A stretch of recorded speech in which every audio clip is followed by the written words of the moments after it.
Уладзімір Караткевіч. Дзікае паляванне караля Стаха.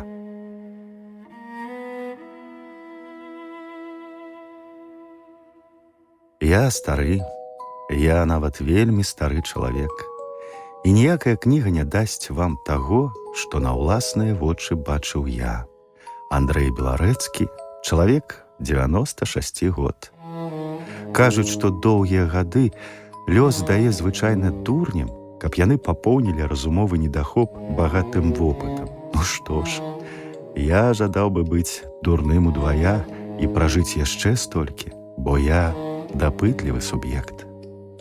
Столькі цікавага адбудзецца на зямлі ў наступныя 96 год. А калі мне скажуць заўтра, што я памру, ну што ж, адпачынак таксама нядрэнная штука. Людзі калісь будуць жыць нават даўжэй за мяне, і ім не будзе горка за жыццё. Усё ў ім было, усякага жыта па лапаце. Усё я зведаў, на што ж шкадаваць. Лёг і заснуў, спакойна, нават з усмешкай. Я адзін. Памятаеце, казаў Шэлі, цемра здушыла цеплыню скрыпічных таноў. Калі двое навек разлучыліся, то не трэба пяшчоты і слоў. Яна была добрым чалавекам, і мы пражылі як у казцы, доўга, шчасліва, пакуль не памёрлі. Але хопіць надрываць вам сэрца смутнымі словамі. Я ж казаў, старасць мая, радасць мая. Лепей распавем вам штосьці з далёкіх, з маладых маіх год. Тут у мяне патрабуюць, каб я сваім апавяданнем скончыў сказ пра род Яноўскіх і яго заняпад, пра вымарачнасць беларускай шляхты. Відаць, трэба мне зрабіць гэта, бо сапраўды, якая ж гэта атрымаецца гісторыя без канца. Да таго ж, яна блізка датычыцца мяне. І расказаць пра гэта ўжо ніхто не можа, толькі я. А вам цікава будзе паслухаць дзіўную гісторыю і пасля сказаць, што яна вельмі падобна да выдумкі. Дык вось, перад пачаткам я скажу, што тут праўда, шчырая праўда, толькі праўда, хоць вам давядзецца пакласціся ў гэтым толькі на адно маё слова.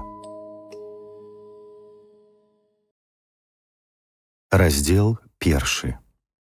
Я ехаў з губернскага горада М у самы глухі куток губерні на наёмным вазку, і мая экспедыцыя падыходзіла да канца. Заставалася яшчэ якія тыдні два начаваць у адрынах або проста ў вазку пад зорамі, піць з крыніц ваду, ад якой шчыміць лоб, слухаць працяглыя, як беларускае гора, песні баб на прызбах. А гора ў той час хапала. Падыходзілі да канца праклятыя 80-е гады. Не думайце, аднак, што мы ў той час толькі і рабілі, што крычалі і пыталі мужика: «Чаго бяжыш, мужычок, і ты праснешся ль исполнены сіл?» Гэта прыйшло пазней, сапраўдныя пакуты за народ. Чалавек, як вядома, найбольш сумленны да 25 год. У гэты час ён арганічна не выносіць несправядлівасці. Але моладзь занадта прыслухоўваецца да сябе. Ёй нова і цікава глядзець, як новымі думкамі і пачуццямі, яна ўпэўнена, што такога не думаў і не адчуваў ніхто, рунее душа. І толькі потым прыходзяць бяссонныя ночы над шматком газеты, на якім надрукавана такімі ж літарамі, як і ўсё, што сёння ўзвялі на шыбеніцу трох. Разумееце, трох жывых і вясёлых. Потым прыходзіць і жаданне ахвяраваць сабою. Усе мы, і я ў тым ліку, прайшлі праз гэта. Але ў той час я ў глыбіні душы, хоць і лічыўся чырвоным, быў перакананы, што не толькі шыбеніц растуць на зямлі лясы, што, вядома, было правільным нават у часы Язафата Кунцэвіча і беларускай доказнай інквізіцыі. І не толькі стогн адчуваецца ў нашых песнях. Для мяне ў той час было значна больш важлівым зразумець, хто я, якім багам я павінен маліцца. Прозвішча маё было, як казалі ў тыя часы, польскае, хоць я дагэтуль не ведаю, што ў ім такога мазавецкага было. У гімназіі, а гэта было тады, калі яшчэ не забыўся чорнай памяці папячыцель Карнілаў, паплечнік Мураўёва, называлі нас, гледзячы на мову бацькоў, древнейшей ветвью русского племени, чистокровными, истинно русскими людьми. Вось як. Нават больш рускія, ніж самі рускія. Прапаведвалі б нам гэтую тэорыю да пачатку гэтага стагоддзя, абавязкова б Беларусь перашыбла Германію, а беларусы зрабіліся б першымі гвалтаўнікамі на зямлі і пайшлі б адваёўваць у рускіх, якія не сапраўды рускія, жыццёвы абшар. Асабліва яшчэ калі б добры божачка даў нам рогі. Я тады шукаў свой народ і пачынаў разумець, як многія ў той час, што ён тут, побач, толькі за 2 стагоддзі з нашай інтэлігенцыі добра выбілі гэта разуменне. Таму і працу сабе я выбраў незвычайную, зведанне гэтага народа. Я акончыў пасля гімназіі універсітэт і стаў вучоным фалькларыстам. Справа гэтая ў той час толькі пачыналася і лічылася сярод уладу маючых небяспечнай для існуючага парадку. Але паўсюль, і толькі гэта рабіла лягчэйшай справу маю, я сустракаў увагу і дапамогу.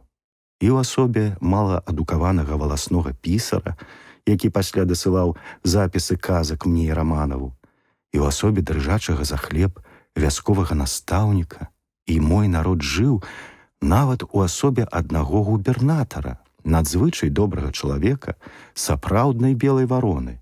Ён даў мне рэкамендацыйны ліст, у якім загадваў пад пагрозай суровых захадаў чыніць мне ўсялякую дапамогу.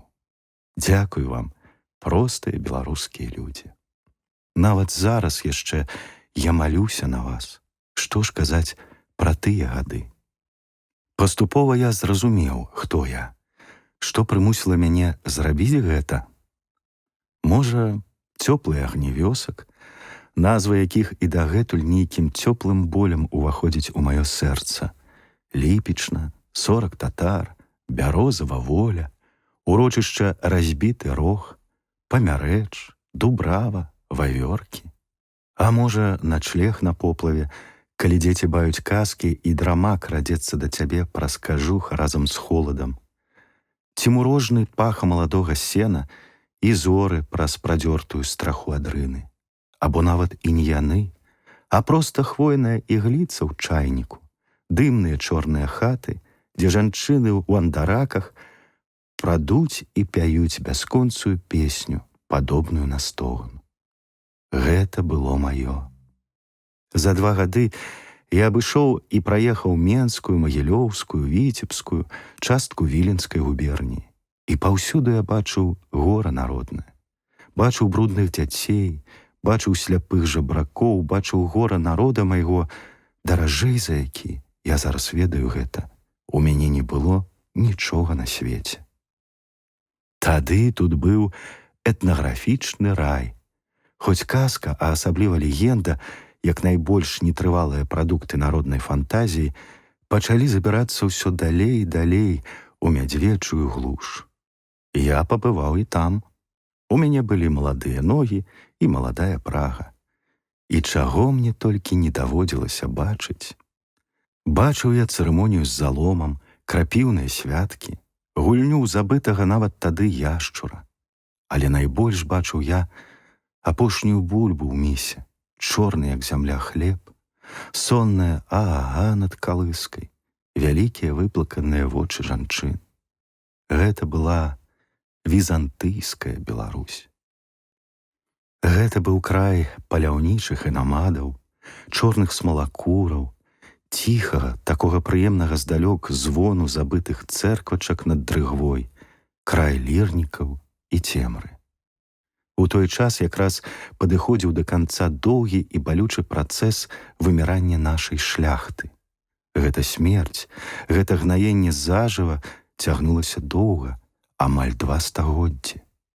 І калі ў 18-м шляхта памірала бурліва, з дуэлямі, памірала на саломе, прамантачыўшы мільёны, Калі ў пачатку 19 паміранне яе яшчэ было авеяна ціхім сумам забытых палацаў у бярозавых гаях, то ў мае часы гэта было ўжо не паэтычна і зусім не сумна, а брыдка, часам нават жахліва ў аголенасці сваёй.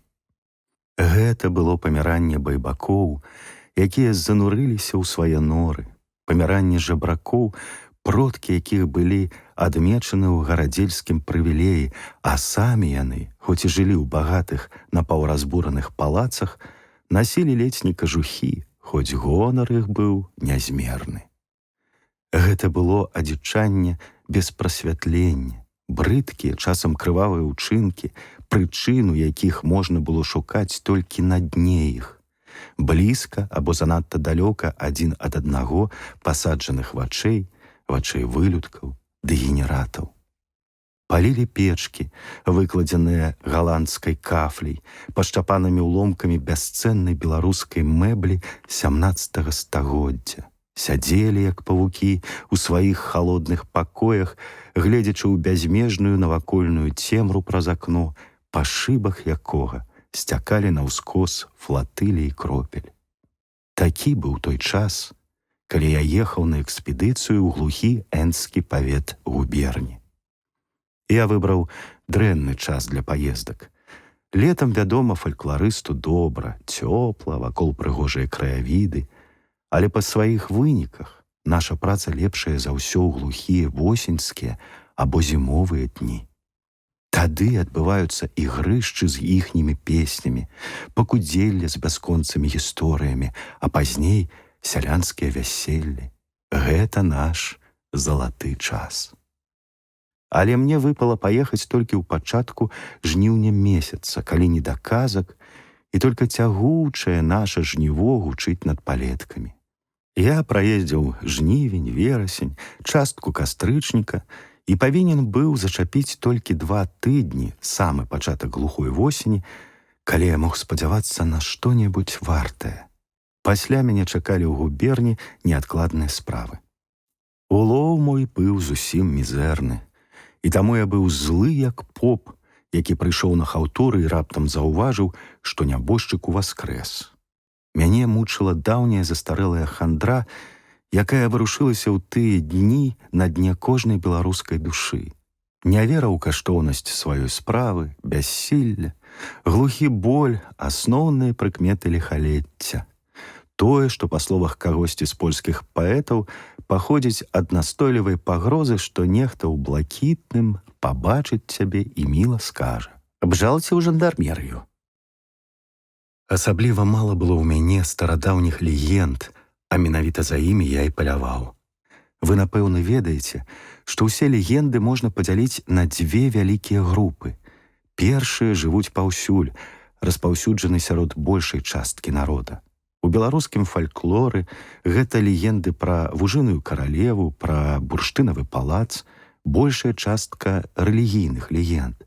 А другія, як ланцугамі прыкулі да нейкай адной мясціны, павета, нават вёскі, іх звязваюць з дзіўнай скалой на беразе возера, з назвай вёскі або ўрочышча, з толькі адной вось гэтай пячорай. Вядома, што такія легенды, звязаныя з нязначнай колькасцю людзей, выміраюць хутчэй, хоць яны часам значна больш паэтычныя, ніж агульнавядомыя. І калі іх надрукуюць, карыстаюцца вялікай папулярнасцю. Так, напрыклад, выйшла на людзі легенда пра Машэку. Я паляваў менавіта за другой групай легенд. Мне трэба было спяшацца. Легенда і казка выміраюць.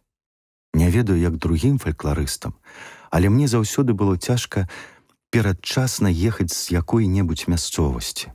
Мне ўсё здавалася, што за зіму, якую я прабуду ў горадзе, тут памрэ нейкая бабуля, якая адна, разумееце, адна ведае зараз чароўны стары сказ. І гэты сказ памрэ з ёю, і ніхто яго не пачуе, і я, і мой народ застанёмся абкрадзенымі. Таму нікога не здзівіць мая злосць і хандра. Я быў у такім настроі, калі адзін мой знаёмы параіў мне паехаць у энскі павет, месца, якое нават у той час лічылася глухім. Ці думаў ён, што я там ледзь не звар'яцею ад жаху, адкрыю сабе мужчынскую мужнасць і знайду. Але не будзем забягаць наперад. Зборы мае былі нядоўгімі. Я сабраў невялікі сак, узяў котчы вазок і хутка пакінуў сталіцу гэтага параўнаўча цывілізаванага павета, каб адрачыся ад усялякай цывілізацыі, пераехаўшы ў суседні лясны і балотны павет, што па тэрыторыі мала чым паступаўся перад якой дзяржавай накшталт Люксембурга. Спачатку паабапал дарогі цягнуліся яшчэ палеткі з раскіданымі там-сям дзічкамі, падобнымі на дубы. Трапляліся вёскі з цэлымі калоніямі буслоў. Але потым урадлівая глеба скончылася і пацягнуліся бясконцыя лясы. Дрэвы стаялі як калонны, ігліца на дарозе глушыла стук колаў, а ў лясных ярах пахла прэллю і цвіллю, раз-пораз зрываліся з-пад самых капытоў коней цецеруковыя чароды. Цецерукі заўсёды збіваліся ў купу восенню. Там-сям глядзелі з-пад ігліцы і верасу чырвоныя або счарнелыя ад старасці брылі сімпатычных тлустых баравікоў. 2 разы мы начавалі ў лясных глухіх вартоўнях і радаваліся, калі бачылі праз начны змрок немачныя агеньчыкі іх сляпых акон. Ноч, плача дзіцёнак, якога ядуць прусы, коні на двары трывожацца чагосьці, напэўна, блізка праходзіць мядзведзь. Над верхавінамі дрэў, над лясным акіянам часты зорны дождж. У хаце не прадыхнуць. Дзяўчынка люляе нагой калыску, старажытны, як свет, напеў. А-а-а. Не хадзі, коцю, па лаўцы, буду біць і па лапцы. Не хадзі, коцю, па масту, буду біць і па хвасту. А-а-а. О, якая жахлівая, якая вечная і нязмерная твая туга, Беларусь. Ноч, зоры, першабытны змрок лясоў. І ўсё ж нават гэта было Італіяй у параўнанні з тым, што мы пабачылі праз 2 дні. Лес пачаў чэзнуць, радзець, і хутка бязмежная раўніна адкрылася нашым вачам. Гэта не была звычайная раўніна, на якой коцяць рудыя рэдкія хвалі нашы жыты. Гэта не была нават дрыгва. Дрыгва ўсё ж не пазбаўлена разнастайнасці. Там ёсць трава, ніцыя скарлючаныя дрэўцы, там можа бліснуць азярцо. Не, гэта быў самы жахлівы, самы безнадзейны з нашых краявідаў — тарфяныя балоты. Трэба быць чалавека-ненавіснікам, каб выдумаць такія мясціны, і ўяўленне пра іх можа з'явіцца толькі ў пячорным мазгу зласлівага ідыёта. Але гэта не было выдумкай. Вось яны, ляжалі перад намі. Неабсяжная раўніна, роўная як стол, была карычневага, нават бурага колеру, безнадзейна роўная, нудная, змрочная. Часам трапляліся на ёй вялізныя купы нагрувашчанага камення. Часам буры конус, нейкі пакрыўджаны Богам чалавек, выбіраў тарпу невядома дзеля чаго. Часам сіратліва глядзела на дарогу адным акенцам хатка з высокім комінам, і вакол яе ані дрэўца.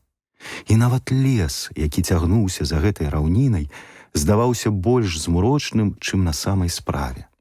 Праз якую гадзіну пачалі і на гэтай раўніне трапляцца астраўкі лесу, чорнага, ў мхах і павуцінні, толькі часам роўнага, а больш за ўсё скарлючанага, як на малюнках да страшнай казкі.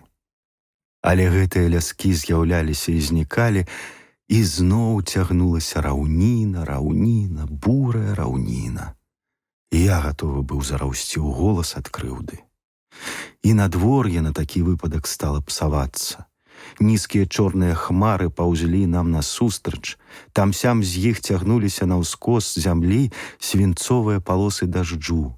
Ніводнай птушкі пасмяцюхі не траплялася нам на дарозе, а гэта была дрэнная прыкмета. Павінен быў пайсці цяглы начны дождж. Я хацеў быў завярнуць да першай хаткі, але яны больш не трапляліся. Памінаючы ліхам майго знаёмага, я сказаў фурману, каб ён ехаў хутчэй і шчыльна закруціўся ў плашч. А хмары накіпалі, чорныя, нізкія, дажджавыя. Над раўнінаю цягнуўся прысмерак, такі непрытульны і халодны, што мурашкі паўзлі па скуры. Недзе бліснула нясмелая асенняя маланка. Я толькі паспеў адзначыць неспакойнай думкаю, што гэта занадта позна для навальніцы, як на мяне, на коней, на фурмана абурыўся акіян халоднай вады. Нехта аддаў раўніну ў лапы ночы і дажджу. І ноч гэта была цёмная, як сажа. Я не бачыў нават сваіх пальцаў, і толькі па паштурхванню вазка здагадаўся, што мы яшчэ едзем. Фурман таксама, відаць, нічога не бачыў і цалкам аддаўся інстынкту коней. Не ведаю, ці сапраўды быў у іх які інстынкт, але хутка вазок наш пачало кідаць з байрака на байрак, з ямы на нейкі бугор і зноў яму. Шматкі гразі і нейкай твані ляцелі ў вазок, на плашч, мне ў твар, але я хутка асвойтаўся з гэтым і маліўся толькі аб тым, каб не наехаць на якую прорву. Самыя жахлівыя твані трапляюцца менавіта сярод такіх балот. Праглыне і вазок, і коней, і людзей, і ў раніцы ніхто нават не здагадаецца, што тут хтосьці быў, што тут 2 хвіліны крычала чалавечая істота, пакуль бурая каша не налезла ў рот, што зараз гэта істота ляжыць разам з коньмі на 3 сажні ніжэй паверхні праклятага месца. Нешта раўнула з левага боку. Доўгі, працяглы, нялюдскі крык. Коні тузанулі вазок, я ледзь не выпаў і памчалі кудысьці, відаць, на прасткі па балоце. Пасля штосьці хрумснула, і заднія колы вазка пасунуліся ўніз. Адчуваючы, што пад ногі мне нацякае нешта мокрае, я таргануў за плячо фурмана. Той з нейкай абыякавасцю сказаў: «Гінем, пане, тут і гамон». Але мне не хацелася паміраць. Я схапіў руку фурмана, расціснуў яму пальцы і, выхапіўшы пугу, пачаў хвастаць па тым месцы ў цемры, дзе павінны быць коні. Нехта нема закрычаў такім голасам, што коні, відаць, спудзіўшыся, шалёна тарганулі вазок, ён задрыжаў увесь, як быццам таксама намагаўся вырвацца. Пасля штосьці голасна цмокнула пад коламі. Вазок нахіліўся, затросся яшчэ мацней, загігатала кабыла. І штосьці здарылася. Вазок зноў пакаціўся і хутка загрукатаў па нечым цвёрдым. Толькі тут я зразумеў, што нема крычаў ніхто іншы, як я. Мне стала сорамна. Я збіраўся ўжо было папрасіць фурмана, каб ён спыніў коней на гэтым адносна цвёрдым, каб перачакаць ноч. Але тут дождж быццам зрабіўся рэдкім, і адначасова штосьці мокрае і калючае хвастанула мяне па твары. Яловая лапа, адзначыў я. Значыцца, гэта лес. Коні спыняцца самі. Але прайшоў час, лапы яшчэ разы са 2 дакраналіся да маёй галавы, а вазок не скакаў па карэннях, каціў роўна і гладка. І коні аніводнага разу не спыніліся. Значыцца, гэта была лясная дарога. Я вырашыў, што яна павінна кудысьці давесці нас, і аддаўся на волю лёсу. І сапраўды, мінула, можа, хвілін 30, і наперадзе замігцеў цёплы жывы агеньчык, такі ружовы і прывабны сярод гэтай золкай і мокрай цемры. Праз некаторы час можна было пабачыць, што гэта не хата палясоўшчыка і не будан смалакура, як я падумаў быў спачатку, а нейкая вялікая будыніна, занадта вялікая нават для гарадскога дома. Перад ёю клумба, вакол мокрае шаты дрэў, чорнае жарало яловай алеі, адкуль мы выехалі. Ганак быў пад нейкім высокім навесам. На дзвярах вісела цяжкае бронзавае кальцо. Спачатку я, потым фурман, пасля зноў я грукалі гэтым кальцом у дзверы. Грукалі нясмела, грукалі трошкі мацней, білі кальцом наводмаш, спыняліся, клікалі, пасля білі нагамі, хоць бы які водгук. Нарэшце за дзвярыма захадзілі, няўпэўнена, нясмела. Пасля пачуўся аднекуль з вышыні сіпаты жаночы голас.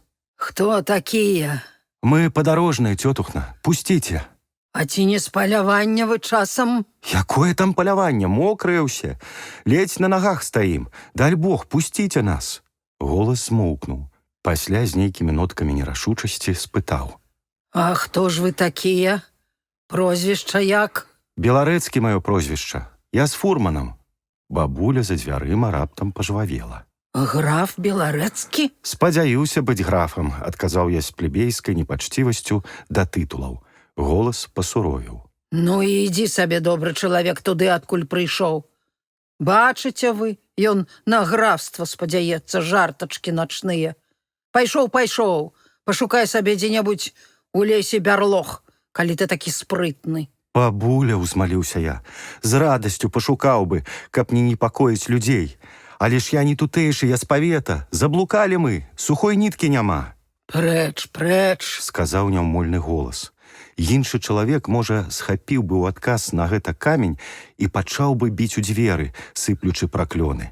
Але я нават тут не мог пазбавіцца думкі, што гэта дрэнна сілком драцца ў чужую хату.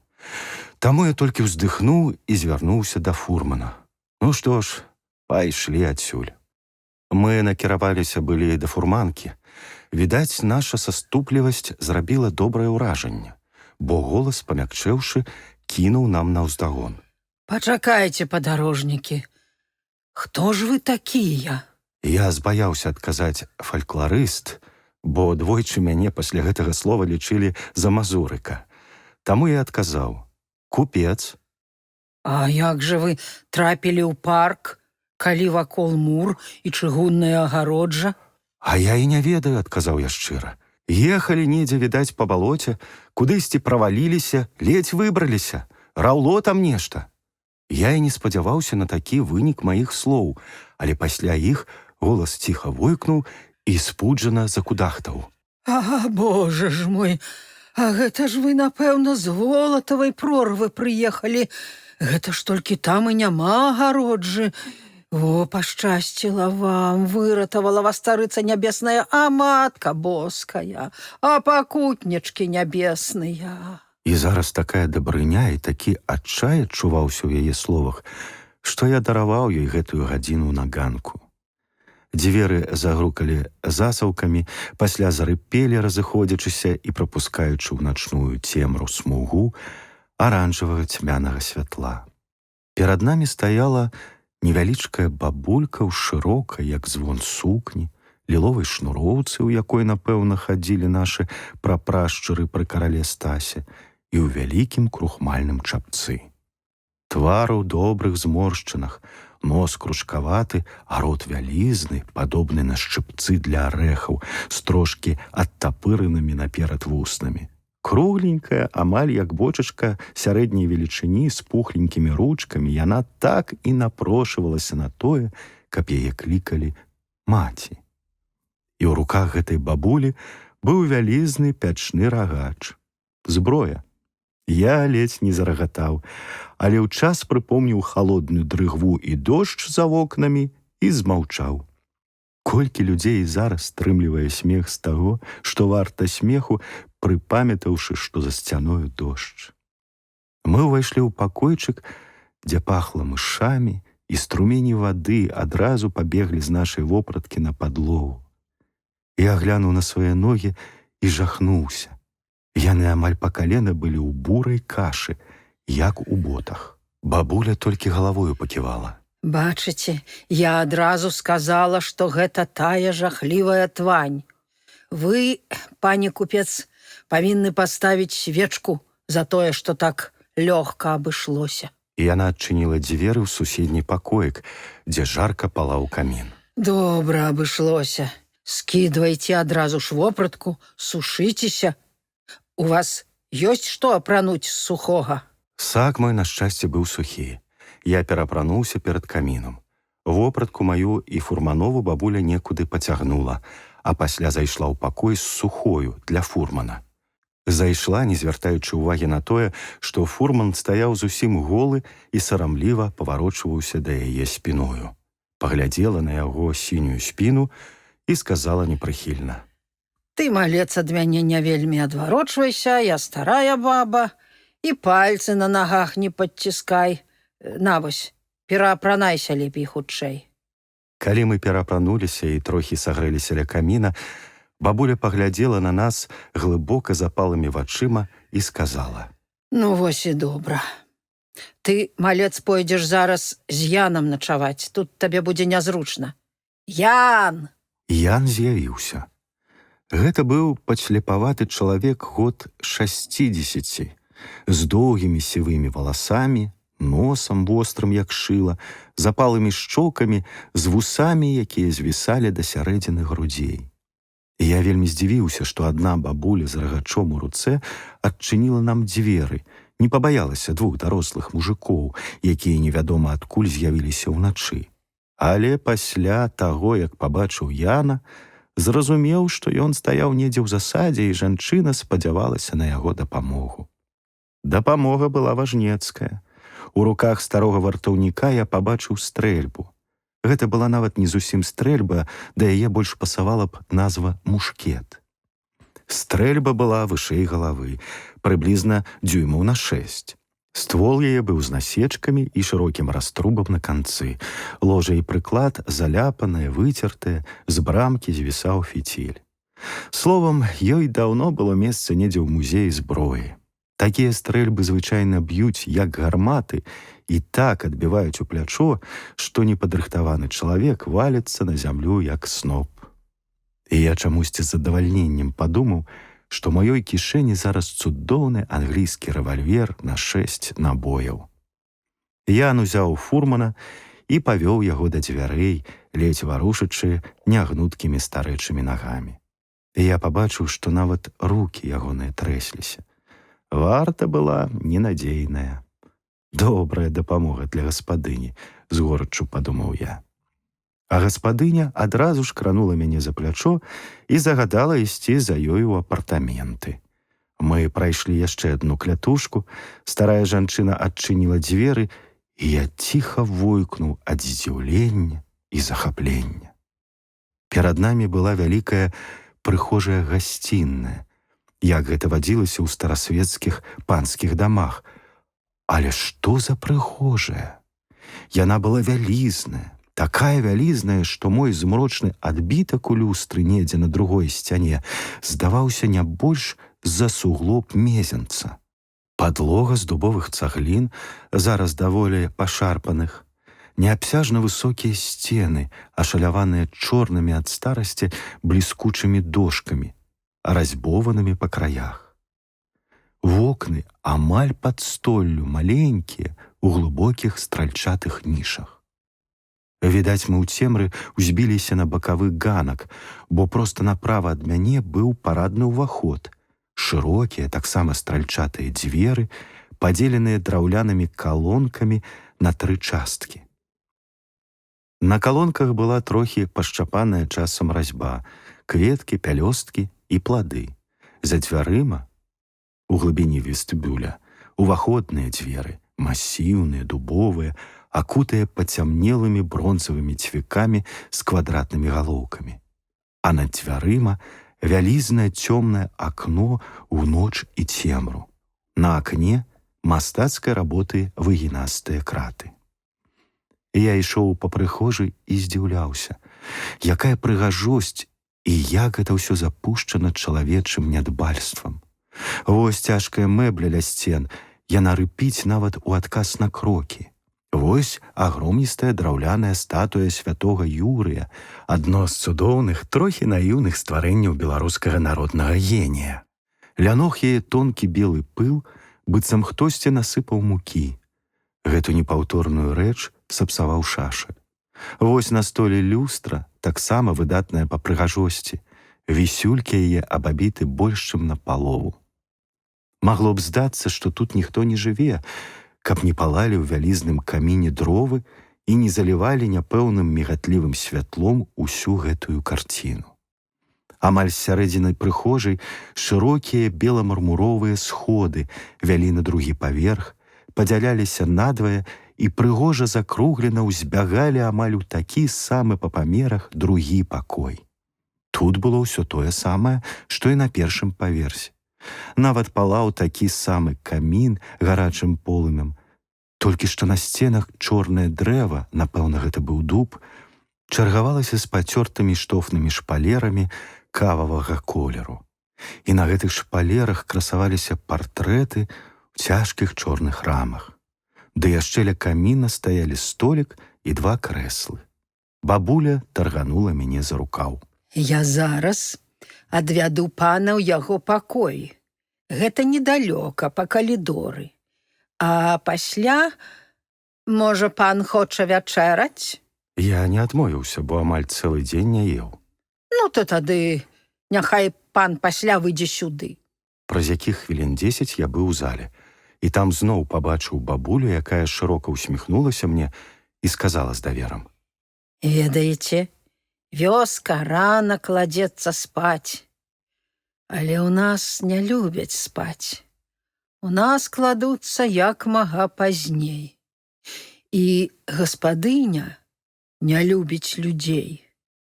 Не ведаю, чаму яна сёння згадзілася прыняць вас у свой дом і нават дазволіць прысутнічаць за вячэрай, няхай пан мне даруе.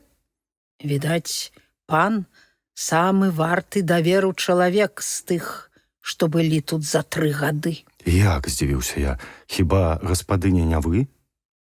Я ахмістрыня. З годнасцю сказала старая. Ахмістрыня у лепшым, з лепшых дамоў, у добрай сям'і, зразумееце гэта, пан купец. У самай лепшай з найлепшых сем'яў. Так. Гэта лепей, чым быць нават гаспадыняй у не самай лепшай з найлепшых сем'яў. Што ж гэта за сям'я? Неасцярожна спытаў я. І дзе я? У старой гневам спалыхнулі вочы. Вы ў маёнтку балотныя яліны, а гаспадароў вам сорамна не ведаць. Гэта яноўскія. Разумееце вы? Яноўскія. Няўжо вы не чулі? Я адказаў, што, вядома, чуў, і гэтым супакоіў старую. Жэстам вартым каралевы яна паказала мне на крэсла, прыблізна так у тэатрах каралевы паказваюць на плаху няшчаснаму любоўніку. Вось твоё месца, злашчасны.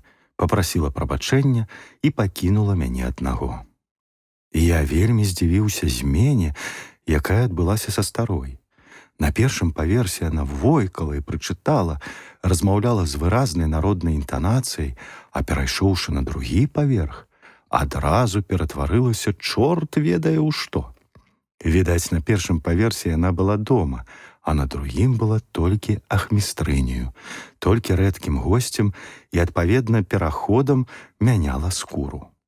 Вочы ў яе былі добрыя, але памятаю, што такая зменлівасць мне тады вельмі не спадабалася. Застаўшыся адзін, я пачаў разглядаць партрэты, якія цьмяна паблісквалі на сценах. Іх было больш за 60, зусім даўніх і амаль што новых, і гэта было сумнае відовішча. Вось нейкі дваранін, ледзь не ў кажусе, адна з самых старых карцін. Твар шырокі, мужыцкі, здаровы, з густой крывёю ў жылах. А вось другі, ужо ў срэбна-тканым каптане, шырокі бабровы каўнер падае на плечы. Хітрыя ты быў, пратабестыя хлопча. Поруч з ім магутны, з каменнымі плячыма і шчырым позіркам чалавек у чырвоным плашчы. Ля яго галавы шчыт з фамільным гербам, і верхняя палова яго замазана чорнай фарбай. А далей другія, такія ж моцныя, але вочы тупаватыя і масляныя, насы тупыя, вусны жорсткія. А з імі жаночыя партрэты, з пакатымі плячыма, створанымі для пяшчоты. У іх такія твары, што заплакаў бы і кат. А напэўна, хтосьці з гэтых жанчын і сапраўды склаў галаву на пласе ў тыя жорсткія часы. Непрыемна думаць, што такія жанчыны бралі ежу з блюд рукамі, а ў балдахінах іхніх спальняў гняздзіліся клапы. Я стаяў ля аднаго такога партрэта, зачараваны той дзіўнай, незразумелай усмешкаю, якую так непераймальна рабілі часам нашы старыя мастакі. Жанчына глядзела на мяне спачувальна і загадкава. «Ты, маленькі чалавек», як быццам казаў яе позірк, «што ты зведаў у жыцці? О, каб ведаў ты, як палаюць паходні на сценах залы для пероў, каб ведаў ты, якая насалода цалаваць да крыві каханкаў, дваіх звесці ў бойцы, аднаго атруціць, аднаго кінуць у рукі кату, дапамагаць мужу страляць з вежы па наступаючых ворагах, яшчэ аднаго каханка, амаль звесці ў магілу сваім каханнем і пасля ўзяць ягоную правіну на сябе, скласці на эшафоце сваю галаву з высокім белым ілбом і складанай прычоскай. Клянуся жыццём, так яна мне і сказала. І хоць я ненавіджу арыстакратаў, я зразумеў перад гэтым партрэтам, якая гэта страшная штука род, якую пячаць ён накладае на нашчадкаў, які цяжар старых грахоў і выраджэння кладзецца на іхнія плечы. І яшчэ я зразумеў, якія незлічоныя дзесяцігоддзі праляцелі над зямлёю з тых часоў, калі гэтая жанчына сядзела перад жывапісцам. Дзе яны зараз? Усе гэтыя людзі з гарачай крывёю і палкімі жаданнямі. Колькі стагоддзяў прагуркацела па іх спарахнелых касцях. Я адчуваў, як вецер гэтых стагоддзяў праляцеў за маёй спіною і ўзняў валасы на маёй галаве. І яшчэ я адчуў, што ў гэтым доме стаіць холад, жахлівы холад, якога не выгнаць нават камінамі, што гараць дзень і ноч. Вялізныя змрочныя залы з траскучым паркетам, змрок па кутах, вечная пройма, пах пылу і мышэй, і холад. Такі холад, што стыне сэрца, холад, настояны стагоддзямі, холад адзінага маярату вялізнага, збяднелага, амаль вымерлага за апошнія гады роду. О, які гэта быў холад! Каб пазнейшых нашых дэкадэнтаў, якія апявалі занядбаныя панскія замкі, пакінуць тут хоць бы на ноч, яны хутка запрасіліся б на траву, на цёплае сонейка. Пацук смела перабег па дыяганалі залу. Мяне перасмыкнула. Я зноў павярнуўся да партрэтаў, але пазнейшыя партрэты былі таксама іншымі. У мужчын нейкі галодны незадаволены выгляд, вочы, як у старых селадонаў, на вуснах незразумелая тонкая і непрыемная з'едлівасць. І жанчыны іншыя.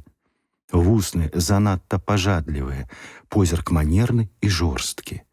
І відавочна слабелі рукі. За белай скурай як у мужчын, так і ў жанчын бачны былі блакітныя жылкі. Плечы ставалі вузкімі і пададзенымі наперад, хоць юрлівасць нават мацнела ў выразе твараў.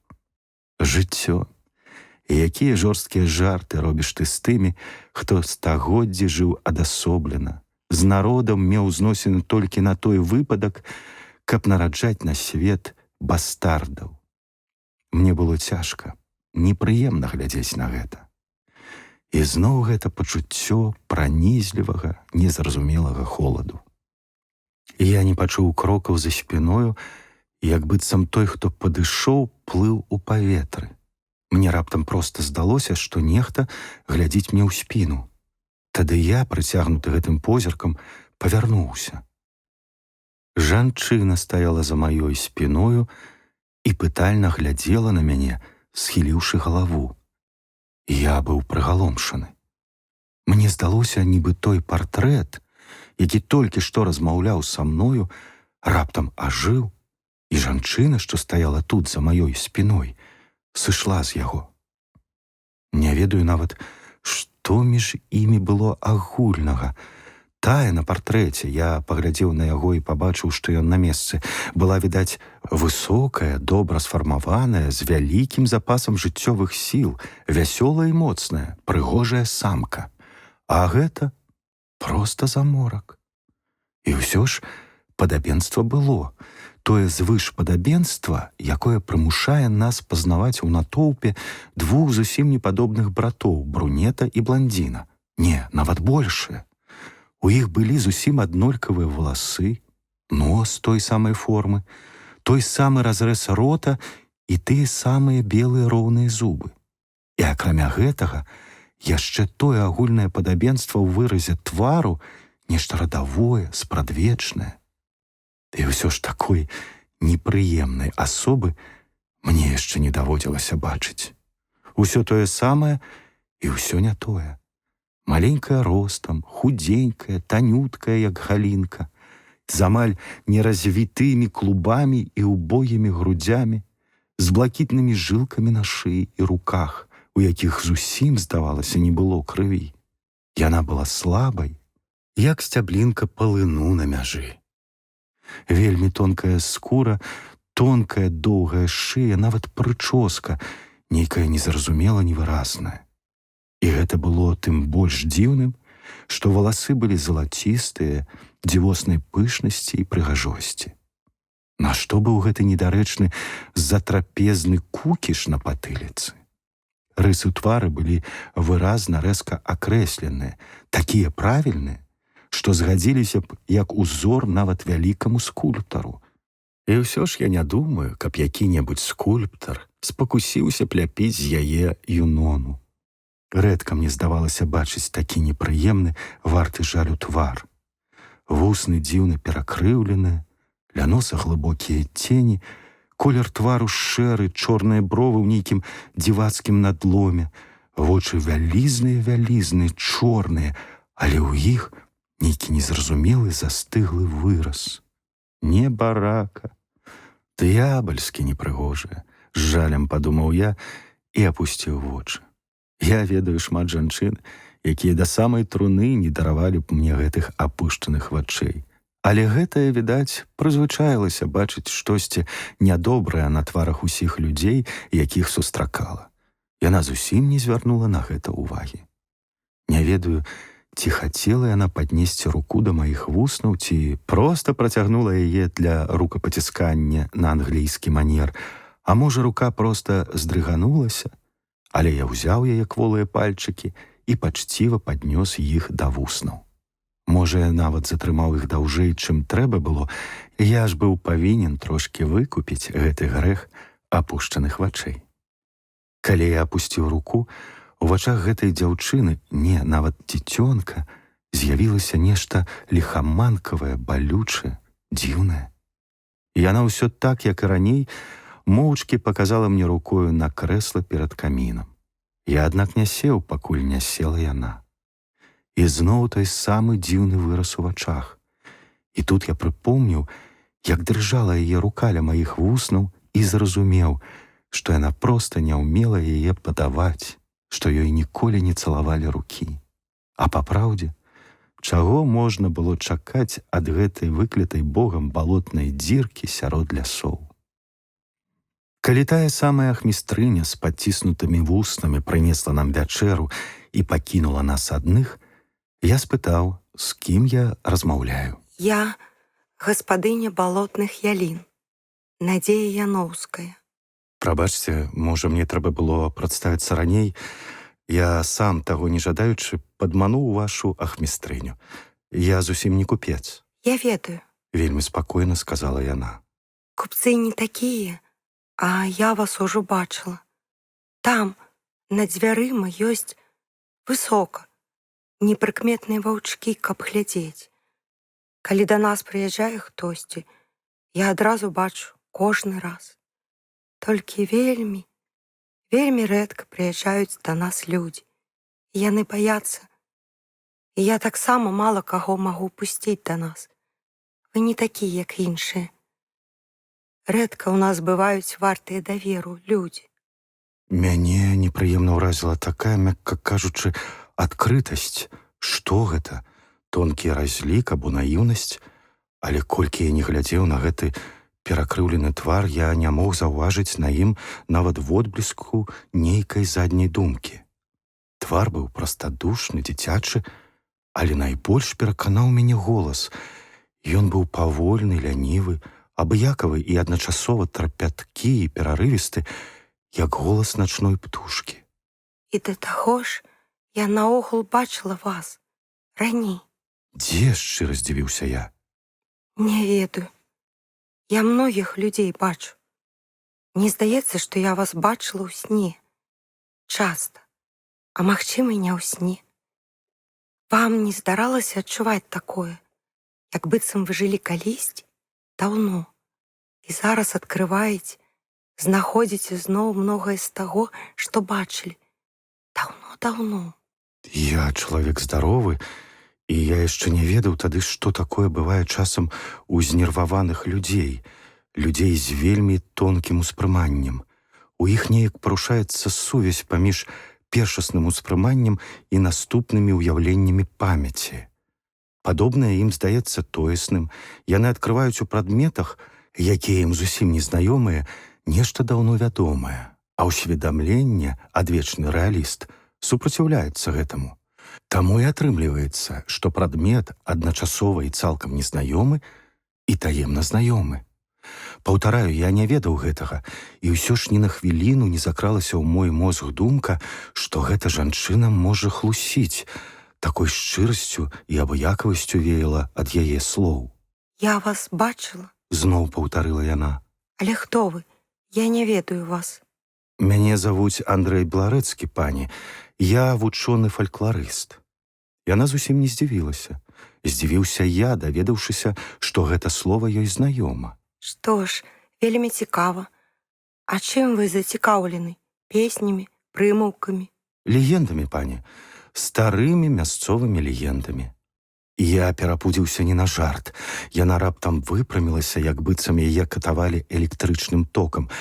Твар збялеў, павекі закрыліся, але я згодзен быў пабажыцца, што за імі вочы яе закаціліся. Спуджаны я падтрымаў яе галаву і паднёс да вуснаў шклянку з вадою, але яна ўжо апрытомніла. І тут вочы яе заіскрыліся такім абурэннем, такім невыказным дакорам, што я адчуў сябе апошнім мярзотнікам, хоць і не ведаў, дзеля якой прыгоды я павінен маўчаць пра сваю прафесію. Я адчуў толькі, што тут нешта звязана са старым правілам. У доме павешанага не размаўляюць пра шворку. Перарывістым голасам яна сказала: І вы таксама. Нашто вы мяне мучыце? Нашто мяне ўсе? Гаспадыня, пані, далі Бог, я не думаў, я не ведаю. Глядзіце, вось пасведчанне ад акадэміі, вось ліст губернатара. Я ніколі не быў тут. Даруйце мне, калі я вас чымсьці балюча закрануў. Нічога, сказала яна. нічога, супакойцеся, пан Беларэцкі. Гэта так. Я проста ненавіджу гэтыя цёмныя стварэнні дзікунскага розуму. Можа, і вы калісьці зразумееце, што гэта такое. Гэта цёмнае. А я зразумела даўно. Толькі перш, ніж зразумець да канца, я памру. Я ведаў, недалікатна было праспытваць далей. Я змаўчаў. І толькі пасля, калі яна відавочна супакоілася, сказаў: «Прабачце, калі я вас уразіў, пані Яноўская. Я адразу зрабіўся вам непрыемным. Калі вы хочаце, каб я ад вас паехаў, мне здаецца лепей зараз». Твар яе зноў дзіка скрывіўся. Ах, хіба ў тым справа? Не трэба. Вы вельмі пакрыўдзіце мяне, калі паедзеце зараз. І да таго ж... Голас яе задрыжаў. Што, каб я папрасіла, разумееце, папрасіла вас застацца тут, у гэтым доме. Хоць бы на 2-3 тыдні, да таго часу, пакуль скончацца цёмныя ночы восені. Позірк яе пачынаў блукаць, на вуснах з'явілася жаласная усмешка. Пасля будзе снег і сляды на ім. Вядома, вы рабіце як хочаце, але мне было б непрыемна, каб пра апошнюю з Яноўскіх сказалі, што яна забыла старадаўнюю гасціннасць. Яна так сказала апошняя з Яноўскіх, гэтая 18гадовая дзяўчынка, што мне чамусьці аж па сэрцы разанула жалем. Што ж, працягвала яна, калі цікавіцеся гэтым брыдкім, хіба я магу супярэчыць? іншыя збіраюць нават змей. Я павінна вам сказаць, што вы прыехалі ў запаветны край. Тут прывідаў і зданяў больш як жывых людзей. Сяляне, якіх трасе трасца, распавядаюць дзівосныя і жахлівыя гісторыі. Яны жывуць бульбай, галодным пушным хлебам, нішчымнай аўсянкай і фантазіяй. Начаваць у іхніх хатах вам нельга.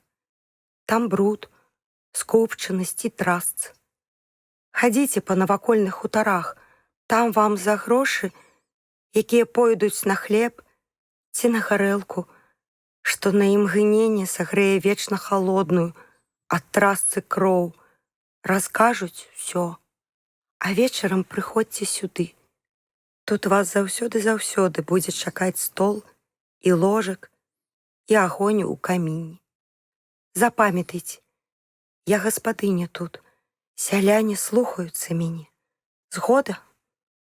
У гэты час я з упэўненасцю ведаў, што ніхто гэтага дзіцёнка не слухаецца, ніхто яго не баіцца і ніхто ад яго не залежыць. Магчыма, кожнаму другому я усміхнуўся проста ў вочы, але ў гэтым прыказе было столькі яшчэ незразумелага для мяне малення, столькі жаласнага, што я прыкрыў павекі і сказаў: «Добра, я падпарадкоўваюся жаданню паненкі». Яна не заўважыла іранічнай іскры ў маіх вачах і нават паружавела на хвілінку, відаць, з той прычыны, што яе паслухалі. Вельмі сціплую вячэру ўзялі са стала. Мы засталіся ў крэслах перад камінам. Яноўская азірнулася на чорныя вокны, за якімі шумелі і церліся аб шыбы вялізныя дрэвы, і сказала: «Пан Беларэцкі яшчэ не хоча спаць. Гэты дзіўны вечар так настроіў мяне, што спаць мне расхацелася». І вось мы сядзелі поруч і глядзелі ў агонь. «Скажыце», — раптам запытала яна, «людзі паўсюль так жывуць, як у нас?» Я са здзіўленнем глянуў на яе. Няўжо яна ніколі не пакідала гэтага дома? Яна, як быццам зразумеўшы, адказала: «Я не была нідзе, акрамя гэтай раўніны ў лясах. Бацька мой, ён быў лепшы чалавек на свеце. Сам вучыў мяне. Ён быў вельмі адукаваны чалавек. Я, вядома, ведаю, якія ёсць на свеце краіны, ведаю, што не паўсюль растуць нашы яліны. Але скажыце, ці паўсюль чалавеку так сіра і холадна жыць на зямлі?» «Многім холадна жыць на зямлі, пані. Вінаваты ў гэтым людзі, якія прагнуць улады непасільнай, немагчымай для чалавека. Вінаваты таксама і грошы, з-за якіх людзі хапаюць адзін аднаго за глотку. Але мне здаецца, што не паўсюль так сіратліва, як тут. Там за лясамі ёсць цёплыя лугі, кветкі, буслы на дрэвах. Там таксама галеча і забітасць, але там людзі неяк шукаюць паратунку ад гэтага. Людзі прыкрашаюць хаты, жанчыны смяюцца, дзеці бегаюць. А тут усяго гэтага мала». «Я здагадвалася», — сказала яна. «Гэты свет вабіць, але я не патрэбная нідзе, акрамя балотных ялін. Ды і што я там буду рабіць, калі там патрэбны грош? Скажыце, а такія рэчы, як каханне, як сяброўства, там бываюць хоць часам? Ці гэта толькі ў кнігах, якія ёсць у бібліятэцы бацькі?» І я зноў ні на хвіліну не падумаў, што гэта двухсэнсоўны жарт, хоць маё становішча было досыць няёмкім. Сядзець у начным пакоі і размаўляць з малазнаёмай паненкай пра каханне, ды яшчэ па яе ініцыятыве. Там яно часам бывае. Вось і я кажу. Не можа быць, каб людзі хлусілі. Але тут нічога гэтага няма. Тут багны і змрок. Тут ваўкі. Ваўкі з палаючымі вачыма. У такія ночы мне здаецца, што нідзе на зямлі няма сонца. Мне стала страшна, калі я пабачыў сухі чорны бляск яе вачэй і, каб перавесці тэму размовы на штосьці іншае, сказаў: Няўжо вашы бацька і маці не кахалі адзін аднаго? Яна загадкава усміхнулася. У нас не кахаюць. Гэты дом цягне з людзей жыццё. І потым, хто вам сказаў, што ў мяне была маці? Я яе не памятаю. Яе не памятае ніхто ў доме. Часам мне здаецца, што я з'явілася на свет сама. Нягледзячы на глыбокую наіўнасць гэтых слоў, я зразумеў, што гэта невядомая сцэна з Дэкамерона, і тут нельга смяяцца, бо гэта жудасна. Перада мною сядзела 18гадовая дзяўчына і размаўляла са мною пра тое, што даўно павінна была хаваць у сэрцы, і што, аднак, мела для яе не большую рэальнасць, ніж для мяне анёлы на небясі. «Вы памыляецеся, пані», — буркнуў я. «Каханне ўсё ж даецца нам хоць зрэдку на зямлі». Ваўкі не могуць кахаць. Як можна кахаць, калі наперадзе смерць? Вось яна, за акном. Худзенькая празрыстая ручка паказала на чорныя плямы акон, і зноў забулькацеў галасок. Вашы хлуслівыя кнігі пішуць, што гэта і найвялікшая таямніца, шчасце і святло, што чалавек, калі яно прыходзіць, а другі не кахае, забівае сябе. «Так», — адказаў я, — «іначай не было б ні жанчын, ні мужчын». Хлусіце. Людзі забіваюць не сябе, а іншых. Яны выпусцілі на зямлю 1000 прывідаў, зданняў. Я не веру. Я ніколі не адчувала гэтага. Значыць, яго няма. Я ні да каго не хачу дакранацца. Я хачу схавацца ад кожнага. Я нікога не хачу, як дзіўна пішуць вашы кнігі, цалаваць. Людзі кусаюцца. Нават зараз такая размова пужае некаторых мужчын. Што ж казаць пра тыя часы? Я не належаў да нахабных мужчын, але мне не было сорамна. Яна размаўляла пра каханне так, як іншыя жанчыны пра надвор'е. Яна не ведала, нічога не ведала пра гэта. Яна была неразбуджаная, зусім халодная, як лёд. Яна нават не магла разумець, сорамна гэта ці не. І вочы яе адкрыта глядзелі ў мае, непрыгашаныя павекамі. Гэта не магло быць какецтвам. Гэта быў дзіцёнак, нават не дзіцёнак, а жывы труп. І яна глыбей захуталася ў шаль і сказала: «На зямлі пануе смерць. Гэта я ведаю. Я не люблю, калі хлусяць пра тое, чаго ніколі не было на зямлі». Мы пасядзелі яшчэ. Вецер лямантаваў знадворку. Яна знізала плячыма і ціха сказала: «Жахлівы край, жахлівыя дрэвы, жахлівыя ночы». І зноў я пабачыў той самы выраз на яе твары і не зразумеў яго. Скажыце, гэта вялікія гарады, Вільня і Менск? Даволі вялікія, але Масква, Пецярбург большыя. І што, там таксама людзям нядобра ўночы? Не, што вы, там за вокнамі агні, усю ноч гараць ліхтары, звіняць конкі, там людзі смяюцца на вуліцах. Яна задумалася. Вось бачыце, а тут ніводнага агню. Вакол гэты стары парк на 2 вярсты ў кожны бок, а за ім спяць без агнёў самотныя хаты. У замку каля 50 пакояў, не лічачы калідору і розных пераходаў з закуткамі. Ён так даўно пабудаваны. І ён вельмі халодны, бо продкі забаранілі рабіць у ім печкі. Толькі каміны, каб не было падобна на простых суседзяў.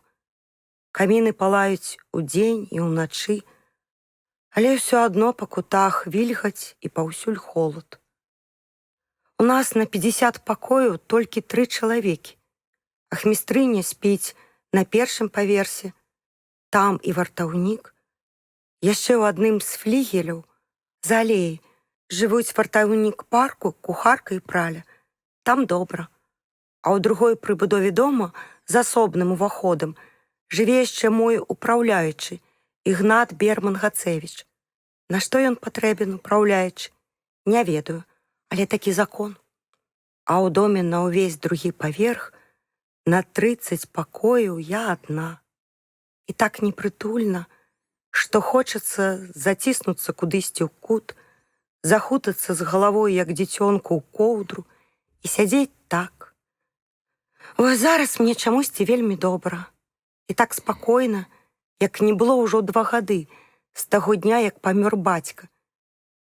І мне зараз усё роўна, ёсць агні за гэтымі вокнамі, ці няма. Ведаеце, гэта вельмі добра, калі поруч ёсць людзі.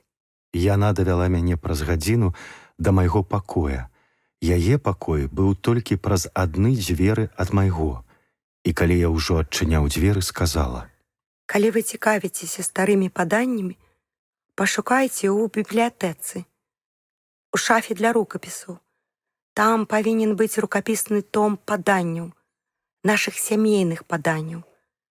Ну і яшчэ такія-сякія дакументы. І дадала: Дзякую вам, пан Беларэцкі. Я не зразумеў, за што яна мне дзякавала, і, прызнаюся, нават не вельмі думаў пра гэта, калі ўвайшоў у невялікі свой пакой без засаўкі на дзвярах і паставіў свечку на стол. У пакоіку быў ложак, шырокі, як поле бою пад Койданавым. Над ложкам стары балдахін, на падлозе выцерты цудоўны кілім. Ложак, відаць, засцілалі з дапамогою асаблівай палкі, як 200 год таму, такі ён быў вялікі, і палка стаяла поруч. Акрамя ложка была камода, высокая канторка і стол. Больш нічога. Я распрануўся і лёг пад цёплую коўдру, задзьмуўшы свечку. Адразу ж за акном выступілі на сінім фоне чорныя сілуэты дрэў, і данёсся іх роўны, наводзячы сон, шум. І чамусьці гэта адчуванне закінутасці зрабіла тое, што я выцягнуўся, закінуў рукі за галаву і, ледзь не засмяяўшыся ад шчасця, заснуў, як праваліўся ў нейкую цёмную і прыемную прорву.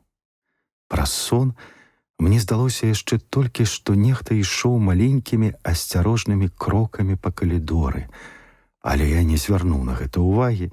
Я спаў і радаваўся ў сне, што сплю. Гэта была апошняя мая спакойная ноч у доме Яноўскіх на балотных ялінах. Навокал на многіх дзесяцінах шумеў і хваляваўся пад асеннім дажджом закінуты, глухі, чорны ад старасці і вільгаці парк. Раздзел 2.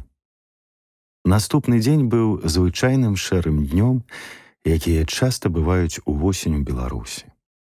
Ранкам я не бачыў гаспадыні, мне сказалі, што яна дрэнна спіць уначы і таму ўстае позна. Твар ахмістрыні, калі я сядзеў за сняданнем, быў нейкі воцатна кіслы і такі надзьмуты, што непрыемна было глядзець. Таму я не затрымаўся за сталом, узяў у пакоі свой вялізны зашарпаны сшытак, 5 алоўкаў, накінуў сухі плашч і, распытаўшы пра дарогу да бліжэйшага адпачынка, выйшаў з пакоя. Мне адразу ж стала неяк лягчэй, хоць наваколле не магло пахваліцца весялосцю. Толькі тут, на мокрай сцежцы, я змог добра разгледзець гэты дом-палац.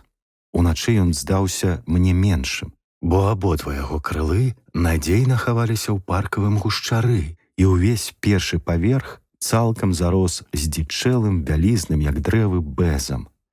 А пад бэзам раслі высокія, вышэй за чалавека, жоўтыя вяргіні, мясісты дзядоўнік, глухая крапіва і іншая дрэнь. Высоўваў там-сям, як ва ўсіх вільготных мясцінах, свае лапчастыя сцябліны падтыннік. Буялі мядзвечая дуда, шыпшына, ліснік. І на чорнай ад вільгаці зямлі сярод гэтага разнатраўя ляжалі белыя ад цвілі, відаць, абламаныя ветрам каржакаватыя сукі дрэў.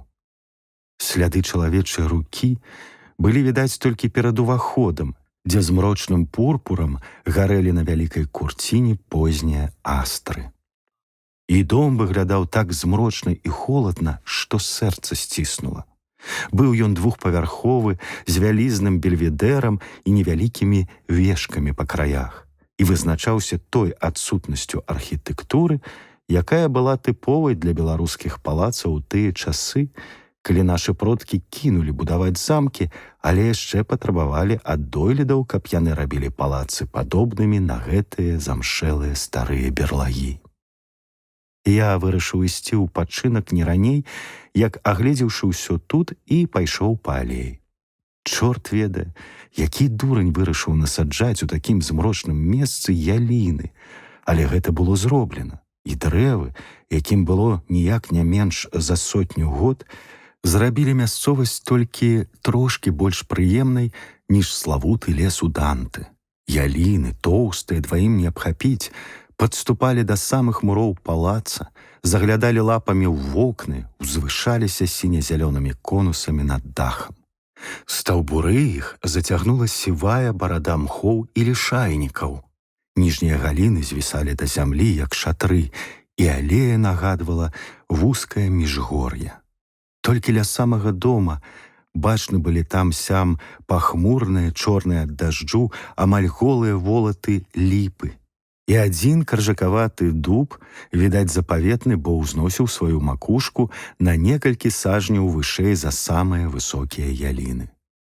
Ногі мае бясшумна ступалі па ігліцы, пасля я пачуў, што злева пацягнула дымком і пайшоў на пах. Хутка дрэвы расхінуліся, толькі каб паказаць такі ж зарослы флігель з паваленым ганкам і забітымі вокнамі. «З палову вярсты будзе да палаца», — падумаў я. «Калі, скажам, гаспадароў надумаюцца рэзаць, тут не пачуюць, хоць з гарматы страляй». Ля самых акон стаяў на 2 цаглінах чыгунок, і нейкая сівая гарбатая жанчына памешвала ў ім лыжкай. Напэўна, у флігелі дымілі печы, і таму гаспадары да позняй восені варылі ежу на свежым паветры. І зноў зялёны змрок алеі. Я вельмі доўга ішоў ёю, пакуль не дабраўся да таго месца, праз якое мы трапілі ў парк. Тут бачны былі свежыя сляды нашага васка, і агароджа, чыгунная, вітая, выключна тонкай работы, была павалена, разбіта на кавалкі і адцягнута ў бакі. Праз яе віткі прараслі даволі вялікія бярозы, а за агароджай, тут алея звяртала налева і цягнулася немаведама куды, ляжала бурая неабсяжная раўніна са скарлючанымі рэдкімі дрэўцамі, зялёнымі вокнамі. У адно з іх мы, відаць, учора ледь не трапілі, і я заднім лікам пахаладзеў ад жаху, рэдкімі велічнымі каменнямі. Самотная варона круцілася над гэтым гіблым месцам. Калі я з'явіўся надвячоркам дадому спачынка, я быў так намучаны гэтым змрочным месцам, што ледзь узяў сябе ў рукі. Мне пачынала здавацца, што гэта назаўсёды, гэтыя бурыя раўніны, дрыгва, напаўжывыя ад трасцы людзі, выміраючы ад старасці парк, уся гэта безнадзейная і ўсё ж родная зямля, над якой удзень хмары, а ўначы свеціць воўчае сонца або лье бясконцая зліва. Надзея Яноўская чакала мяне ў тым самым пакоі, і зноў былі той самы дзіўны выраз на яе перакрыўленым твары і тая самая няўважлівасць да вопраткі. Толькі на стале, дзе стаяў позні абед, былі змены. Абед быў вельмі сціплы і не каштаваў гаспадыні ані шэлега, бо ўсе стравы былі з вясковых прадуктаў. Толькі на сярэдзіне стала стаяла бутэлька віна, ды і тое, відаць, было сваё, са сваіх сутарэнняў. Але ўсё іншае было проста феерверкам фарбаў і форм. Пасярэдзіне стаяла срэбная ваза для кветак, і ў ёй 2 жоўтыя галінкі клёна. Поруч з ёю, але, відаць, з другога сервіза, вялікая, таксама срэбная супавая міса, срэбная салонка, талеркі, блюда. Але здзівіла мяне не гэта, тым больш, што ўсе гэтыя рэчы былі разрозненыя, цёмныя ад старасці, там-сям трошкі змятыя. Здзівіла мяне тое, што гэтыя рэчы былі даўняй мясцовай работы. Вы, вядома, ведаеце, што стагоддзі 2-3 таму срэбная і залатая пасуда ў Беларусі была пераважна нямецкай работы, вывезеная з прусаў. Гэтыя прадметы, багата аздобленыя рознымі выкрутасамі, рэльефнымі фігуркамі святых і анёлаў, былі саладжавыя і прыгожанькія да таго, што хацелася ванітаваць. Але што зробіш? Гэта была мода. А гэта было сваё. Нязграбныя, трошкі прысадзістыя фігуркі на вазе, характэрны арнамент. І нават у жанчын на салонцы было простае, шыракаватае тутэйшае аблічча. І сярод гэтага стаялі два келіхі з вясёлкавага старажытнага шкла, якога зараз на вагу золата не знойдзеш. Адзін келіх перад ёю быў трошкі надбіты зверху. Як на грэх, адзіны за ўвесь дзень апошні прамень сонца прабіўся ў акно і зайграў у шкле, запаліў ім дзясяткі рознакаляровых агеньчыкаў. Гаспадыня, напэўна, заўважыла мой позірк і сказала: Гэта ўсё апошняе з тых 3 прыбораў, якія засталіся ад продка Рамана Жысць Яноўскага. Але ходзяць недарэчнае паданне, быццам гэта падарунак яму ад караля Стаха. Праўда, сёння яна неяк пажвавела, здавалася нават не такой непрыгожай. Відаць, ёй падабалася новая роля. Мы выпілі віна і паелі, амаль увесь час размаўляючы. Віно было чырвонае, як гранат, і надзвычай добрае. Я зусім развесяліўся, смяшыў гаспадыню, і нават у яе з'явіліся на шчоках 2 не вельмі здаровыя ружовыя плямы. А чаму вы дадалі да прозвішча вашага продка гэты прыдомак «Жысь»? Даўняя гісторыя. Зноў змрочна сказала яна. Справа як быццам была на паляванні. Да глухаватага караля са спіны бег зубр, і пабачыў гэта адзін Раман. Ён крыкнуў яму: «Жысь, гэта па-нашаму мясцоваму значыць сцеражыся». І кароль павярнуўся, але, адбягаючы ў бок, упаў. Тады Раман з рызыкай забіць караля стрэлам трапіў зубру ў вока, і той паваліўся амаль побач з каралём. Пасля гэтага ў наш герб далі пішчаль, а да прозвішча прыдомак «Жысь». Такія выпадкі маглі быць у тыя часы, сцвердзіў я. Прабачце, я прафан у геральдыцы. Яноўскія, мне здаецца, вядуцца на нашай зямлі з 12 стагоддзя. З 13-го, сказала яна. І лепей бы яны не вяліся. Гэтыя законы роду — чыстае глупства, але супраць іх не пойдзеш. Гэтыя каміны, гэта правіла абавязкова жыць у гэтым доме камусьці з нашчадкаў, забарона прадаваць яго. А між іншым мы жабракі, і дом гэты жахлівы дом. І на нас як праклён які ляжыць. Двойчы пазбаўлялі герба, труцілі. Амаль ніхто з продкаў не памёр сваёй смерцю.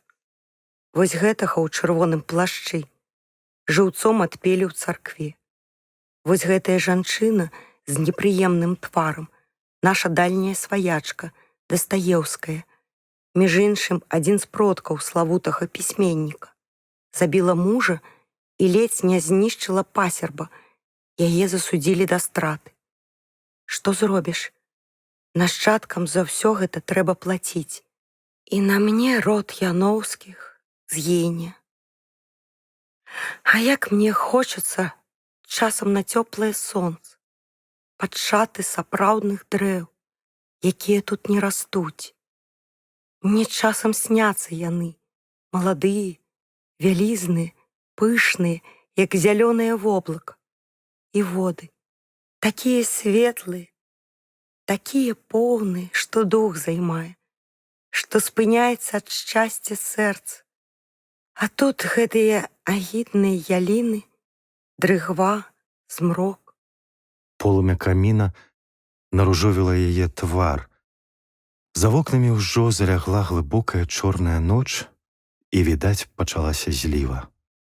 Ах, пан Беларэцкі, я такая шчаслівая, што вы тут, што ёсць поруч чалавек. Звычайна я ў такія вечары голасна спяваю, але я і песень добрых не ведаю. Всё старыя з рукапісных кніг, сабраных дзедам, і там жахі.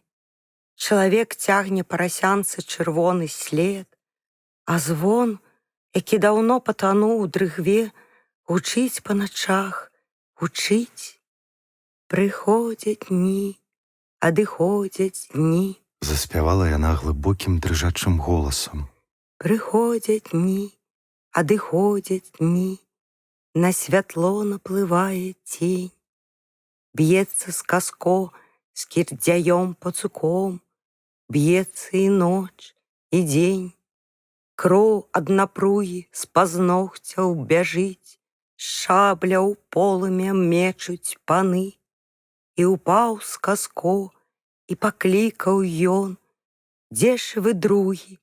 Не чуюць яны.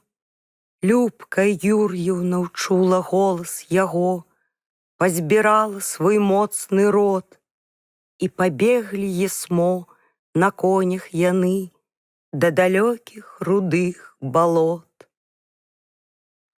А далей дрэнна, не хачу спяваць. Толькі і добра, што апошнія радкі. І яны пілі адзін аднаго, і яны ў згодзе жылі. Пакуль сонца ззяла над грэшнай зямлёй, пакуль разам у дол не сышлі. Я быў глыбока ад усяго сэрца расчулены. Такое пачуццё бывае толькі тады, калі чалавек глыбока верыць у тое, пра што спявае. І якая цудоўная старая песня. А яна раптам уткнулася тварам у далоні і зарыдала. Далібог, сэрца маё аблілося крывёю. Што зробіш, я наогул недаравальна жаласлівы. Не памятаю, якімі словамі я яе суцяшаў. Паважаны чытач, да гэтага самага месца я быў, так бы мовіць, суровым рэалістам у сваім апавяданні. Вы ведаеце, я невялікі ахвотнік да раманаў духу мадам Радкліф і першы не паверыў бы, каб хтосьці расказаў мне такое. Тон майго апавядання рэзка мяняецца. Паверце мне, каб усё гэта было выдумкай, я б выдумаў гэта зусім іначай. У мяне ўсё ж добры густ. А такога ніводны з паважаючых сябе раманістаў не насмеліўся прапанаваць сур'ёзным людзям. Але я распавядаю шчырую праўду. Мне нельга хлусіць, а гэта для мяне занадта сваё, занадта важлівае. Таму буду распавядаць, як яно было.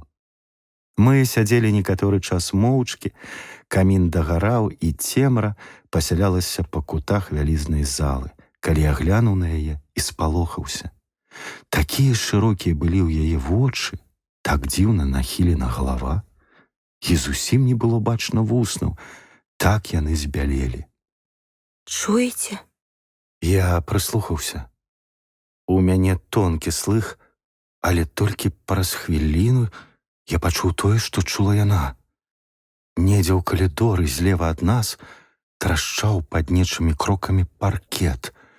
Хтосьці ішоў доўгімі бясконцымі пераходамі, і крокі то заціхалі, то з'яўляліся зноў. Чуеце? Топ, топ, топ. Надзея Романовна, што з вамі, што такое? Пусціце мяне. Гэта малы чалавек. Гэта зноў ён. Па маю душу.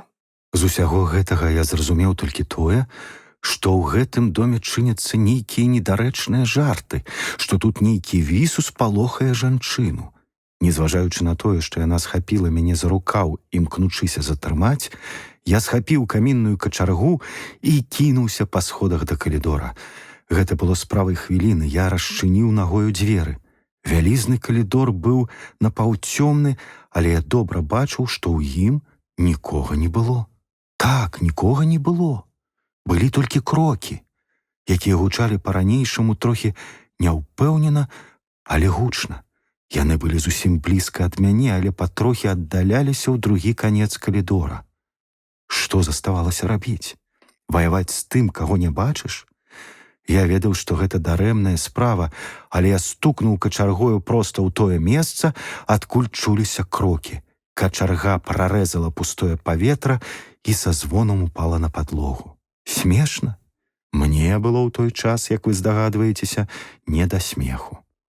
У адказ на мой дастахвальны рыцарскі ўдар нешта жаласна і глуха застагнала, Пасля пачуліся яшчэ 2-3 крокі, і ўсё сціхла.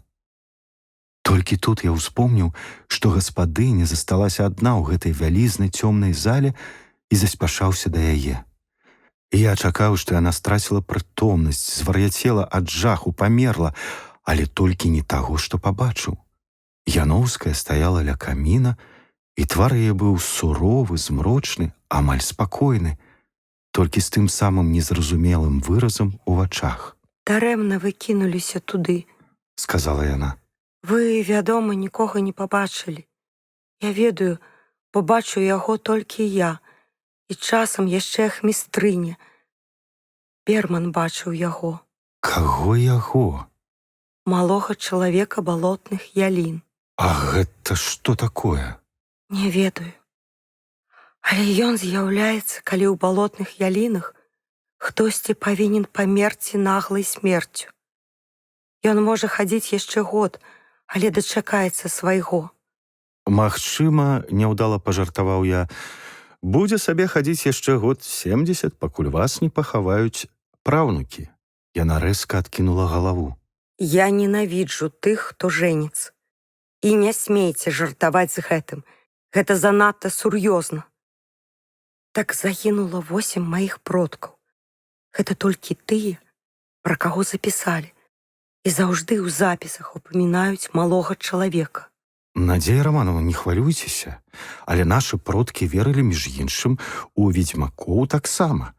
І заўжды знаходзіліся людзі, якія кляліся, што бачылі іх. А бацька, мой бацька, гэта не запісы. Гэта чула, гэта бачыла я сама.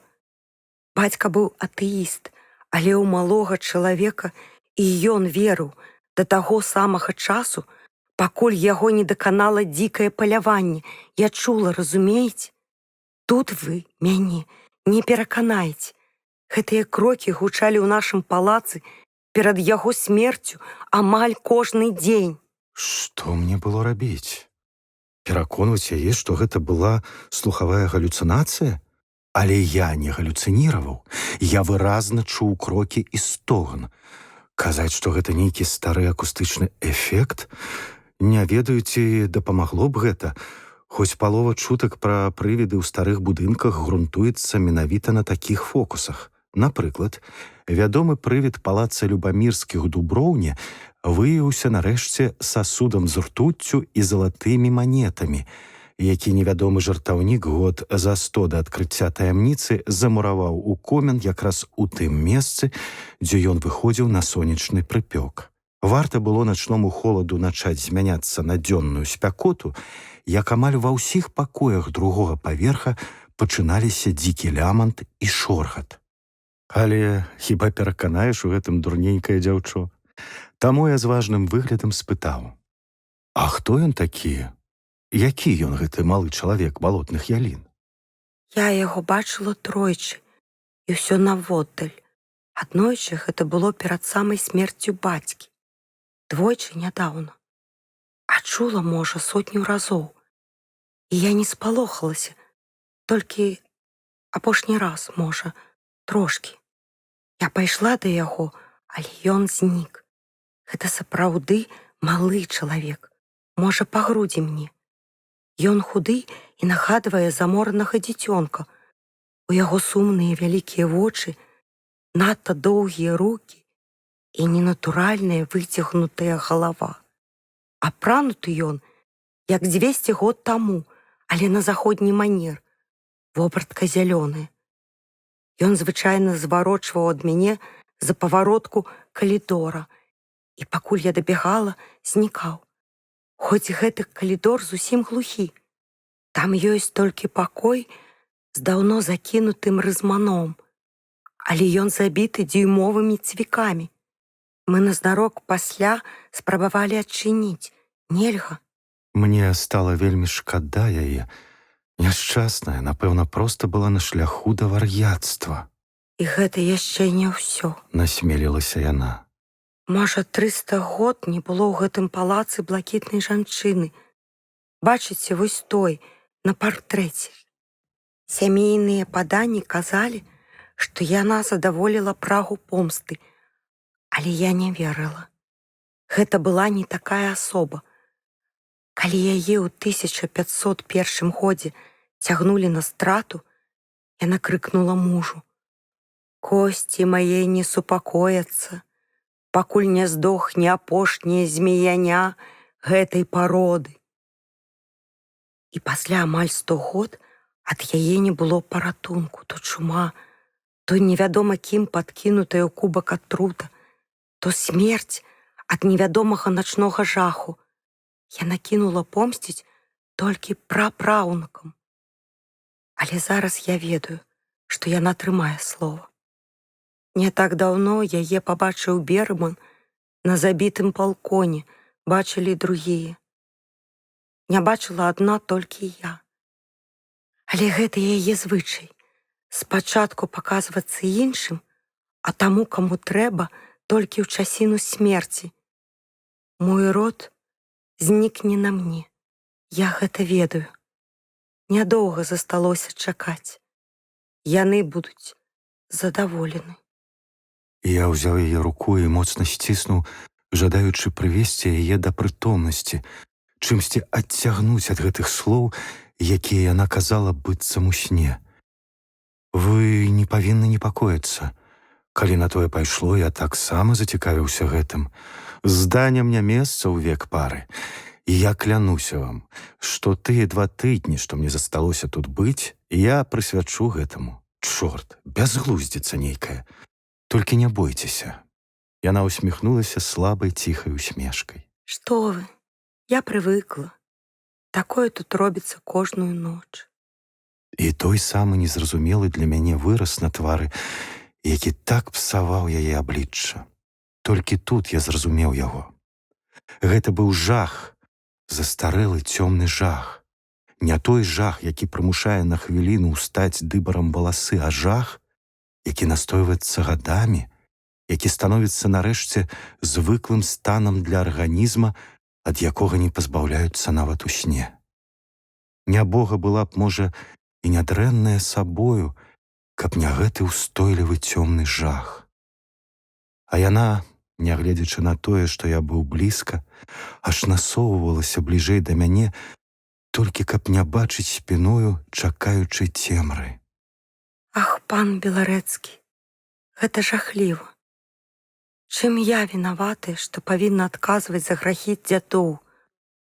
А на гэтыя слабыя плечы лёг увесь цяжар без астачы. Ён ліпкі і цёмны.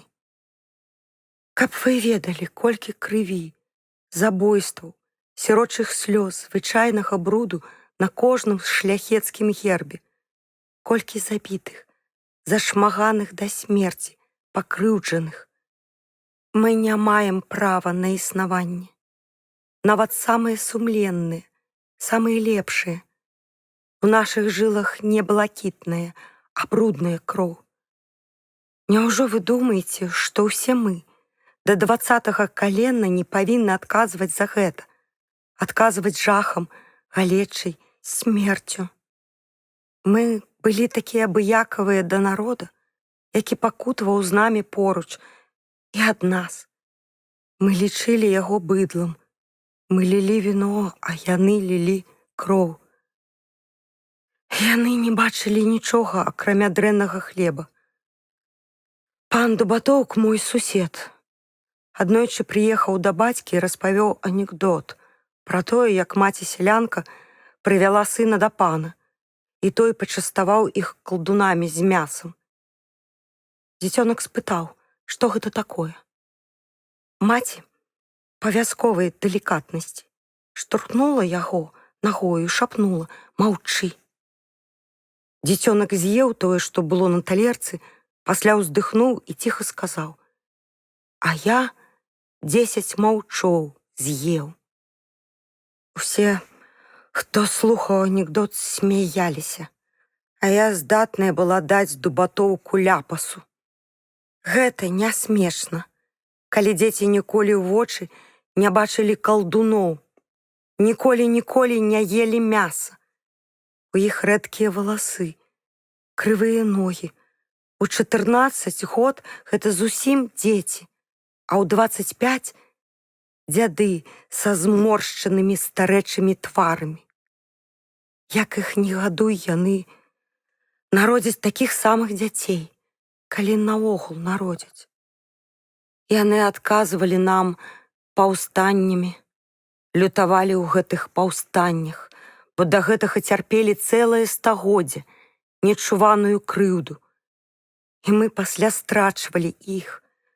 Вось гэты, на сцяне ў бабровым футры, закатаваў нават свайго стрыечнага брата, які стаў на бок вашчылаўцу. Прозвішча брата было Агей Грынкевіч-Яноўскі. Якія мы былі абыякавыя. Такія самыя двухногія, як мы елі траву, хоць край наш, шчодры і багаты, лепшы на зямлі ніколі не прымусіць чалавека памерці ад нястачы ежы. Мы гандлявалі радзімай, прадавалі яе хцівым суседзям, а сяляне любілі яе, сваю мачуху, і падыхалі ад бясхлеб'я. І хто абвінаваціць іх, калі яны возьмуць вілы і ўваб'юць іх нам у грудзі? Мне здаецца, што нават праз 100 год, калі ўсе мы вымрам, калі нашчадкі гэтых няшчасных выпадкова адшукаюць нейкага шляхціца, яны будуць мець поўнае права забіць яго. Зямля не для нас. Я глядзеў на яе са здзіўленнем. Гэты запал, гэта натхненне ўласным словам зрабілі яе твар незвычайным. Я толькі тут зразумеў, што ніякая яна не непрыгожая, што перада мною незвычайная дзяўчына, прыгожая дзіўнай, трохі вар'яцкай прыгажосцю. Ух, якая гэта была прыгажосць! Напэўна, такімі былі нашы старажытныя прарочыцы, якія біліся ў атрадах мурашкі і мужыцкага Хрыста. Гэта была прыгажосць незямная, замучаная, з горкімі вуснамі і вялікімі чорнымі сухімі вачыма. І раптам усё гэта знікла. Перада мною зноў сядзеў той самы заморак. Толькі я ўжо ведаў, якая яна на самай справе. І ўсё ж мне вельмі не хочацца паміраць. Я так хачу сонца, іншых нябачаных мною лугоў, дзіцячага смеху. Я вельмі жадаю жыць, хоць і не маю на гэта права. Толькі гэта і дало мне магчымасць вытрымаць гэтыя 2 гады, хоць выйсця няма. Тут начныя крокі, малы чалавек, блакітная жанчына. Я ведаю, я памру. І ўсё гэта дзікае паляванне караля Стаха. Каб не яно, мы, магчыма, яшчэ жылі б. Яно заб'е нас. І яна змоўкла на цэлую гадзіну, пакуль не прыйшоў час ісці па пакоях. І калі да гэтага вечара я быў абыякавы да гэтай заморанай шляхцяначкі, дык пасля яе палкіх слоў зразумеў, што нейкім дзівам з яе атрымаўся сапраўдны чалавек. Гэтаму чалавеку трэба было абавязкова дапамагчы. І лежачы ў цемры з адкрытымі вачыма, я амаль да ранку думаў, што калі учора я вырашыў ехаць праз 2 дні з брыдкага месца і далей ад радавітай гаспадыні, дык зараз я застануся тут на тыдзень, 2, 3, на месяц, каб разгадаць усе гэтыя таямніцы і вярнуць сапраўднаму чалавеку заслужаны ім спакой. Раздзел 3. Першае, што я зрабіў наступнага дня, гэта ададраў дошкі ад дзвярэй таго адзінага закалочанага пакоя, у якім толькі і мог знікнуць малы чалавек, калі ён быў істотай з плоці і крыві. Цвікі заржавелі, філёнгі на дзвярах былі цэлымі, у пакоі ляжаў пласт пылу на 3 пальцы. Там ніхто не мог схавацца, і я зноў закалаціў дзверы. Пасля я абследаваў усе пакоі ў другім крыле і пераканаўся, што схавацца там няма дзе. Над калідорам, дзе я чуў крокі, была гара, на якой таксама не было слядоў. Справа былі дзверы ў мой пакой і пакой гаспадыні, глухі мур і за ім парк. Ад усяго гэтага у мяне пачало круціцца ў галаве. Няўжо сапраўды існуе на свеце нешта зверхразумовае? З гэтым я, загартаваны афеіст, ніяк не мог згадзіцца. Мне прыйшла ў галаву думка, што трэба пайсці ў бібліятэку і даведацца нарэшце, што гэта за дзікае паляванне, пра якое мне было нязручна распытваць гаспадыню. Дарэчы, я спадзяваўся адшукаць там які-небудзь стары план дома, каб пасля распачаць метадычныя пошукі. Я ведаў, што ў нашых старых палацах бывалі часам так званыя слухаўкі, гэта значыць таемныя прабоі ў мурах. У іх звычайна былі замураваны галаснікі, асобай формы гарлачы, што ўзмацнялі гукі. І гаспадар мог, знаходзячыся ў другім канцы палаца, добра чуць, што гавораць госці або слугі ў гэтым канцы. Магчыма, і тут было нешта падобнае. Якая-небудзь ахмістрыня хадзіла ўначы на першым паверсе, а крокі яе былі чутны тут. Гэта была слабая надзея, але чаго не здараецца. І я накіраваўся ў бібліятэку, якая размяшчалася ў бельетажы між першым і другім паверхамі ў асобным крыле. Рэдка мне здавалася бачыць такія запушчаныя пакоі. Паркет выбіты, вялізныя вокны ў пылі, люстры на столе ў пыльных чахлах. Відаць, гэта была самая старажытная частка дома, замчышча, вакол якога пасля ўзнік сам палац. Гэта прыйшло ў маю галаву, калі я пабачыў перад самай бібліятэкаю дзіўны пакой. І тут быў камін. Але такі вялізны, што зубра можна было засмажыць. І нават гнёзды ад пожагаў яшчэ засталіся на яго сценах. Вокны маленькія, з каляровых шкельцаў. Сцены груба атынкаваныя. На столе перакрыжоўваюцца цяжкія квадратныя бэлькі, укрытыя закуранай разьбою, а на сценах старая грубая зброя. Словам, гэта быў пакой тых добрых старых часоў, калі паны разам з хлопамі збіраліся ў адну залу і сядзелі зімовымі вечарамі пры вогнішчы.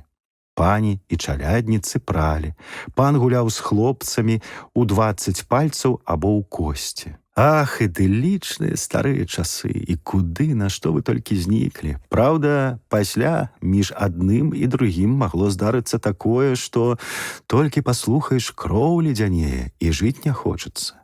Але ж гэта глупства, на гэта зважаюць толькі сентыментальныя хлюпікі.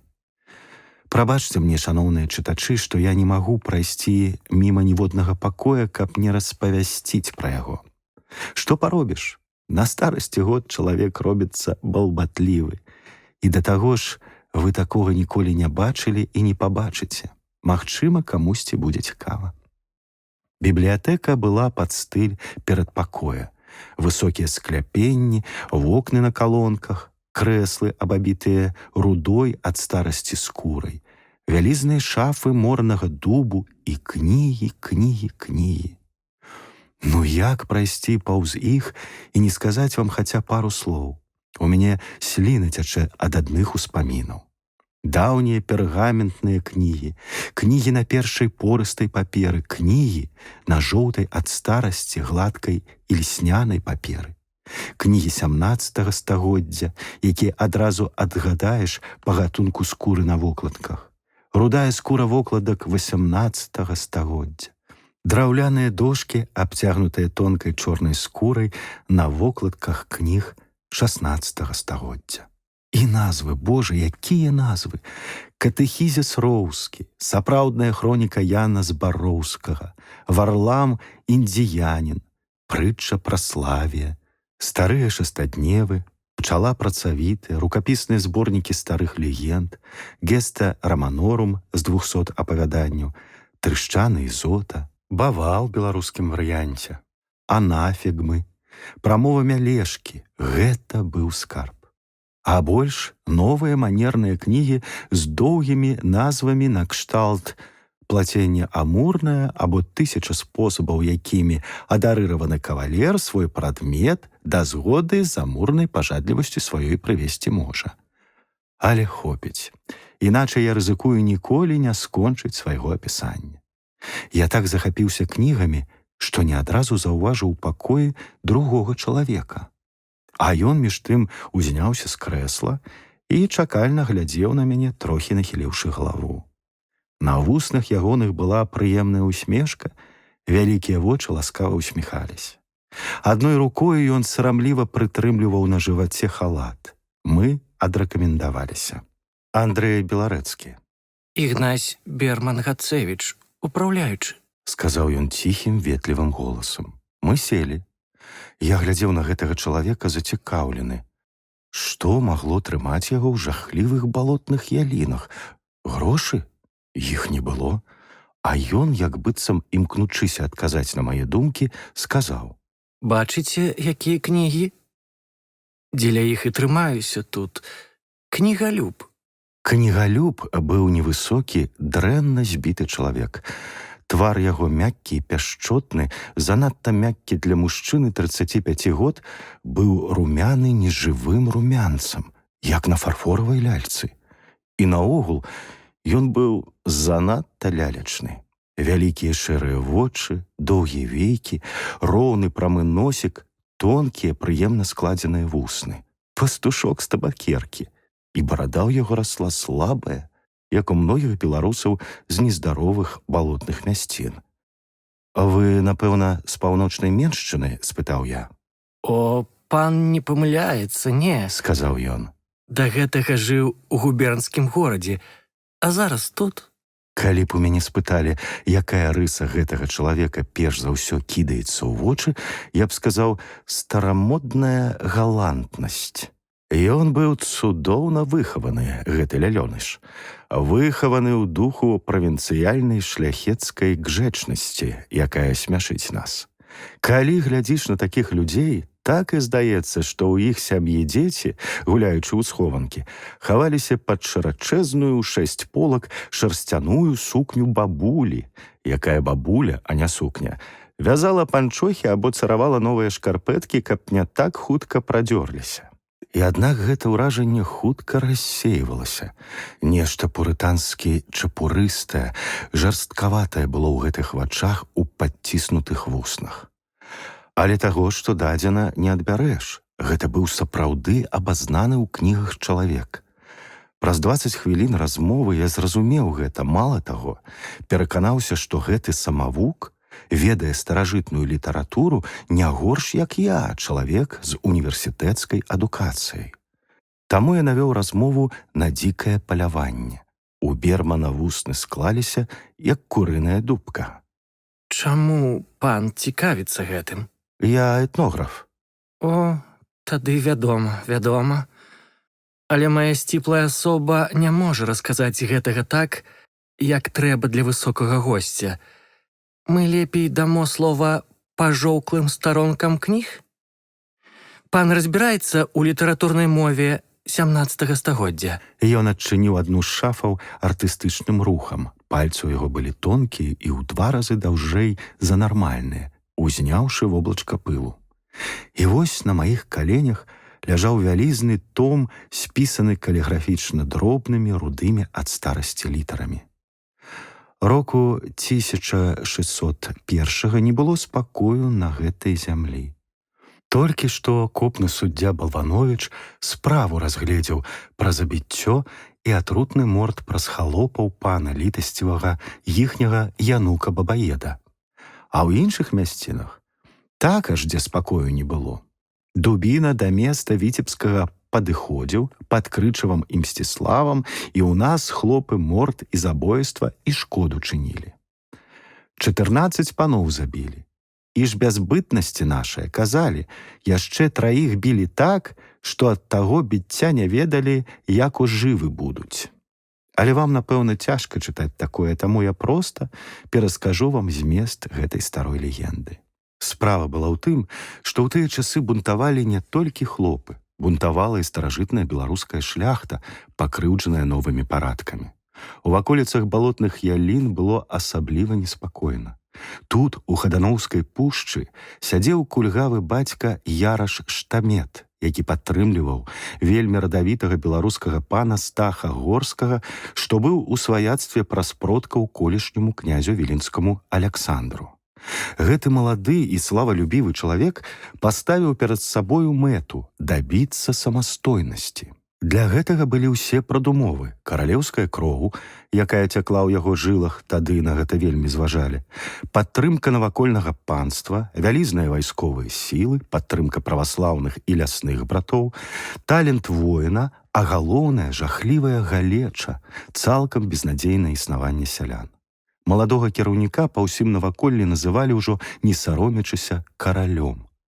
Але ён пакуль што збіраў сілы і дыпламатычна туманіў вочы прадстаўнікам дзяржаўнай улады. Сілы яго, як казаў рукапіс, дасягалі ўжо 8000 коннікаў, якія часткова хаваліся ў пушчы, часткова знаходзіліся пры яго палацы. Нарэшце, глыбокай восенню 1602 года ўсё было гатова. Па навакольных цэрквах сяляне ўзялі прысягу каралю Стаху, і ён нечаканым ударам авалодаў моцным замкам у сучасным павятовым гарадку. Чакалі толькі яраша Штамета з хлопцамі, а паколькі войска было моцным, а кароль рашучым, цалкам магло здарыцца, што ў гісторыю Беларусі была б запісана новая яскравая старонка. Не выказваў асаблівага захаплення каралём Стахам толькі Раман Яноўскі, моцны магнат, уладар балотных ялін. Кароль падазраваў, што Раман уступіў у заганныя зносіны з гетманам літоўскім і нават рымскай царквою. Ён папярэдзіў Яноўскага, што гэта небяспечна для яго скончыцца. Яноўскі запэўніў яго ў сваёй павазе і адданасці, і кароль Стах паверыў, нават аблабызаўся з Раманам, нават змяшаў у кубку сваю і яго кроў, якую пасля выпілі абодва дагаворныя бакі. Стах нават даслаў Раману срэбную пасуду. Невядома, што прымусіла Рамана рашыцца на наступнае: ці славалюбства, ці вераломства, ці, можа, яшчэ што. Ён жа быў сябрам законнаму каралю. Ён запрасіў караля Стаха на паляванне, і той выехаў да яго са сваім невялікім паляўнічым атрадам чалавек у 20. Штамет павінен быў з'явіцца ў замак назаўтра. Часу было досыць. Кароль вырашыў пабавіцца, тым больш, што прадмет палявання быў вельмі спакуслівы — балотная рысь, істота, якая нагадвала памерамі і афарбоўкай тыгра і ўжо тады была рэдкай у нашых пушчах, а пасля, год праз 100 зусім знікла, і пра яе нават забылі. І чорную здраду задумаў ён, пан Раман. Хоць і быў кароль Стах мужыцкім каралём, хоць і ўзняўся супраць божых улад, але хіба не блаславіў бы Бог і яго ўладу, каб ён захапіў трон дзедзіч сваіх. І прыехаў кароль Стах у балотныя яліны, і тут яму палац агнямі ўпрыгожылі і пір зрабілі. І ён піў, пацяшаўся з панам Раманам і іншымі панамі, а паноў тых было, можа, 100 і яшчэ 30. А ўначы паехалі яны на паляванне, бо ночы стаялі светлыя, а ў такія ночы балотная рысь пакідае сетнягі і ходзіць на нашай раўніне ад балотных ялін аж да ўрочышчаў курганы і пнюхі, і ловіць не толькі худобу, але і самотных людзей. Таму ж і ненавідзяць яе ўсе, таму і знішчаюць, што яна людажэр. Воўк пра мяне і лясная рысь часцей за ўсё пра мяне, а балотная не пра мяне. І госці ўсе паехалі, а Раман з паляваннем караля Стаха і старым сваім верным даездчыкам Аляхно Варонай і дробным шляхціцам-дубатоўкам паехалі на балотную рысь. А ноч такая была, што ледзь месяц свяціў, і смутна ўсё было, і скакалі па балотах, нягледзячы на восень, балотныя сінія агні. А агні чалавечыя згаслі ў хатах, і, можа, нават Бог па нявызначанай мудрасці сваёй пагасіў агні і ў некаторых душах чалавечых. І адбіліся ад загоншчыкаў сваіх пан Раман і кароль Стах. Не паспелі і агледзецца яны, як скокнуў скупены лемпард балотны, збіў ударам сваіх грудзей у грудзі каня Рамана і выдраў у каня таго кавалак жывата з кішкамі разам, бо такі ўжо звычай балотнай рысі. І ўпаў пан Раман і адчуў жах смяротны, бо звер палаючымі вачыма глядзеў у твар яго, і быў ён, гэты звер, шырэй яго і доля. Але тут кароль Стах скочыў з свайго коня драпятага проста на спіну зверу, схапіў яго за вуха, аддзёр пысу з ляжачага і кордам, кароткім мячом, паласнуў яго па глотцы. Лемпард адкінуў яго ударам лапы, і Стах адляцеў, а звер насеў на яго, паміраючы. Але тут і пан Раман ускочыў і разбіў чэрап страшыдла сваім баявым чаканам. Так і ляжалі яны ўтрох. І пан Раман дапамог каралю ўстаць, пацалаваў у вусны і сказаў: «Квіты мы з табою, браце, ты мне жыццё выратаваў, а я тваю душу выратаваў шчыра». А пасля напаткалі іх паляўнічыя, і вырашылі яны ноч правесці разам у лесе і яшчэ піць і гуляць, бо яшчэ не досыць было для іхняй душы, і сэрца іх пасля бойкі з лемпартам прасіла віна. І расклалі яны вогнішча ў лесе запаветным і пачалі піць. А цемра стаяла такая, калі знік месяц, што адыдзі далей ад вогнішча і не пабачыш пальца на руцэ. Узялі яны бочкі віна, што прывёз Раман, і пілі, забаўляліся, і ніхто не ведаў, што віно тое было атручанае.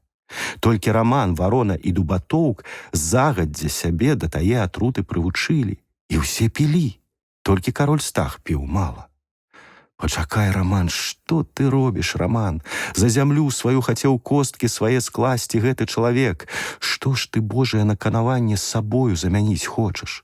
Панства свайго табе шкада. А ці падумаў ты, што топчуць волю народа твайго, мову і веру яго, душу яго? Не думаеш ты пра гэта. Зайздрасць і славалюбства ў сэрцы тваім». І так яны пілі, пакуль не сталі ў людзей з палявання караля Стаха закрывацца вочы. Але кароль усё казаў, якімі шчаслівымі ён зробіць усіх, калі сядзе на трон дзедзіч сваіх. І тады пан Раман узяў свой корд, узяў яго за рукаяць аберуч і, падышоўшы да караля Стаха са спіны, узнёс корд над яго галавою і пасля апусціў гэты корд вастрыём на патыліцу караля Стаха. Той клюнуў носам, пасля ўзняў галаву, паглядзеў у вочы Раману, і твар яго, заліты крывёю, быў як вопль жахлівая да Бога аб помсце. «Што ж ты зрабіў? Ты ж пабрацім мой, браце!» А пасля, намагаючыся ўстаць, крыкнуў: «Многіх людзей пазбавіў ты зараз шчасця. Нашто прадаў ты свой народ, адступнік?» Раман другі раз ударыў яго мячом, і той упаў, але дар слова не кінуў яшчэ ягоных вуснаў. «Зараз трымайся, здраднік! Праклён мой на цябе і на твой чорны рот! Хай стане камянём хлеб ля вуснаў тваіх, хай бясплоднымі будуць жонкі вашы, а мужы захлынуцца ўласнай крывёй». І пасля сказаў ён жаласным ад слабасці голасам, але жорстка: «Прадаў ты свой край, былы пабрацім, але мы не памром. Мы яшчэ з'явімся да цябе і да дзяцей тваіх, і да нашчадкаў тваіх, я і маё паляванне. Да 20-га калена будзем мы помсціць бязлітасна, і не схаваецеся вы ад нас, чуеш? Да 20-го калена, і кожнае з кален тваіх будзе дрыжаць больш балюча і жахліва, ніж я зараз ля ног тваіх». І ўраніў галаву, а яго аслупянелае паляванне нарэшце схамянулася і схапілася за нажы, і яны біліся 20 супраць траіх, і бойка была жахлівай, але трое адолелі 20 і забілі ўсіх. А пасля яны прытаручылі трупы і параненых, якія жаласна стагналі да ўласных коней, і насцябалі іх. І коні памчаліся якраз да волатавай прорвы, не разбіраючы дарогі. І ніхто не заўважыў, што ў целе караля Стаха яшчэ была іскра жыцця. Коні ляцелі ўноч, а слабы месяц асвятляў іх доўгія грывы, і недзе наперадзе бегалі па купінах сінія агні. І з гэтага жахлівага статка даносіўся голас караля Стаха: «Д'яблу аддаю душу сваю, бо не дапамагае Бог. Трымайся, Раман, мы прыскачам да цябе конныя. Дрыжы, Раман, калаціся, адвечны вораг. Мы прыйдзем, мы адпомсцім. І ніхто не ведаў, што праўда была ў гэтых словах, што зброі д'ябла, праўды, помсты і кары з'явіўся кароль Стах. Не за тое помсціў ён, што забіў яго Раман. Забойства ніколі не атрымае такой кары, калі гэта не забойства пабраціма. Нядоўга яны зажыліся на свеце. Даешчык Варона першы пабачыў цені Стаха і яго прыспешнікаў праз 2 тыдні. Не разбіраючы дарогі, імчалася дзікае паляванне па самай жахлівай дрыгве, па лесе, па вадзе межыток. Не абразгалі цуглі, не звінелі мячы.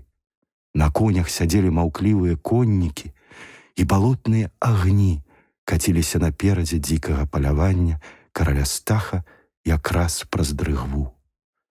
Аляхно з'ехаў з розуму. Загінуў пасля таго і Дубатоўк. Гетман Літоўскі рассеяў мужычыя палкі, якія засталіся без кіраўніка. У бойцы загінуў Яраш Штамет. А Раман Яноўскі быў жывы і смяяўся. І аднойчы ён быў на паляванні і вяртаўся адзін праз верасавыя пусткі дадому. Месяц слаба свяціў на верас. І раптам забегалі недзе ззаду сінія балотныя агні, і даляцеў з таго боку спеў рагоў і ледзь чутны стук капытоў. А пасля з'явіліся цьмяныя цені коннікаў. Грывы коней веялі па ветры. Беглі перад дзікім паляваннем гепарды, спушчаныя са шворак. І бязгучна па верасе і дрыгве ляцелі яны. І маўчалі коннікі, а гукі палявання даляталі аднекуль з другога боку. І перад усімі скакаў, асветлены месяцам, туманны і вялізны кароль Стах. І гарэлі вочы коней і людзей і гепардаў. І Раман пабег, а яны бязгучна і хутка скакалі за ім, і коні часам перабіралі нагамі ў паветры, і спяваў дзікі верас, і месяц раўнадушна глядзеў на пагоню. І Раман тройчы крыкнуў «Дзікае паляванне» такім голасам, што пачулі нават людзі ў навакольных хатах. А пасля дзікае паляванне нагнала яго, і сэрца яго не вытрымала. Так загінуў Раман. Многія з таго часу бачылі на тарфяных раўнінах дзікае паляванне Стаха. І хоць карала яно не ўсіх, але мала ў каго не разрывалася сэрца, калі бачыў ён на балотах змрочныя цені коннікаў. Так загінуў сын Рамана і сын яго сына, пасля смерці якога я і пішу пра гэта на навучэнне і жах яго нашчадкаў, якія, можа, і змогуць добрымі справамі пазбавіць сілы сівы даўні праклён. Сцеражыцеся дрыгвы, людзі, сцеражыцеся балот уначы, калі сінія агні збіраюцца і пачынаюць скокі на самых гіблых мясцінах. Там часта ўначы пабачыце вы 20 коннікаў на вараных дрыггантах. І галоўны коннік імчыць наперадзе ўсіх. Капялюх з заломленым полем насунуты на яго вочы, ногі прывязаны да сядла. Не бразгочуць мячы, не ржуць маўклівыя коні. Толькі часам аднекуль здалёк даносіцца спеў рога. Развяваюцца грывы, балотныя агні ззяюць пад нагамі коней. Па верасе, па гіблай дрыгве скача дзікае паляванне і будзе скакаць да тых часоў, пакуль існуе свет. І яно, наша зямля, нелюбімая намі і страшная. Злітуйся з нас, Божа. Я адарваўся ад паперы і скалануў галавою, жадаючы пазбыцца дзікіх вобразаў. Берман чакальна глядзеў на мяне. Ну, што пан, прашу прабачэння, думае пра гэта? Якая жахлівая, прыгожая і фантастычная легенда, шчыра ўсклікнуў я.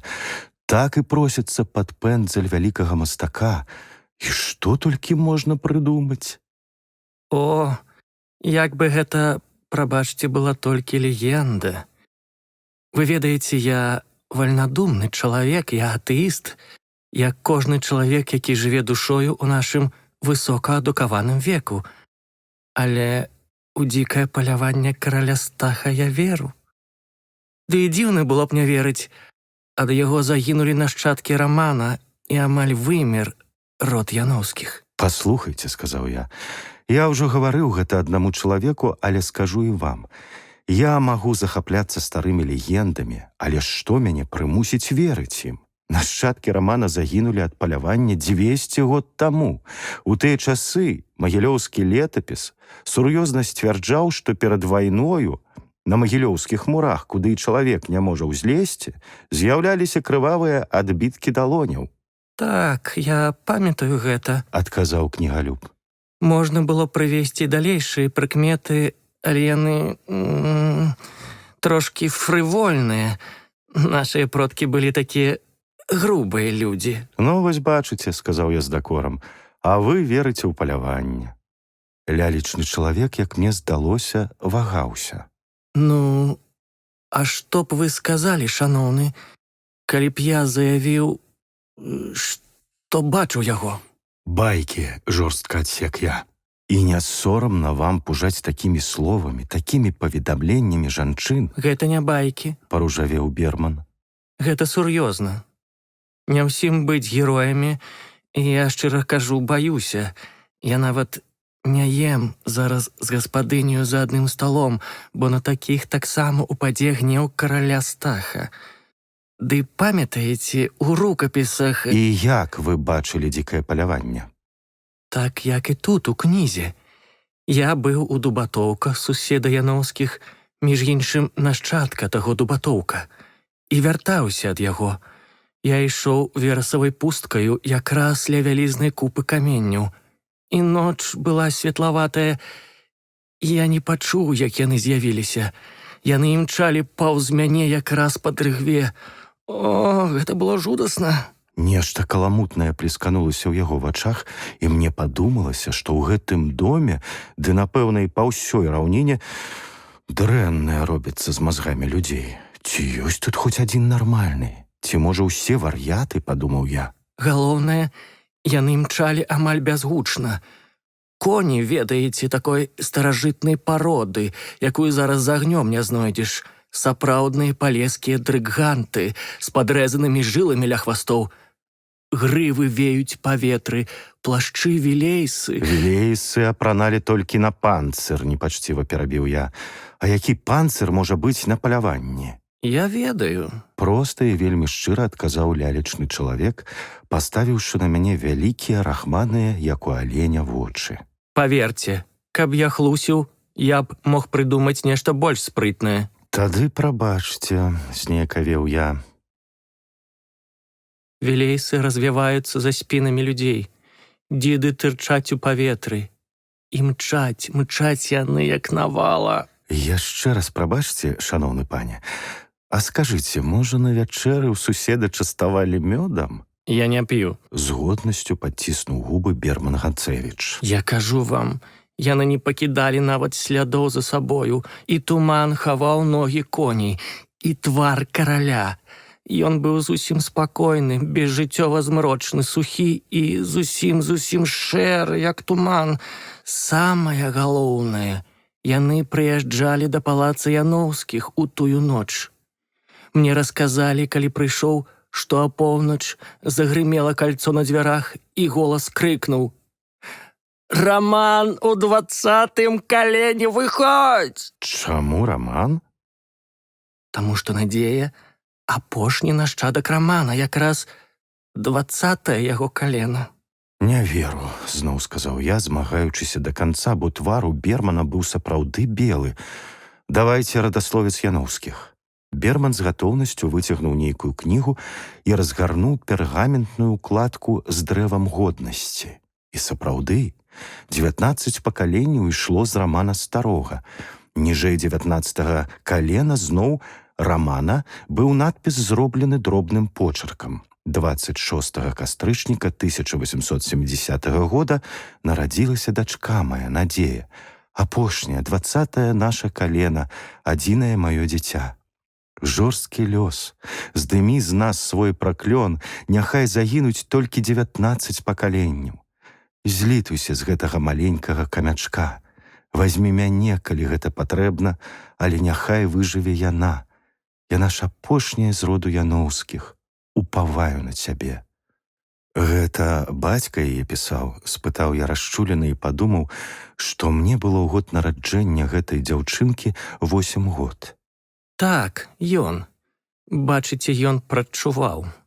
Яго лёс – доказ праўдзівасці легенды пра караля Стаха.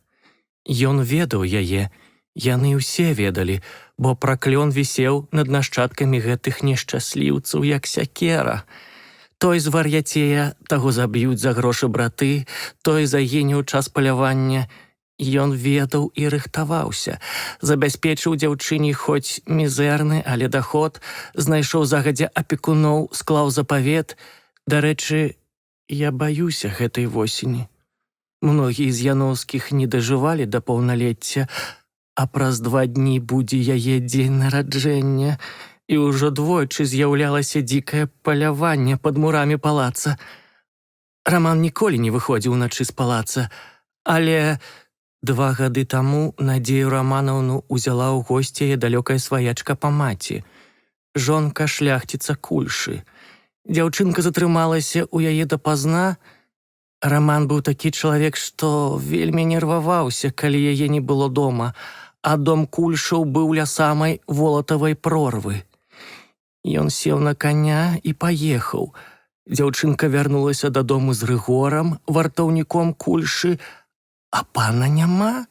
Паехалі шукаць, а была восень, час, калі паляванне караля Стаха з'яўляецца асабліва часта. Мы ехалі па слядах панскага коня, я і Рыгор. Я баяўся, а Рыгор ані кроплі. Сляды вялі спачатку па дарозе, пасля збочылі і пачалі віляць па лузе. І збоку Рыгор адшукаў другія сляды. Ён быў добры паляўнічы, гэты Рыгор. Які жах, пане! Сляды былі ад 2 дзясяткаў коней, і падковы старыя з трызубцам, падобным на габлі. Такіх даўно не куюць у нас. І часам гэтыя сляды знікалі і з'яўляліся праз 20, праз 30 крокаў, быццам коні ляцелі ў паветры. Пасля мы адшукалі клак ад панскай стрэльбы. Я пазнаў бы яго з сотні. Рыгор прыпомніў, што калі ён вёз дзяўчо да хаты, нехта страляў ля прорвы. Мы пагналі коней хутчэй, бо мінула гадзін 5. Ноч ужо цямнела перад світаннем. Хутка мы пачулі, недзе гігатаў конь. Мы выехалі на вялікую галявіну, якая зарасла верасам.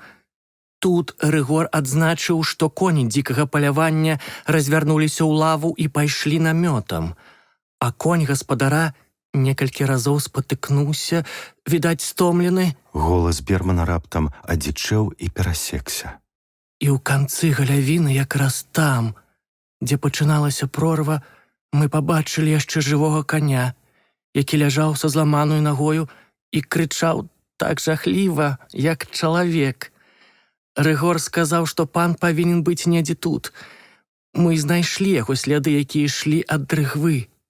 Я рушыў па іх, але яны дайшлі да коня, амаль да коня, і зніклі. Тут на вільготнай глебе былі ўмяціны, быццам чалавек упаў. І далей нічога. Галоўнае тое, што слядоў побач не было. Паляванне збочыла сажнях у 10 ад таго месца. Альбо Раман узнёсся на неба, альбо коні караля Стаха дамчалі да яго ў паветры і захапілі з сабою. Мы пачакалі з паўгадзіны, і калі пачаўся сапраўдны змрок, Рыгор хлопнуў сябе па галаве і загадаў мне надраць бяросты. Я, шляхціц, падпарадкаваўся гэтаму хлопу. Ён быў тады ўладны, як магнат. Калі мы запалілі бяросту, ён схіліўся над слядамі. «Ну, што скажаш, пані?» – сказаў ён з выглядам перавагі. «Я не ведаю, на што яму спатрэбілася ісці ад дрыгвы, не ведаю, як ён туды трапіў», – адказаў я ніякава. Тады гэты хам разрагатаўся. Ён і не думаў ісці ад дрыгвы. Ён васпане ішоў у дрыгву, і ногі ў яго зусім не былі выкручаны задам наперад, як ты, магчыма, думаеш. Ён адступаў да дрыгвы ад чагосьці жахлівага. Бачыш, вось тут ён пляснуўся аб зямлю. Конь зламаў нагу, і ён пераляцеў цераз галаву. Ён, калі хочаш ведаць, падкруціў нагу. Бачыш, крок правай нагі большы і глыбокі, значыць, ён падкруціў левую нагу. Ён адступаў да дрыгвы задам. Хадзем туды, там мы пабачым, напэўна, і канец. І сапраўды, мы пабачылі і канец. Там, дзе быў рэзкі абрыў у дрыгву, Рыгор пасвяціў бяростую і сказаў: «Бачыш, тут ён асклізнуўся. Я трымаў яго за пас, а ён палез з гэтага абрыўчыка і паклікаў мяне: «Глядзі!» І тут я пабачыў галаву Рамана, якая тырчала з рудой маслянай паверхні прорвы, і скручаную руку, якой той паспеў ухапіцца за карнявішча ад нейкага спарахнелага дрэва. Мы выцягнулі яго з вялікімі цяжкасцямі, выцягнулі мёртвага. У гэтых прорвах часта б'юць падводныя крыніцы, і ён проста замёрз. Ды яшчэ да таго ж і сэрца не вытрымала, як казаў пасля лекар. Божа, на твары ягоным быў такі жах, які нельга перажыць і застацца жывым. Пасля дзяўчына ледзь не звар'яцела, калі пабачыла. На руцэ нейкі укус, каўнер пад раны, а тады мы прытарочылі труп да сядла і паехалі. І вось не паспелі мы ад'ехаць і 30 крокаў, як пабачылі. Праз прасеку плылі смутныя конныя цені. Дзіўна было тое, што зусім не грукацелі капыты. А потым заспяваў рог недзе зусім у другім баку і так прыглушана, быццам праз вату. Мы ехалі з трупам прыгнечаныя, коні нерваваліся, яны чуюць мёртвае цела. І ноч была, ох, якая ноч! І недзе спяваў рог дзікага палявання. А зараз зноў надыходзіць час помсты. І ён змоўк, уткнуўшы твар у далоні, пальцы на якіх белыя, артыстычныя, былі даўжэй за пальцы звычайнага чалавека ў 2 разы. І я маўчаў, і раптам мяне прарвала. Як вам усё ж не сорамна? Мужчыны, дарослыя, вялікія мужчыны, і не можаце абараніць. Ды няхай бы гэта быў нават сам д'ябал, біцеся, чорт вас падзяры. І чаму гэта паляванне з'яўляецца тут толькі часам? Чаму пры мне яшчэ не было? Нават калі яны з'яўляюцца часта, яны не прыходзяць у ноч на святыя дні, а таксама ў сераду і пятніцу. Дзіўнае зданне. А ў нядзелю у мяне ўсё больш аварушылася на дне душы жаданне даць па гэтай фарфоравай, вялай, бязвольнай храпе, бо такія няздатныя ні на добры ўчынак, ні на крымінал, не людзі, а макрыца трава на градзе. А ў Піліпаўку, на Пятроўкі яны з'яўляюцца, калі яны такія ўжо святыя прывіды? На нядзелю Бог даў ім дазвол, бо, як памятаеце, Стах быў забіты таксама ў нядзелю. Цалкам сур'ёзна адказаў ён. Дык што ж ён тады такое, ваш Бог, грымнуў я. Ён што, стакнуўся з д'яблам? Ён што, мярзотнік? За кроў аднаго бярэ душу нявінных дзяўчат, у якіх крыві таго Рамана можа 1 кропля? Ён маўчаў. 524 288 частка крыві Рамана ў яе жылах, падумаўшы, імгненна падлічыў я. На што ён тады здатны, гэты ваш Бог? Не кашчунічайце, спуджана войкнуў ён. За каго вы заступаецеся? Занадта многа чартаўшчыны нават для такога дома, не супакойваўся я. Малы чалавек, блакітная жанчына, а тут яшчэ гэта дзікае паляванне караля Стаха, аблога і знутры і звонку, каб ён згарэў гэты дом. Шчыра скажу вам, шаноўны пане, што я не веру ў чалавека і жанчыну. Іх бачылі ўсе, і вы таксама. Я не бачу, я чуў. А прырода гукаў невядома нам. Ды да таго ж я знерваваны чалавек. Бачыла гаспадыня, вочы Бермана сціпла апусціліся. Ён павагаўся і сказаў: Я не здатны ёй ва ўсім верыць. Яна, словам, мне здаецца, яе бедная галоўка не вытрымала гэтых жахаў. Яна своеасаблівы ў псіхічных адносінах чалавек, каб не сказаць больш. Я таксама думаў пра гэта, таму змаўчаў. Але я таксама чуў гэта. Дзікунства. Гэта проста акустычны падман. Галюцынацыя, шаноўны пане. Мы пасядзелі моўчкі. Я адчуваў, што сам пачынаю вар'яцець ад мілых прыгод, якія тут адбываліся. У тую ноч мне прыснілася. Бязгучна скача дзікае паляванне караля Стаха. Бязгучна ржуць коні, бязгучна апускаюцца капыты, хістаюцца выразныя павады. Халодны верас пад іх нагамі, імчаць шэрыя, нахіленыя наперад цені, і балотныя агні гараць на лбах коней. А над імі ў небе гарыць самотная вострая, як іголка, зорка. Калі я прачынаўся, я чуў у калідоры крокі малога чалавека і часам яго ціхі жаласны стогн, а пасля зноў чорная бездань цяжкага сну.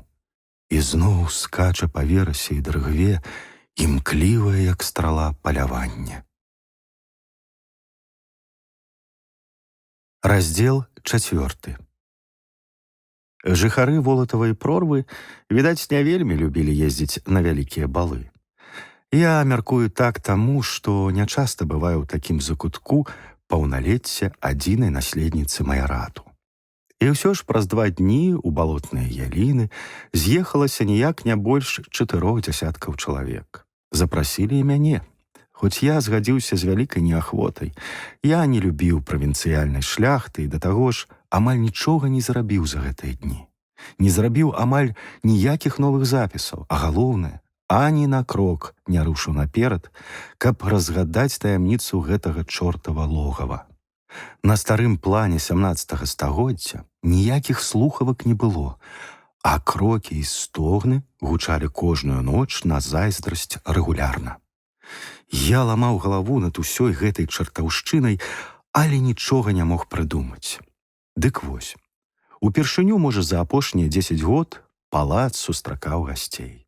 Запалілі плошкі над уваходам, знялі чахлы з люстраў, вартаўнік на гэты раз ператварыўся ў швейцара. Узялі з навакольных хутароў яшчэ 3 служанкі. Палац нагадваў нарумяненую бабулю, якая ў апошні раз вырашыла пайсці на баль, успамянуць маладосць і пасля легчы ў магілу.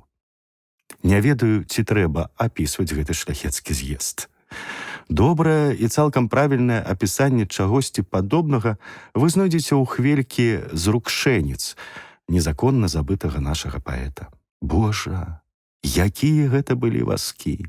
Старыя, з пакарабачанай скурай, зусім без рысор, з коламі ў сажань вышынёю, але абавязкова з лёкаем на запятках. У лёкаяў былі чорныя ад зямлі рукі.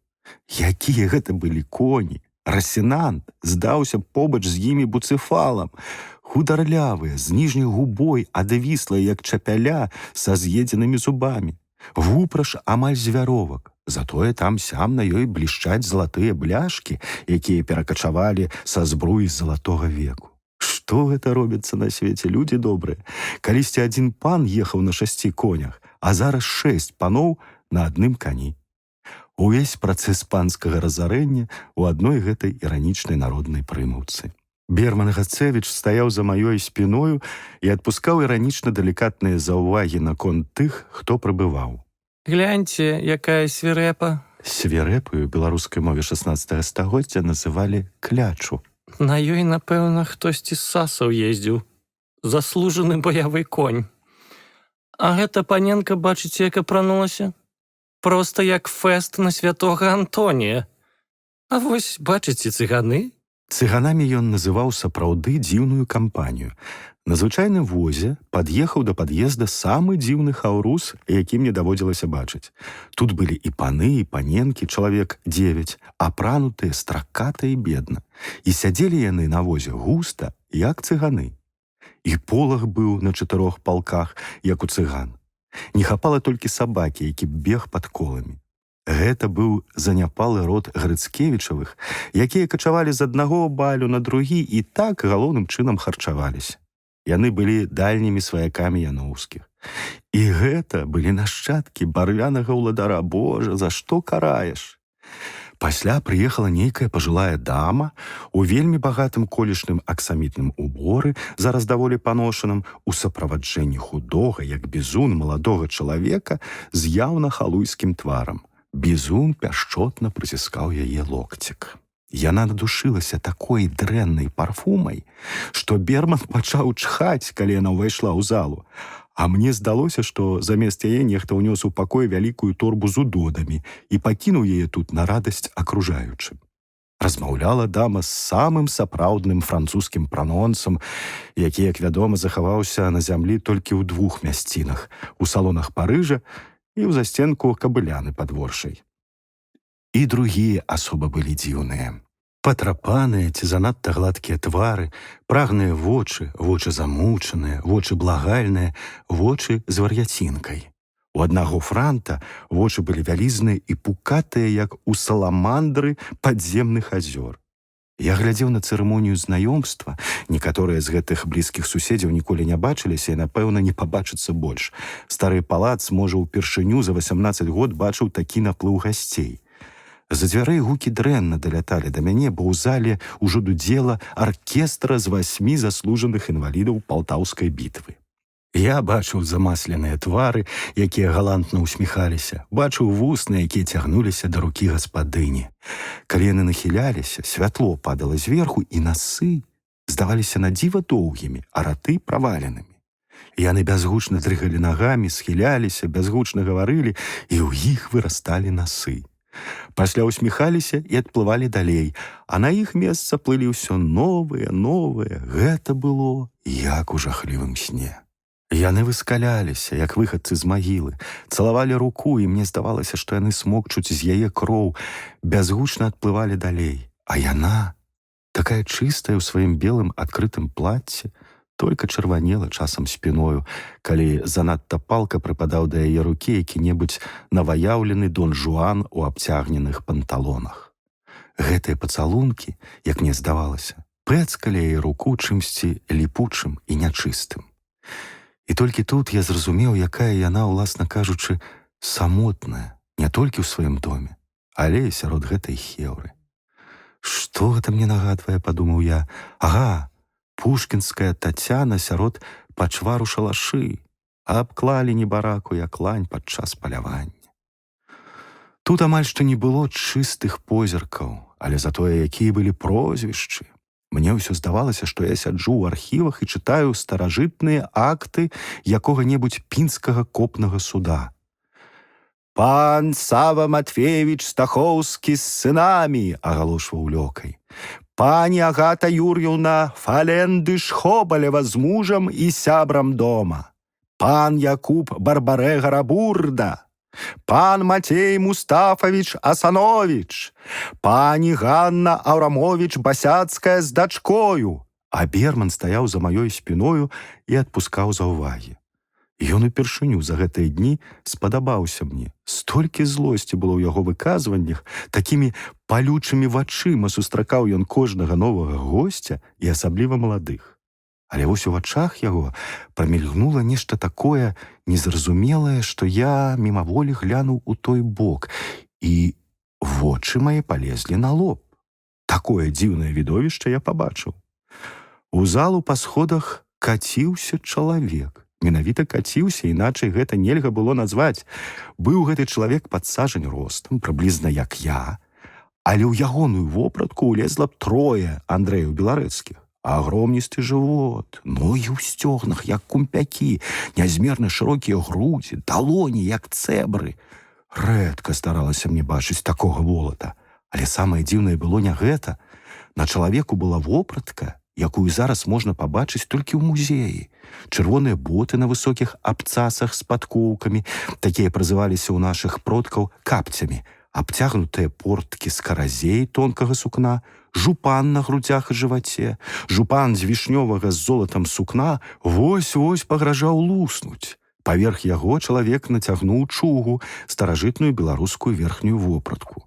Чуга вісела вольна, прыгожымі складкамі, уся пералівалася зялёнымі, залатымі і чорнымі візерункамі і была перавязана амаль пад пахамі турэцкім пасам вясёлкавых колераў. І над усім гэтым сядзела дзіўна маленькая для гэтай тушы галава са шчокамі такімі надутымі, быццам гэты чалавек вось-вось збіраўся пырснуць са смеху. Доўгія шэрыя валасы ззаду рабілі галаву правільна круглай. Маленькія шэрыя вочкі смяяліся, сівыя вусы віселі да сярэдзіны грудзей. Вонкавы выгляд у чалавека быў самы мірны, і толькі на левай руцэ вісеў карбач, плецены кароткі бізун са срэбным дротам ля канца. Словам, сабакар, правінцыяльны мядзведзь, весялун і п'яніца. Гэта адразу было бачна. Яшчэ ля дзвярэй ён зарагатаў такім густым і вясёлым басам, што я мімаволі усміхнуўся. Ён ішоў, і людзі расступаліся перад ім, адказвалі такімі вясёлымі усмешкамі, якія толькі маглі з'явіцца на гэтых кіслых тварах людзей з касты, якая выраджаецца. Чалавека, відаць, любілі. Нарэшце, хоць адзін прадстаўнік старога добрага веку, падумаў я, не вырадак, не вар'ят, які можа пайсці на гераізм і на злачынства, добры, просты волат. І як ён сакавіта, прыгожа гаворыць па-беларуску. Не здзіўляйцеся апошняй думцы. Хоць сярод дробнай шляхты тады размаўлялі па-беларуску, шляхта таго парадку, да якога, відаць, належаў гэты пан, мовы не ведала. Сярод гасцей не больш як які дзясятак размаўляў на мове Марцінкевіча і Каратынскага, астатнія на дзіўнай сумесі польскіх, расейскіх і беларускіх слоў. А гэты размаўляў як якая-небудзь вясковая бабуля-свацця. Трапныя словы, жарты, прымаўкі так і сыпаліся з яго языка, пакуль ён праходзіў ад дзвярэй да верхняй залы. Прызнаюся, ён адразу вельмі падкупіў мяне гэтым. Ён быў такі каларытны, што я не адразу заўважыў яго спадарожніка, хоць ён таксама быў варты ўвагі. Уявіце сабе маладога чалавека, высокага, вельмі добра складзенага, апранутага па апошняй модзе, рэдкай у гэтай глушы. Ён быў зусім прыгожы, каб не надзвычайная бледнасць твару, хударлявага, з праваленымі шчокамі, і каб не вырас нейкай невытлумачальнай зласлівасці, якая не сыходзіла з яго вусну. Найбольш вартым увагі на гэтым жоўчным прыгожым твары былі вялікія чорныя вочы з вадкім бляскам, але такія безжыццёвыя, што рабілася ніякава. Напэўна, менавіта такія былі ў Лазара, калі ён уваскрэснуў, але захаваў у вачах успаміны. Між тым волат дайшоў далёка, які падслепаваты і глухі не заўважыў гасцей і раптоўна таргануў яго за плячо. Той драмаў на нагах, але тут раптам усхапіўся і, разгледзеўшы гасцей, заўсміхаўся на поўны рот і гаркнуў: «Вельмі шаноўны пан айцец Грынь Дубатоўк, пан Алесь Варона!» «Вечар добры, панове!» — заракатаў Дубатоўк. «Што гэта вы сумныя, як мышы пад шапкай? Нічога, мы зараз вас узвесялім. Бачыш, Варона, паненкі якія. Зарана я, браце, нарадзіўся. Ух, прыгажунечкі-красулечкі!» Ён прайшоў праз натоўп, Варона спыніўся ля нейкай паненкі і наблізіўся да Надзеі Яноўскай. Вочы яго сталі маленькімі і запраменіліся смехам. «Дзень вечар добры, донечка!» І гучна цмокнуў яе ў лоб, як стрэліў, пасля адступіў. «А якая ж ты ў мяне стала зграбная, прыгожая, ляжаць усёй Беларусі ля тваіх ножак. І няхай на мне на тым свеце Люцыпар смалу возіць, калі я, стары грэхаводнік, праз месяц не буду піць на тваім вяселлі гарэлку з твайго туфліка. Толькі нешта вочкі сумненькія. Нічога, зараз развесялю». І ён з чароўнай мядзведжай грацыяй крутануўся на абцасах. «Антон, душа цёмная, Грышка, Пятрусь, халера вас там схапіла, ці што?» З'явіліся Антон, Грышка і Пятрусь, згінаючыся пад цяжарам нейкіх вялізных пакункаў. «Ну, разявакі, салапякі, кладзіце ўсё да ног гаспадыні. Разгортвай. Пэцкаль, у цябе што, рукі са спіны растуць? Трымай, донька. Перад Яноўскай ляжаў на падлозе вялізны пушысты кілім. Трымай, доня. Дзедаўскі яшчэ, але зусім не ўжываны. Пакладзеш у спальні. У цябе там дзьме, а ногі ва ўсіх яноўскіх былі нямоцныя. Будзе табе цёпла. Дарэмна ты ўсё ж, Надзейка, да мяне не пераехала 2 гады таму. Умаляў яе, не згадзілася. Ну добра, зараз позна ўжо, вялікая стала. І мне лягчэй будзе, хай яго да д'ябла гэтае апякунства. Прабачце, дядзечка, Ціха сказала Яноўская, кранутая ўвагай апекуна. вы ведаеце, я хацела быць тут, дзе бацька, бацька. Ну, Няўмела сказаў Дубатоўк. пакінь. Я і сам да цябе амаль не ездзіў. Ведаў, што будзеш хвалявацца. Сябры мы былі з Раманам. Нічога, донька, мы, вядома, людзі зямныя, хварэем на абжорства, п'яныя, але ж Бог павінен разбірацца ў душах. А калі ён разбіраецца, дык Раман хоць мінаў часцей царкву, а не карчму. Даўно ўжо на небе анёлаў слухае, ды глядзіць у вочы сваёй не барацы жонцы, а маёй стрыечнай сястры. Бог, ён таксама не дурань, галоўнае сумленне. А дзірка ў роце, куды чарка просіцца, апошняя справа. І глядзяць яны з неба на цябе, і не шкадуе маці, што смерцю сваёй дала табе жыццё. Бач, якая ты каралеўна стала. Хутка і замуж, з рук апекуна на ласкавыя ды моцныя рукі мужа. Думаеш? Раней не думала, цяпер не ведаю. Раптам сказала пані Яноўская. Ну, Пасур'ёзніў Дубатоўк. але абы чалавек добры. Не спяшайся вельмі, а зараз трымай яшчэ. Вось тут стары наш убор, сапраўдны, не якая-небудзь падробка. Пасля пойдзеш, перапранесся перад танцамі. Няма чаго гэту сучасную свірапяціцу насіць. Ён наўрад ці падыдзе, сапсуе выгляд. Лісліва пад'ехала нейкая дробная шляхцянка. А ты маўчы, каханая, я ведаю, што раблю. Буркнуў Дубатоўк. Ну, Надзейка, і нарэшце вось яшчэ апошняе. Доўга я думаў, ці падараваць гэта, але карыстацца чужым добром не прывык. Гэта тваё, а сярод гэтых тваіх партрэтаў няма аднаго. Не павінен шэраг продкаў перарывацца. Ты сама ведаеш, бо ты старажытнейшага амаль ва ўсёй губерні роду. На падлозе, вызвалены ад лёгкай белай ткані, стаяў вельмі стары партрэт такой незвычайнай, відаць, італьянскай работы, якой амаль не знойдзеш у беларускай іканаграфіі пачатку 17 стагоддзя. Не было пляскатай сцяны за спіною, не вісеў на ёй герб. Было акно, адчыненае на вячэрнія балоты, быў змрочны дзень над імі і быў мужчына, які сядзеў спіною да ўсяго гэтага. Няпэўнае блакітна-шэрае святло лілося на яго хударлявы твар, на моцна сплеценыя пальцы рук, на чорную з золатам вопратку. І твар гэтага мужчыны быў жывейшы, ніж у жывога, і такі дзіўны, жорсткі і змрочны, што можна было спалохацца. Цені ляглі ў вачаніцах, і, здавалася, нават жылка калацілася на павеках. І ў ім было радавое падабенства з тварам гаспадыні, але ўсё тое, што было ў Яноўскай прыемна і люба, тут было агідна. Вераломства, розум, хваравітая вар'яцінка чыталіся ў гэтым ганарлівым роце. Уладнасць да закасцянеласці, непамяркоўнасць да фанатызму, жорсткасць да садызму. Я зрабіў 2 крокі ў бок. Вялізныя, ўсё да дна разумеючы ў тваёй душы вочы, пасунуліся за мною і зноў глядзелі мне ў твар. Нехта ўздыхнуў. Раман стары. Прыглушана адказаў Дубатоўк, але я сам зразумеў ужо, хто гэта такі. Так правільна я яго ўявіў па словах легенды. Я здагадваўся, што гэта віноўнік радавога праклёну яшчэ і таму, што твар гаспадыні няўлоўна збялеў, і яна ледзь прыкметна хіснулася. Невядома, чым скончылася б гэтая нямая сцэна, але тут нехта моўчкі непачціва штурхнуў мяне ў грудзі. Я пахіснуўся. Гэта варона прабіўся праз натоўп і, імкнучыся прайсці да гаспадыні, адштурхнуў мяне. Ён спакойна ішоў далей, не папрасіўшы прабачэння, нават не павярнуўшыся ў мой бок, быццам на маім месцы стаяў нежывы прадмет.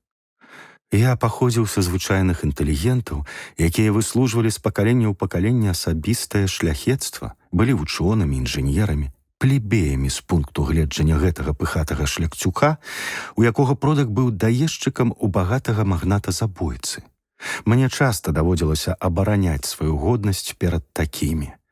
І зараз увесь мой плебейскі гонар устаў на дыбкі.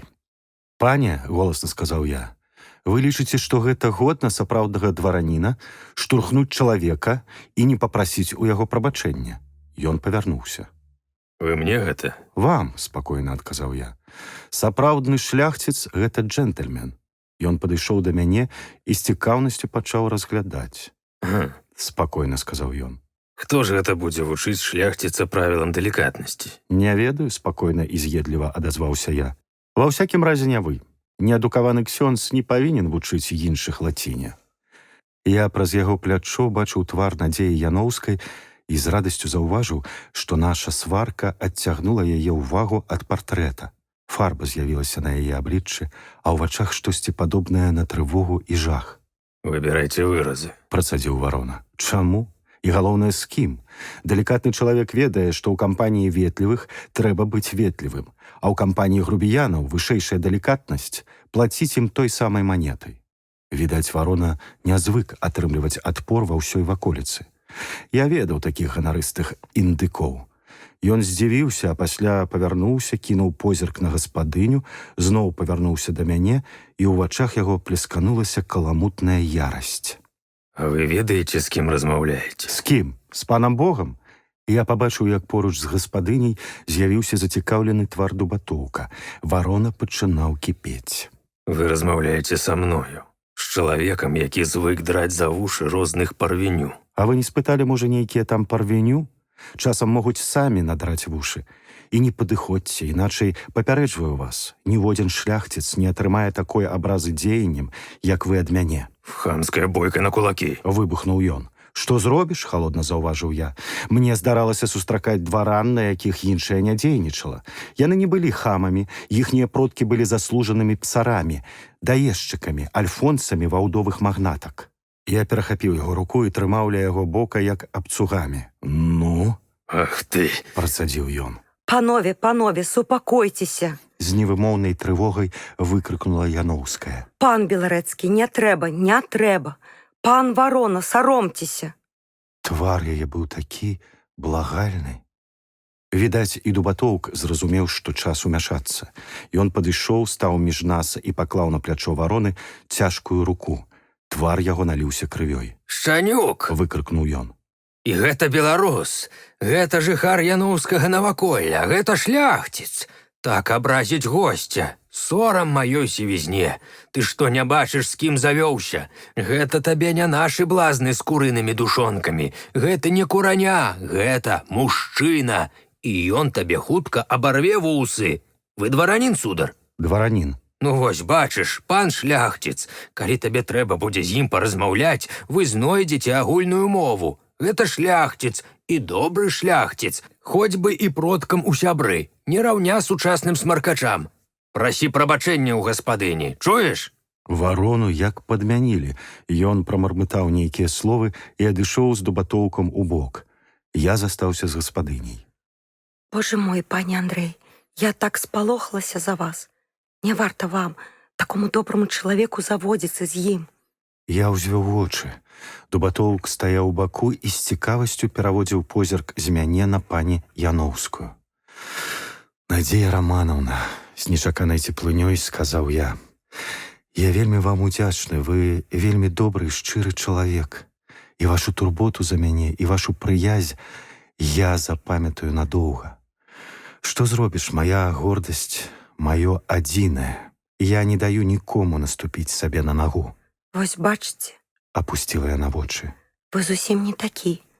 Многія з гэтых радавітых людзей паступіліся б. Відаць, сапраўдны шляхціц тут вы, а яны толькі прыкідваюцца. Але запамятайце, я вельмі баюся за вас. Гэта небяспечны чалавек, чалавек з жахлівай рэпутацыяй. Ведаю, жартаўліва адказаў я. Гэта тутэйшы зубр, помесь на здрова. Не жартуйце. Гэта вядомы ў нас скандаліст і брыцёр. На яго сумленні 7 забітых на дуэлі. І, магчыма, гэта горш для вас, што я стаю поруч з вамі. Разумееце? Мне зусім не падабаўся гэты маленькі гномік жаночага полу з вялікімі сумнымі вачыма. Я не цікавіўся, якія адносіны існавалі паміж ім і варонай. Быў варона ўздыхальнікам або адрынутым паклоннікам, але за дабро плацяць уважлівасцю. Яна была такая мілая ў сваёй турбоце за мяне, што я, баюся, што вочы ў мяне былі сапраўды больш мяккімі, ніж трэба, узяў яе ручку і паднёс да вуснаў. Дзякую, пані гаспадыня. Яна не ўзяла рукі, і яе празрыстыя нежывыя пальчыкі ледзь устрапянуліся пад маімі вуснамі. Словам, усё гэта надта нагадвала сентыментальны і трохі бульварны раман з жыцця вялікага свету. Аркестра інвалідаў зайграла вальс-міньён, і адразу ілюзія вялікага свету знікла. Аркестры адпавядалі ўборы, уборам адпавядалі танцы. Цымбалы, дуда, нешта падобнае да тамбурына, стары гудок і 4 скрыпкі. Сярод скрыпачоў быў 1 цыган і 1 яўрэй. Скрыпка, якога ўвесь час намагалася замест вядомых мелодый іграць надта сумная, а калі збівалася на весялосць, то ўсё выйгравала нешта падобнае на 7 на скрыпцы. І танцы, якія даўно выйшлі з моды паўсюль, шаконь, ПДД, нават лябедзік, гэта манерная беларуская пародыя на мінуэт. Добра яшчэ, што я ўсё гэта ўмеў танцаваць, бо любіў народныя і старадаўнія танцы. Дазвольце запрасіць вас, пані Надзея, на вальс. Яна павагалася трохі, нясмела прыўзняла на мяне пушыстыя вейкі. Калісьці мяне вучылі, напэўна, я забылася, але... І яна паклала руку, паклала неяк няўпэўнена, няёмка, ніжэй майго пляча. Я спачатку думаў, што мы будзем пасмешышчам для ўсяе залы, але хутка супакоіўся. Я ніколі не бачыў большай лёгкасці ў танцах, ніж у гэтай дзяўчыны. Яна не танцавала, яна лётала ў паветры, і я амаль нёс яе над падлогай. І лёгка было, бо ў ёй, як мне здавалася, не было больш за 125 фунтаў. Прыблізна на сярэдзіне танца я заўважыў, як твар яе, да таго засяроджаны і няпэўны, стаў раптам простым і вельмі мілым. Вочы заіскрыліся, ніжняя губка трошкі выдалася наперад. Пасля танцавалі яшчэ. Яна дзіўна пажвавела, паружавела, і такое ззянне маладосці, ап'янення, радасці з'явілася на яе твары, што мне стала цёпла на сэрцы. Вось я, як быццам казала яе душа праз вочы, вялікія, чорныя, бліскучыя. Вось яна я. Вы думалі, што мяне няма, а я тут, я тут. Хоць у адзін гэты кароткі вечар я паказалася вам, і вы здзівіліся. Вы лічылі мяне нежывой, бледнай, бяскроўнай, як парастак вяргіні ў падполлі, але вы вынеслі мяне на свет. Я так вам усім удзячна. Вы такія добрыя. Бачыце, і жывая зелень з'явілася ў маёй сцябліне, і хутка, калі будзе прыпякаць сонейка, я пакажу ўсяму свету цудоўную ружовую кветку сваю. Толькі не трэба мяне адносіць зноў у падпол. Незвычайны быў выраз радасці і адчування паўнацэннасці ў яе вачах. Я таксама захапіўся ім, і вочы мае, напэўна, таксама заблішчалі. Толькі краем вока бачыў я навакольнае. І раптам вавёрка зноў схавалася ў дупло. Радасць знікла з яе вачэй, і той самы жах пасяліўся за веямі. Варона даваў указанне 2 лёкаям, якія вешалі над камінам партрэт Рамана Старога. Музыка змоўкла. Да нас набліжаўся дубатоўк, чырвоны і вясёлы. Надзеечка, прыгажунька ты моя, дазвольце старому хрэну лапэтку. Ён цяжка ўпаў на калена і, смеючыся, пацалаваў яе руку. А яшчэ праз хвіліну казаў зусім іншым тонам. Правіла яноўскага наваколля такое, што трэба агаласіць апякунскую справаздачу адразу, як толькі апякаемай споўніцца 18 год, гадзіна ў гадзіну. Ён выцягнуў з кішэні вялізную срэбную з сіняй эмаллю цыбуліну гадзінніка і, зрабіўшыся афіцыйным і падцягнутым, агаласіў. 7 гадзін. Мы ідём агалошваць справаздачу. Пайду я, а за другога апекуна, пана Калатэчу Казлоўскага, які жыве ў губерні і па хваробе не мог прыехаць, пойдуць па даверу пан Сава Стахоўскі і пан Алесь Варона. Патрэбен яшчэ нехта са старонніх. Ну, Вочы яго дапытліва затрымаліся на маёй асобе. ну хоць вы. Вы яшчэ чалавек малады, жыць будзеце доўга і зможаце потым засведчыць, што ўсё тут рабілася шчыра, па старых звычаях і сумленню чалавечаму.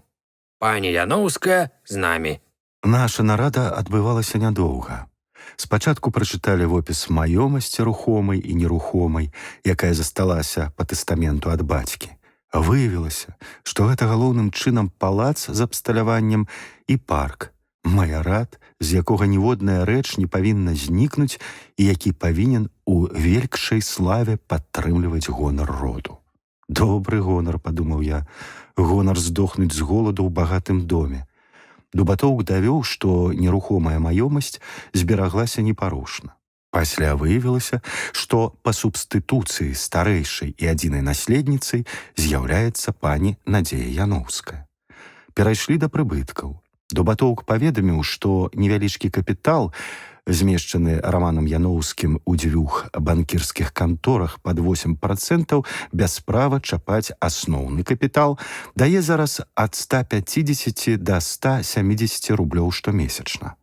Гэты прыбытак нават павялічыўся дбаннем апекуна, мала гэтага, атрымалася прыбаўка да асноўнага капіталу ў 285 рублёў, якія пры жаданні могуць пайсці на пасаг спадчыніцы. Усе пакруцілі галовамі. Прыбыткі былі мізэрнымі, асабліва пры неабходнасці падтрымліваць парадак. «А як плаціць слугам?» – спытаў я. Ім выдзелена ў тэстаменце частка спадчыны, бо яны неад'емная частка маярату.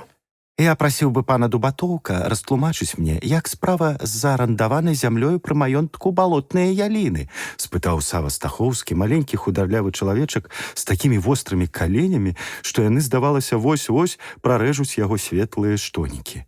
Ён, відаць, заўжды трохі пікіраваўся з Дубатоўкам і даў яму зараз нейкае з'едлівае пытанне. Але той не зніякавеў.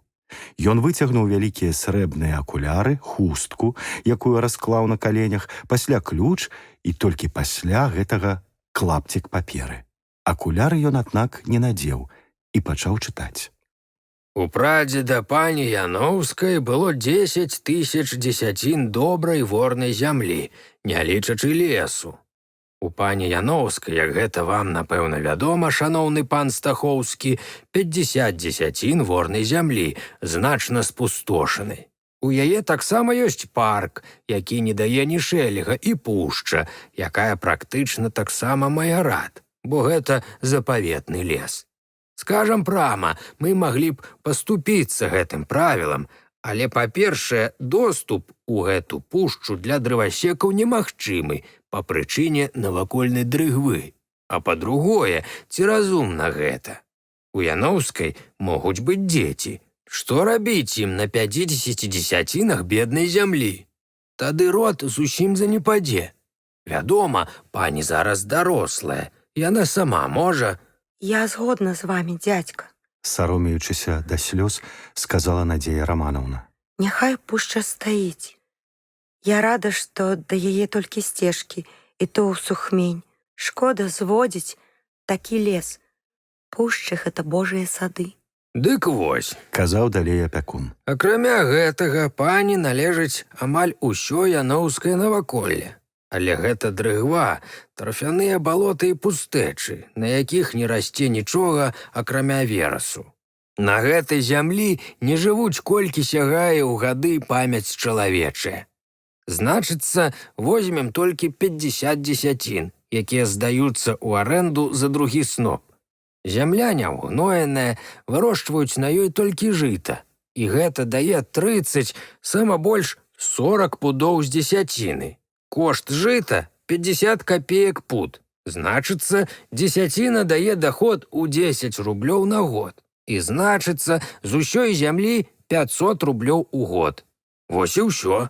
Гэтыя грошы не затрымліваюцца. Можаце мяне праверыць, пан Стахоўскі. Я пахітаў галавою. Гаспадыня вялікага маёнтка атрымлівала трохі больш 200 рублёў прыбытку ў месяц, а сярэдні чыноўнік атрымліваў 125 рублёў. У Яноўскай было дзе жыць і было што есці, але гэта была непрыхаваная галеча без прасвятлення. Я галяк, вучоны і журналіст, аўтар 4 кніг, меў рублёў 400 ў месяц. І мне не трэба было рамантаваць гэтую прорву, палац, рабіць падарункі слугам, трымаць у адносным парадку парк. Я быў поруч з ёю крэс. Мне было шкада яе гэтага дзіцёнка, на плечы якога ўпаў такі непасільны цяжар. Вы вельмі небагаты чалавек, Сумна сказаў Дубатоўк. На руках у вас, уласна кажучы, застаюцца пасля ўсіх выдаткаў капейкі. І ён кінуў позірк у мой бок, вельмі выразны і шматзначны позірк, але мой твар не выразіў нічога. Ты сапраўды, якое гэта мела дачыненне да мяне? Дакументы перадалі новай гаспадыні. Дубатоўк абяцаў даць загады Берману, пасля пацалаваў Яноўскую ў лоб і выйшаў. Мы ўсе таксама выйшлі ў залу, дзе публіка паспела ўжо змарыцца ад танцаў.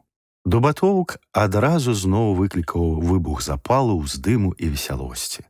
Я не ўмеў скакаць нейкага мясцовага танца, і таму Яноўскую адразу памчаў варона. Пасля яна кудысьці знікла. Я глядзеў на танцы, калі раптам адчуў нечы позірк. Непадалёк ад мяне стаяў танклявы, але, відаць, моцны малады чалавек, белавалосы, з вельмі прыемным і шчырым тварам, апрануты сціпла, але з падкрэсленай акуратнасцю. Я не бачыў, адкуль ён з'явіўся, але ён адразу спадабаўся мне. Спадабалася нават мяккая аскетычнасць у прыгожым вялікім роце і разумных карых вачах. Я усміхнуўся яму, і ён, як быццам толькі і чакаў гэтага, падышоў да мяне вялікімі і плаўнымі крокамі, працягнуў мне руку. Прабачце, я без цырымоній. Андрэй Свеціловіч. Даўно жадаў пазнаёміцца з вамі. Я студэнт, былы студэнт Кіеўскага універсітэта. Зараз мяне выключылі за ўдзел у студэнцкіх хваляваннях. Я таксама адрэкамендаваўся, і ён усміхнуўся шырокай белазубай усмешкаю, такой яснай і добрай, што твар адразу зрабіўся гожым. Я ведаю, я чытаў вашы зборнікі. Не палічыце за камплімент, я наогул не аматар гэтага, але вы мне сталі пасля іх вельмі сімпатычным. Вы займаецеся такой карыснай і патрэбнай справай і добра разумееце свае задачы. Я мяркую па вашых прадмовах. Мы разгаварыліся і разам адышлі да акна ў дальнім кутку залы. Я спытаў, як ён трапіў да балотных ялін. Ён засмяяўся. Я далёкі сваяк Надзеі Раманаўны, вельмі далёкі. Уласна кажучы, ад усяго кораня Яноўскіх зараз засталіся на зямлі толькі яна ды я, па жаночай лініі. Здаецца, такая-сякая кропля крыві гэтых былых дайноўскіх князькоў цячэ яшчэ і ў жылах Гарабурды, але яго сваяцтва, як і сваяцтва Грыцкевічавых, не даказаў бы ніводны знаўца геральдыкі. Гэта проста радавое паданне. А сапраўдная яноўская толькі адна яна. Твар яго памякчэў, стаў задумлівым. І наогул усё гэта глупства. Усе гэтыя геральдычныя казусы, князькі, магнацкія маяраты. Каб была мая воля, я б выпусціў з жылаў магнацкую сваю кроў. Гэта толькі прычыны для вялікіх пакут сумлення. Мне здаецца, гэта і ў Надзеі Раманаўны так. А мне сказалі, што Надзея Раманаўна адзіная з яноўскіх. Вядома, так. Я вельмі далёкі сваяк. І да таго ж мяне лічылі памёршым. Я не наведаўся ў балотныя яліны 5 год, а зараз мне 23. Бацька даслаў мяне адсюль, бо я ў 18 год паміраў ад кахання да 13-гадовай дзяўчыны. Уласна кажучы, гэта нічога. Варта было пачакаць 2 гады, але бацька верыў у старажытную сілу праклёну. Ну і як? Дапамагла вам высылка, спытаў я. Ані на шэлег. Мала таго, 9 сустрэч было дастаткова, каб я адчуў, што старое абажанне перарасло ў каханне. І як глядзіць на гэта Надзея Романовна? Ён пачырванеў так, што ў яго нават слёзы навярнуліся на вочы. О, вы здагадаліся. Я вельмі прашу вас маўчаць пра гэта. Справа ў тым, што я не ведаю яшчэ. Ды гэта не так важліва, паверце мне. Мне гэта не важліва. Мне проста добра з ёю. І нават калі яна будзе раўнадушнай да мяне, мне, паверце, будзе таксама шчасна і хораша жыць на зямлі. Яна ж будзе існаваць на ёй таксама. Яна незвычайны чалавек. Вакол яе такое бруднае свінства, непрыхаванае рабства, а яна такая чыстая і добрая. Я усміхнуўся ад раптоўнага замілавання да гэтага хлапчука з добрым і ясным тварам, а ён, відаць, палічыў усмешку за кпін. Ну вось, вы усміхаецеся таксама, як нябожчык бацька, як дзядзька Дубатоўка. Сорамна вам. Я і не думаю смяяцца, пан Андрэй. Мне проста добра чуць ад вас такія словы. Вы чысты і харошы чалавек. Толькі не трэба вам камусьці яшчэ казаць пра гэта. Вось вы тут вымавілі імя Дубатоўка. Дзякуй вам за добрае слова. Але няўжо вы думалі, што я камусьці казаў пра гэта, што я такі нягоднік? Вы ж здагадаліся. І дзядзька Дубатоўк таксама чамусьці здагадаўся. Добра, што здагадаўся Дубатоўк, а не Алесь Варона, сказаў я. Іначай справа скончылася б дрэнна для кагосьці з вас. Дубатоўк гэта нічога. Ён апякун, яму цікава, каб Надзея Романовна знайшла добрага мужа. І ён, мне здаецца, добры чалавек, нікому не скажа, як і я. Але вам трэба наогул маўчаць пра гэта. Гэта праўда. Вінавата сказаў ён. Я і не падумаў, што нават маленькі намёк шкодны для гаспадыні. І праўда ваша, які добры шчыры чалавек Дубатоўк. Сапраўдны стары пан Рубака, проста і патрыярхальны. І такі шчыры, такі вясёлы, і так ён любіць людзей і нікому не перашкаджае жыць. А мова ягоная! Я як пачуў, дык мяне быццам па сэрцы цёплай рукой нехта гладзіць. Ах, які добры чалавек! Нават вочы яго ўвільготніліся, так ён любіў Дубатоўка. І я таксама быў шмат у чым з ім згодзен. Вы ведаеце зараз, пан Беларэцкі, а больш не будзе ведаць ніхто. Я разумею, я не буду кампраметаваць яе. І наогул я буду маўчаць. Вось вы танцуеце з ёй, а мне радасна. Размаўляе яна з іншым, мне радасна. Хай толькі ёй будзе шчасце. Але я вам шчыра кажу. Голас яго ўзмацнеў, а твар стаў як у юнака Давіда, які выходзіць на бой з Галіяфам. Калі я буду за 3-9 краін і сэрцам пачую, што яе нехта збіраецца крыўдзіць, я прылячу адтуль, і хоць бы гэта быў сам Бог, разаб'ю яму галаву, кусаць буду, біцца да апошняга, каб пасля толькі прыпаўсці да яе ног і здохнуць там. Паверце мне, здалёк і заўжды з ёю. Гледзячы на яго твар, я разумеў, чаму баяцца ўладу маючыя такіх вось стройных, чыстых і сумленных юнакоў.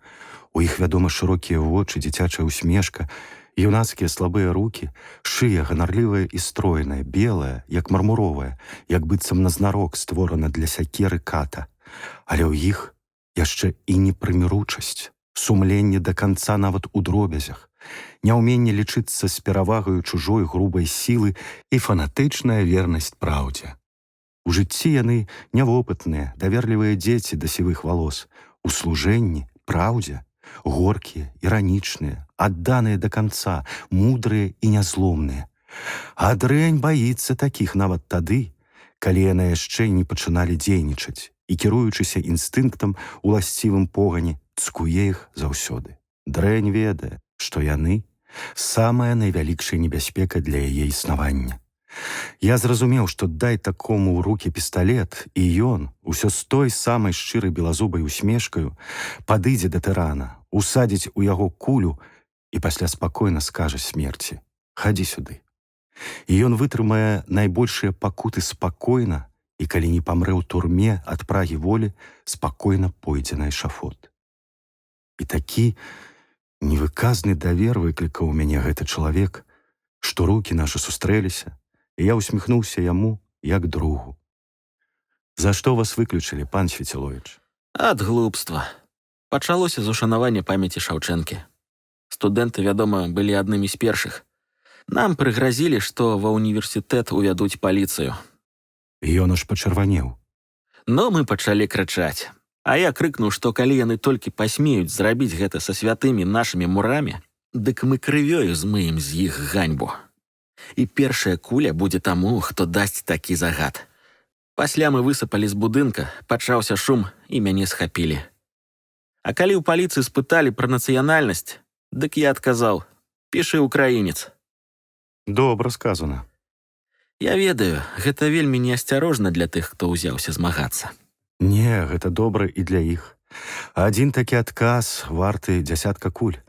І гэта азначае, што супраць агульнага ворага усе. І няма ніякай розніцы паміж беларусам і украінцам, калі над спіною вісіць бізун. Мы моўчкі глядзелі на танцуючых аж датуль, пакуль рот Свеціловіча не перасмыкнула. Танцуюць. Чорт іх ведае, што такое. Паноптыкум нейкі. Да патопныя яшчары. У профіль не твары, а звярыныя морды. Мазгоў з напарстак, а сківіцы, як у дыназаўра, на 700 зубоў. І сукні са шлёпамі. І гэтыя страшныя твары вырадкаў...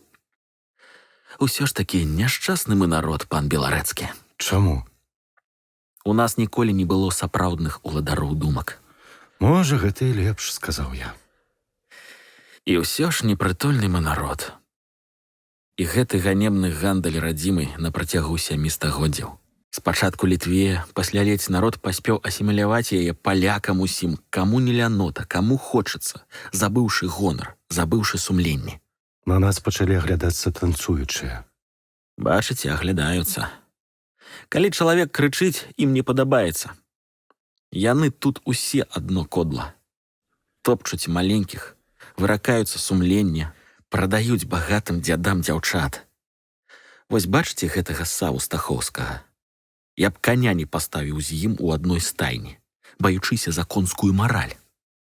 А гэта Хобалева, павятовая Месаліна. І гэты Асановіч звёў магілу прыгонную дзяўчыну. Зараз у яго няма на гэта права, але ён усё адно распуснічае. Няшчасная Беларусь, добры, памяркоўны, рамантычны народ у руках такой поскудзі. І пакуль гэты народ будзе дурнем, так будзе заўсёды. Аддае чужынцам лепшых сваіх сыноў, лепшых паэтаў, дзетак сваіх наракае чужынцамі, прарокаў сваіх быццам вельмі багаты. А сваіх герояў аддае на прэнг. А сам сядзіць у клетцы над міскай з бульбай ды бручкай і лыпае вачыма. Дорага б я даў таму чалавеку, які скіне нарэшце з шыі народа ўсіх гэтых гнілых шляхцюкоў, тупых хомановусаў, пыхатых выскачак, прадажных журналістаў і зробіць яго гаспадаром уласнага лёсу. Усю кроў аддаў бы. Відаць, пачуцці мае абастрыліся. Я ўсё адчуваў на спіне чысці позірк. Калі Свеціловіч скончыў, я павярнуўся і стаў ашаломлены. Надзея Яноўская стаяла і слухала нас. Але гэта была не яна, гэта была мара, лясны дух, казачная здань. Яна была ў сярэдневяковай жаночай вопратцы. Сукня, на якую пайшло 50 локцяў залацістага варшанскага атласа, паверх яе другая, белая, з блакітнымі, адліваючымі срэбрам, разводамі і шматлікімі разрузамі на рукавах і падоле. Стан, сціснуты ў снуроўку, быў перавіты тонкім залацістым шнурам, які падаў амаль да зямлі 2 кутасамі. А на плячах быў тонкі рубок з белага табіну. Валасы былі ўзяты ў сетку і ўпрыгожаныя шлягавым вянком, старажытным жаночым уборам, які трохі нагадваў караблік, зроблены са срэбных ніцей. З абодвух рагоў гэтага карабліка звісаў да зямлі тонкі белы вэлюм. Гэта была каралеўна лебедзь, уладарка бурштынавага палаца, словам, чорт ведае што, толькі нядаўняе брыдкае качанё. Я сам пабачыў, як вочы дубатоўка вырашчыліся, і ніжняя сківіца адвісла. Ён, відаць, і сам не чакаў такога. Віскнула скрыпка, стала цішыня. А яна ішла проста да мяне.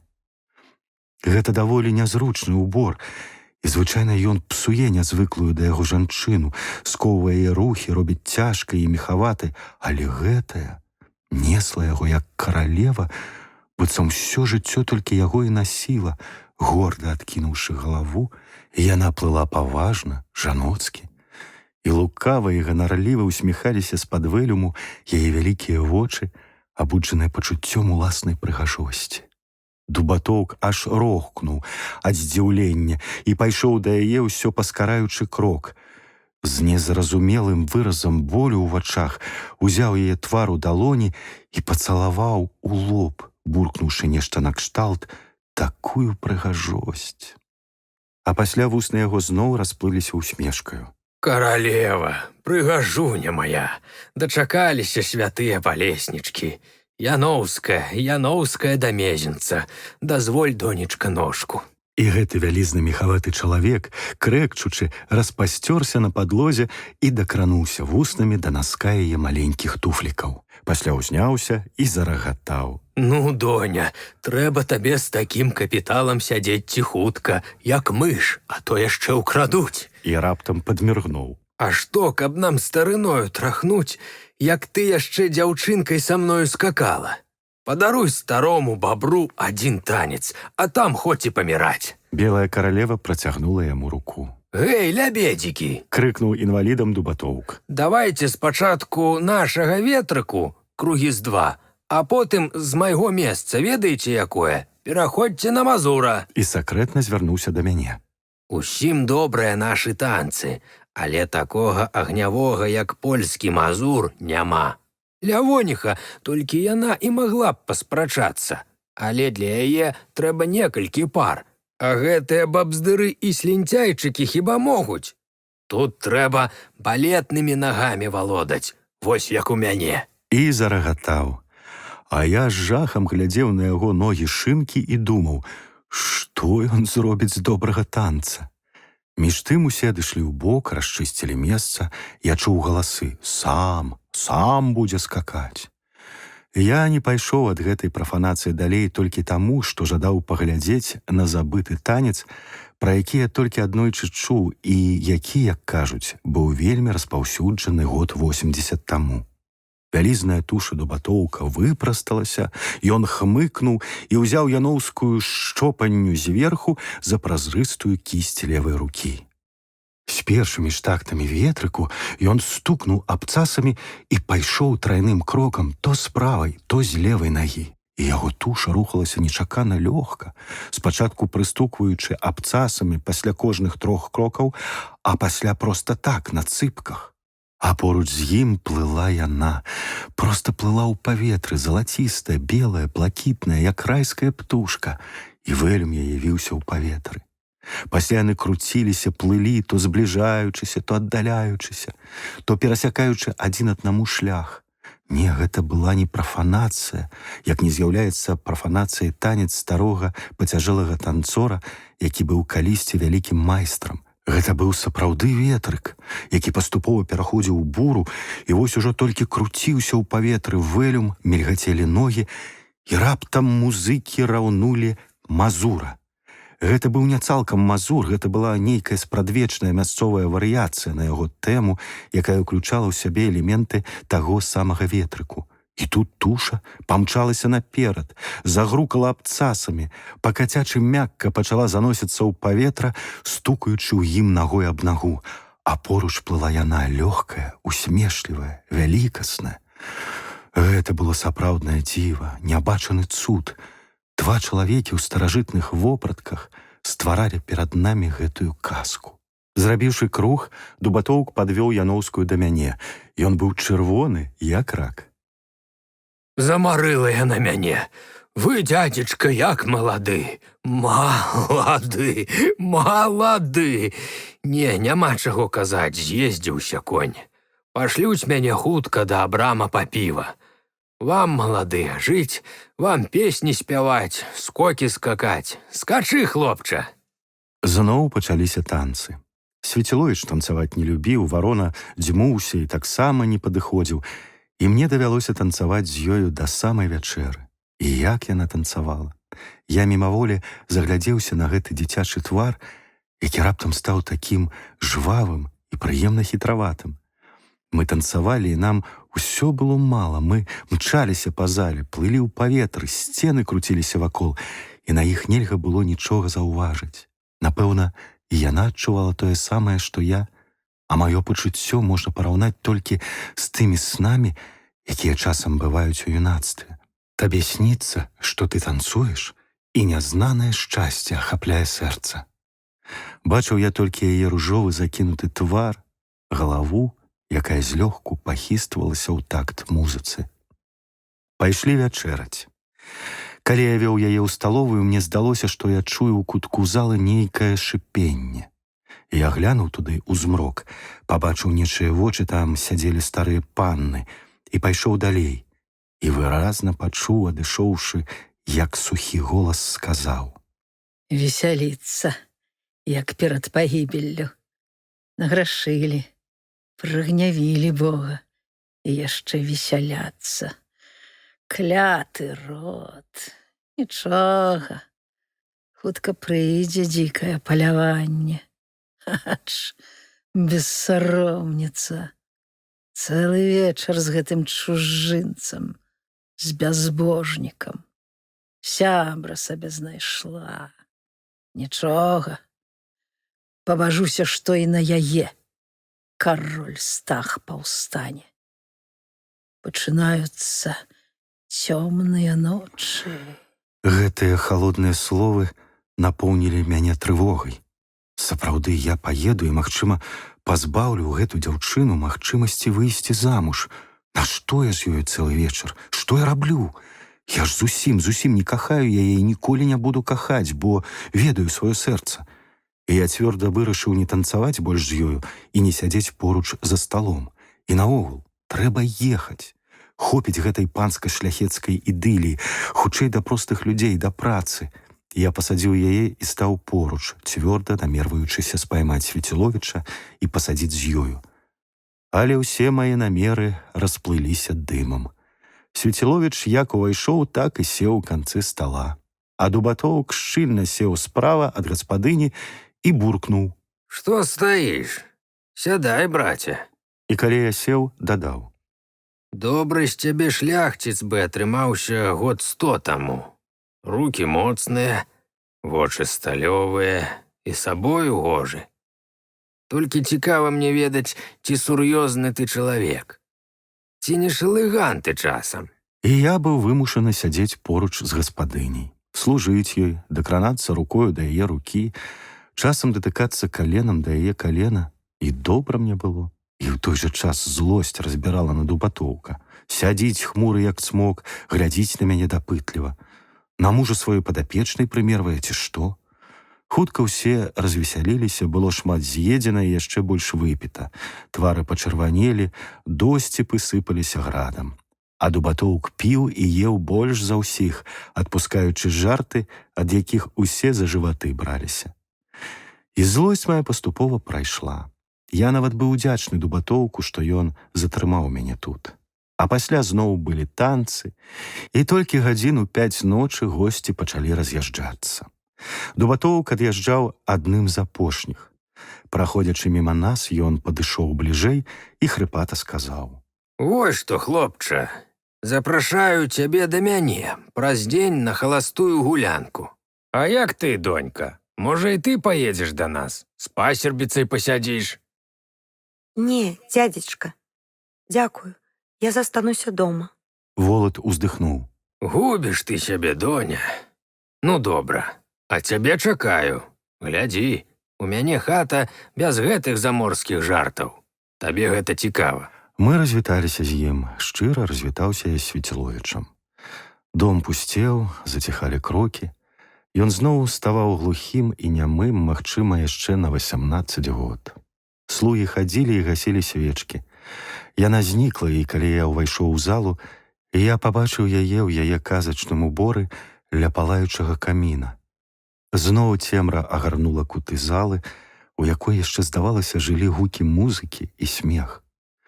Дом пачаў жыць звычайным жыццём, цёмным, глухім і змрочным. Я падышоў бліжэй і раптам пабачыў яе бледны твар, на якім згаслі апошнія сляды радасці. Вецер завыў у коміне. Пан Беларэцкі, — сказала яна. як глуха. Я адвыкла ад гэтага. Пройдземся з вамі яшчэ адзін вальс, перш чым назаўсёды. Голас яе перасекся. Я паклаў руку на яе стан, і мы, падпарадкоўваючыся ўнутранай музыцы, якая яшчэ гучала ў нашых вушах, паплылі па зале. Шоргат нашых ног глуха аддаваўся над столлю. Мне было чамусьці нават страшна, нібы я прысутнічаў на пахаванні, а яна зноў перажывала ўвесь вечар. Стан яе, тонкі і гнуткі, трошкі хістаўся пад маёй рукою, веяў яе вэлюм, з жарам успыхвала сукня, калі мы траплялі ў водбліск каміннага полымя, рабілася блакітнай, калі мы траплялі ў цемру. Гэты старажытны ўбор, гэты вэлюм, які кранаўся часам майго твару, гэты стан пад маёй рукою і задуменныя апушчаныя вочы, напэўна, ніколі не будуць забыты мной. І раптам яна прыткнулася лбом на імгненне да майго пляча. Усё, не магу больш. Даволі. Гэта ўсё. Дзякую вам за ўсё. Я паглядзеў на яе і пабачыў вочы, якія блішчалі ад нявыплаканых слёз. Гэта было сапраўды ўсё. Яна пайшла ў свой пакой, а я ўсё глядзеў на маленькую фігурку ў старажытным убранні, якая ішла па зале, губляючыся ў цемры пад позіркамі продкаў са сцяны. Я забыўся ў гэтую ноч пагасіць свечку на століку ля акна і ляжаў з шырокім, як луг, ложку, ўжо засынаючы, калі маю дрымоту перарвалі зноў крокі ў калідоры. Ведаючы, што зноў нікога не заўважыў, калі выгляну, я ляжаў спакойна. Хутка крокі зніклі. Я пачаў быў зноў драмаць, калі раптам страпянуўся. Праз шыбу глядзеў на мяне чалавечы твар. Чалавек быў сапраўды вельмі маленькі, я бачыў яго амаль па пояс, у каптане з шырокім каўняром. Гэта быў чалавек і ўсё ж не чалавечая істота. Яе галоўка была сціснута з бакоў і ненатуральна выцягнута ў даўжыню. Рэдкія доўгія валасы звісалі з яе. Але самым дзіўным быў твар малога чалавека. Ён быў амаль такі зялёны, як вопратка. Рот вялікі і без вуснаў, нос маленькі, а ніжнія павекі былі непамерна вялікія, як у жабы. Я параўнаў яго з малпай, але хутчэй гэта быў твар сапраўднай жабы, і вочы, шырокія, цёмныя, глядзелі на мяне з тупой злосцю і яшчэ чымсьці незразумелым. Пасля з'явілася ненатуральна доўгая зеленаватая рука. Істота глуха застагнала, і гэта абудзіла мяне ад здранцвення. Я кінуўся да акна і заўважыў, што малога чалавека няма. Ён знік. Я з трэскам адчыніў акно. Халоднае паветра лінула ў пакой. Высунуўшы галаву, я глядзеў на ўсе бакі. Нікога, ён як выпарыўся.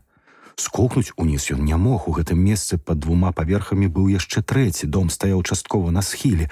Вокны справа і злева былі зачынены. Да і карніз быў такі вузкі, што па ім не прабегла б і мыш. Я зачыніў акно і задумаўся, упершыню ўзяўшы пад сумненне свае разумовыя здольнасці. Што гэта было? Я не верыў ні ў Бога, ні ў зданне, але жывым чалавекам гэта істота быць не магла. Ды і скуль яна магла з'явіцца, куды магла знікнуць, дзе магла існаваць? Нешта нядобрае і таемнае было ў гэтым доме. Што гэта такое? Няўжо сапраўды здань? Усё маё выхаванне паўстала супраць гэтага. А можа, я п'яны? Не, я амаль не піў. Ды скуль з'явіліся б зноў тыя крокі, што зараз гучаць у калідоры. Ці гучалі яны тады, калі я бачыў твар гэтай пачвары ў акне? Цікаўнасць мая дайшла да мяжы немагчымага. Не. Я не паеду адсюль заўтра, як думаў. Я павінен разгадаць усё гэта. Жанчына, якая падаравала мне сёння яшчэ адзін добры ўспамін, вар'яцее тут ад жаху. Тут робіцца нешта несумяшчальнае з законамі натуры, а я паеду? Але хто дапаможа мне? Хто? Хто дапаможа мне ў пошуках? І прыпомніліся мне словы Свецеловіча. Прыпаўзу да яе ног і памру. Так, з ім я і павінен сустрэцца. Мы спаймаем гэтую поскаць. А калі не, я паверу ў існаванне зялёных зданяў і анёлаў божых. Раздзел 5. Праз дзень я падыходзіў да дома Дубатоўка. Я не жадаў ісці, але гаспадыня сказала: «Ідзіце, я загадваю, мне не будзе тут страшна». І я пайшоў. Пайсці мне давялося зусім у другі бок ад дома на паўднёвы ўсход. Зарослая травою алея, паабапал якой стаяў змрочны, як лес, парк, давяла мяне да агароджы. У адным месцы тут не было прэнта. Гэта была таямніца Надзеі Яноўскай, якую яна мне выкрыла, і можна было пралезці. Гэта было добра, бо мне не давялося такім чынам ісці на поўнач па той алеі, па якой я прыехаў, абмінаць увесь парк і толькі тады ісці да дома Дубатоўка. А так я пралез праз агароджу і выбраўся на роўнае месца. Злева і наўпрост ад мяне былі бязмежныя верасовыя пусткі з рэдкімі купамі дрэў. Справа нейкія зарасці, а за імі поўная, як вока, рэчка. Потым балотны скарлючаны лес, а пасля, відаць, сапраўдная і безнадзейная дрыгва. Недзе вельмі далёка віднеліся за верасовымі пусткамі верхавіны дрэў, відаць, абсада дома Дубатоўка. Я павольна ішоў пусткаю, толькі часам трапляючы на штосьці падобнае да сцежкі. І хоць асенняе поле было змрочным і непрытульным, хоць двойчы над маёй галавою пралятаў вялізны круг, мне было тут лёгка пасля балотных ялін. Тут было ўсё звычайным. Імхі на купінах балотцаў, сухі верас паміж імі. Мышка-малютка, якая цягнула з высокага бадзяку белы пух, відаць, у сваё гняздо, гатуючыся на зіму. Я падышоў да дома Дубатоўка толькі ў прысмерку, калі вокны яго былі ярка асветлены. Гэта быў самы звычайны шляхецкі дом. Старажытнай пабудовы, прысадзісты, з вельмі маленькімі акенцамі. Ён быў крыты гонтай, чыста пабелены, меў ганак з 4 калонамі. Правінцыяльны архітэктар не ведаў, відаць, вядомага сакрэту, і таму калоны здаваліся трохі пукатымі ўсярэдзіне, як бачонкі. Акружала дом старая абсада з жоўтых, амаль ужо абляпаных агромністых ліп. За домом вялікі, пераважна фруктовы сад, за ім хустка ў заранай зямлі. Я, відаць, спазніўся, бо за вокнамі ўжо грымелі галасы. Сустрэлі мяне горача і страсна. «Бацюхны свентыя пакутнічкі!» — крычаў Дубатоўк. «З'явіўся такі, з'явіўся блудны сын! За стол яго, за стол! Антось, дзе ты там, лабідуда? Разгонную госцю прахлопалі чэрці, нават не салютавалі яму, страмяной не паднеслі, у ёлупы!» За сталом сядзела чалавек 10, усе мужчыны. Знаёмыя мне былі толькі Свецеловіч, Алесь Варона і Стахоўскі. Амаль усе ўжо былі даволі п'яныя і разглядалі мяне чамусьці з павышанай цікаўнасцю. Стол ламаўся ад страў. Відаць, Дубатоўк быў з мясцовых заможных шляхцюкоў. Заможнасць была, аднак, адносная. Есці і піць было што, але пакоі, праз якія я ішоў, не вызначаліся багатым абсталяваннем. Сцены пабеленыя, аканіцы разьблёныя і ярка афарбаваныя. Мэбля старая і не вельмі прыгожая, затое вельмі цяжкая. Старасветчына глядзела з кожнага кута. У сталовай, акрамя шырокага дубовага стала, табурэтаў, абцягнутых зялёнай шаўкавістай палаценкай, 2 данцынскіх крэслаў, абабітых пазалочаным сафьянам ды трайнога люстэрка ў карычневай раме, якая перадавала горад з царкоўнымі галавамі, нічога не было. Страката апранутыя госці глядзелі на мяне. Што вы вочы ўтаропілі? Гаркнуў Дубатоўк. Сталічнага чалавека не бачылі мядзведзі, ці што? А ну, дапамажыце госцю, пакладзіце на яго блюда, што вам па густу. Валасатыя зяпы заусміхаліся, лапы пачалі рухацца.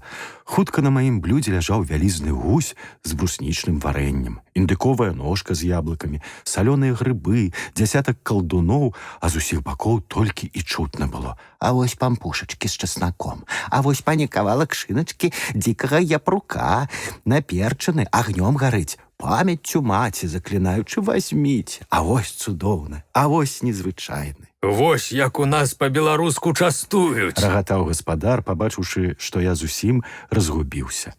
Перада мною вырасла гара.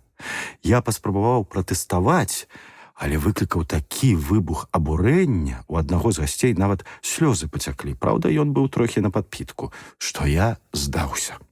Лабідуда Антось прынёс мне на падносе разгонную чарку. Я вельмі моцны на хмель чалавек, але тут я разгубіўся. У чарцы было не менш, як на бутэльку нейкай жоўтай празрыстай вадкасці. Не магу. Як гэта не магу? Не можа, толькі цнатлівая дзеўка, ды і тая хутка згаджаецца. Многа, пан Дубатоўк. Многа, калі 3 жонкі ў хаце, ды і то не для кожнага. Хлопцы, нас не паважаюць. Прасіце шаноўнага госця. Не чыніце крыўды, выпіце, зараўлі госці мядзведжымі галасамі. Давялося выпіць. Вадкасць апаліла ўсе мае вантробы, вогненныя кругі захадзілі ў галаве, але я стрымаўся, не скрывіўся.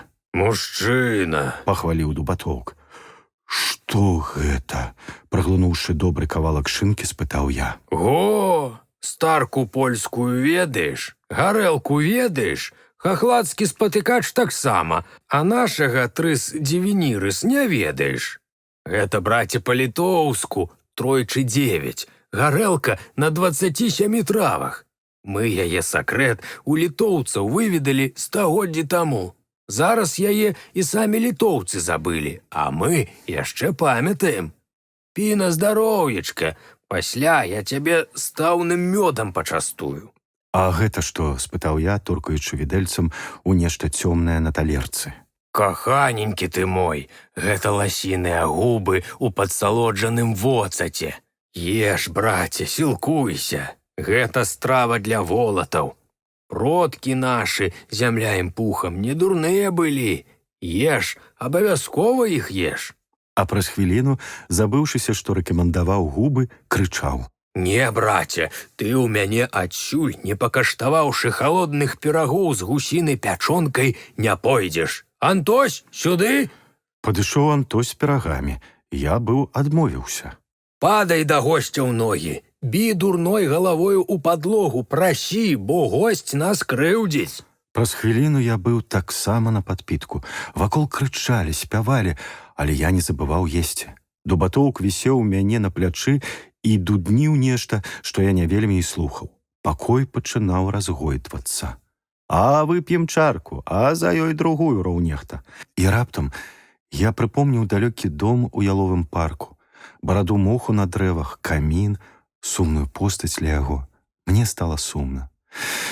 Я п'яная свіння, паўтараў я. Нельга раскашаваць, калі іншаму дрэнна. І так мне стала шкада яе, што я паспрабаваў заплакаць і адразу зрабіўся цвярозам. Госці ўставалі за стала. Панове, казаў Дубатоўк, вы прагуляйцеся трошкі, трэба стол паднавіць. Божа, гэта быў яшчэ толькі пачатак, а яны ж былі ўжо добра напітыя. Было 8 гадзін вечара, нічога, яшчэ рана. Я ведаў, што так раптоўна працверазеўшы, я больш не буду сёння п'яным, але ўсё ж вырашыў піць асцярожна, бо яшчэ ў балоце загразнеш, будзе тады штука. Разважаліся. Дубатоўк паказваў добрую калекцыю зброі. Вельмі хваліў адну старую шаблю, якую выпрасіў у Рамана Яноўскага. Казаў, што расійскі булат бярэ медную пласціну, польская зыгмунтоўка, даволі тоўсты цвік. А гэта наша. Сакрэт яшчэ татары пры Вітаўце завезлі. І ўнутры ртуць. Удар такі, што не тонкую медную пласцінку возьме, але і тоўстую. Яму не верылі. Ён раскрычаўся, загадаў Антосю прынесці чурак. Антось унёс у пакой кароткае бервяно таўшчынёю ў 3 чалавечыя шыі, паставіў на падлогу. Усе прыціхлі. Дубатоўк прымерыўся, выскаліўся, і раптам шабля апісала ў паветры амаль нябачнае паўкола. Хакнуўшы нутром, Дубатоўк пацягнуў шаблю на сябе і перасёк бервяно наўскос. Памахаў кісцю рукі ў паветры, усе маўчалі прыгаломшаныя. Вось як трэба. Каротка сказаў ён. У гэтай пярэрве мне ўдалося адвесці Свеціловіча на ганак і, напамятаўшы яму ягоныя словы, расказаць пра ўсё, што адбывалася ў балотных ялінах. Ён надта ўсхваляваўся, сказаў, што чуў пра ўсё гэта і раней, але не вельмі верыў. Цяпер верыце? Вам веру. Проста сказаў ён. І абяцаю вам, пакуль я жывы, ніводны волас не ўпадзе з яе галавы. Д'ябал гэта, здань або штосьці іншае, я стану на ягоным шляху. Мы дамовіліся, што ён і я будзем расследаваць гэту справу разам, што ён праз дзень прыйдзе да мяне і раскажа, пра што ён даведаўся ў наваколлі. Розныя пагалоскі і плёткі маглі прынесці пэўную карысць. Дубатоўка вырашылі пакуль што ў справу не блытаць. Стары мог разнервавацца і па сваім звычаі секчы з пляча. Вячэра цягнулася далей. Зноў частавалі, зноў пілі. Я заўважыў, што Дубатоўк падлівае сабе і мне роўна, п'е і дапытліва паглядае на мяне. Калі я выпіваў чарку, на яго твары з'яўляўся выраз задавальнення. Гэта было свайроднае падбухторванне на спаборніцтва, а ў пярэрвах ён прапаноўваў то бліны з мачанкаю, то надзвычайныя штонікі з мясам, так і плаваюць у масле, святыя такіх не елі. Відаць, ён апрабоўваў мяне з усіх бакоў. Я піў і амаль не п'янеў. Астатнія, акрамя Свеціловіча, былі ўжо ў тым стане, калі кожны не слухае, што кажа другі, калі твары чырвоныя, калі адзін спявае, другі расказвае сябру пра гісторыю з яго каханкай, трэці наддзіраецца, каб звярнуць увагу ўсіх на нейкі каларытны факт сваёй біяграфіі, а чацвёрты сам сабе распавядае, якая добрая ў яго была маці, і які ён п'янюга, і які ён ганебны, не варты такой маці сын. Спявалі, цалаваліся, нехта выў. Мая жонка ў хаце, а я п'ю, гуляю, карчмару вала, а душу д'яблу прапіваю. Другі цягнуў сваё. Раскажыце мне, добры людзейкі, дзе мой любы начуе, калі ў дальняй дарозе памажы яму, Божа, як ваўдовачкі на пасцелечцы, пакарай яго, Божа. Як ваўдовачкі на пасцелечцы, хтосьці прыўзняў галаву ад стала і праспяваў свой варыянт апошняга радка. Памажы яму тожжа. Усе зарагаталі. Між тым Дубатоўк пакруціў галавою, як быццам адганяючы ад чмурэння, устаў і агаласіў. Я нарэшце знайшоў сярод маладых сапраўднага шляхціца. Ён піў сёння больш за мяне. Я адурэў, а ён свежы, як хмыз пад дажджом. Вы ўсе тут не вытрымалі б і паловы гэтага. 9 з вас ляжалі б без ног, а 1 мыкаў. Гэта мужчына, гэта чалавек. Яго, і толькі яго, я з задавальненнем узяў бы ў сябры юнацтва. Усе пачалі крычаць славу. Толькі адзін варона глядзеў на мяне змрочна і з'едліва. Пілі за маё здароўе, за шляхту соль зямлі, за маю будучую жонку. Калі захапленне трошкі прыціхла, Дубатоўк паглядзеў мне ў вочы і давяральна спытаў. А жэнішся? Я няпэўна хітнуў галавою, хоць добра разумеў, пра што ён пытае. Ён, відаць, быў упэўнены ў гэтым, а мне не хацелася яго пераконваць у адваротным. Старому я спадабаўся. Ён быў падпіты зараз і мог вельмі пакрыўдзіцца, калі б я шчыра сказаў яму, што я ніколі пра гэта не думаў і думаць не хачу. Яна прыгожая. Замест адказу сцвердзіў Дубатоўк і ўздыхнуў, адводзячы ў бок вочы. Хто, спытаў я. Моя падапечная. Справа зайшла занадта далёка і больш круціць нельга было. Атрымалася б, што я скампраметаваў дзяўчыну. Я не думаў пра гэта, сказаў я. А каб нават і думаў, дык гэта справа не мая. Спыталі б перш за ўсё ў яе. Унікаеш сур'ёзнага адказу. Раптам з'едліва працадзіў варона. Я не чакаў, што ён можа чуць нашу ціхую размову. Не хочаш проста і шчыра сказаць сур'ёзным людзям, што гонішся за грашыма, за радавітай жонкаю. Я збялеў, імкнучыся трымацца спакойна адказаў. Я не збіраюся жаніцца. І наогул лічу, што размова пра дзяўчыну ў халастой падпітай кампаніі не пасуе сапраўднаму чалавеку. Заціхніце, пан Варона. Не прыцягвайце ўвагі п'яных да бязвіннай дзяўчыны. Не псуйце яе рэпутацыі. І я, хоць гэта жахлівая абраза, дарую вам яе, Хо, сказаў Варона. ён мне даруе. Гэты кот, гэтае хамойла. Замаўчыце, крыкнуў я. Як вы абражаеце яе адным з гэтых слоў? Падумайце. Панове! Супакойваў нас Дубатоўк. Варона, ты п'яны. Думайце самі.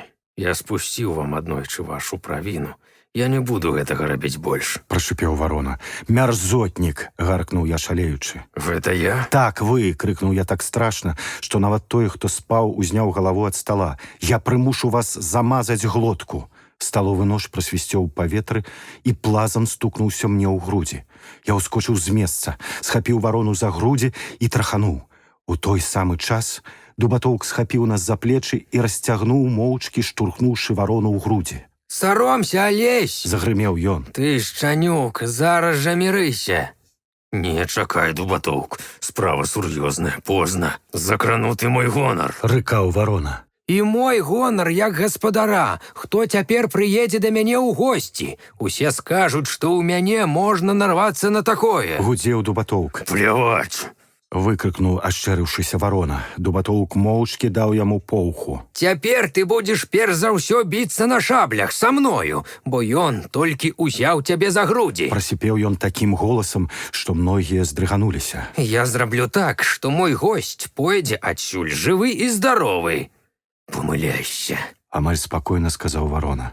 Хто першы абразіў, той першы і ў чарзе, а пасля ўжо справа будзе і з табою, хоць і забі мяне. Алесь! Амаль благаў Дубатоўк. Не рабі ганьбы маёй хаце. Ён будзе біцца са мною. Цвёрда сказаў Варона. Ну і добра. Нечакана згадзіўся гаспадар. Нічога, пан Беларэцкі, будьце мужнымі. Гэты свінтух зараз такі п'яны, што не зможа трымаць пулгака. Я бадай што стану поруч з вамі. Гэта будзе самае небяспечнае адкуль месца на ўсім месцы дуэлі. Што вы, пане Рыгор? Я паклаў далонь яму на плячо. Не трэба, я не баюся. Будьце мужнымі і вы. Варона ўтаропіў на мяне свае чорныя мёртвыя вочы. Я яшчэ не скончыў. Страляцца будзем не ў садзе. Іначай гэты фацэт уцячэ. І не заўтра. Іначай ён ад'едзе адсюль. Страляцца будзем тут. Зараз. У пустым пакоі ля імшаніка. І кожнаму па 3 кулі. У цемры. Дубатоўк зрабіў пратэстуючы жэст, але ў маю душу ўжо закралася халодная вар'яцкая ярасць. Мне было ўсё адно, я ненавідзеў гэтага чалавека, забыў яноўскую працу сябе. «Я падпарадкоўваюся вашаму жаданню», – з'едліва сказаў я. «А вы скарыстаеце цемру, каб уцячы ад мяне? Зрэшты, як хочаце». «Ільвяня!» – пачуў я перарывісты голас Дубатоўка. Я глянуў на яго і ўразіўся. На старога шкада было глядзець. Твар яго перакрывіўся, у вочках была нялюдская туга і сорам. Такі сорам, хоць лусні. Ён ледзь-ледзь не плакаў, і на канцы носа вісела нейкая падазроная кропля. Ён нават у вочы мне не зірнуў, павярнуўся і махнуў рукою. Імшанік прылягаў да дома, вялізнае памяшканне з сівым мохам у пазах сценак, павуцінне, як раскручанае сувое палатна, вісела з саламянай страхі і хіталася ад крокаў. 2 шляхціцы неслі свечкі і праводзілі нас у пакой ля імшаніка зусім пусты, з шэрай бруднай атынкоўкай і без акон. Тут пахла мышамі і брыдотай запусцення. Калі сказаць сумленна, я баяўся. І вельмі баяўся. Пачуцці мае былі падобныя да пачуццяў быка на бойні або чалавека, які сядзіць у дантыста. І кепска, і брыдка, але ўцякаць нельга. Ну што будзе, як ён вось зараз возьме і стрэльне і трапіць мне ў жывот? Ах, гэта жахліва. Уцячы б куды. Мне чамусьці асабліва жахлівай здавалася рана ў жывот, а я яшчэ толькі што пад'еў. Я ледзь не замычаў ад тугі і агіды, але своечасова схамянуўся і паглядзеў на варону. І ён стаяў з секундантамі ля процілеглай сцяны, заклаўшы левую руку ў кішэнь чорнага фрака, а ў правай, апушчаны ўніз, трымаў дуэльны пулгак. Два другія яму заклалі ў кішэні. Яго жоўты, сухі, нейкі грэблівы твар быў спакойны. Не ведаю, ці мог я сказаць тое самае пра свой твар. Два мае секунданты, адзін з іх быў дубатоўк, далі мне пулгак. Два другія пулгакі паклалі ў кішэні. Я нічога не заўважаў. Я глядзеў на твар чалавека, якога я павінен забіць, бо іначай ён заб'е мяне. Я глядзеў на яго з нейкай прагнасцю, як быццам жадаючы зразумець, за што ён заб'е мяне, за што ён мяне ненавідзіць. За што я яго заб'ю, падумаў я, як быццам толькі я стаяў тут з пулгакам у руцэ. Не, яго нельга забіваць. І нават не ў тым справа, а вось гэта тонкая, такая слабая чалавечая шыя, якую так лёгка перарваць.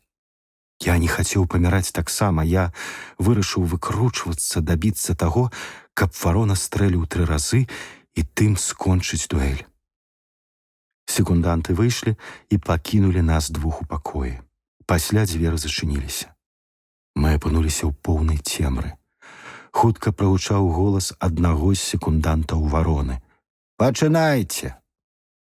Я зрабіў левую нагою 2 крокі ў бок і пасля асцярожна паставіў яе на ранейшае месца. Дзіўна, але усялякае хваляванне знікла. Я дзейнічаў як аўтамат, але так разумна і хутка, як ніколі не здолеў бы зрабіць гэта пад кантролем мозгу. Не слыхам, а хутчэй скурай я адчуваў прысутнасць вароны ў пакоі там, ля другой сцяны. Мы маўчалі. Зараз справа залежала шмат у чым ад таго, хто будзе больш вытрыманы. Палец мой так і імкнуўся хутчэй націснуць спуск. Успышка азарыла пакой. Не вытрымаў варона. Куля візганула недзе ў левым баку ад мяне, цокнулася ў сцяну. Я мог бы стрэліць у той момант так верна, як пры дзённым святле, але я не стрэліў. Толькі памацаў рукою тое месца, куды яна ударыла, а потым застаўся на тым самым месцы. Варона, відаць, не мог нават і падумаць, што я другі раз ужыў той самы прыём. Я чуў яго ўсхваляванае сіплае дыханне. Другі стрэл пулгака вароны аддаўся ў пакоі. І зноў я не страляў. Але стаяць больш на месцы не было маіх сіл, тым больш, што я чуў. Варона пачаў красціся ля сцяны, а пасля, здаецца, у мой бок. Нервы мае не вытрымалі, я асцярожна пачаў кудысьці ісці, а цемра глядзела на мяне тысячамі пісталетных дулаў. Дула магло быць у любой кропцы. Я мог налезці на яго проста жыватом, тым больш, што згубіў ворага, і нават не мог сказаць, дзе дзверы ў пакою і дзе якая сцяна. Я спыніўся, каб прыслухацца да таемнага інстынкту. І вось у той момант, калі я спыніўся, нешта прымусіла мяне з грукатам кінуцца сцягном на падлогу. Стрэл прагучаў проста нада мною. Нават валасы на маёй галаве варухнуліся. А ў мяне яшчэ былі 3 кулі. На хвілінку варухнулася дзікая радасць, але я прыпомніў кволую чалавечую шыю і апусціў пулгак. «Што там такое?» – прагучаў голас за дзвярыма. «Страляў хтосьці адзін? Што там, забіла каго ці што? Страляйце хутчэй, хопіць вам кулагу варыць!» І тады я ўзняў руку з пулгакам, адвёў яе ў бок ад таго месца, дзе быў момант 3-го стрэлу варона, і націснуў спуск. Трэба ж было мне выпусціць хоць 1 кулю. У адказ зусім нечакана для мяне раздаўся жаласны стогн і гук ад падзення чалавечага цела. «Хутчэй сюды!» – крыкнуў я. «Хутчэй, дапамажыце! Я, здаецца, забіў яго!» Жоўтая асляпляючая паласа святла наўскос упала на падлогу. Калі людзі ўвайшлі ў пакой, я пабачыў варону, які ляжаў дагары тварам выцягнуты і нерухомы. Я кінуўся да яго, прыўзняў яго галаву, рукі мае натрапілі на нешта цёплае і ліпучае. Твар вароны яшчэ больш пажаўцеў. Я не вытрымаў больш. Я схапіў яго за шчокі, прыпаў тварам. Варона, варона, прачніся, прачніся ж! Дубатоўк, змрочны і суровы, выплыў аднекуль без туману. Ён завіхаўся ля ляжачага, пасля зірнуў мне ў вочы і зарагатаў. Мне здалося, што я звар'яцеў. Я ўстаў і ашалелы, амаль непрытомны, выцягнуў з кішэні другі пулгак. Мне здавалася вельмі простым узяць яго, паднесці да скроні і... Не жадаю я больш. Ну чаго ты, хлопча, чаго, любенькі? Пачуў я голас Дубатоўка. Гэта ж не ты яго абразіў. Ён нас з табою хацеў зганьбіць. Нічога, за табою яшчэ 2 стрэлы. Бач ты, як цябе курчыць. Гэта ўсё з непрывычкі, ад чыстых рук ды сумленнага сэрца. Ну, ты ж не забіў яго, не. Ён толькі аглушаны, як бугай на бойні.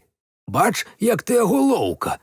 Адстрэліў кавалак вуха, ды яшчэ і на галаве скуру спароў. Нічога, паляжыць тыдзень, адлежыцца. «Не трэба мне вашых 2 стрэлаў!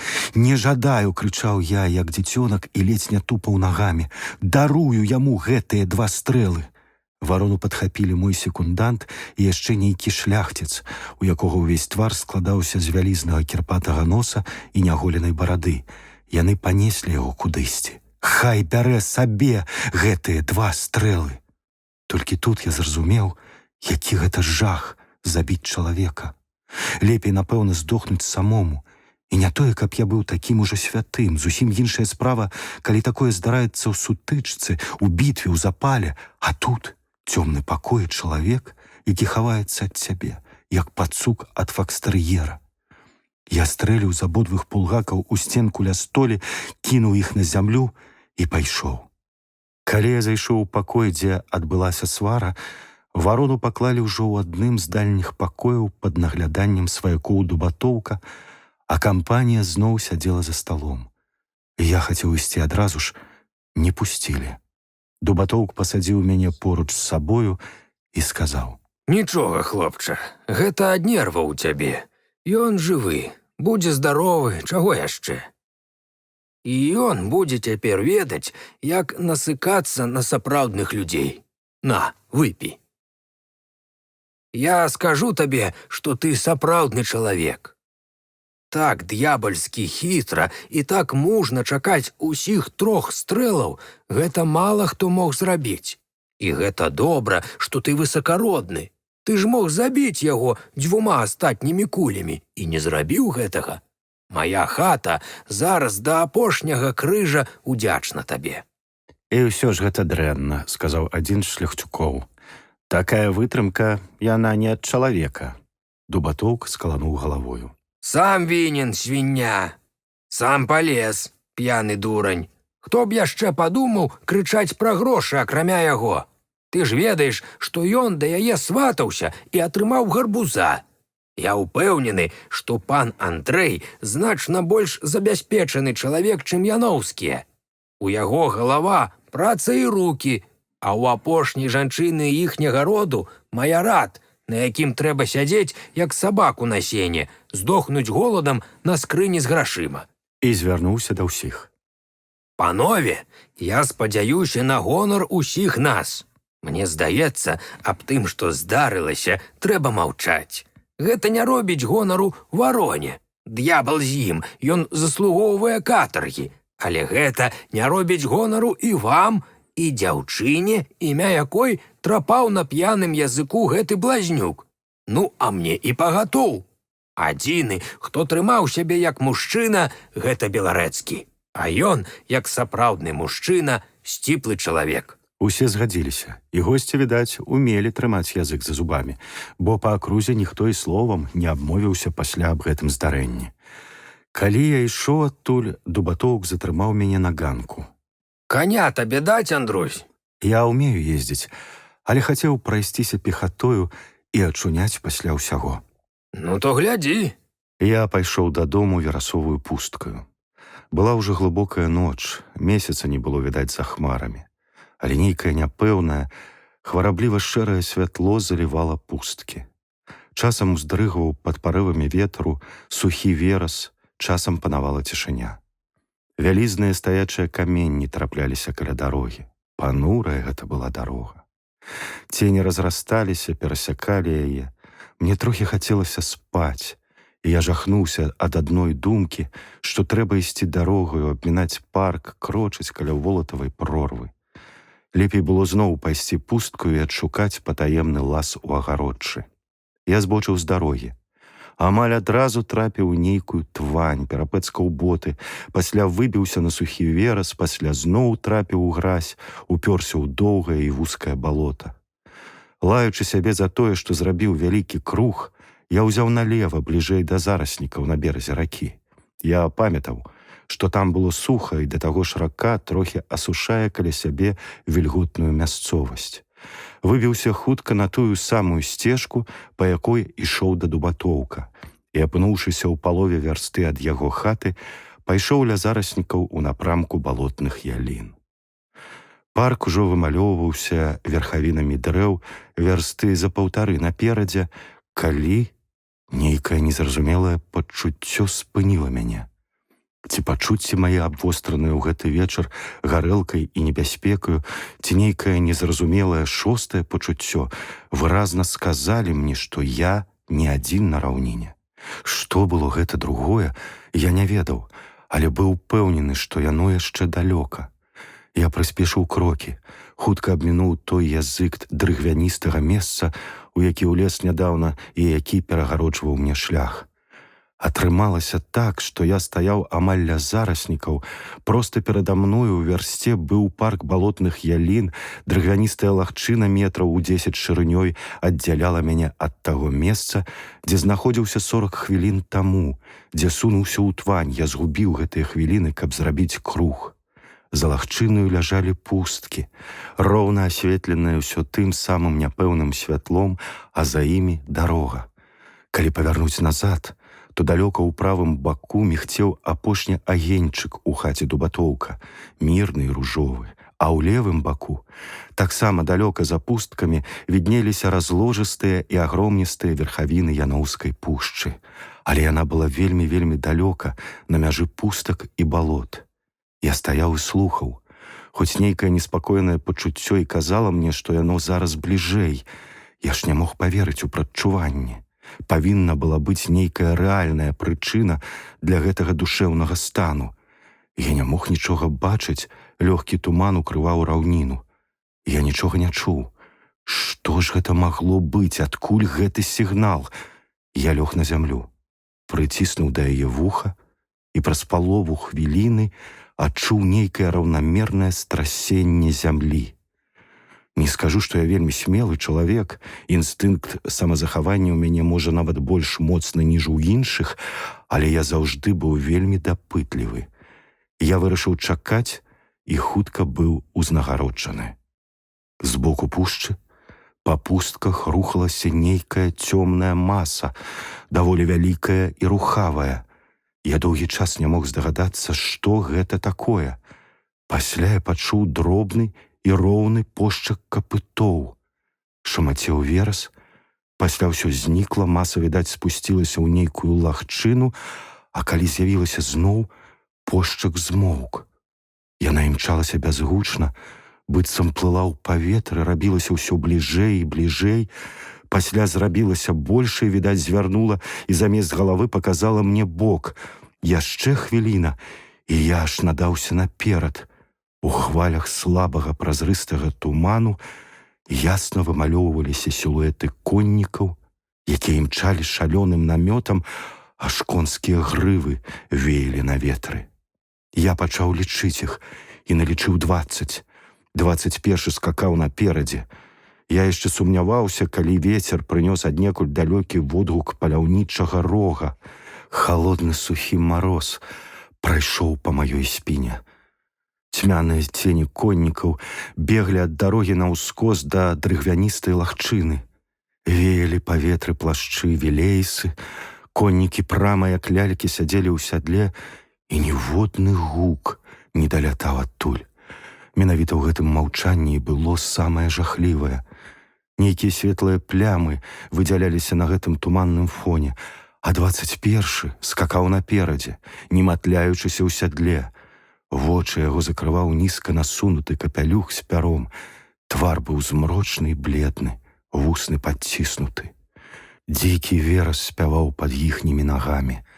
Я дапытліва глядзеў на вострыя насы, якія тырчалі з-пад капелюхоў, на тонкія знізу калматыя ногі коней нейкай невядомай пароды.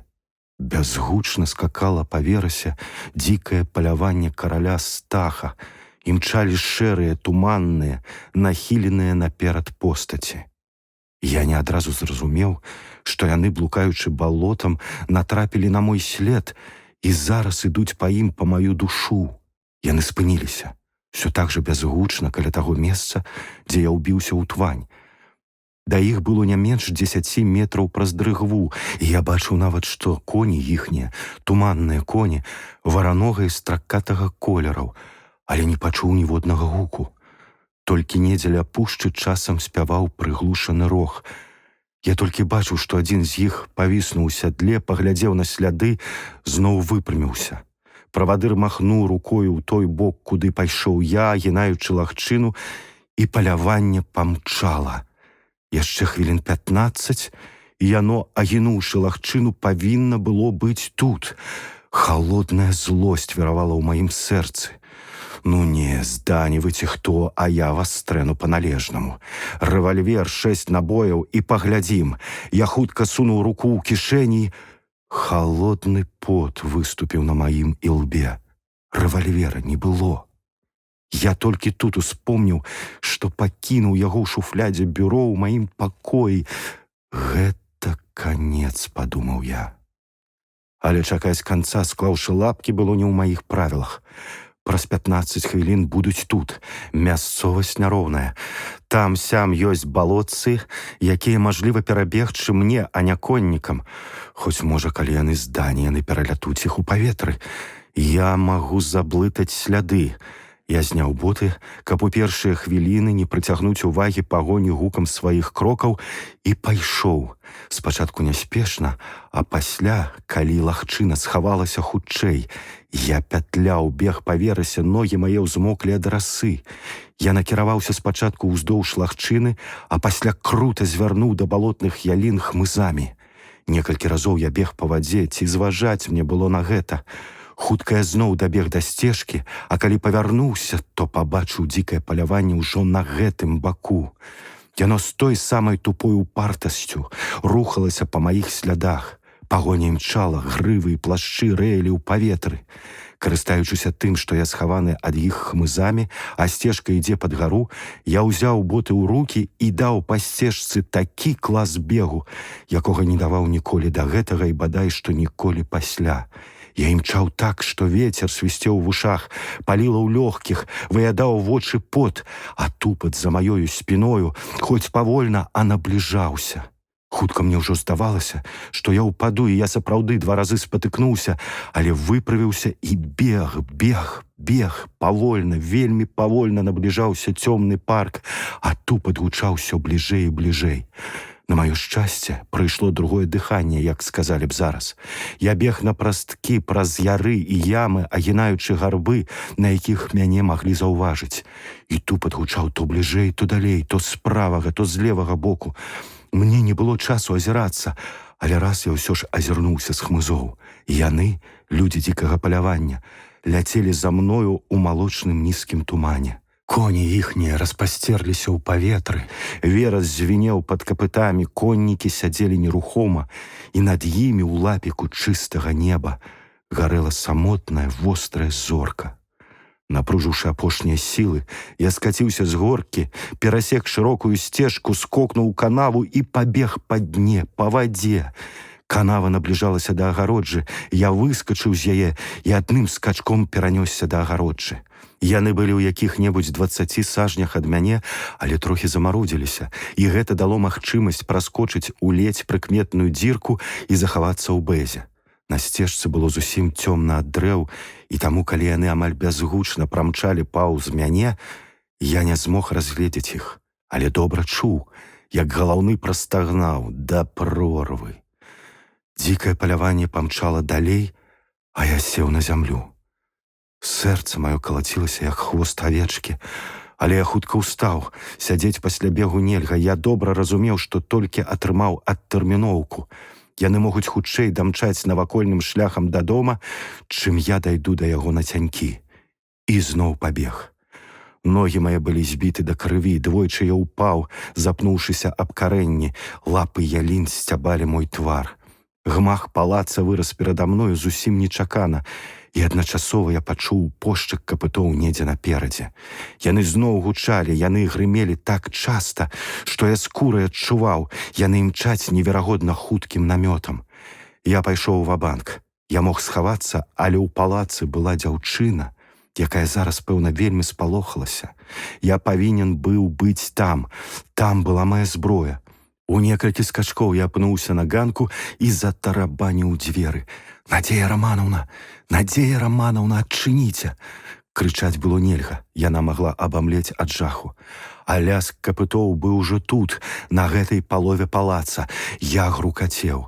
Дзверы адчыніліся раптоўна. Я ўскочыў у залу, моцна прыпёр дзверы і хацеў быў кінуцца за зброяй, але праз ваўчок пабачыў, што туманныя коні прамчаліся далей і зніклі за павароткай алеі. Я глянуў на Яноўскую, якая стаяла ўражаная маім выглядам, глянуў у люстру і жахнуўся. Увесь падзёрты, пашарпаны, з крывёю на руках, са скалмачанымі валасамі стаяў і дзіка глядзеў на мяне мой двайнік. Я зноў глянуў на Яноўскую. Бледная, з мёртвым тварам, яна закрыла вочы і спытала: «Верыце вы зараз у дзікае паляванне караля Стаха?» «Зараз веру», — змрочна сказаў я. «І вы не пабаяліся адчыніць мне дзверы ў такі момант? Маленькае мужнае сэрца». У адказ яна разрыдалася. «Пане Беларэцкі, пан Андрэй, Андрэй, я так баялася за вас. Боже, Боже, Боже, хоць бы ўзяў ты толькі мяне адну». Рукі мае сціснуліся ў кулакі. «Пані Надзея, я не ведаю, здані гэта ці не. Здані не маглі быць такімі рэальнымі. Людзі не маглі быць такімі прывіднымі, палаць гэткай нячыстай злобай. Але я клянуся вам, за гэты ваш жах, за гэтыя вашы слёзы яны заплоцяць мне, заплоцяць дарагой цаной. Клянуся вам». Недзе далёка заміраў часты пошчак конскіх капытоў. Раздзел 6. Калі да гэтага тэмп майго апавядання быў трохі запаволены, то зараз ён будзе наадварот ці не занадта хуткім. Але што зробіш? Падзеі з той жахлівай ночы так імчаліся, што ў мяне кружылася галава. Ранкам наступнага дня мы хадзілі з Яноўскай да вёскі, дзе я запісваў легенды. Усю дарогу я пераконваў яе, што не трэба так баяцца дзікага палявання. Расказаў, як я учора ашукаў яго, а ў галаве круцілася. Што ж гэта было? Што? Гаспадыня трошкі павесялела, але ўсё ж была прыгнечанай. Такой яе я яшчэ не бачыў. А калі я вяртаўся да палаца, Яноўская затрымалася ля флігеля з вартаўніком, і я заўважыў брудны аркуш паперы, прышпілены калючкай да стаўбура яліны на відным месцы. Я садраў яго. «Тое, чаму трэба, загіне. Ты, лёзны чалавек, чужынец нейкі, сыходзь з дарогі. Ты чужы тут. Якая справа табе да праклятых радоў? Паляванне караля Стаха прыходзіць апоўначы. Чакай». Я толькі плячыма знізаў. Пасля таго апакаліптычнага жаху, які я перажыў учора, гэта пагроза здалася мне дрэннай меладрамай, непрадуманым ходам і, між іншым, пераканала мяне ў зямным паходжанні гэтай чартаўшчыны. Як вы пабачыце далей, дарэмна. Я схаваў ліст. А ўначы адбылося адразу два здарэнні. Спаў я зараз вельмі дрэнна, мучылі нейкія кашмары. Я прачнуўся апоўначы ад крокаў, але на гэты раз нейкая незразумелая ўпэўненасць, што гэта не проста гукі, прымусіла мяне ўстаць. Я накінуў халат, асцярожна адчыніў дзверы і выйшаў у калідор. Крокі гучалі ў дальнім яго канцы. І я пайшоў за імі і пабачыў ахмістрыню, якая са свечкаю ішла кудысьці. Я асцярожна ішоў за ёю, трымаючыся цемры. Яна зайшла ў нейкі пакой, я пайшоў быў да яго, але яна выглянула адтуль, і я ледзь паспеў прыціснуцца да сцяны. Калі я дайшоў да пакоя, то пабачыў там толькі стары пісьмовы стол, разьблёную шафу. На падаконніку стаяла свечка. Я зайшоў туды, вельмі асцярожна заглянуў у шафу, пустая.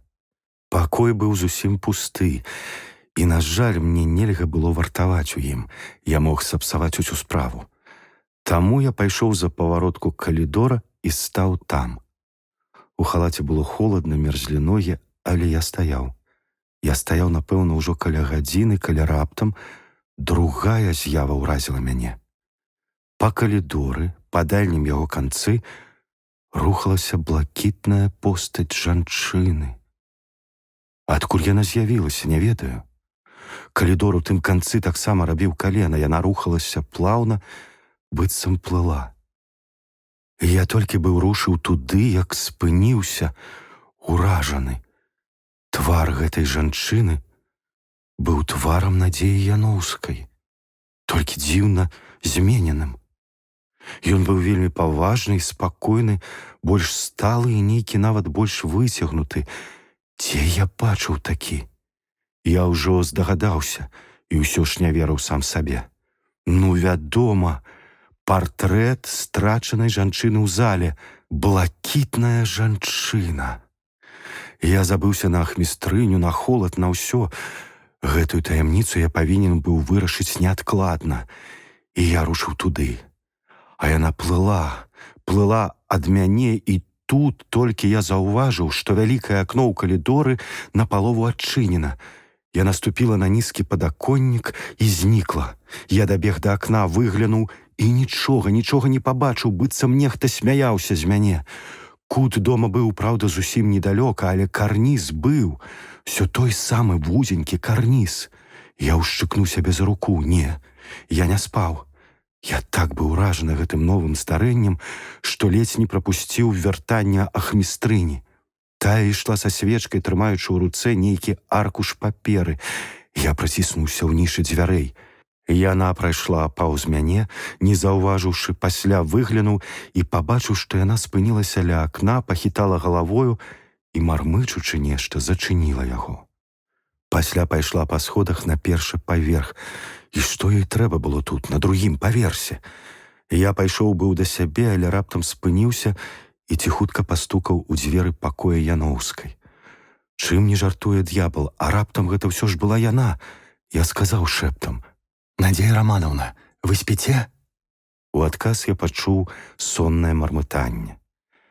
Я вярнуўся ў пакой і, не запальваючы свечкі, сеў на ложак. Мяне калаціла ад холаду, а чэрап проста разломваўся ад розных супярэчлівых думак. Раздзел 7. Калі мы наступнага дня гулялі з ёй у алеі, я расказаў ёй пра здарэнні мінулай ночы. Можа, мне і не варта было рабіць гэтага, не ведаю, але я ніяк не мог пазбавіцца думкі, што тут нешта нячыста з ахмістрыняю.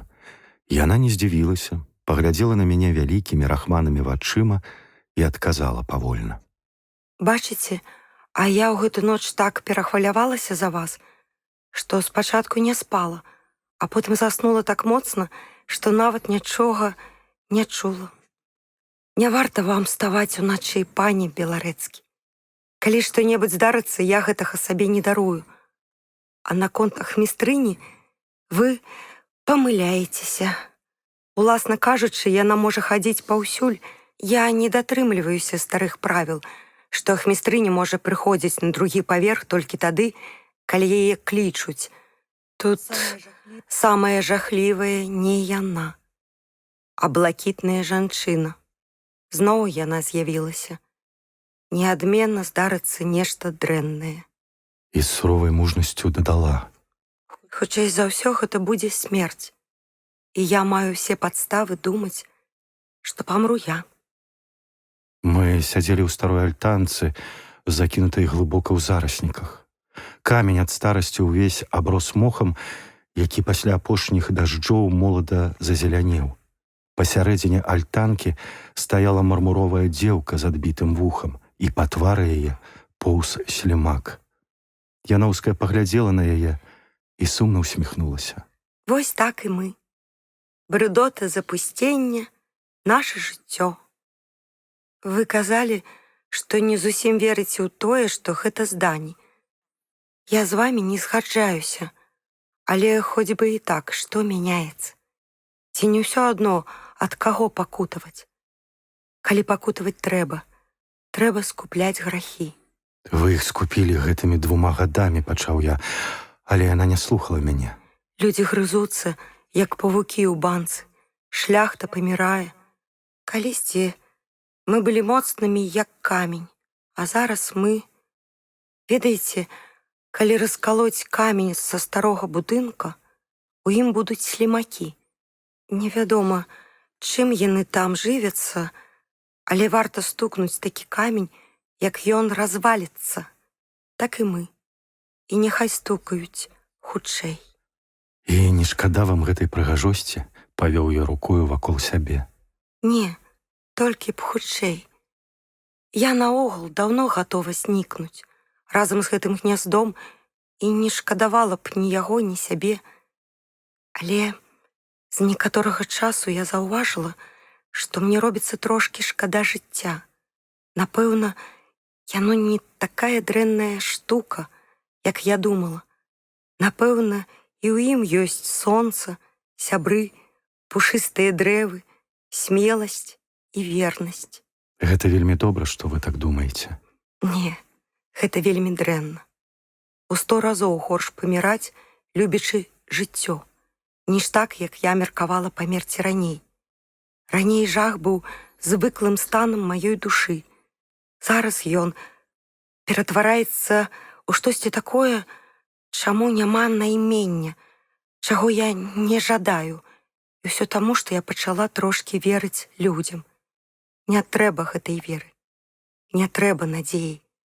Лепей так, як раней. Гэта і спакойна. Мы памаўчалі. Яна нахіліла сабе на калені жоўтую, напаўабляцелую галінку клёна і гладзіла яе. Людзі не заўсёды хлусяць. Я вельмі ўдзячна вам, пан Беларэцкі, за гэта. Вы павінны мне прабачыць. Я чула вашу размову са Свеціловічам, чыстай, добрай душой, адзіным, акрамя вас, ды, можа, яшчэ дзядзькі, чалавекам у гэтай акрузе. Дзякую за тое, што не паўсюль на зямлі людзі з плоскімі галовамі, тоўстым чэрапам і чыгуннымі мазгамі. Дарэчы, пра Дубатоўка. Як вы лічыце, ці не павінен я адкрыцца яму, каб разам узяцца за выкрыццё гэтай поскудзі? Веі яе ўздрыганулі. Не трэба. Гэты чалавек 300 разоў даказваў сваю адданасць і вернасць нашаму дому. Ён добры чалавек. Ён не даў гарабурце падаць да сыскання наш вэксель, яшчэ пры бацьку, і зрабіў гэта не зусім дазволеным шляхам. Вызваў яго на дуэль і сказаў, што ўсе сваякі яго будуць вызываць гарабурду да таго часу, пакуль справа не скончыцца для яго дрэнна. Але менавіта таму я і не жадаю, каб ён умешваўся. Ён занадта гарачы, дзядзечка. Вочы яе прамяністыя і ціхія заблішчалі раптам. Пан Беларэцкі, я даўно жадала сказаць вам нешта. Пасля ўчарашняй нашай размовы, калі вы кляліся, я зразумела, што чакаць нельга. Вы павінны пакінуць балотныя яліны, пакінуць сёння, самае позняе заўтра і ехаць у горад. Хопіць, адспявалі скрыпкі. У свае правы ўступае смерць. Вам няма чаго рабіць тут, едьце. Пакіньце гэты забруджаны стагоддзямі дом, гнілых людзей, іхнія злачынствы таму, што да іх пасуе, ночы, дажджы. Вы занадта жывы для гэтага.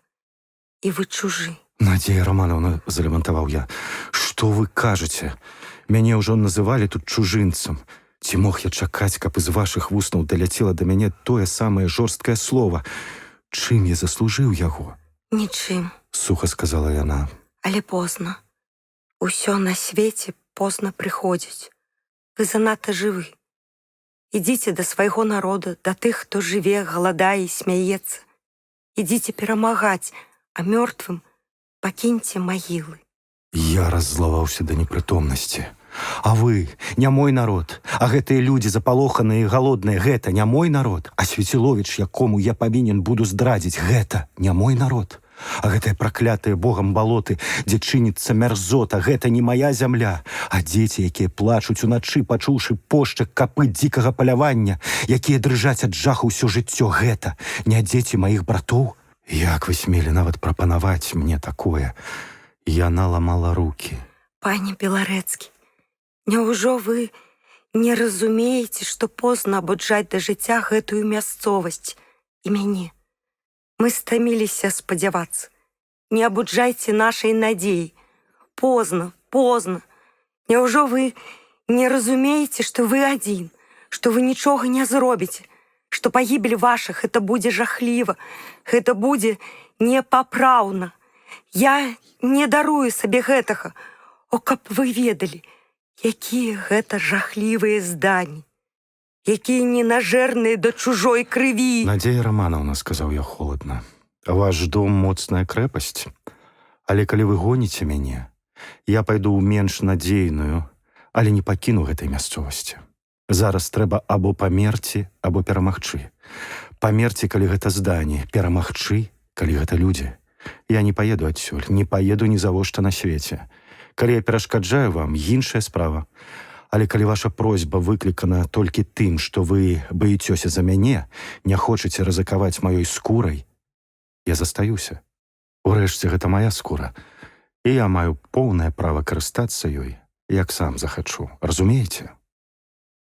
Яна паглядзела на мяне разгублена, са слязьмі на вачах. Як вы маглі нават падумаць, што я не хачу бачыць вас у гэтым доме? Як вы маглі падумаць? Вы мужны чалавек, мне спакойна з вамі.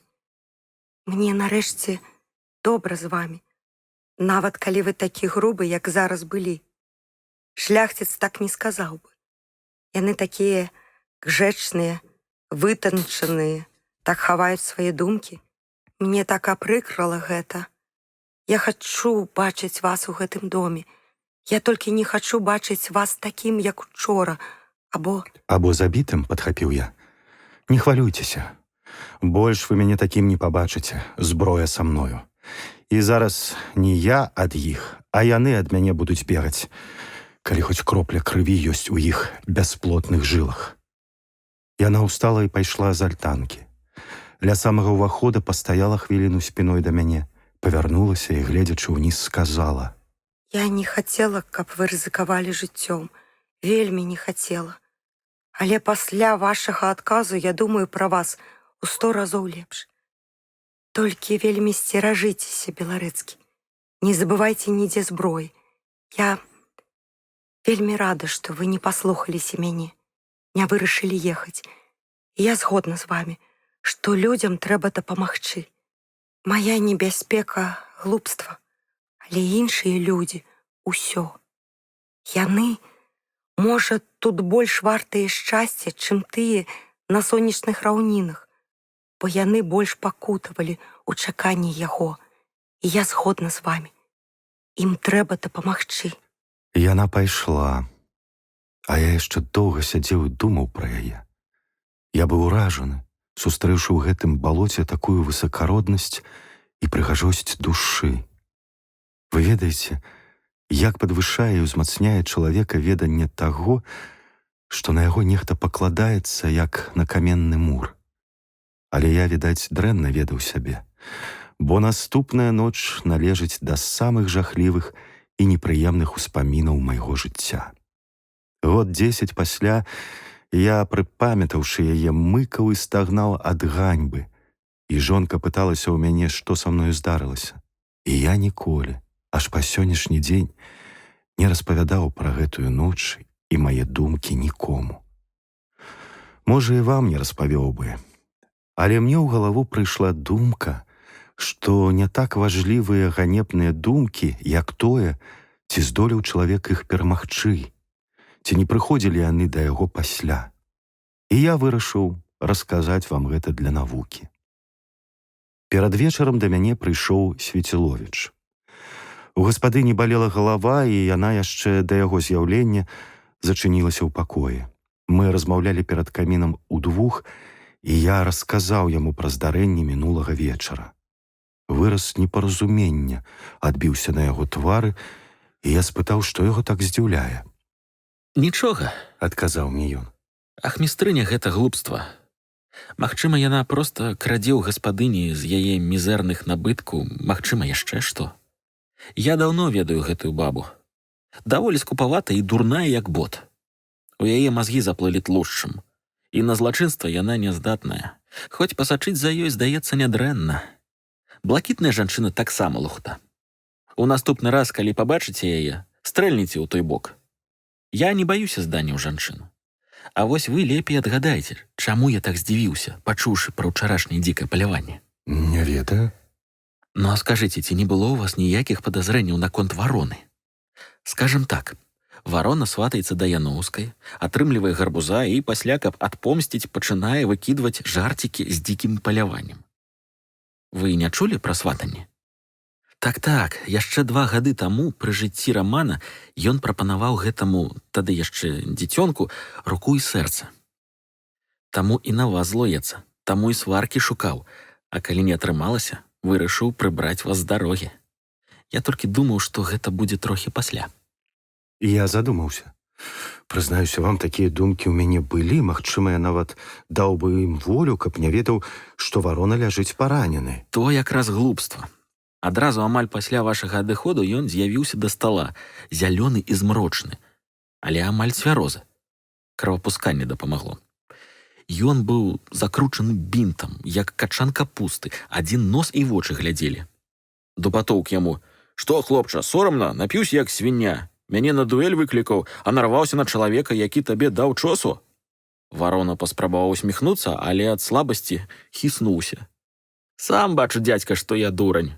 І Беларэцкі так мяне правучыў, што я больш ніколі лезці да людзей не буду». Дубатоўк толькі галавою пахітаў. «Вось што, гарэлачка, моц божая з ёлупамі робіць».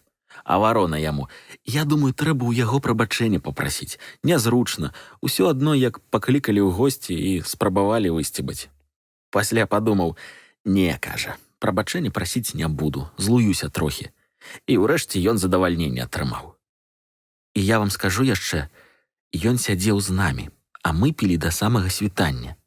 Дубатоўк да таго напіўся, што пачаў уяўляць сябе хрысціянскім пакутнікам пры Нероне, і ўсё намагаўся пакласці рукі ў блюда са жжонкай.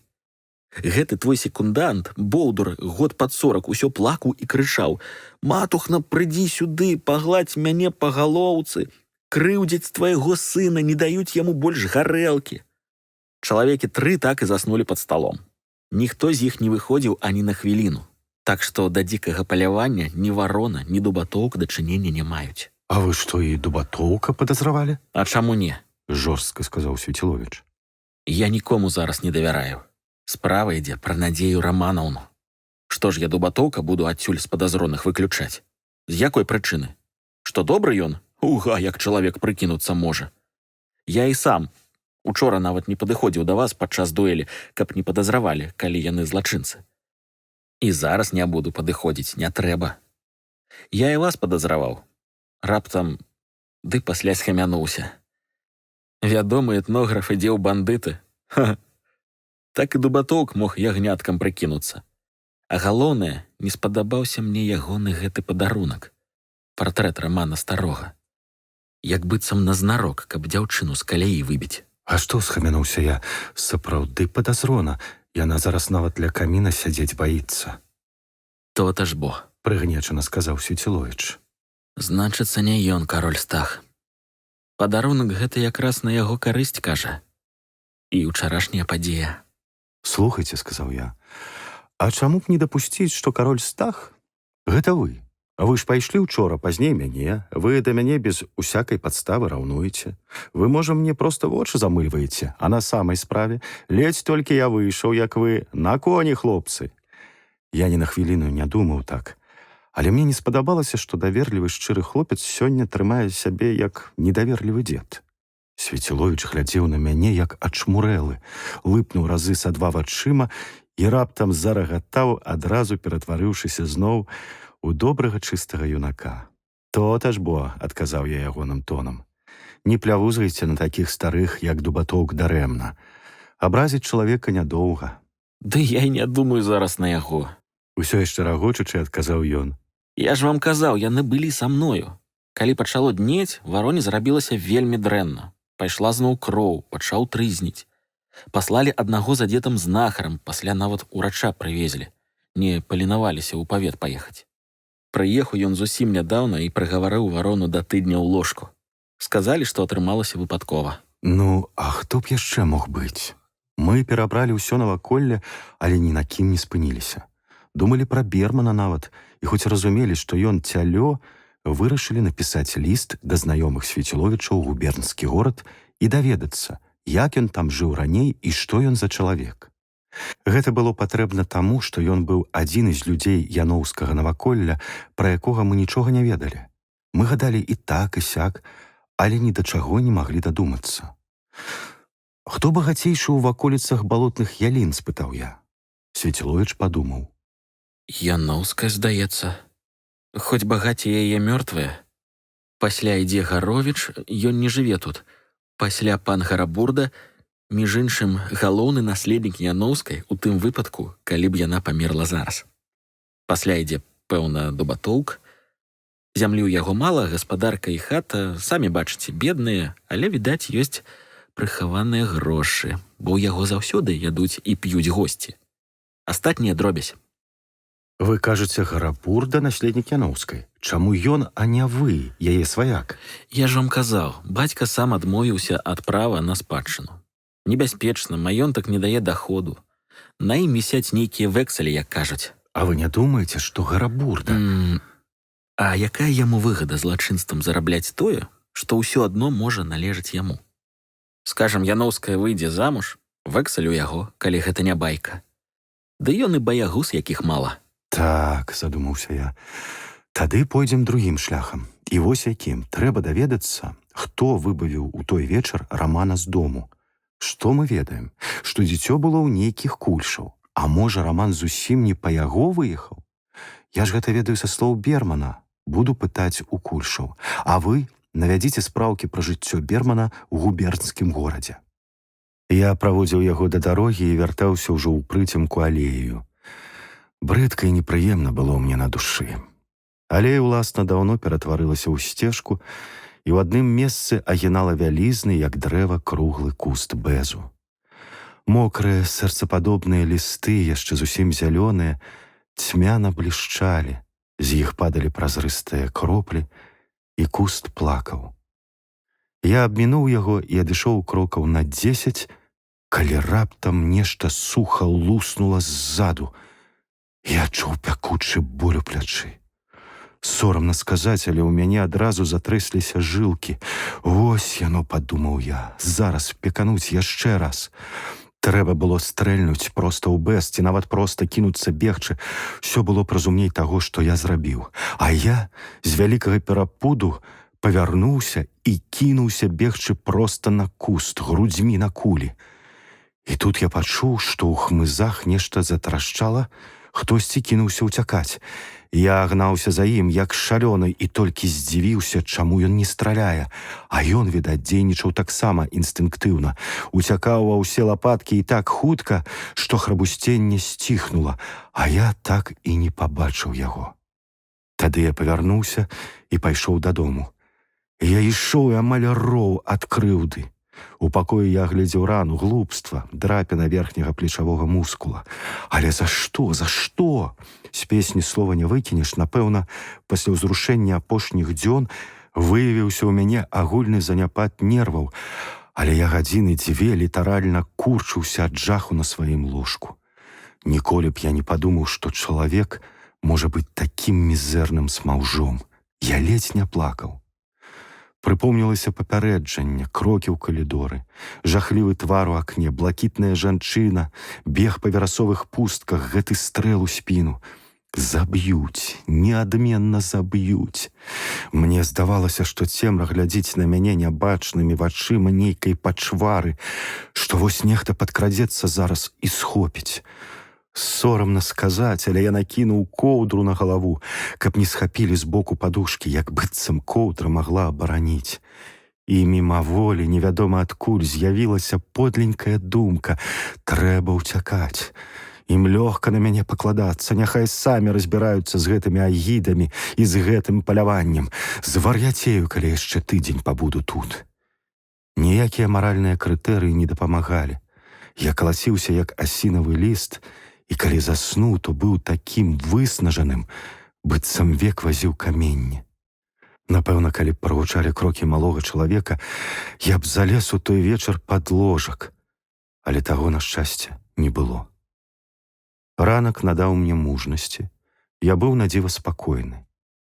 Я вырашыў у той дзень пайсці да Бермана, тым больш, што гаспадыня яшчэ хварэла.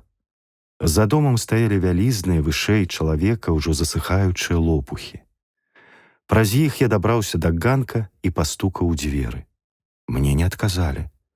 Я пацягнуў дзверы на сябе, і яны адчыніліся. Невялічкі перадпакой быў пусты. Вісела толькі паліто Бермана. Я кашлянуў. Нешта зашарудзела ў пакоі. Я пастукаў, голас Бермана сказаў перарывіста: Хто? Заходзьце. Я ўвайшоў. Берман прыўзняўся за стала, тым самым жэстам захінаючы халат на грудзях. Твар яго аж збялеў. Дзень добры, пан Берман. Сядайце, калі ласка. Ён замітусіўся так, што мне зрабілася нязручна. Чаго прыплёўся да яго? Чалавек любіць самоту. Бач ты, як спалохаўся. А Берман ужо адышоў. Сядайце, шматпаважаны. Сядайце, шаноўны пан. Я паглядзеў на крэсла і пабачыў на ім талерку з нейкай недаедзенай стравай і дэсертную лыжку. Берман хутка схапіў яе. Прабачце, вырашыў задаволіць свой, так бы мовіць, апетыт. Калі ласка, ешце, сказаў я.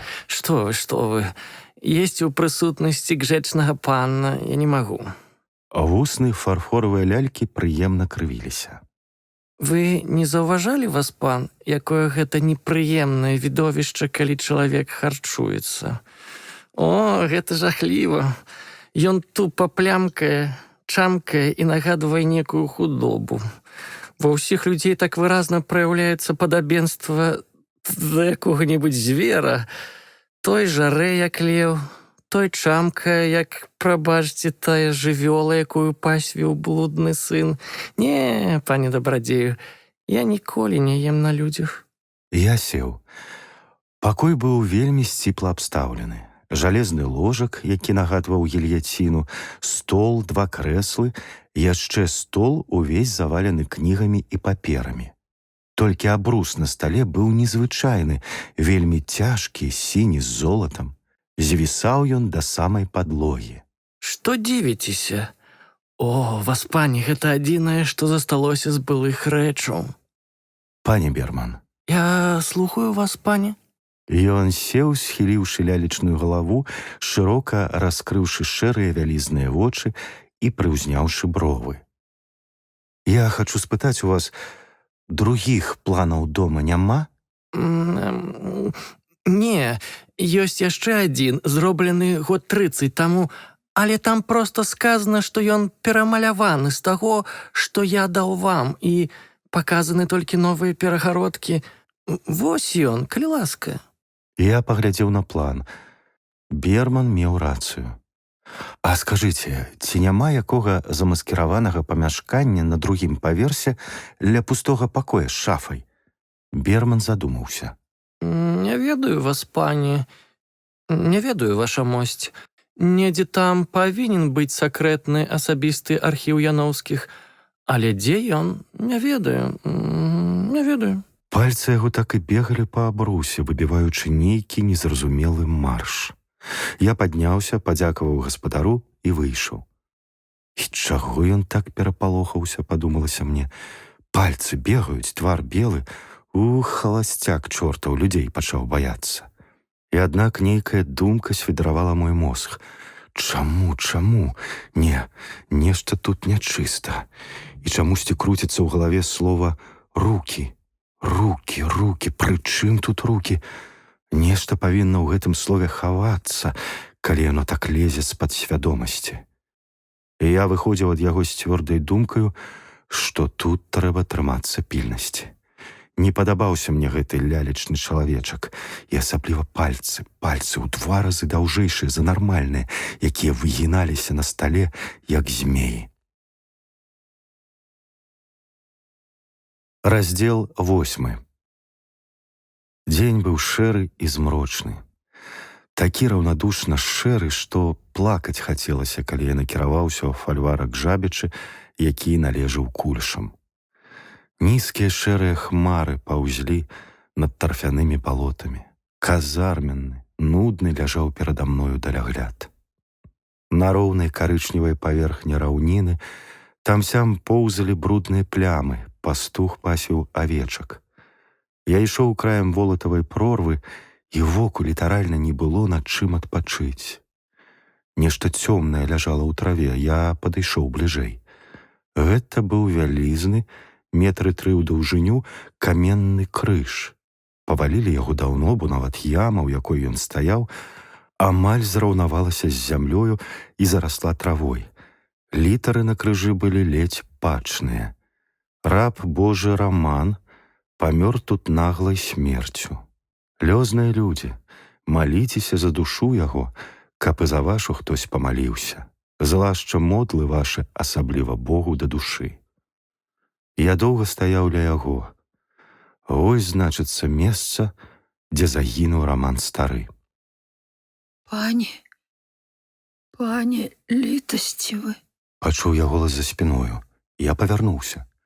Жанчына ў фантастычных лахманах стаяла за мною і працягвала руку. Маладая, яшчэ даволі прыгожая, яна мела такі абцягнуты жоўтай скурай страшны твар, што я апусціў вочы. На руках яе ляжала дзіця. Я падаў ёй. Мо хлеба трошкі будзе ў пана. Я баюся, не дайду. Ясік памірае. А што з ім? Не ведаю, Бязгучна сказала яна. У маёй кішэні знайшлася цукерка, я даў яе жанчыне, але дзіцёнак не еў. Што ж мне рабіць з табою, любая? Селянін на валакушы ехаў дарогаю. Я паклікаў яго, даў яму рубель і папрасіў завесці жанчыну ў балотныя яліны, каб яе там накармілі і далі дзе-небудзь адпачыць. дай вам Божа здароўечка, пане. Бязвольна сказала жанчына. Нам нідзе тут не давалі есці. Пакарай, Божа, тых, хто зганяе людзей з зямлі. А хто сагнаў? Пан. Які пан? Пан Антось, худы такі. А як яго прозвішча? Дзе ваша вёска? Не ведаю. Тут, за лесам. Добрая вёска. У нас і грошы былі 5 рублёў.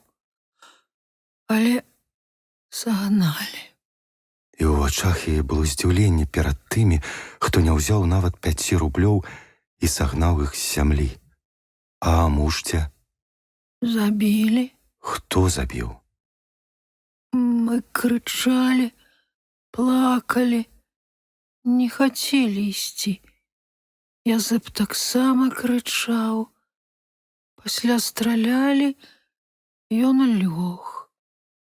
А ўночы прыйшло дзікае паляванне і зацягнула ў багну самых большых крыкуноў. Яны зніклі. Больш ніхто не крычаў. Я паспяшыў адправіць іх, а сам пайшоў далей, не памятаючы сябе ад роспачы. Боже мой, якая цемра, якая забітасць! Як звараціць гэту гару? У Дубатоўка мы зжэрлі столькі, што хапіла б 40 ясікаў выратаваць ад смерці. Галоднаму не даюць хлеба. Ягоны хлеб аддаюць салдату, які страляе ў яго за тое, што ён галодны. Дзяржаўная мудрасць. І гэтыя няшчасныя маўчаць. За якія грахі караешся ты, мой народ? За што ты мяцешся па ўласнай зямлі, як асенняе лісце? Які забаронены яблык з'еў першы Адам майго племя? Адны зжэрлі не ў сябе, другія паміралі пад іхнімі вокнамі. Вось павалены крыж над адным, які шалеў ад тлушчу, а вось паміраючы дзіцёнак. Вякамі ішла гэта мяжа паміж аднымі і другімі, і вось канец, лагічнае завяршэнне, адзічэнне. Цемра ва ўсёй дзяржаве, тупы жах, голад, вар'яцтва. І ўся Беларусь, адзінае поле смерці, над якім вые вецер, гной пад нагамі тлустай, задаволенай усім худобы. Не памоляцца над табою лёзныя людзі, Раман стары, плюне кожны на твой пахілы крыж. І дай, Боже, мне сілы выратаваць апошнюю з твайго роду, якая ні ў чым не вінаватая перад няўмольнай праўдай мачыхі нашай, беларускай гісторыі. Няўжо такі забіты, няўжо такі мёртвы мой народ? Мне давялося хвілін 40 прадзірацца праз невысокі, вельмі вільготны лясок з заволатавай прорвай, пакуль я не выбіўся на сцежку, зарослую і вузкую. Паабапал яе стаялі амаль абляцелыя асіны. Сярод іх чырвонага масіву плямамі выдзяляліся жоўтыя бярозы і амаль зялёныя яшчэ дубы. Сцежка спусцілася ў яр, дзе бег ручай з карычневай, як густы чай, вадою. Берагі ручаіны былі зялёнымі і мяккімі ад імхоў, і такія самыя зялёныя масты з бураломных дрэў злучалі іх. Па бураломінах ручаі пераходзілі, бо на некаторых мох быў здёрты. Глуха і бязлюдна было тут. Зрэдку цінькала ў верхавінах дрэў маленькая птушка, да яшчэ самотныя лісцікі падалі і павісалі на павуціне паміж дрэў. Вада ручаіны несла сумныя жоўтыя і чырвоныя чоўнікі лісцяў, а ў адным месцы, дзе быў вір, лісце круцілася ў вечным танцы, быццам там вадзянік варыў з яго суп на вячэру. Каб перайсці цераз ручай, мне давялося зламаць на падпорку даволі тоўстую, але зусім сухую асінку, зламаць адным ударам нагі. За ярам лес зрабіўся зусім густым. Сцежка знікала ў непралазным гушчары, яе акружалі джунглі з малінніку, сухой крапівы, ажыны, дудніку і іншай дрэні. Хмель бег на дрэвы, як зялёнае полымя абкручваў іх, выдзіраўся на волю і цэлымі снапамі звісаў, чапляючы мяне за галаву. Хутка з'явіліся першыя адзнакі жыцця. Кусты здзічэлага бэзу сярод дрэў, прамакутнікі лепш у гнойнай зямлі былыя курціны, спадарожнік чалавека вялізны дзядоўнік. Хутка бэз стаў такім густым, што не пралезеш. Я ледзь выдзерся з яго на маленькую галявіну, на якой стаяў надзейна схаваны дом. На каменным высокім падмурку з каменным ганкам і драўлянымі калонамі, якія з-за памяці дзядоў былі, напэўна, пафарбаваныя ў белы колер, ён нахіліўся на мяне, як смяротна паранены, які вось-вось упадзе.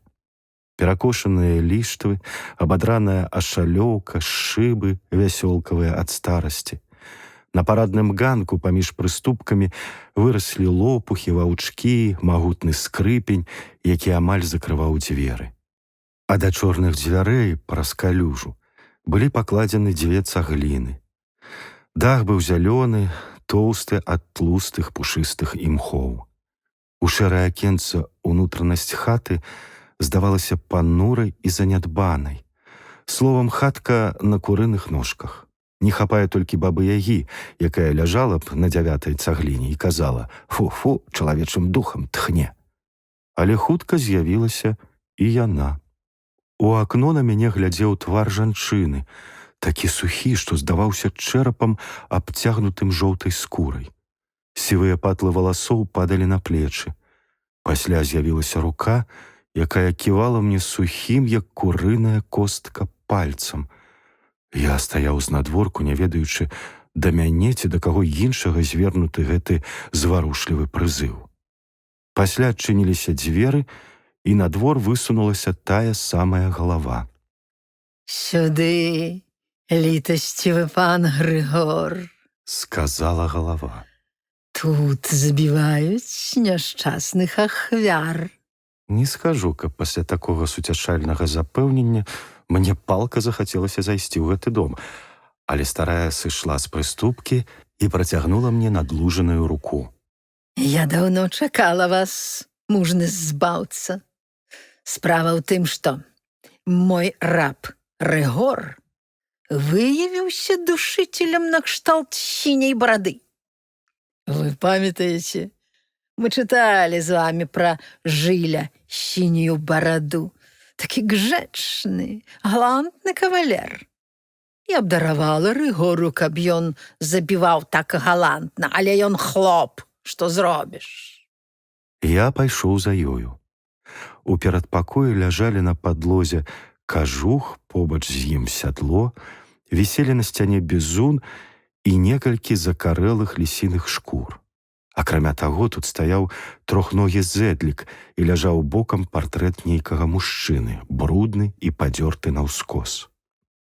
А ў наступным пакоі быў такі гармідар, як быццам тут змяшчаўся 400 год таму філіял грунвальдскай бітвы, і з тых часоў тут больш не змяталі пылі і не мылі шыб.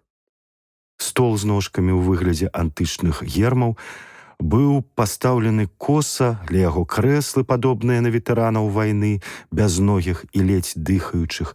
Шафа ля сцяны нахілілася і пагражала ўпасці камусь на галаву.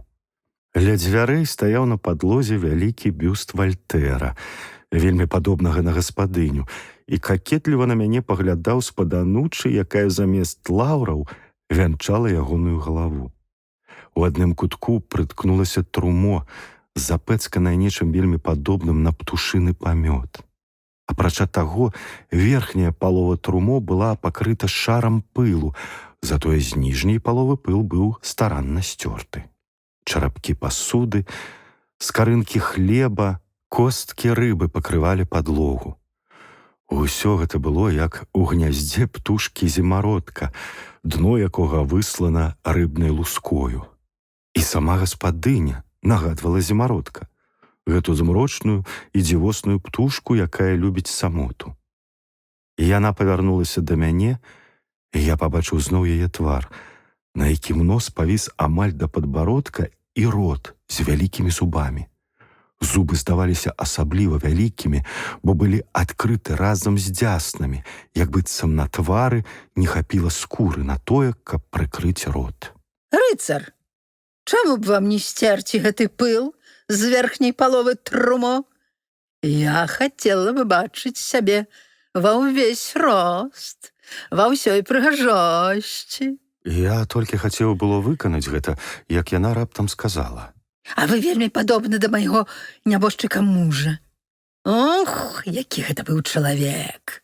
Ён жыўцом узнёсся на неба, першы з людзей пасля Іллі прарока. А Раман жывым трапіў у апраметную. Гэта ўсё злы геній яноўскага наваколля, дзікае паляванне караля Стаха. З таго дня я пакінула прыбіраць у гэтым доме на знак сваёй жалобы. Праўда, прыгожа? І так романтычна». Яна какетліва усміхнулася да мяне і пачала строіць вочкі па няпісаных правілах пансіёнаў высакародных дзявіц. Вочкі на субяседніка, пасля ў бок з лёгкім нахілам галавы, зноў на субяседніка, у верхні кут залы і ў зямлю. Гэта была злосная пародыя на чалавечае пачуцце. Усё адно, як малпа пачала б нечакана спяваць песню Афеліі ў англійскім арыгінале. «Тут прыгожа, толькі жахліва. Ой, як жахліва. Бррр, бррр. Яна раптам кінулася ад мяне на падлогу і залезла галавою пад купу нейкіх брудных ануч. Прэч адсюль, вы, кароль Стах! Жанчына білася і крычала, яе жоўтая нага выглядала з пыльных рызманоў.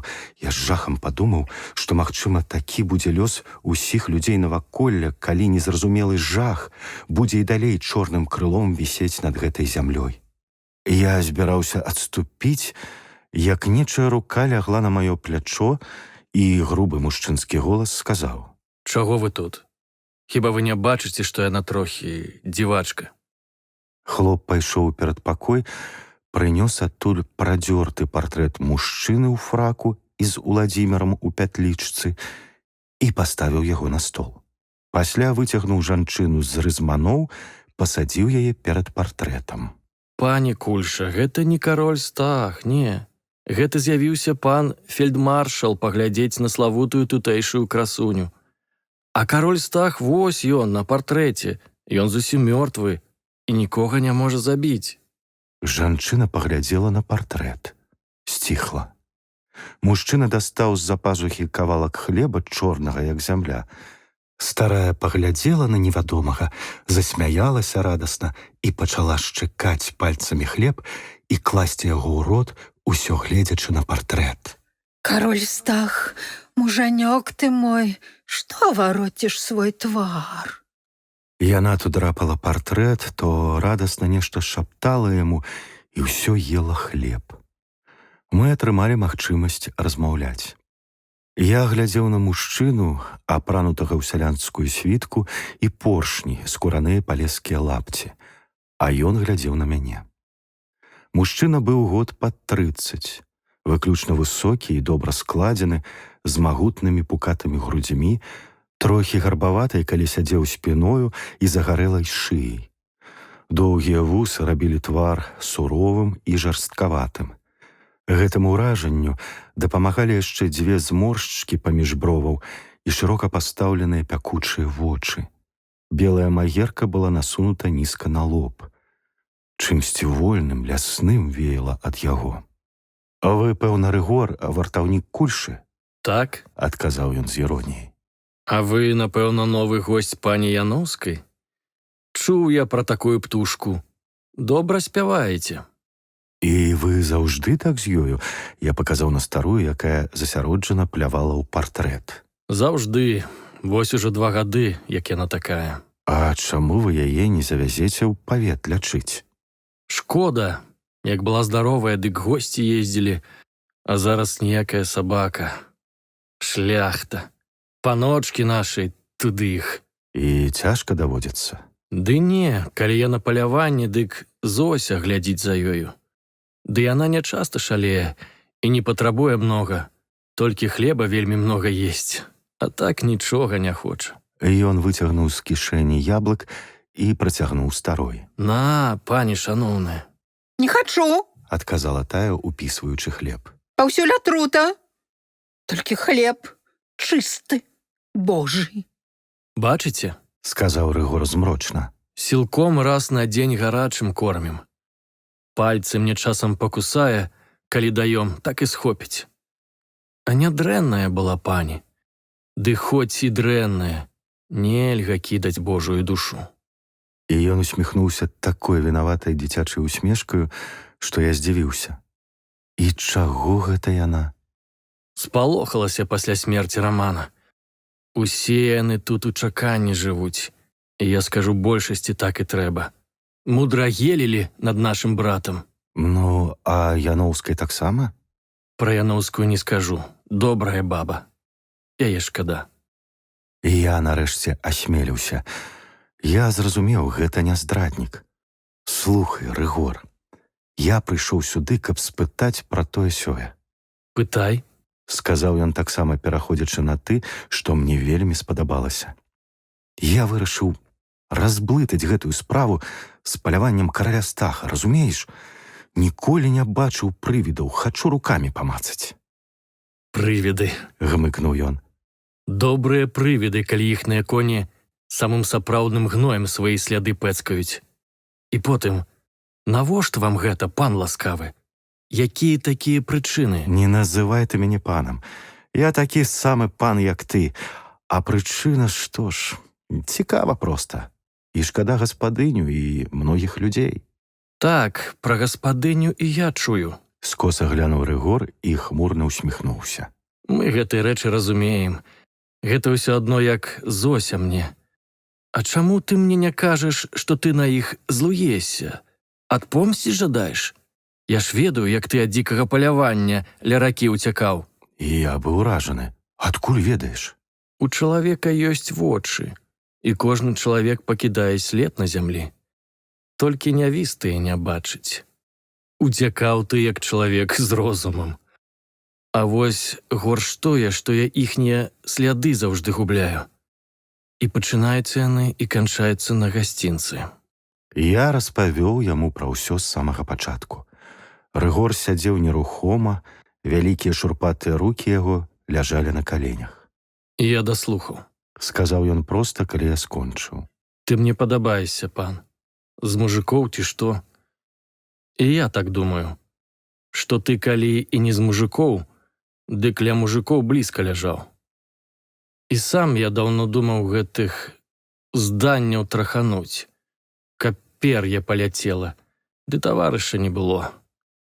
Калі не жартуеш, давай разам. Але ж, бачу я, ты гэта толькі зараз прыдумаў звярнуцца да мяне. Чаму раптам так прыдумаў? І чаго хацеў да гэтага? Чаму вырашыў, сам не ведаю. Пра цябе казалі, што ты Яноўскую, калі яна сіратой засталася, шкадаваў. Надзея Раманаўна казала, што ты нават хацеў вартаўніком у балотныя яліны перайсці, ды не атрымалася.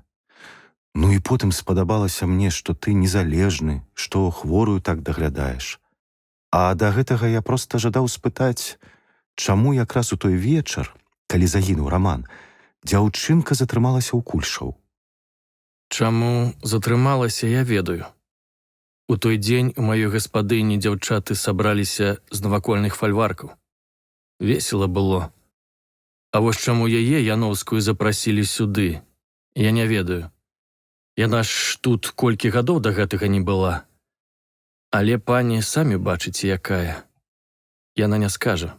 Чаму не? Усміхнулася раптам амаль разумна старая. Я скажу. Я зусім не звар'яцела. Мне проста так зручна і бяспечна. Папрасіў запрасіць бедную Надзейку пан Гарабурда. І ягоная ж пляменніца была тады ў мяне. Такому рыцару, як вы, пан фельдмаршал, я ўсё скажу.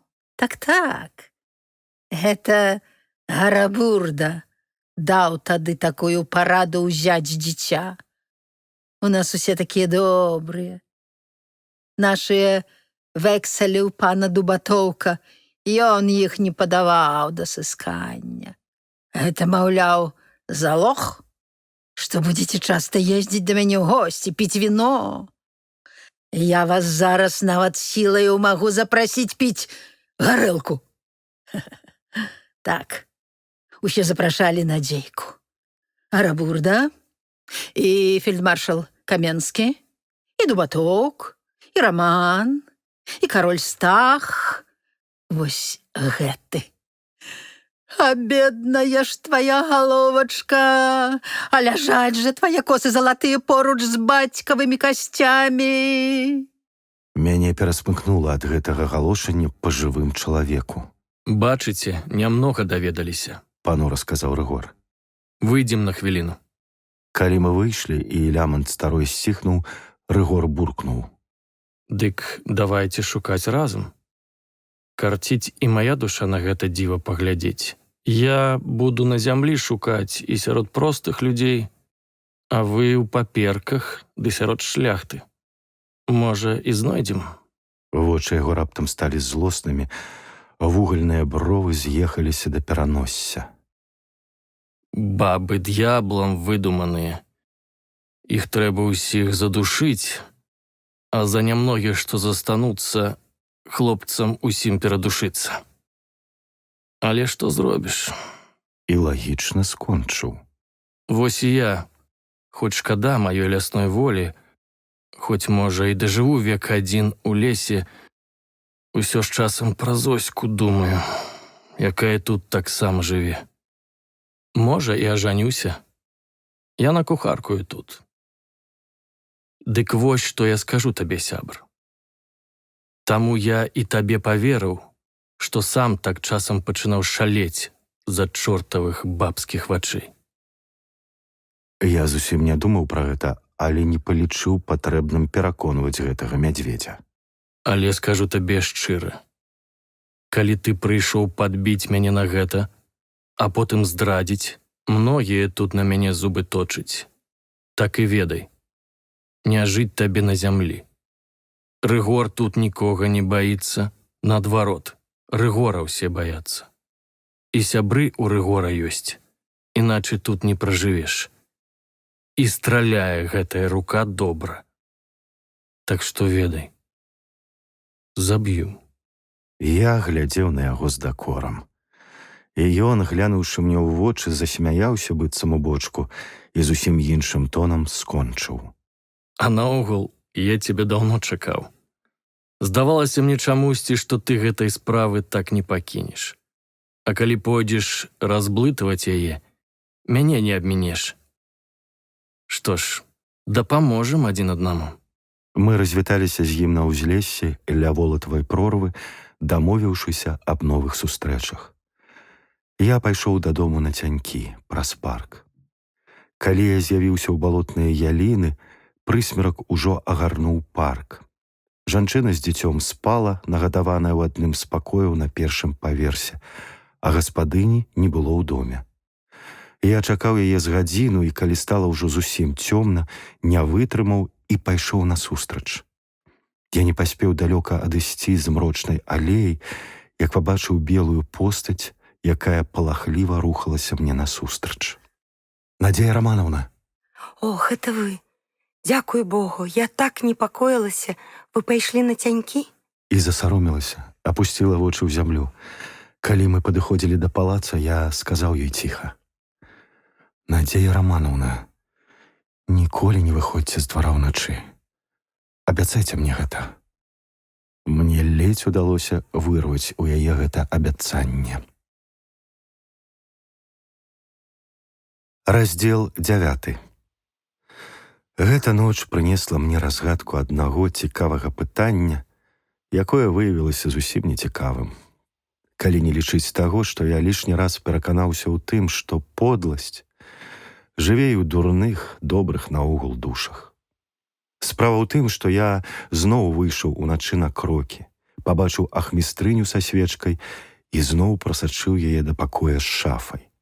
Але на гэты раз я вырашыў не адступаць.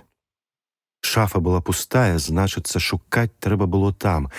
Я пахітаў дошкі ў задняй сценцы, шафа стаяла засунутая ў нішу сцяны, пакруціў усё, што магчыма было круціць. Пасля паспрабаваў падняць іх угару і пераканаўся, што мае спробы маюць поспех. Бабуля была, напэўна, глухаватая, іначай яна пачула б мае практыкаванні. Я з цяжкасцю пралез у атвор і пабачыў скляпеністы ход, які спускаўся строма ўніз, як быццам у сутарэнне.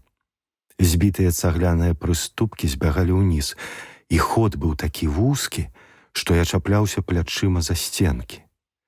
З цяжкасцю спусціўся па прыступках і пабачыў невялічкі таксама скляпеністы пакоік. Ля сцен яго стаялі скрыні, акутыя палосамі жалеза, 2 шафы. Усё гэта было адчынена, і аркушы пергаменту і паперы ляжалі паўсюль. Пасярэдзіне пакоя стаяў стол, і ля яго грубы табурэт, а на ім сядзела ахмістрыня і разглядала нейкі пажоўклы аркуш. Мяне ўразіў выраз сквапнасці на яе твары. Калі я ўвайшоў, яна закрычала з перапуду і паспрабавала схаваць аркуш. Я паспеў узяць яе за руку. «Пані ахмістрыня, дайце мне гэта. І ці не скажаце вы, чаму вы кожную ноч ходзіце сюды, у таемны архіў? Што робіце тут? Нашто палохаеце ўсіх сваімі крокамі? Ах ты, бацюхна мой, які спрытны. Незадаволена сказала яна. Усё яму ведаць трэба. І, відаць, таму, што знаходзілася на першым паверсе, загаварыла з выразнай народнай інтанацыяй. А скулля з макам ты не хочаш? Бачыце вы, што яму трэба? І аркуш схаваў. Каб ад цябе твае дзеці так хлеб на старасці год хавалі, як ты ад мяне той аркуш. У мяне, можа, больш правоў тут сядзець, чым у цябе. А ён, бачыце, сядзіць ды пытаецца. Каб на цябе так верады сядалі, ды не пыталіся. Мне гэта апрыкрала, і я сказаў ёй: «Ты што, у турму захацела? Ты чаго тут? Ці, можа, ты адсюль дзікаму паляванню знакі даеш?» Ахмістрыня пакрыўдзілася. Твар яе сабраўся ў вялікія зморшчыкі. Грэх вам, пані. Ледзь вымавіла яна. Я жанчына сумленная. Я за сваім прыйшла. Вось яно ў вашай руцэ, тое ж, што мне належыць. Я глянуў на аркуш. Там была выпіска з пастановы камісіі па справе аднадворцаў. Я прабег вачыма па радках і ў канцы прачытаў. И хотя он и Закревский и до сей поры утверждает, что у него есть документы в подтверждение своих дворянских прав, а также того, что наследником Яновских по субституции является именно он, а не господин Гарабурда, дело сие за длительностью 20-летнего процесса и бездоказательностью следует предать забвению и прав дворянства, как недоказанных господина Закревского Исидора, лишить. «Ну, и что с гэтага?» – спытаў я. А тое, бацюхна мой, з'едліва праспявала ахмістрыня, што я Закрэўская, вось што. А гэта мой бацька так судзіўся з вялікімі ды моцнымі. Не ведала я, ды дзякуй добрым людзям навучылі розуму. Сказалі, што павінны тут недзе быць дакументы. Узяў суддзя павятовы 10 чырвоненькіх, але ж і параду даў добрую. Давайце аркуш. «Не дапаможа», – сказаў я. «Гэта ж не дакумент. Тут суд шляхецтва не вызначае. Я пра гэтую праверку дробнай шляхты добра ведаю. Каб ваш бацька меў дакументы на права субстытуцыі пасля Яноўскіх, іншая справа, але ён іх не падаў, значыцца, не меў». Твар ахмістрыні выразіў пакутлівае імкненне дадумацца да такіх складаных рэчаў. Пасля вусны яе паехалі наперад, і яна спытала недаверліва. А можа, Яноўскія іх падкупілі? Кручкам гэтым толькі дай грошы, я ведаю. І адабралі ў майго бацькі дакументы, і тут схавалі. А 20 год судзіцца вы можаце? Я, бацюхна, да таго часу, напэўна, пайду пану Богу порткі лугаваць. Ну, вось бачыце, і дакументаў няма. Усё ж перарылі. Усё, бацюхна, усё. Але ж свайго шкада. Ды гэта ж толькі няпэўныя звесткі. Але ж сваё, свае грошыкі, чырвоненькія, сіненькія. І гэта вельмі нядобра, капацца ўначы ў чужых паперах. Бацюхна, свае ж грошыкі. Сквапна і тупа зудзела яна. Іх вам не адсудзяць, нават калі б дакументы былі. Гэта маярат Яноўскіх на працягу 3 стагоддзяў ці нават больш. Дык сваё ж, бацюхна. Ледзь не плакала яна, і твар яе стаў сквапным да агіднасці. Я б іх даражэнькіх зараз у шкарпэтку грошы б ела, на грошах спала. Дакументаў няма, губляў я цярпення. Законная наследніца ёсць. І тут здарылася жахлівае і агіднае. Жанчына выцягнула галаву, шыя яе зрабілася доўгай-доўгай і, наблізіўшы да мяне твар, свісцячым шэптам сказала: «Дык можа, яна хутка памерла б». Твар яе аж прасвятлеў ад такога спадзявання. «Памерла б, і ўсё. Яна ж слабая.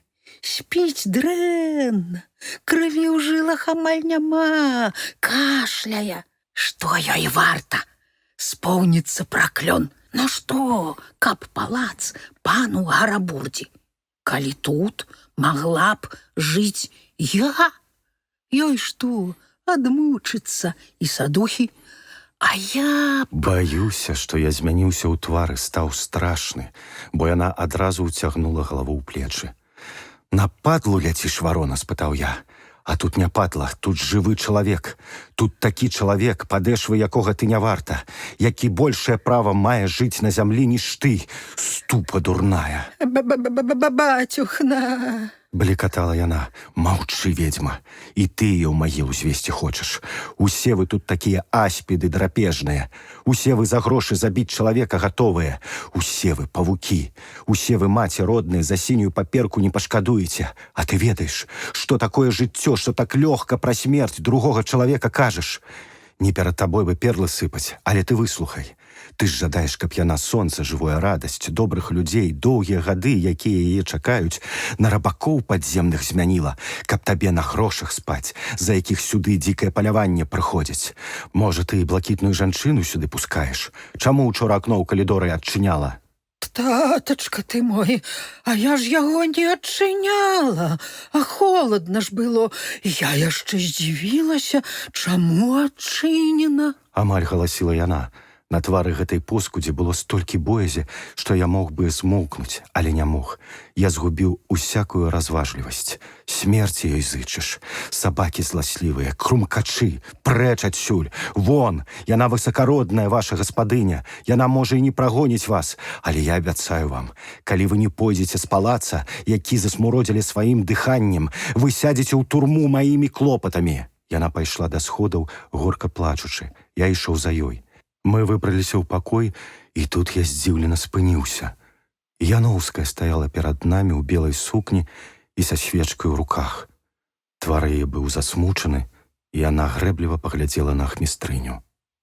Пан Беларэцкі, я выпадкова чула вашу размову. Чула з самага пачатку. Я ішла амаль за вамі. Я нарэшце ведаю глыбіню сумлення і подласці. А ты... Яна звярнулася да Закрэўскай, якая стаяла, занурыўшыся ў баку. «Заставайся тут. Я дарую табе. З цяжкасцю, але дарую. Даруйце і вы, пан Беларэцкі. Дурным людзям часам трэба дараваць. Бо куды яна пойдзе адсюль? Яе нідзе не возьмуць, старую дурную бабу». Адна сляза скацілася з яе павек. Яна павярнулася і пайшла. За ёю кручыў я. Яноўская спынілася ў канцы калідора і ціха сказала мне: «Людзі ламаюцца за гэтых папер.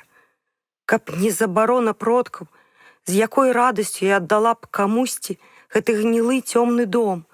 Ён мне адна пакута, як і сваё імя. Хоць бы памерці хутчэй. Тады я пакінула б яго гэтай бабе з каменным сэрцам і дурной галавою. Няхай радавалася б, калі яна здатная так поўзаць на жываце з-за гэтай дрэнні». Мы моўчкі спусціліся ў ніжнюю залу і падышлі да каміна. Стоячы глядзелі ў агонь, чырвоныя адбіткі якога клаліся на твар Яноўскай. Яна змянілася за апошнія дні, магчыма, пасталела, магчыма, проста пачала ператварацца ў жанчыну. Напэўна, нічыё вока, акрамя майго, не заўважыла гэтых змен. Толькі я адзін бачыў, што ў бледным парастку, які рос у сутарэнні, зацеплілася, пакуль яшчэ непрыкметна, жыццё. Погляд стаў больш асэнсаваным і цікаўным да жыцця. Хоць застарэлы жах па-ранейшаму ляжаў маскай на твары. Трошкі больш ажыўленым стала аблічча. Бледны парастак чамусьці пачынаў ажываць. «Добра стаяць так, Надзея Раманаўна», – задумліва сказаў я. «Агонь гарыць». Агонь. Добра, калі ён ёсць, калі ён гарыць. Добра, калі людзі не хлусяць. Дзікі, нялюдскай сілы крык прагучаў аднекуль знадворку. Здавалася, што гэта крычыць і рыдае не чалавек, а дэман. Я адразу пачуўся ўпэўнены, уладарны пошчак конскіх капытоў ля сходаў, а голас рыдаў і крычаў так па-нялюдску, як быццам не з чалавечых грудзей выходзіў. «Роман у 20-м колене, выходь! Помста! Апошняя помста! Авой! Авой!» І яшчэ нешта, чаму не было назвы. Я мог бы зараз выскачыць на сходы і страляць у гэтую дзікую поскудзь і пакласці на месцы хоць каго-небудзь, але на руках у мяне ляжала яна, і я адчуваў праз сукно, як калацілася яе спуджанае сэрцайка, як яно паступова замірала, білася ўсё радзей, радзей. Спуджаны да немагчымасці за яе жыццё, я пачаў няўпэўненымі рухамі гладзіць яе валасы. Яна павольна, вельмі павольна прыходзіла да прытомнасці, і веі яе ледзь прыкметна ўздрыгвалі, калі я дакранаўся рукою да яе галавы. Так затурканае шчанё прымае ласкі чалавека, які ўпершыню вырашыў пагладзіць яго. Бровы яго ўздрыгваюць, чакаючы кожны раз удару, калі заносіцца рука. А грукат быў далей, і ўся сутнасць мая пакутліва ўстала да таго, каб разам з ёй выскачыць на сходы, страляць у гэтых нетапыроў і разам з ёй упасці на прыступкі і памерці, адчуваючы яе поруч з сабою, тут усю ля сябе. Усё адно нельга так жыць. А голас рыдаў здалёку. Роман! Роман! Выходь! Коням под ноги душу твою! Гэта яшчэ не зараз! Потым! Заўтра! Пасля! Але мы прыйдзем! Прыйдзем! І цішыня. Яна ляжала ў маіх абдоймах, і як быццам ціхая музыка пачала найграваць недзе, можа, у маёй душы. Ціхая-ціхая, далёкая-далёкая, пяшчотная, пра сонца, малінавыя ад канюшыны лугі пад дымнай бліскучай расою, пра залівісты спеў гівала ў шатах вялікіх ліп. Яе твар быў такі спакойны, як у спячага дзіцяці. А вось прарваўся ўздых, раскрыліся вочы, здзіўлена паглядзелі вакол, пасуравелі. Прабачце, я пайду. І яна накіравалася да сходаў на другі паверх, маленькая белая постаць. Толькі тут я, яшчэ дрыжучы ад узбуджэння, зразумеў, якая мужная, якая нязломная была душа ў гэтай да смерці запалоханай дзяўчыны, калі яна пасля такога выходзіла мяне сустракаць і двойчы адчыніла дзверы. Тады, калі я, невядомы, прыехаў сюды, і тады, калі я бег да яе дзвярэй у трывозе пад ляск капытоў дзікага палявання пад самымі вокнамі. Напэўна, яно і цёмныя асеннія ночы штурхнулі яе на гэта, як пачуццё даверу прымушае зацкаванага хартамі зайца прыціскацца да ног выпадковага чалавека. У дзяўчыны былі надта добрыя нервы, калі яна вытрымала тут 2 гады. Я сеў ля каміна і пачаў глядзець у агонь. Так, небяспека была жахлівая. 3 чалавекі супраць усіх гэтых цёмных сіл, супраць невядомага. Хопіць пяшчоты. Яны праязджаюць у парк ля волатавай прорвы. Заўтра ж я зраблю там засаду. Рукі ў мяне дрыжалі, нервы былі напятыя, як струны, і агульны стан не на сабаку. Можа, паехаць адсюль, варухнулася ў душы спозненая думка, водгук той маёй ночы жаху, і памерла перад напорам безнадзейнасці, жалезнай рашучасці і жадання біцца. Хопіць. Перамога або волатава прорва ўсё адно. Пакінуць? Не. Я не мог пакінуць гэты агідны халодны дом, бо тут жыло тое, што я пакахаў. Так, пакахаў. І я не саромеўся гэтага. Да гэтага часу ў мяне, як амаль ва ўсякага здаровага маральна неразбэшчанага і пазбаўленага залішняй пачуццёвай цягі чалавека, былі да жанчын роўныя сяброўскія адносіны, часам нават не пазбаўленыя нейкай незразумелай агіды. Так яно і павінна быць, пакуль не прыходзіць сапраўднае. Яно прыйшло. Ісці? Я быў тут, поруч, такі для яе магутны і вялікі, мае ўнутраныя хістанні яе не датычыліся. Яна спадзявалася на мяне. Яна ўпершыню, напэўна, спала спакойна. Гэты момант, калі я трымаў яе ў абдоймах, вырашыў для мяне ўсё, што хавалася ў маім сэрцы яшчэ з тых часоў, калі яна паўстала ў абарону бедных там, ля верхняга каміна. З якой насалодаю я ўзяў бы яе адсюль, павёз кудысьці далёка, цалаваў гэтыя заплаканыя вочы, маленькія рукі, ахінуў яе, як цёплым надзейным крылом, дараваў бы свету яго непрытульнасць. Але што я? Як не жорстка пра гэта падумаць, яна ніколі не будзе маёй. Я галяк. Яна таксама бедная, але яна з ліку старэйшых родаў, блакітная кроў, гордая слава бясконцых пакаленняў за плячыма. Гордая слава. Я ведаў яе зараз, гэтую гордую славу, якая скончылася адзічэннем. Але мне ад гэтага не было лягчэй. Я плебей. Не. Я буду маўчаць пра гэта. Ніхто ніколі не скажа, што я дзеля карысці ажаніўся з прадстаўніцай даўняга роду, за які, магчыма, паміраў недзе на поле вайны мой просты прашчур. І ніхто не скажа, што я ўзяў яе, скарыстаўшыся з яе бездапаможнасці. Адзінае, што мне дазволена, гэта легчы за яе ў дол пакласці душу сваю і хоць гэтым трошкі аддзячыць за гэтае ззянне неймавернага шчасця, якое азарыла маю душу ў гэты змрочны вечар для вялікага непрытульнага каміна. Я дапамагу ёй выратавацца. І гэта ўсё. Я буду верны. Назаўжды буду верны гэтай радасці, змешанай з болем, горкай прыгажосці яе вачэй і адплачу ёй дабром за добрыя думкі пра мяне. А пасля канец.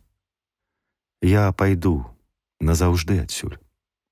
І шляхі радзімы бясконцай істужкай лягуць перада мною. І сонца паўстане ў вясёлкавых колах ад слёз, якія просяцца навеі. Раздзел 10. Наступнага дня я ішоў са Свеціловічам да невялікага ляснога вострава ля Яноўскай пушчы. Свеціловіч быў вельмі вясёлы, многа разважаў пра каханне наогул і пра сваё каханне ў прыватнасці. І такая чыстая, шчырая душа глядзела з вачэй гэтага хлопца. Так наіўна па-дзіцячы ён быў закаханы, што я ў думках даў сабе слова ніколі не перабіваць дарогі яго пачуццю, не перашкаджаць яму, ачысціць яму месца для дзяўчыны, якую кахаў сам. Мы, беларусы, рэдка ўмеем кахаць па-сапраўднаму, не ахвяруючы чымсьці. І я не быў выключэннем з правіла. Звычайна мы мучым тую, якую кахаем, а самі мучымся яшчэ больш ад розных супярэчлівых думак, пытанняў, учынкаў, якія іншымі вельмі лёгка прыводзяцца да аднаго знамянальніка. Свеціловіч атрымаў з губерні ліст, у якім яму пісалі між іншым і пра Бермана. О, Берман. Берман выяўляецца добрая цаца. Род ягоны стары, але збяднелы і нейкі дзіўны. Вось тут мне пішуць, што ўсе яны мелі непераможную цягу да самоты і з'едлівасць. Бацька яго страціў маёмасць, была вялізная растрата, і выратаваўся ён толькі тым, што прайграў вялізную суму рэвізору. Маці жыла амаль увесь час пры завешаных вокнах, нават гуляць выходзіла толькі ўначы. Але самая дзіўная асоба — сам Берман. Ён выявіўся выключным знаўцам старажытнай драўлянай скульптуры і шкла. Некалькі год таму здарылася непрыемная гісторыя. Яго паслалі ў Мніхавічы ад гуртка аматараў старажытнасці, на чале якога стаяў граф Тышкевіч. Там у Мніхавічах зачынялі стары касцёл, а скульптуру з яго, па чутках вельмі мастацкую, хацелі адкупіць у прыватны музей Тышкевіча, які ён перадаваў гораду. Берман паехаў, даслаў адтуль статую святога Хрыстафора і ліст, у якім пісаў, што скульптура ў касцёле не мае ніякай мастацкай вартасці. Яму паверылі, але праз некаторы час выпадкова даведаліся, што Берман купіў скульптуру за мізэрныя грошы, купіў у агульнай колькасці 107 фігур і спрадаў усё іншаму прыватнаму калекцыянеру, назначыўшы вялікую суму. Адначасова не далічыліся значнай колькасці грошай у казне гуртка аматараў. Бермана ўзяліся шукаць, але ён знік разам з маці і малодшым братам, які выхоўваўся недзе ў прыватным пансіёне і толькі за год да таго прыехаў у горад. Між іншым, гэты брат вызначаўся яшчэ большай нелюдзімасцю. Увесь час ён сядзеў у дальніх пакоях, не выходзячы ні да каго, і толькі раз яго бачылі ў кампаніі Бермана ў клубе, дзе ён здаўся ўсім дрэнна выхаваным для пансіянера. Калі агледзеліся, то выявілася, што дом яны паспелі прадаць і знікнуць невядома куды. Пачалі даведавацца і даведаліся, што і наогул гэтыя Берманы зусім не Берманы, а хто невядома. Да, сказаў я. Няшмат мы даведаліся. Цікавае тут толькі тое, што Берман злачынец. Але ён абдурыў такога самага драпежніка. Не мне яго ганіць за гэта. Ён яшчэ атрымае па заслугах, але гэта пасля. Значна больш цікавае тут другое. Па-першае, куды падзеліся яго маці і брат? Па-другое, хто ён сам, які ў яго сапраўдны твар? Тое, што ён з'явіўся тут, зразумела, яму трэба было схавацца. А вось хто ён, хто ягоныя сваякі, гэта трэба з'ясаваць. І я гэтым абавязкова зацікаўлюся. А ў мяне, Свеціловіч, амаль ніякіх навін няма. Хіба што даведаўся, ды і тое з вуснаў вар'яткі, што выбавіў Рамана ў тую фатальную ноч з хаты Гарабурда. А я нават не запомніў яго пысы, калі ён быў на вечары ў Яноўскіх. Нічога, яшчэ даведаемся. Мы падышлі да ляска і заглыбіліся ў яго. Гэта быў адзін з ляскоў у наваколлі, у якім былі пераважна ліставыя пароды. І там, на невялікай галявіне, мы пабачылі Рыгора, які трымаў на каленях доўгую стрэльбу, а спіною прыхіліўся да таўшчэразнага стаўбура вываратня. Пабачыўшы нас, ён устаў, па-мядзведжы скасавурыўся і зручней узяўся за стрэльбу. Сцеражыцеся выходзіць на балоты, сцеражыцеся парку і асабліва яго паўдзённай і ўсходняй ускраін. Прамармытаў ён замест прывітання. Чаму, спытаў я, пазнаёміўшы яго са Свеціловічам. А вось чаму. Буркнуў ён. Гэта не зданне. Яны занадта добра ведаюць патаемныя сцежкі праз волатаву прорву. Вы здзіўляецеся, што яны мчаць без дарогі, а яны проста ведаюць усе сховішчы акругі і ўсе сцежкі да іх. Яны карыстаюцца дужа старажытнымі падковамі, якія прыбіты навенькімі гакамі. Што праўда, то праўда. Іхнія коні ходзяць як мядзведь, спачатку левымі, а пасля правымі нагамі. І крок у іх машысты, шырэйшы, чым у якога іншага каня ў наваколлі. І яны для здання занадта слабыя. Здань праходзіць паўсюль, а гэтыя толькі праз паваленую агароджу ля прорвы. Што я даведаўся яшчэ? Іх было ў мінулы раз не больш як 10 чалавек, бо толькі палова коней ідзе так, як ідзе конь, калі яго на спіне звычайная чалавечая вага. На астатніх, напэўна, штосьці лягчэйшае. Той, хто мчыць наперадзе, мае гарачы нораў. Дзярэ каню рот цуглямі. І яшчэ. Адзін з іх нюхае табаку. Я знайшоў пыл зялёнай табакі ля месца, дзе яны спыняліся перад апошнім набегам і натапталі шмат слядоў. Месца гэта – вялікі дуб непадалёк ад паваленай агароджы. Дзе можа быць месца іх збораў? Спытаў я. Гэта я ведаю зараз добра. Спакойна адказаў Рыгор. Гэта недзе ў Яноўскай пушчы. Я прасачыў сляды. Вось, паглядзіце. Ён пачаў крэсліць лазінкаю па зямлі. Вось пушча. Тады, калі быў забіты Раман, сляды зніклі вось тут, амаль ля балота, якое акружае пушчу. Калі яны гналіся за табою, пасля вячэры ў Дубатоўка сляды зніклі паўночней першага месца. А пасля той гісторыі ля Яноўскага палаца, калі яны наважыліся крычаць, яшчэ трохі паўночней. Бачыш, шляхі амаль сыходзяцца. Праўда, падхапіў я. І калі іх прадоўжыць, яны сыдуцца ў адным пункце недзе на балоце. Я быў там. Скупа, як аб самым звычайным, буркнуў Рыгор. Балота лічыцца ў тым месцы гіблым, але я пабачыў, што на ім там-сям расце трава сівец. А там, дзе расце сівец, там заўжды зможа паставіць нагу конь паскудніка, калі паскудніку будзе для гэтага пільная патрэба. Дзе гэта месца? Збялеў раптам Свеціловіч. Ля халоднай лагчыны, дзе ляжыць камень, ведзьмакова ступа. Свеціловіч яшчэ больш збялеў. Нешта хвалявала яго, але ён авалодаў сабою. Яшчэ што, спытаў я. Яшчэ тое, Панура марвытаў Рыгор. што ты памыляешся, Беларэцкі. Хоць выклікаў тады з хаты Рамана Гарабурда, але ён да дзікага палявання не мае дачынення. У тыя 2 ночы, калі яно з'яўлялася ў апошні раз, Гарабурда сядзеў у сваім берлагу, як хамяк у нары. Я ведаю, яго дом добра пільнавалі. Але ж ён зацікаўлены ў смерці або вар'яцтве Яноўскай. Яму гэта карысна. Ён прымусіў кульшаў запрасіць у той вечар Надзею Яноўскую да сябе. Ён паслаў да кульшаў і сваю дачку і затрымаў усіх да ночы. Рыгор задумаўся. Пасля мармытнуў. Можа і так. Ты разумны, ты ведаеш. Але Гарабурды там не было, я адкажу галавою. Ён дрэнны яздок. Ён баягуз. Ён увесь час сядзіць у палацы. Але ж ён можа і намовіць на тую агіду кагосьці іншага. Можа, гэта і так. Такі можа.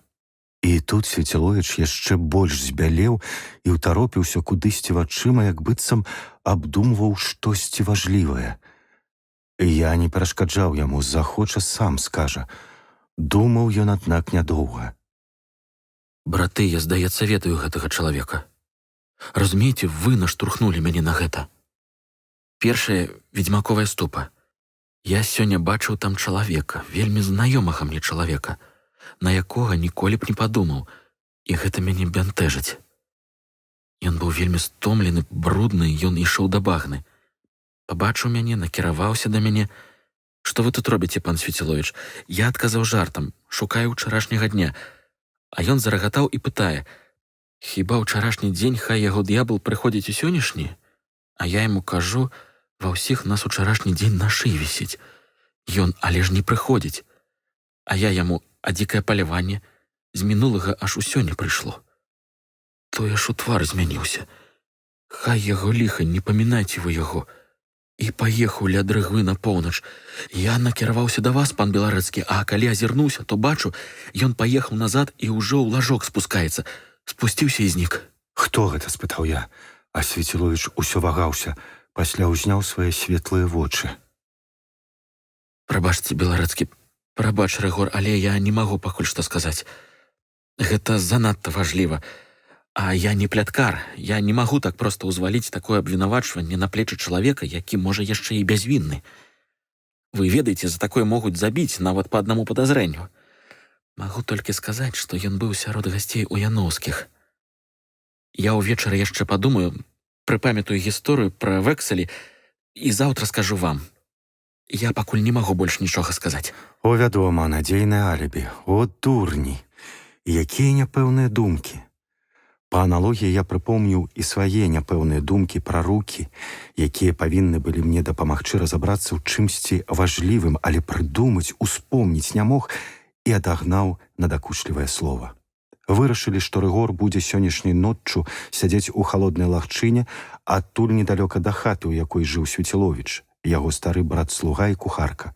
У выпадку патрэбы мы зможам яго там адшукаць. І ўсё ж я не веру, што падпільную іх там пры выхадзе. Свеціловіч іх спудзіў. Сіпавата сказаў Рыгор. Яны знойдуць іншую дарогу спушчу на раўніну. Але іншай дарогі ў парк не знойдуць. Я буду пільнаваць іх ля паваленай агароджы, вырашыў я. Аднаму небяспечна. Апусціў вочы Рыгор. Але ты таксама будзеш адзін. Я? Ну, няма дурных. Я смелы, але не так, каб адзін супраць 20. А я кажу вам, упарта сказаў я, што гаспадыня балотных ялін не вытрымае, калі і сёння з'явіцца пад мурамі дома дзікае паляванне. Я павінен не пусціць іх у парк сёння, калі яны толькі надумаюць прыйсці. Я не магу дапамагчы вам сёння. Задумліва прагаварыў Свеціловіч. Тое, што я сёння павінен знайсці, больш важлівае. Магчыма, сёння дзікае паляванне наогул не з'явіцца. У яго на шляху паўстане перашкода. Добра, спыніў яго я даволі суха. Вам трэба было выказаць свае меркаванні, а не загадваць нам загадкі. Я выйду сёння адзін. Яны не чакаюць, я спадзяюся на гэта. І да таго ж яны не ведаюць, што ў мяне ёсць зброя. Я двойчы сустракаўся з паляваннем і яшчэ з тым чалавекам, што страляў мне ў спіну. І ніколі не ўжываў яе. Ну што ж, яны пабачаць. Як павольна мы разблытваем гэта. Як ляніва працуюць нашы мазгі. А гэта лёгка і лагічна разблытваецца толькі ў дрэнных раманах. Буркнуў пакрыўджаны Свеціловіч. Да таго ж мы не сышчыкі губернскай паліцыі. І дзякаваць Богу. Рыгор пахмурна калупаў лазінкаю зямлю. Хопіць, Сказаў ён з уздыхам. трэба дзейнічаць. Паскачуць яны ў мяне дурні. І прабачце, вы ўсё ж паны і нам па дарозе толькі зараз. Але калі мы адшукаем іх, мы, мужыкі, не толькі заб'ём гэтых мярзотнікаў. Мы спалім іхняе гняздо, мы зробім жабракамі іхніх нашчадкаў. А магчыма, і нашчадкам іхнім зробім гамон. Свеціловіч засмяяўся. Мы з беларэцкім вялікія паны. Як кажуць, пан лазовы жупан, балоневыя лапці. А калі праўду казаць, трэба ўсіх такіх рэзаць разам з панятамі. Бо з панят таксама паны некалі вырастаюць. Калі гэта толькі не сонная мара, гэтае дзікае паляванне. Ну, ніколі не было чалавека, які схаваў бы ад мяне лепшага паляўнічага сляды. Зданне ёсць. Мы развіталіся з ім. Я таксама часткова быў згодзін з апошнімі словамі Рыгора. Нешта нечалавечае было ў гэтым паляванні. Гэта нялюдскі крык, такі не мог вылятаць з чалавечых грудзей. Пошчык капытоў, які гучаў толькі часам. Дрыганты, парода, якая знікла. А калі нават і не знікла, ды хто ў гэтым закутку быў такі багаты, каб купіць іх? І пасля, як растлумачыць крокі ў калідоры? Яны ж неяк павінны быць звязаны з дзікім паляваннем караля Стаха. Хто такая гэта блакітная жанчына, якая мараю знікала ўночы, калі яе двайнік, зусім не схожы двайнік, мірна спаў у пакоі? І каму належаў той жахлівы твар, які глядзеў на мяне праз акно? Чэрап мой трашчаў. Не, штосьці нялюдскае, злачыннае, страшнае было тут. Нейкая сумесь чартаўшчыны з рэальным. Я зірнуў на Свеціловіча, які крочыў поруч са мною, вясёлы і гарэзлівы, як быццам гэтыя пытанні для яго не існавалі. Ранак і на самай справе быў цудоўны. Шэранькі дзень, але за хмарамі угадывалася блізкае сонца, і кожны жоўты лісцік на дрэвах млеў, здаецца, нават пацягваўся ад насалоды пад цёплай не па-асенняму расяніцай. І нават нейкія птушкі пяшчотна і задумліва спявалі ў хмызах. Праз галявіну далёка пад намі бачна было роўнае займішча, далей бязмежны абшар карычневых балот, верасовыя пусткі. Балотныя яліны далёка за імі. І ўсё гэта мела нейкую сумную, не кожнаму зразумелую прыгажосць, якая кожнага сына гэтых панурых мясцін балюча і соладка кранае за сэрца. Бачыце, асінка выбегла на поле. Чырвоная засаромілася бедная дзяўчынка. Расчуленым голасам вымавіў Свеціловіч. Ён стаяў над урвішчам, аж падаўшыся наперад. Лёгкі ветрык развяваў яго доўгія прыгожыя валасы. Аскетычны рот стаў мяккім, блукаючая няпэўная усмешка была на ім. Вочы глядзелі ўдалячынь, і ўвесь ён здаваўся нейкім лёгкім, імпэтным, імкнучыся ў гэты бедны, дарагі абшар. Ось так і на крыш ідуць такія, зноў падумаў я.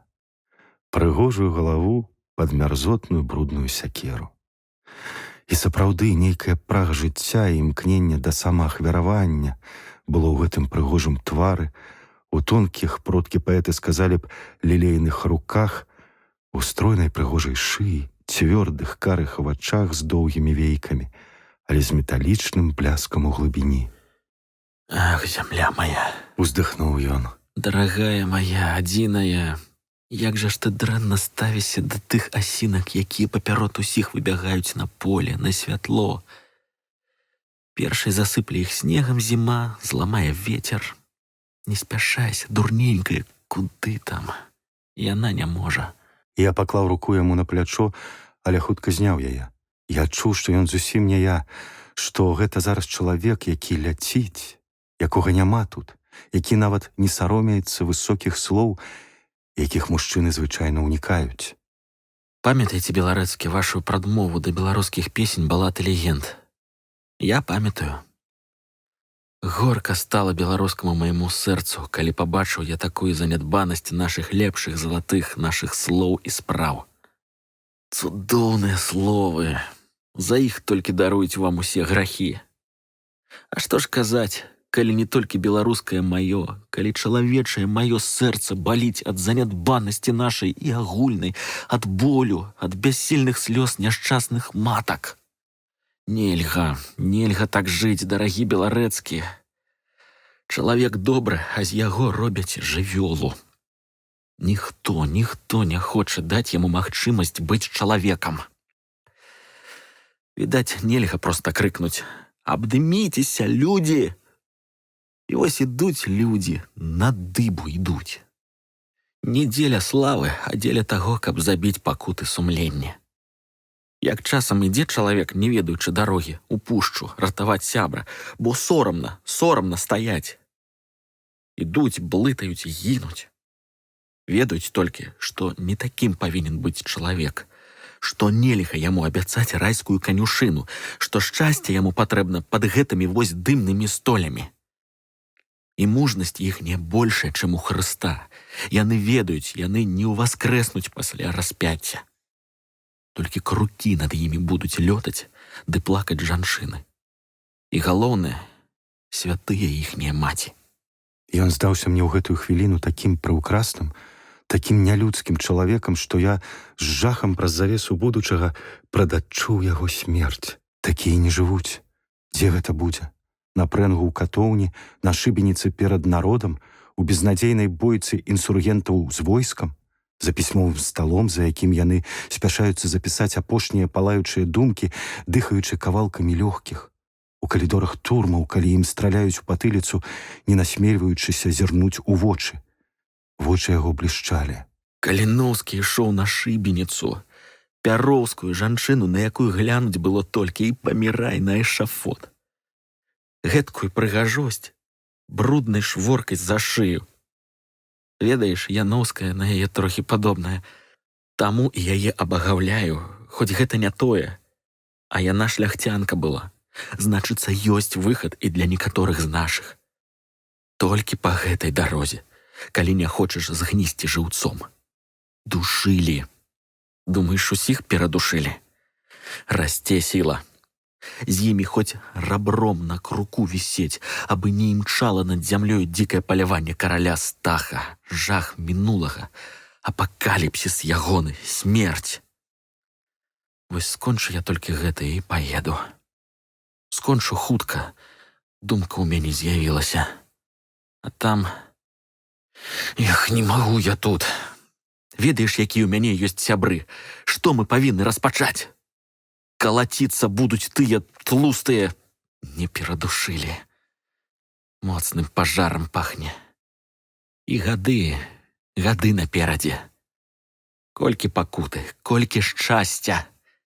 Якая залатая, чароўная далячынь. Якая будучыня чакае.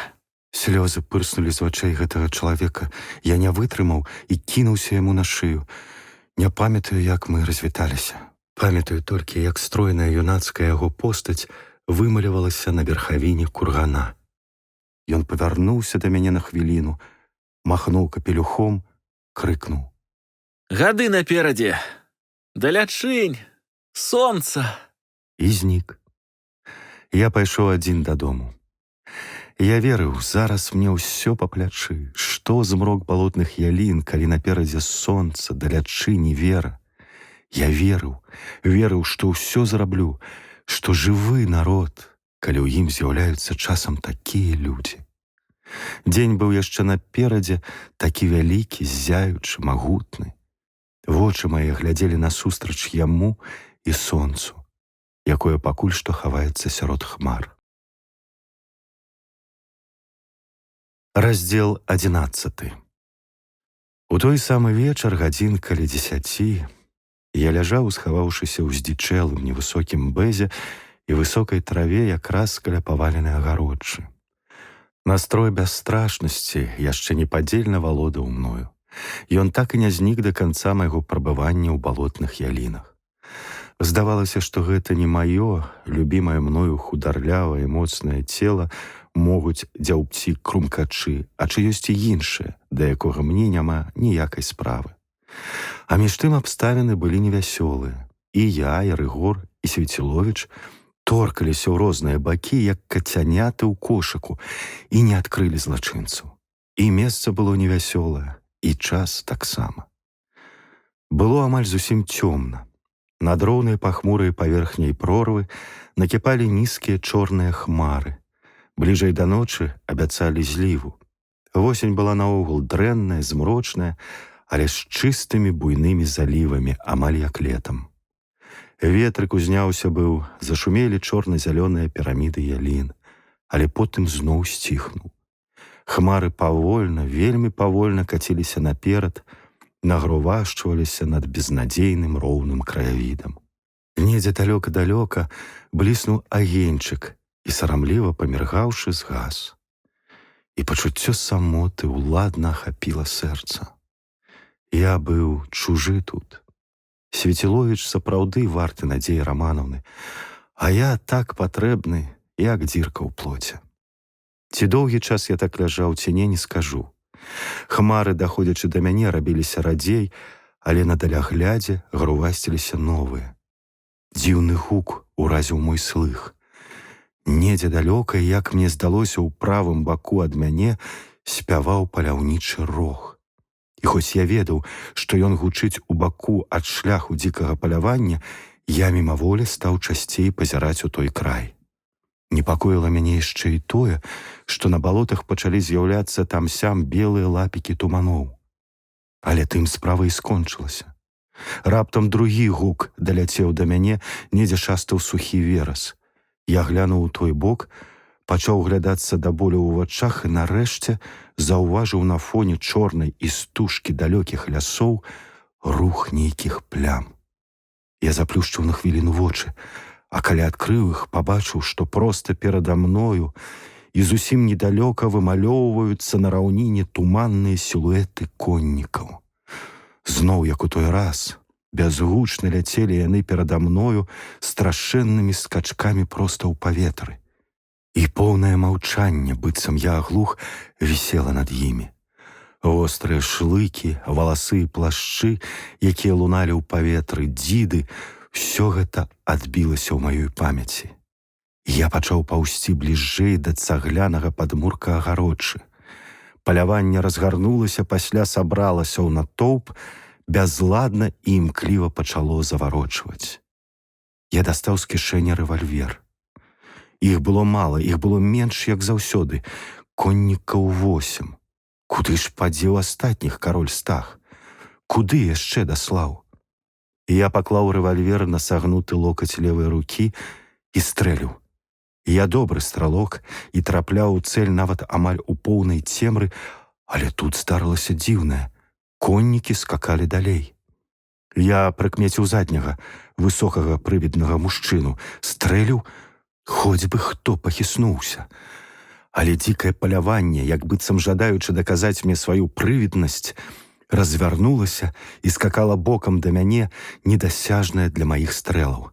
Я пачаў адпаўзаць задам да хмызоў і толькі паспеў наблізіцца да іх, як хтосьці скокнуў на мяне з хмызоў і жахлівым цяжарам прыціснуў да зямлі. Апошняе паветра вырвалася з маіх грудзей, я нават вохнуў і адразу зразумеў, што гэта чалавек, з якім мне не выпадае цягацца па вазе і сіле. А ён спрабаваў круціць мне назад рукі і свісцячым шэптам сіпеў. «Стой, чорт, чакай! Не ўцячэш, бандзюк! Забойца! Трымайся, няўдалы!» Я зразумеў, што калі не ўжыву ўвесь свой спрыт, я загіну. Памятаю толькі, што з жалем сачыў за прывідным паляваннем, у якое я страляў і якому ані на волас не пашкодзіў. У наступны момант я, адчуваючы, што рука яго крадзецца да маёй глоткі, старажытным прыёмам падбіў яго руку, і нешта цёплае палілося на мой твар. Ён уласнай рукою разбіў сабе нос. Пасля гэтага я, схапіўшы яго руку, пакаціўся па зямлі, заламіўшы яе пад сябе. Ён войкнуў, і я зразумеў, што і наступны мой ход меў поспех. Але адразу затым я атрымаў такі ўдар між броваў, што балоты закруціліся перада мною. Шчасце, што я інстынктыўна паспеў напружыць мускулы жывата, і апошні ўдар паддыхала не ўчыніў мне шкоды. Рукі, валасатыя навобмацак, цягнуліся ўжо да маёй глоткі, калі я прыпомніў параду майго дзеда супраць мацнейшага праціўніка. Неймаверным выкрутам я павярнуўся на спіну, паддаў рукою цяжкі жывот невядомага і сунуў яго каленам, маім вострым і жорсткім каленам, у прычыннае месца. Ён інстынктыўна падаўся на мяне тварам і грудзьмі, і тады я, сабраўшы апошнія сілы каленам і рукамі, выцягнутымі далей ад галавы, паддаў яго ў паветра. Гэта, напэўна, атрымалася нават занадта моцна. Ён пераляцеў цераз галаву, зрабіў паўкруг у паветры і гэпнуўся ўсім цяжкім, ох, якім цяжкім целам аб зямлю. Адначасова я страціў прытомнасць. Калі я ачуняў, я адразу пачуў, што недзе з-за маёй галавою хтось стогне. Ён не мог яшчэ ўзняцца, а я з вялікім намаганнем ужо спрабаваў стаць на ногі. Я вырашыў сунуць яго нагою пад сэрца, пазбавіць дыхання, але пакуль што ўгледзеўся ў балота, дзе знікла дзікае паляванне. І раптам пачуў вельмі знаёмы голас таго, хто крахтаў. Ах, чорт, які гэта тут ёлуб! Якая падла! Балеснічкі нашы святыя! Я зарагатаў. Той самы голас адазваўся. Гэта вы, пане Беларэцкі! Наўрад ці з гэтага дня я змагу быць жаданым госцем у жанчын. Ох, каб вас каб! Крычалі б, што гэта вы. Чаго паўзлі ад агароджы? Толькі ў памылку ўвялі. А гэтыя чэрці зараз ундзе, каб вас ліха. Прабачце. Пане Дубатоўк, зарагатаў я з палёгкаю. Каб вас, пан Беларэцкі, халера ўхапіла. Ох, прабачце. Вялізны цень сеў, трымаючыся за жывот. А гэта я пільнаваў, занепакоіўся. Дайшлі да мяне чуткі, што дрэннае нешта робіцца з маёй доней. Ох, і ты таксама вартаваў? А каб цябе пярун шаснуў на Божае нараджэнне? Я падняў з зямлі рэвальвер. І чаго вы так на мяне, пане Дубатоўк? А чорт яго ведае. Паўзе нейкая гліста, дык я вось і схапіў, балеснічкі нашы. Каб цябе бацькі на тым свеце сустрэлі, як ты мяне на гэтым. Як жа ж ты, падла, балюча б'ешся? Выявілася, што дзед і без нашых папярэджанняў даведаўся пра наведванні дзікага палявання і вырашыў падпільнаваць яго, калі маладыя ўжо такія захэканцы і бабздыры, што не могуць абараніць жанчыны. Канец гэтай прыкрай сустрэчы вы ўжо назіралі. Ледзь стрымліваючы рогат, які мог здацца непачцівым, я пасадзіў стогнучага Дубатоўка на яго дрэннага коніка, які чакаў непадалёк. Ён узлез на яго стогнучы і клянучы свет, сеў бокам, буркнуў нешта накшталт, д'ябал пацягнуў са зданямі змагацца, нарваўся на дурня з вострымі каленямі і паехаў. Ягоны прыгнечаны твар, уся яго скасавураная постаць былі такія жаласныя, што я ледзь не пырскаў. А пасля ён паехаў у напрамку да сваёй хаты, стогнучы і праклінаючы ўсіх маіх сваякоў да 20-га калена. Ён знік у цемры. І тут невытлумачальная трывога кальнула ў маё сэрца. Гэта ў падсвядомасці варушылася нейкая жахлівая думка, рыхтуючыся з'явіцца на свет Божы. Рукі? Не, я так і не мог прыпамятаць, чаму хвалюе мяне гэта слова. Тут было нешта другое. Ага, чаму іх так мала? Чаму толькі 8 прывідных коннікаў з'явілася сёння ля паваленай агароджы? Куды падзеліся астатнія? І раптам дзікая трывожная думка выплыла проста на язык. Свеціловіч. Яго сустрэча з чалавекам у халоднай лагчыне. Яго дурны жарт пра дзікае паляванне, які можна было зразумець так, быццам у яго ёсць нейкія цвёрдыя падазрэнні, што ён выкрыў удзельнікаў гэтай справы. Божа! Калі гэты чалавек сапраўды бандзюк, ён немінуча зробіць спробу забіць Свеціловіча сёння ж. Таму іх і мала. Напэўна, другая палова накіравалася да майго новага друга, а гэтыя да балотных ялін. Можа, яны размову нашу бачылі. Мы ж, як дурні, стаялі сёння над урвішчам. Ох, якую памылку, калі ўсё гэта так зрабіў ты, Андрэй Свеціловіч, не расказаўшы нам, хто быў гэты чалавек. Я разумеў, трэба спяшацца так, як ніколі ў жыцці. Можа, я яшчэ паспею. Поспех нашай справы і жыццё добрай юнацкай душы залежалі ад хуткасці маіх ног. І я пабег так, як не бегаў нават у тую ноч, калі за мною гналася дзікае паляванне караля Стаха. Я ўзяў нацянькі праз парк, пералез у адным месцы праз агароджу і прыпусціўся бегчы да хаты Свеціловіча. Я не ляцеў, як шалёны. Я добра ведаў, што мяне не выстачыць на ўсю дарогу, а таму бег размерана, прыціснуўшы локці да бакоў. 300 крокаў бягом, як толькі магчыма хутка, 50 крокаў хуткай хадою. Так я вырашыў. І я прытрымліваўся гэтага, хоць сэрца маё пасля першых 2 вёрст здатна было выскачыць з грудзей. Пасля пайшло лягчэй. Я бег і ішоў амаль машынальна і толькі павялічыў норму бегу на 400 крокаў. Шлёп-шлёп-шлёп і так 400 разоў, топ-топ 50 разоў.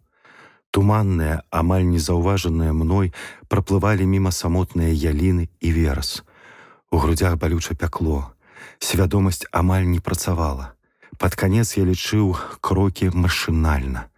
Я так стаміўся, што з радасцю лёг бы на зямлю або хоць павялічыў колькасць такіх спакойных і прыемных крокаў на 2, але я сумленна змагаўся са спакусаю. Так я прыбег да Свеціловічавай хаціны, маленькага пабеленага будыначку ў чэзлым садзіку. Проста па пустых градах, душачы там-сям апошнія капусныя качаны, я памчаў да ганка, упрыгожанага з 4 драўлянымі калонамі, і пачаў барабаніць у дзверы. Спакойны агеньчык у крайнім акне заміхцеў, пасля старэчы голас спытаў з-за дзвярэй: Каго гэта тут носіць? Гэта быў стары дзед, былы дзядзька, які жыў разам са Свеціловічам. Адчыні, Кандрат, А, Боже гэта ж я, мой. беларэцкі. А што здарылася? Чаго так захэкаліся? Дзверы адчыніліся. Кандрат у доўгай кашулі і валёнках стаяў перада мною, трымаючы ў адной руцэ стрэльбу, а ў другой свечку. «Пан дома?» Няма. – хаманкава спытаў я. Спакойна А адказаў скуль мне ён. А куды ведаць? пайшоў? Хіба ён дзіцёнак, пані, каб казаць, куды ідзе? «Вядзі ў пакой», – грымнуў я, знерваваны гэтай На халоднай што? непарушальнасцю. Можа, ён пакінуў нейкую запіску. Аскетычны ложак пад шэрай коўдраю, вымытая да жаўцізны і нацёртая воскам падлога, кілім на ёй. На простым сасловым стале некалькі тоўстых кніг, паперы, раскіданыя пер'і. На сцяне партрэты, гравіраваны Марата Ўвання, паражонага кінжалам, алоўкам Каліноўскага. На другой сцяне карыкатура. Мураўёў з бізуном у руцэ стаіць на кучы чарапоў. Яго бульдожы твар грозны. Каткоў, нізка схіліўшыся, ліжа яму зад. Я пераварушыў на стале ўсе паперы, але ў запале нічога не адшукаў, акрамя аркуша, на якім рукою Свеціловіча было напісана: «Няўжо ён?».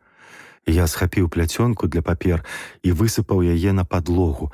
Там нічога цікавага, толькі канверт з шурпатай паперы, на якім лёкайскім почеркам было напісана: «Андрусю Свеціловічу». «Былі сёння пану якія лісты?» – спытаў я ў конча здзіўленага Кандрата. Быў адзін. Я знайшоў яго пад дзвярыма, калі вярнуўся з агародчыка, і аддаў, вядома. Ён быў не ў гэтым канверце. Чакайце, ну, вядома, так. А дзе сам ліст? Ліст? Д'ябл яго ведае. Хіба, можа, у печцы? Я кінуўся да печкі, адчыніў дзверцы, адтуль шыбанула не вельмі гарачым духам. Я пабачыў ля самых дверцаў маленькі лапік белай паперы, схапіў яго, почерк быў той самы, што на канверце. «Шчасце тваё, чортава душа!» — вылаяўся я, што ты рана вытапіў печку. Але гэта было яшчэ не зусім шчасцем. Паперка была складзеная ўдвая, і той яе бок, што быў бліжэй да жаранак, зараз ужо ўкрытых шэрым попелам, стаў зусім карычневым. Літар там нельга было разабраць. «Андрусь, я даведаўся, што ты цікавішся дзікім паляваннем. Надзея Раманаўне небяспека, моя до...» Тут быў выпалены асабліва вялікі кавалак. «Кутавае. Сёння размаўляў з панам Беларэцкім. Ён згодзен, пайшоў у павет. Дрыганты, гало, Калі атрымаеш ліст, адразу прыходзь да Ніны, дзе 3 асобныя хвоі. Я і Беларэцкі будзем чакаць. Ічкіна. Што гэта коіцца назя? Прыходзь неадменна. Ліст спалі, бо мне асабліва небяспеч. Ся. Над імі таксама жахлівая небяспека, якую можаш папярэдзіць толькі ты. Зноў выпалена многа. Оць. Твой добразычлівы Лікол. Справа была яснай. Хтосьці прыслаў ліст, каб выбавіць Свеціловіча з хаты. Ён паверыў. Відаць, той, хто пісаў, быў яму добра знаёмы. Тут замыслілі нешта езуіцкі вытанчанае. Каб ён не пайшоў да мяне, напісалі, што размаўлялі са мною, што я пабег у павет, што я буду чакаць яго недзе. Ніны, дзе 3 асобныя хвоі. Што гэта за Ніны? Да лагчыны, да раўніны. Марудзіць не было калі. Кандрат, дзе тут непадалёк на раўніне 3 асобныя хвоі? Ляд яго ведае, Задумаўся ён. Хіба што толькі ля волатавай прорвы. Там стаяць 3 вялізныя хвоі. Гэта там, дзе коні караля Стаха, кажуць людзі, ускочылі ў дрыгву. А што такое? А тое, што над панам Андрэем жахлівая небяспека. Даўно ён пайшоў? Ды не, напэўна, гадзіну таму. Я выцягнуў яго на ганак, і ён, ледзь не плачучы, паказаў мне шлях да 3 хвой. Я загадаў яму заставацца тут, а сам пабег. Я не ішоў на гэты раз, перамяжаючы бег. Я ляцеў, я імчаў, я выкладваў апошнія сілы, як быццам хацеў там, ля 3 хвой, упасці мёртвым. На хаду я скінуў куртку, шапку, выкінуў з кішэняў залаты партабак і кішэнькавае выданне Данта, якое заўсёды насіў з сабою. Бегчы стала трохі лягчэй. Я скінуў бы нават боты, каб для гэтага не трэба было затрымацца. Гэта быў шалёны бег. Па маіх разліках, я павінен быў дабегчы да хвой хвілін на 20 пазней друга. Жах, адчай, нянавісць надавалі мне сілы. Вецер, які ўзняўся раптам, падштурхваў спіну. Я не заўважаў, што хмары нарэшце заснавалі ўсё неба, што нешта цяжкае, давячае навісла над зямлёю. Я імчаў. 3 вялізныя хвоі ўжо вымалёўваліся над чэзлымі хмызамі, а над імі была такая цемра, такое змрочнае неба. Я рынуўся ў хмызы, ламаючы іх нагамі. І тут здалёк прагучаў стрэл старажытнага пулгака. Я крыкнуў дзікім голасам, як быццам у адказ на мой крык цішыню ночы раздзёр шалёны тупат конскіх капытоў. Я выскачыў на паляну і пабачыў далёка цені 10 коннікаў, якія на поўным намёце паварочвалі ў хмызы, а пад соснамі я пабачыў чалавечую постаць, якая павольна, вельмі павольна асядала на зямлю. Пакуль я дабег туды, чалавек упаў дагары тварам і шырока раскінуўшы рукі, як быццам жадаў целам сваім прыкрыць сваю зямлю ад куль.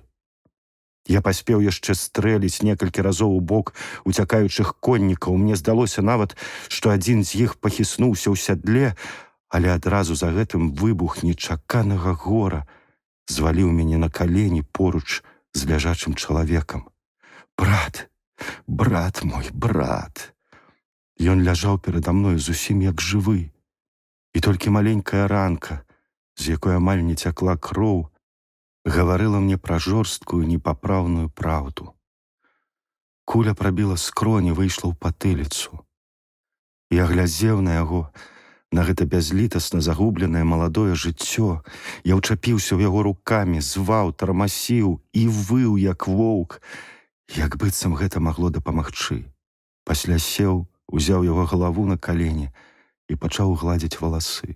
Андрусь, Андрусь, прачніся, прачніся, дарагі. Мёртвы, ён быў прыгожы нейкай вышэйшай, нечалавечай прыгажосцю. Твар закінуты, галава павісла, і стройная шыя, як выразбленая з белага мармуру, ляжала на маім калене. Доўгія светлыя валасы пераблытваліся з сухой жоўтай травою, і яна лашчыла іх. Рот усміхаўся, быццам смерць прынесла яму нейкую разгадку жыцця. Вочы былі мірна закрыты, і доўгія веі зацянялі іх. Рукі такія прыгожыя, моцныя, што жанчыны маглі б цалаваць іх у хвіліну шчасця, ляжалі ўздоўж цела, як быццам адпачывалі. Як скарбячая маці, сядзеў я, паклаўшы на калені сына, які прайшоў пакуты на крыжы. Я выў над ім і кляў Бога, бязлітаснага да свайго народа, да лепшых яго сыноў. Божа, Божа усемагутны, усяведны, каб ты знік, адступнік, які прадаў свой народ. Нешта бабахнула надо мною, і ў наступны момант цэлы акіян вады, жахлівая зліва, абурылася на балоты і пусткі, на загублены ў лясах край. Стагналі пад ім яліны, прыгіналіся да зямлі, ён біў мне ў спіну, якой я закрыў твар мёртвага, выў, наўскос парывамі паласаваў зямлю. Я сядзеў, як звар'яцелы, не заўважаючы нічога. Словы лепшага чалавека, якія я чуў некалькі гадзін таму, гучалі ў маіх вушах. Сэрца маё баліць. Ідуць, гінуць, блытаюць, бо сорамна стаяць. І не ўваскрэснуць пасля распяцця. Але, думаеш, усіх перадушылі. Гады, гады наперадзе. Якая залатая, якая чароўная далячынь, якая будучыня чакае. Сонца. І я застагнаў. Сонца закацілася за хмары, будучыня, забітая і халадзеючая пад дажджом, ляжыць тут, на маіх каленях. Я плакаў, дождж зліваў мае вочы, ліўся ў рот, а рукі мае ўсё гладзілі гэту залатую юнацкую галаву. Радзіма мая, гаротная маці, плач. Раздзел 12. Крукі здалёк чуюць мёртвага. Наступнага дня з'явіўся ў яноўскае наваколле станавы прыстаў, вусаты і вельмі прыгожы мужчына. Ён з'явіўся без доктара, агледзеў месца забойства, сказаў важка, што слядоў ніякіх знайсці нельга з-за злівы, Рыгор, ходзячы за ім, толькі усміхнуўся горка ў вусы. Пасля агледзеў цела забітага, пакруціўшы белымі пульхнымі пальцамі яго галаву, і пасля сказаў: Ну і піканулі, адразу лёг. Пасля ён закусваў, піў гарэлку ў дальнім пакоі хаты Свеціловіча, непадалёк ад залы, дзе ляжаў на стале нябожчык, і дзе ягоны дзядзька захлынаўся ад слёз. А я сядзеў, літаральна прыбіты горам і дакорамі сумлення. Для мяне нічога не існавала ў тыя хвіліны, акрамя тонкай свечкі, якую трымаў у тонкіх прыгожых руках Андрэй. Яна клала ружовыя водбліскі на белую з карункамі на грудзях кашулю, якую дзядзька выцягнуў з куфра. Але ж трэба было мне даведацца, што думаюць улады пра гэта забойства і што яны думаюць рабіць. Нічога, на жаль, нічога, адказаў прыемным пераліўчатым голасам станавы, гуляючы чорнымі аксамітнымі бровамі.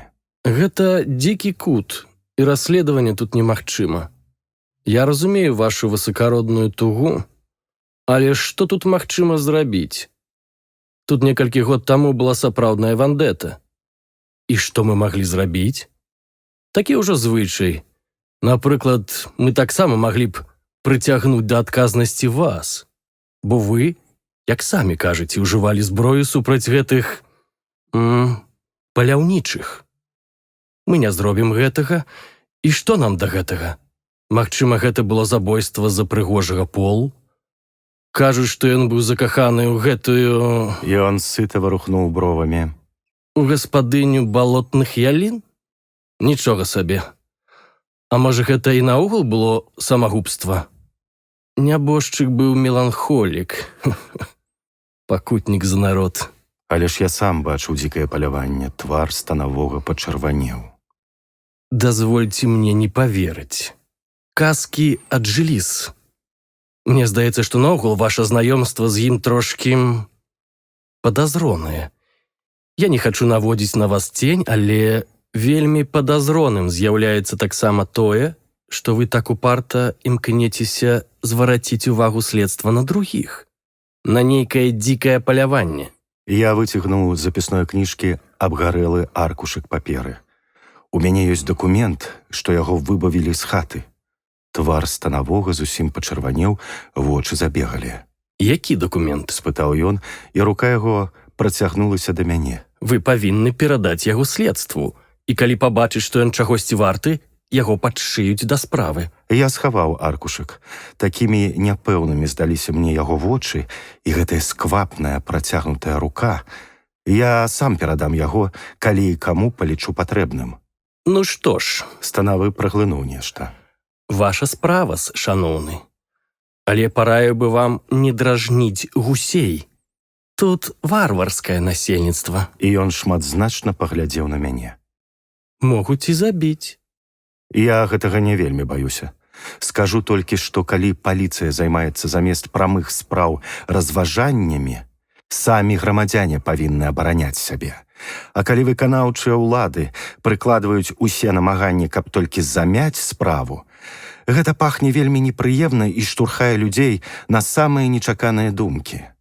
Гэта што? Бровы станавога карцінна папаўзлі некуды да валос. Абраза ўлад? Крый мяне, Божа! Але гэта дае мне права даць копію з гэтага ліста некуды ў губерню.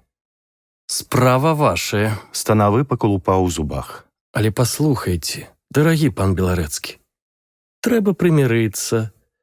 Наўрад ці нават у губерніі будзе прыемна начальству, калі яно даведаецца, што вучоны так абараняе былога крамольніка. Ён галантна, грудным барытонам умаўляў мяне. Бацька не мог бы быць такім уважлівым да сына. «Чакайце», — спытаў я, — «у нас што, ёсць закон, па якому лібералы аб'яўляюцца па-за законам, агалошваюцца парыямі? Мярзотнік можа іх забіць і не несці адказнасці?» Не перабольшвайце, дарагі Беларэцкі. З пыхатай самазадаволенасцю сказаў прыгажун. Вы схільны перабольшваць жахі ў жыцці. Гэта неразумны хрэн, іншага слова я не магу падабраць. Лічыў, напэўна, што смерць чалавека – перабольшванне жахаў. А я вам кажу, сказаў я з залпам, што справу трэба перадаваць у суд, распачаць судовае даследаванне. Тут злосная задума. Людзей тут робяць вар'ятамі і, вядома, з намерамі. На ўсю ваколіцу яны наводзяць жах, тэрарызуюць народ, забіваюць людзей. На твары станавога блукала памяркоўная усмешка. Ён прыхлёбваў чаёк. Не варта так, дарагі пане. Народ ад гэтага цішэе. Забіты быў па чутках нявольны ад бахусавай забавы. І наогул такім небяспечна выказваць яўнае спачуванне. Палітычна ненадзейны, не варты даверу, нядобранамерны, амаральны, не спрыяючы добрым норавам і яўны сепаратыст, мужычы жаласнік, так бы мовіць, рыдалец над малодшым братам. Я быў раз'юшаны, але пакуль што стрымліваўся. Мне не выпадала сварыцца яшчэ і з паліцыяй. Вы не жадаеце ўмешвацца ў справу па забойству шляхціца Свеціловіча? Крый Божа, перабіў ён мяне. Мы проста сумняваемся, ці ўдасца нам яе разблытаць, і не можам прымушаць нашага следчага прыкласці ўсе сілы для вырашэння справы аб чалавеку, які ўсім сумленным сапраўдным сынам нашай вялікай радзімы быў глыбока антыпатычны накіраваннем сваіх думак. І ён з чароўнай ветлівасцю зрабіў далонню жэст у паветры. Добра, Калі імперскі расійскі суд не хоча прымушаць следчага па справе аб забойстве шляхціца Свеціловіча, дык можа ён захоча прымусіць следчага разблытаць справу пра замах на розум і самаё жыццё Надзеі Яноўскай, гаспадыні балотных ялін? Ён здагадліва паглядзеў на мяне, паружавеў ад нейкай прыемнай думкі, плямкнуў некалькі разоў поўнымі чырвонымі вільготнымі вуснамі і спытаў: А вы што тут так за яе распінаецеся? Напэўна, самі скарыстацца вырашылі? Ага. Што ж, ухваляю. У ложку яна, напэўна, гучыць нядрэнна. Кроў кінулася мне ў твар, ноздры раздуліся. Абраза няшчаснаму другу, абраза каханай, якую я нават у думках не мог назваць сваёй, зліліся ў адно. Не памятаю, што тут было далей. Як апынуўся ў маёй руцэ нейкі карбач, я прасвісцеў глоткай: Ты, гніда! І пасля змаху апяразаў яго карбачом па ружова-смаглым твары. Я чакаў, што ён адразу выхапіць рэвальвер і заб'е мяне, але гэты здаровы мужчына толькі войкаў. Я стукнуў яго яшчэ раз па твары і пасля гідліва адкінуў карбач. Ён выбег з пакоя, пачвалаў ад мяне з нейкай хуткасцю і толькі сажняў праз 200 падаў голас, закрычаў: «Гвалт!» Рыгор, калі даведаўся пра гэту справу, не ўхваліў мяне. Сказаў, што я сапсаваў усё, што праз дзень мяне, напэўна, выключыць у павет і, магчыма, дадуць тыдзень або вышлюць за павятовыя межы, а я патрэбен тут, бо пачынаюцца самыя цёмныя ночы. Але я не шкадаваў. Уся нянавісць мая вылілася ў гэты ўдар. І няхай павятовыя ўлады пальцам аб палец не стукнуць, каб дапамагчы мне, але затое цяпер я добра ведаю, хто мой друг, а хто вораг. Астатнія падзеі гэтага і наступнага дня вельмі смутна адлюстраваліся ў маёй памяці. Горка ўзахлёб плакаў над нябожчыкам стары добры дубатоўк, які ледзь рухаўся яшчэ ад майго пачастунку. Стаяла над труной бледная Надзея Раманаўна, захутаная ў чорную мантылью, такая сумная і прыгожая, такая чыстая. Пасля, як у сне, запомніў я хаўтурнае шэсце. Я вёў пад руку Яноўскую і бачыў, як на фоне шэрага асенняга неба ішлі людзі без шапак, як скарлючаныя бярозкі, кідалі ім пад ногі жоўтае мёртвае лісце. Твар забітага, прыгожы і сумны, плыў над плячыма людзей. Бабы, мужыкі, макраносыя дзеці, дзяды ішлі за труною, і ціхае рыданне гучала ў паветры. Рыгор наперадзе нёс на спіне вялізны дубовы крыж. І ўсё галасней і галасней плыло над галовамі людзей, над мокрай глейкай галошанне баб лямантух. І на каго ж ты нас пакінуў? І чаго ж ты заснуў, радзімец? Чаго ж твае вочы ясныя закрыліся? Ручкі белыя склаліся. А хто ж нас абароніць ад судзей няправедных? Паны ж кругом нялітасцівы, а гнусіка ж на іхняй шыі няма. А голубочак ты наш, а куды ж ты ад нас адляцеў? А чаго ж ты пакінуў бедных дзетачак? Хіба ж вакол нявест няма, што з зямелькаю ты абвянчаўся, саколік? А што ж гэта ты за хатачку абраў? А ні вокон жа ў ёй, ні дзвярэй. А не небачка ж, вольная над вільчыкам. Сырая зямля. А не жоначка ж пад бокам. Дошка холодная. А не сяброўкі ж там, а не каханачкі. А хто ж табе ў вусны пацалуе? А і хто ж табе галоўку пачэша? А чаго ж гэта прымерклі агеньчыкі? І чаго ж гэта яліны зажурыліся? То не жонка твоя плача, каханая.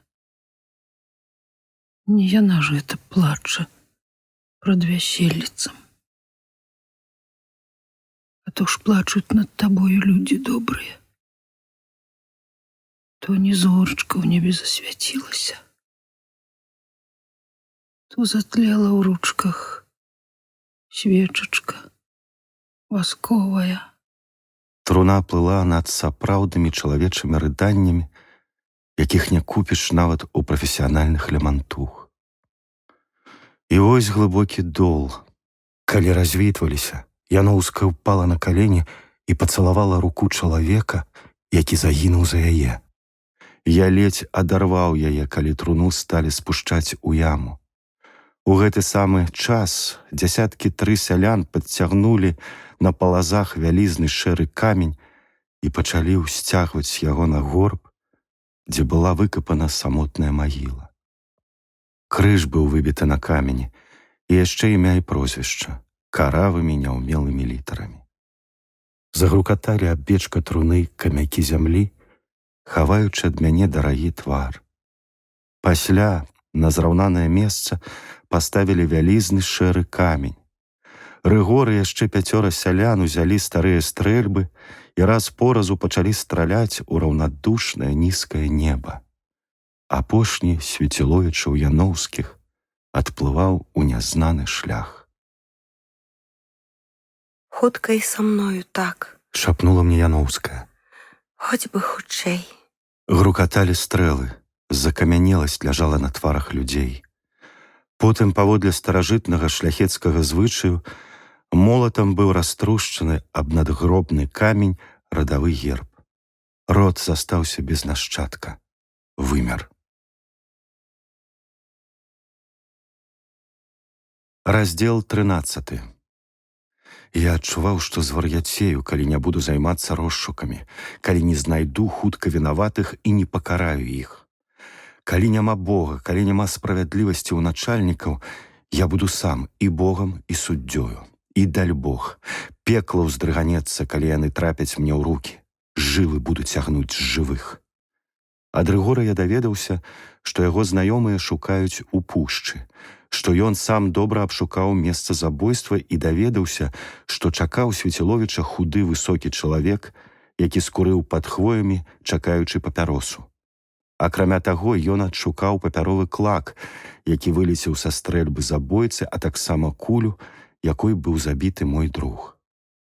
Калі я разгарнуў клак, пераканаўся, што гэта кавалак паперы, занадта моцнай для газеты, хутчэй за ўсё ўрывак ад аркуша нейкага часопіса. Я заўважыў словы. За кожным з іх ёсць нейкая правіна, калі іх вядуць на страту. Ваше сиятельство, вы забылі пра страчанага на крыжы. Прабачце, Бог адняў у мяне розум. Чымсьці вельмі знаёмым павеяла на мяне ад гэтых слоў. Дзе я мог чытаць нешта падобнае? І раптам я ўспомніў. Гэта была надзіва смелая водпаведзь доктара Гааза, здаецца Мураўёву, пасля якой нават гэты шалёны бульдог адчуў сябе ніякавата. Гааз пратэставаў супраць частых пакаранняў смерцю ў Вільні. Мураўёў рэзка абарваў яго, заўважыўшы, што калі чалавека вядуць на страту, дык за ім абавязкова павінна быць нейкая правіна. Тут Гааз сказаў свае словы пра Хрыста, і нават Мураўёў трохі засаромеўся, калі наогул такое пачуццё зразумелае несусветным мярзотнікам. Я нават прыпомніў, дзе я чытаў пра гэта у часопісе «Паўночна-заходняя старасветчына». Калі я спытаў Яноўскай, хто яго выпісвае тут, яна абыякава адказала, што акрамя іх ніхто. І вось тут мяне чакаў удар. У бібліятэцы я высветліў, што ў гэтым нумары часопіса не хапае некалькіх старонак і між іншым патрэбнай мне. Я аж пахаладзеў. Справа выяўлялася больш сур'ёзнай. Натхніцель дзікага палявання быў тут, у палацы. І хто гэта быў? Не я, і не Яноўская, і не дурная ахмістрыня, якая кожны дзень плакала, пабачыўшы гаспадыню, і, відаць, было, раскайвалася ва ўсім. Значыцца, толькі Берман Гацэвіч. Гэта было цалкам лагічна. Ён былы злачынец, ён абазнаны ў гісторыі чалавек. Магчыма, гэта ён страляў у мяне, забіў Свяціловіча і выдраў аркуш з часопіса. Незразумела было толькі, чаму ён пераконваў мяне ў тым, што сур'ёзная небяспека менавіта ў дзікім паляванні, а не ў малым чалавеку. І яшчэ ў тым, што ён не мог забіць Рамана, бо не ён запрасіў Надзею да кульшаў і быў дома падчас забойства. Але хіба Свяціловіч у апошні дзень не казаў, што гэта блізкі чалавек, які быў на бале ў Яноўскіх? Хіба ён не казаў, што на яго нельга нават падумаць? І ён жа ж так спалохаўся, калі зайшоў да яго гэты Берман. І хіба ён не мог быць проста натхняльнікам гэтай мярзоты?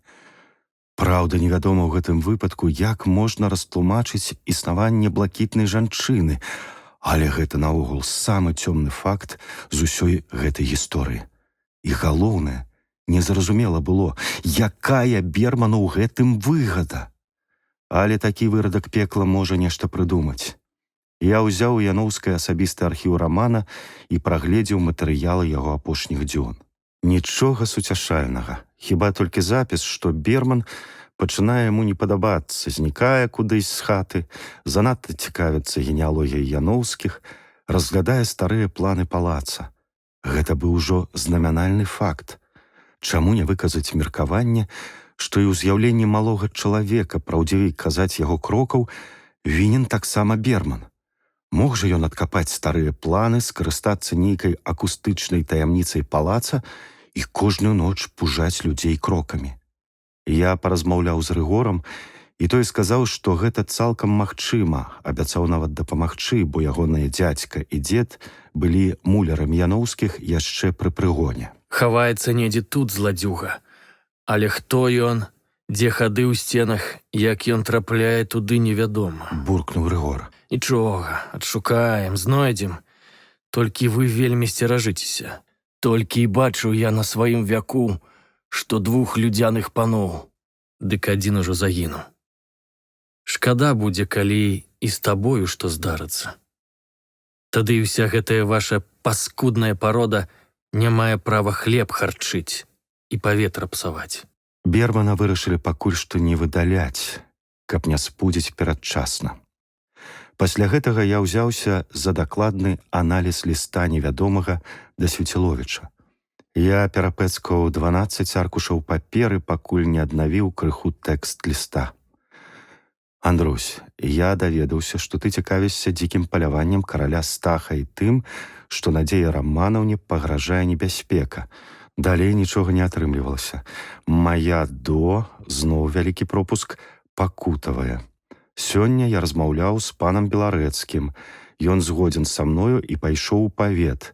Дырыганты, галоўныя К. Калі атрымаеш ліст, адразу прыходзь да Ніны, дзе 3 асобныя хвоі. Я і Беларэцкі будзем чакаць. Ічкіна, што гэта коіцца назя, прыходзь неадменна, ліст спалі, бо мне асабліва небяспеч, ся. Над імі таксама жахлівая небяспека, якую можаш папярэдзіць толькі ты. Зноў выпалена многа. Оць, твой добразычлівы Лікол. Д'ябал ведае, што такое. Я амаль нічога не атрымаў ад гэтай расшыфроўкі. Но пераканаўся, што тут было нешта злачыннае. Даведаўся яшчэ, што невядомы Лікол, што за паганскае імя, спрытна выкарыстаў нашы адносіны, пра якія мог толькі здагадвацца. І нічога больш.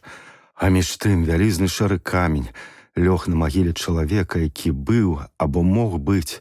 Чалавек — гэта тое, чым ён будзе, а не тое, чым ён з'яўляецца зараз. Для маёй краіны чымсьці ў 100 разоў большым за мяне. І не сёння, дык заўтра такі менавіта камень мог прыціснуць і мяне. Куды тады падзенецца Надзея Раманаўна? Той дзень прынёс яшчэ адну навіну. Прынеслі цыдулку, у якой высакапышнымі словамі і на адменна дрэннай паперы мяне выклікалі ў суд павятовага мястэчка. Трэба было ехаць. Я дамовіўся з Рыгорам наконт каня, перадаў яму свае меркаванні пра ліст, а ён распавёў, што за хатай гарабурды сочаць і нічога падазронага не заўважаюць.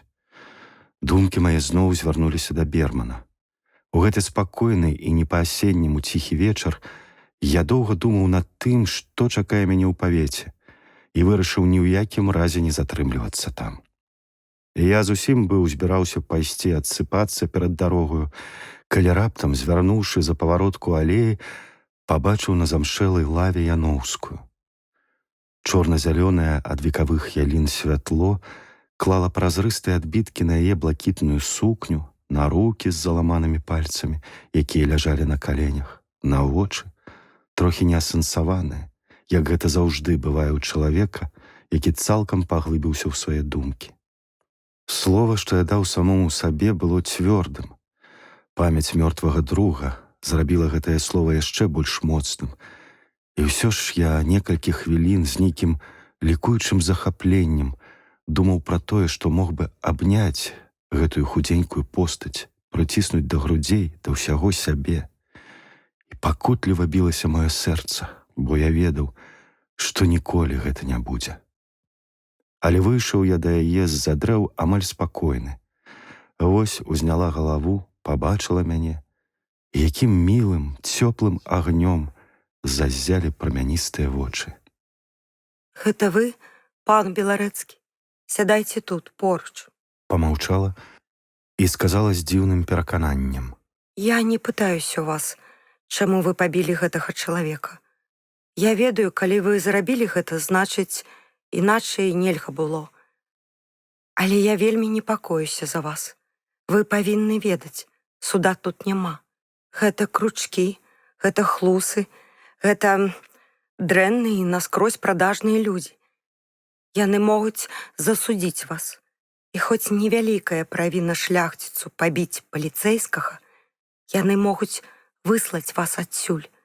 Яны ўсе разам са злачынцамі ўтвараюць адзіны вялізны саюз. Дарэмна маліць іх о правасуддзі. Не хутка, можа, нават ніколі, не пабачыць яго гэты высакародны няшчасны люд. Нашто вы зрабілі гэта? Я заступіўся за жанчыну, Надзея Романовна. Вы ведаеце, у нас такі звычай. І тут яна так пранікнёна глянула мне ў вочы, што я пахаладзеў. Адкуль гэты дзіцёнак мог навучыцца чытаць у сэрцах? Што надало яму такую сілу? Гэтая жанчына, паверце, магла і пацярпець. Занадта дорага, калі вас вышлюць, заплоціць гэтая жанчына за насалоду, якую вы атрымалі, даўшы па зубах плутаватаму пошлому дурню. Не непакойцеся, я вярнуся, а гэты час ваш спакой будзе абараняць Рыгор. Вочы яе закрыліся панура. Пасля яна сказала: Ах, нічога вы не зразумелі. Хіба справа ў гэтай небяспецы? Не трэба вам ехаць у павет. Пражывіце тут яшчэ дзень-два і пакіньце Яліны назаўжды. Яе рука з уздрыгваючымі пальцамі лягла на мой рукаў. Чуеце, я вас вельмі прашу. Я быў такі няўважлівы, што сказаў: у канцы гэтага ліста да нябожчыка Свеціловіча стаіць подпіс, частка яго лікол. Ці няма ў наваколлі шляхціца, у якога імя або прозвішча пачыналася б так? Твар яе адразу спахмурнеў, як хмурнее дзень, калі знікае сонца. Не. Уражаным і дрыжачым, як ад крыўды голасам, адказала яна. Хіба што Лікаловіч — гэта прыдомак да прозвішча нябожчыка Кульшы. Ну, гэта наўрад ці, раўнадушна сказаў я. І я толькі праз гадзіну зразумеў, якой я быў грубай жывёлінай. Гэта здарылася, калі я глянуў на яе і пабачыў, як з-пад далоні, якой яна прыкрыла вочы, выкацілася і папаўзла ўніз цяжкая, нечалавеча самотная сляза, хутчэй знемагаючага ад адчаю мужчыны, чым дзяўчыны на паўдзіцёнка. Я заўжды жаласна губляюся і раблюся сліняём Кісялёвічам ад жаночых і дзіцячых слёз, а гэта сляза была такая, якой крый Божа пабачыць камусьці ў жыцці, да яшчэ ад жанчыны, для якой бы ахвотна распляскаўся ў блін, каб толькі яна была вясёлай. Надзея Романовна, што вы, замрамытаў я, і вусны мае мімаволі склаліся ва ўсмешачку, прыблізна такога гатунку, якая бывае на твары дурня, калі ён прысутнічае на пахаванні. Нічога. Амаль спакойна ўжо адказала яна. Проста я ніколі не буду сапраўдным чалавекам. Я плачу па Свеціловічу, па вас, па сабе. І нават не па ім я плачу, а па загубленай яго маладосці. Я добра разумею гэта.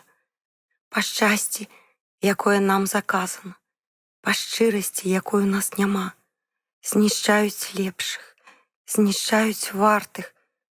Памятаеце, як казалі колись, не імамы князя, правадыра і прарока, і як лісце мяцемся па грэшнай зямлі. Нельга спадзявацца на лепшае, самотна сэрцу і душы, і ніхто не адкажа ім. Дагарае жыццё. Устала, сутаргавым рухам зламала галінку, якую трымала ў руках. Бывайце, дарагі пан Беларэцкі. Можа, мы і не пабачымся больш. До канца жыцця я буду удзячная вам. Вось і ўсё. І канец. І тут мяне на хвіліну прарвала. Не адчуваючы, што паўтараю словы Свеціловіча, я выпаліў. Няхай заб'юць, і мёртвым прыцягнуся сюды. Нічога не адказала. Толькі зноў паклала руку мне на рукаў, моўчкі глянула ў вочы, пайшла. Я застаўся адзін. Раздзел 14. Можна было меркаваць, што сонца зрабіла адно абяртанне. Я ўжываю слова меркаваць толькі таму, што сонца не паказвалася з-за хмар, калі я апоўдні з'явіўся ў павет. Гэта быў плоскі, як праснак гарадок, горшы за самае дрэннае мястэчка. І аддзялялі яго ад яноўскага наваколля толькі вёрст 18-20 чэзлых лясоў. Конь мой цокаў капытамі па брудных вуліцах, вакол былі замест хат нейкія куратнікі, і адзіным, што адрознівала гэта ад вёскі, былі паласатыя будкі, ля якіх стаялі вусатыя цэрберы ў латаных мундзірах, ды яшчэ 2-3 каменныя крамы на высокіх арках. Худыя яўрэйскія козы іранічнымі вачыма глядзелі на мяне з гнілых стрэх. Затое трохі далей узвышаліся магутныя замшэлыя муры даўняй уніяцкай царквы з 2 велізарнымі стральчастымі вежамі над чатырохкутнікам змрочнай каменнай плябаніі. І над усім гэтым вісела такая самая, як і паўсюль, брыдота запусцення. На дахах паміж рабрыстых лад раслі даволі вялікія бярозкі. На галоўнай плошчы бруд быў па калена. Перад абшарпаным шэрым будынкам павятовага суда амаль на ганку ляжала штук 6 свіней, якія дрыжалі ад холаду і часам рабілі дарэмныя спробы падлезці пад сябровак, каб сагрэцца. Гэта кожны раз суправаджалася эксцэсамі ў выглядзе пакрыўджанага рохкання. Я прывязаў каня да канавязі і падняўся па рыпучых прыступках у калідор, дзе кісла пахла папяровым пылам, чарнілам і мышамі. Дзверы ў канцылярыю, абабітыя пашарпанай цыратай, ледзь адарваў, так яны набраклі. Увайшоў і спачатку нічога не разгледзеў. Такое скупое ў тытунёвым дыме святло прабівалася праз вузкія маленькія вокны. Лысы скурчаны чалавечак, у якога ззаду з прарэхі выбіваўся хвосцік кашулі, узвёў на мяне вочы і лыпнуў імі. Тут я вельмі здзівіўся. Верхняе павека засталося нерухомым, а ніжняе закрыла ўсё вока, як у жабы. Я назваў сябе. «Вы з'явіліся?» – здзівіўся чалавек-жаба. «А мы? А вы думалі, працягнуў я, што я не з'яўлюся ў суд, ад'еду адсюль, уцяку? Вядзіце мяне да вашага суддзі». Пратакаліст вылез з-за канторкі і патопаў перада мною ўглыб гэтага дымнага пекла. У наступным пакоі за вялікім сталом сядзелі 3 чалавекі ў сурдутах, зашмальцаваных да таго, што нагадвалі стары мультан. Твары павярнуліся да мяне. І я заўважыў у вачах аднолькавы выраз хцівасці, здзіўлення перад тым, што я ўсё ж з'явіўся, і нахабства. Гэта былі суддзя, пракурор і адвакат, адзін з тых аблакатаў, што абдзіралі кліентаў як ліпку, а пасля здраджвалі. Галодны, хцівы і прадажны суровы кручок з галавою, падобнай на агурок. І наогул гэта былі не бацькі і не дзеці судовай рэформы, а хутчэй пад'ячыя да пятроўскіх часоў. Пан Беларэцкі, Мятым голасам прагаварыў суддзя. мы ожидали вас. Очень приемно. Мы поважаем людей со столичным бляском. І ён, не запрашаючы мяне сесці, утаропіўся ў нейкую паперку. Вы, наверное, ведаете, что зрабили что-то подобное до криминалу, когда побили пристава за какой-то невинный жарт. Это действие уголовно наказуемое, ибо аккурат супярэчыць норавам нашага наваколля, а также изводам законаў імперыі расійскай. І ён паглядзеў на мяне праз акуляры з вельмі ганарлівым выглядам. Ён быў цалкам задаволены, гэты нашчадак Шамякі, задаволены тым, што чыніць суд і расправу ў павеце. Я зразумеў, што калі я не наступлю яму на мазоль, я загіну. Таму я прысунуў да сябе крэсла і сеў на яго верхам. Мне здаецца, што ў яноўскім наваколлі трохі забыліся на далікатнасць, таму я сяду сам. Пракурор, ветлівы малады чалавек з сінякамі пад вачыма, як быццам ад ганебнай хваробы, суха сказаў: Пра далікатнасць пану трэба маўчаць. Вы з'явіліся сюды і адразу парушылі спокой мірных абывателяў. Скандалы, збуйства, спроба завязаць дуэлю са смяротным канцом на бале ў шаноўнай пані Яноскай. І да таго ж палічылі за годнае пабіць паліцэйскага чына пры выкананні службовых абавёнскаў. Чужак, а лезеце ў наша жыцце. Халоднае шаленства заварушылася ў мяне недзе пад сэрцам. Брудныя жарты ў хаце, у гаспадара якой ясі, трэба караць не бізуном па твары, а сумленнай кулею. Ён абражае гонар людзей, якія бездапаможныя перад ім, не могуць адказаць. Суд павінен займацца менавіта такімі справамі, змагацца за справядлівасць. Вы кажаце пра мірных абывацеляў. Чаму ж вы не звяртаеце ўвагі на тое, як гэтых мірных абывацеляў забіваюць невядомыя злачынцы? Вашу акругу тэрарызуюць, а вы сидзіце тут са сваімі уваходзячымі і сыходзячымі. Ганьба! Размова про забойство государственного преступника, а однако обывателя и шляхтица Светиловича будзе вестися не с вами. Зарыпеў суддзя. Российский суд не отказывает никому у обороне, даже преступникам. Однако дело идея не про тое. Вы ведаете, что за скорбление пристава мы можем вас присудить до 2 недель увязнения или штрафу, и, как казали продки, баницы за проделы Яноўскага наваколля. Я раззлаваўся. Вы можете зрабіць гэта сілаю. Але я знайду на вас управу ў губерні. Вы пакрываеце забойцу. Ваш прыстаў ганьбіў законы імперыі. Казаў, што забойствам шляхціца Свеціловіча вы не намераны займацца. Твар суддзі пакрыўся апаплексічнай малінавай чырванню. Ён выцягнуў шыю, як гусак, і прасіпеў. А свидетеля этого разговора, шановный пани Беларэцкі, у вас есть? Сведки, сведачки, дзе яны? Адвакат, як дастойны прадстаўнік прыміраючага начала ў расійскім судзе, чароўна пасміхнуўся. Натуральна, пану Беларэцкаму нету сведкі. І наогул, гэта есть глюбства. Прыстаў не смог такое сказаць. Пан Беларэцкі сабе гэта проста ўявіць, апанента словы ён не схапіць. Ён кінуў рот манпасье, якое дастаў з бамбаньеркі, пачамкаў губамі і ціха дабавіў. Нам, дваранам, становішча ад пан Беларэцкі есть асабліва зразумелай. Мы не хочам вам непрыемна рабіць. Няхай вас ціха і мірна адсюль з'ехаць. Тады ўсё тут, як казаць, абразуецца, і мы справу замінаць будзем. Нун гуд? Для мяне гэта было самым разумным выхадам, але тут мне да памяці прыйшла Яноўская. Што будзе з ёю?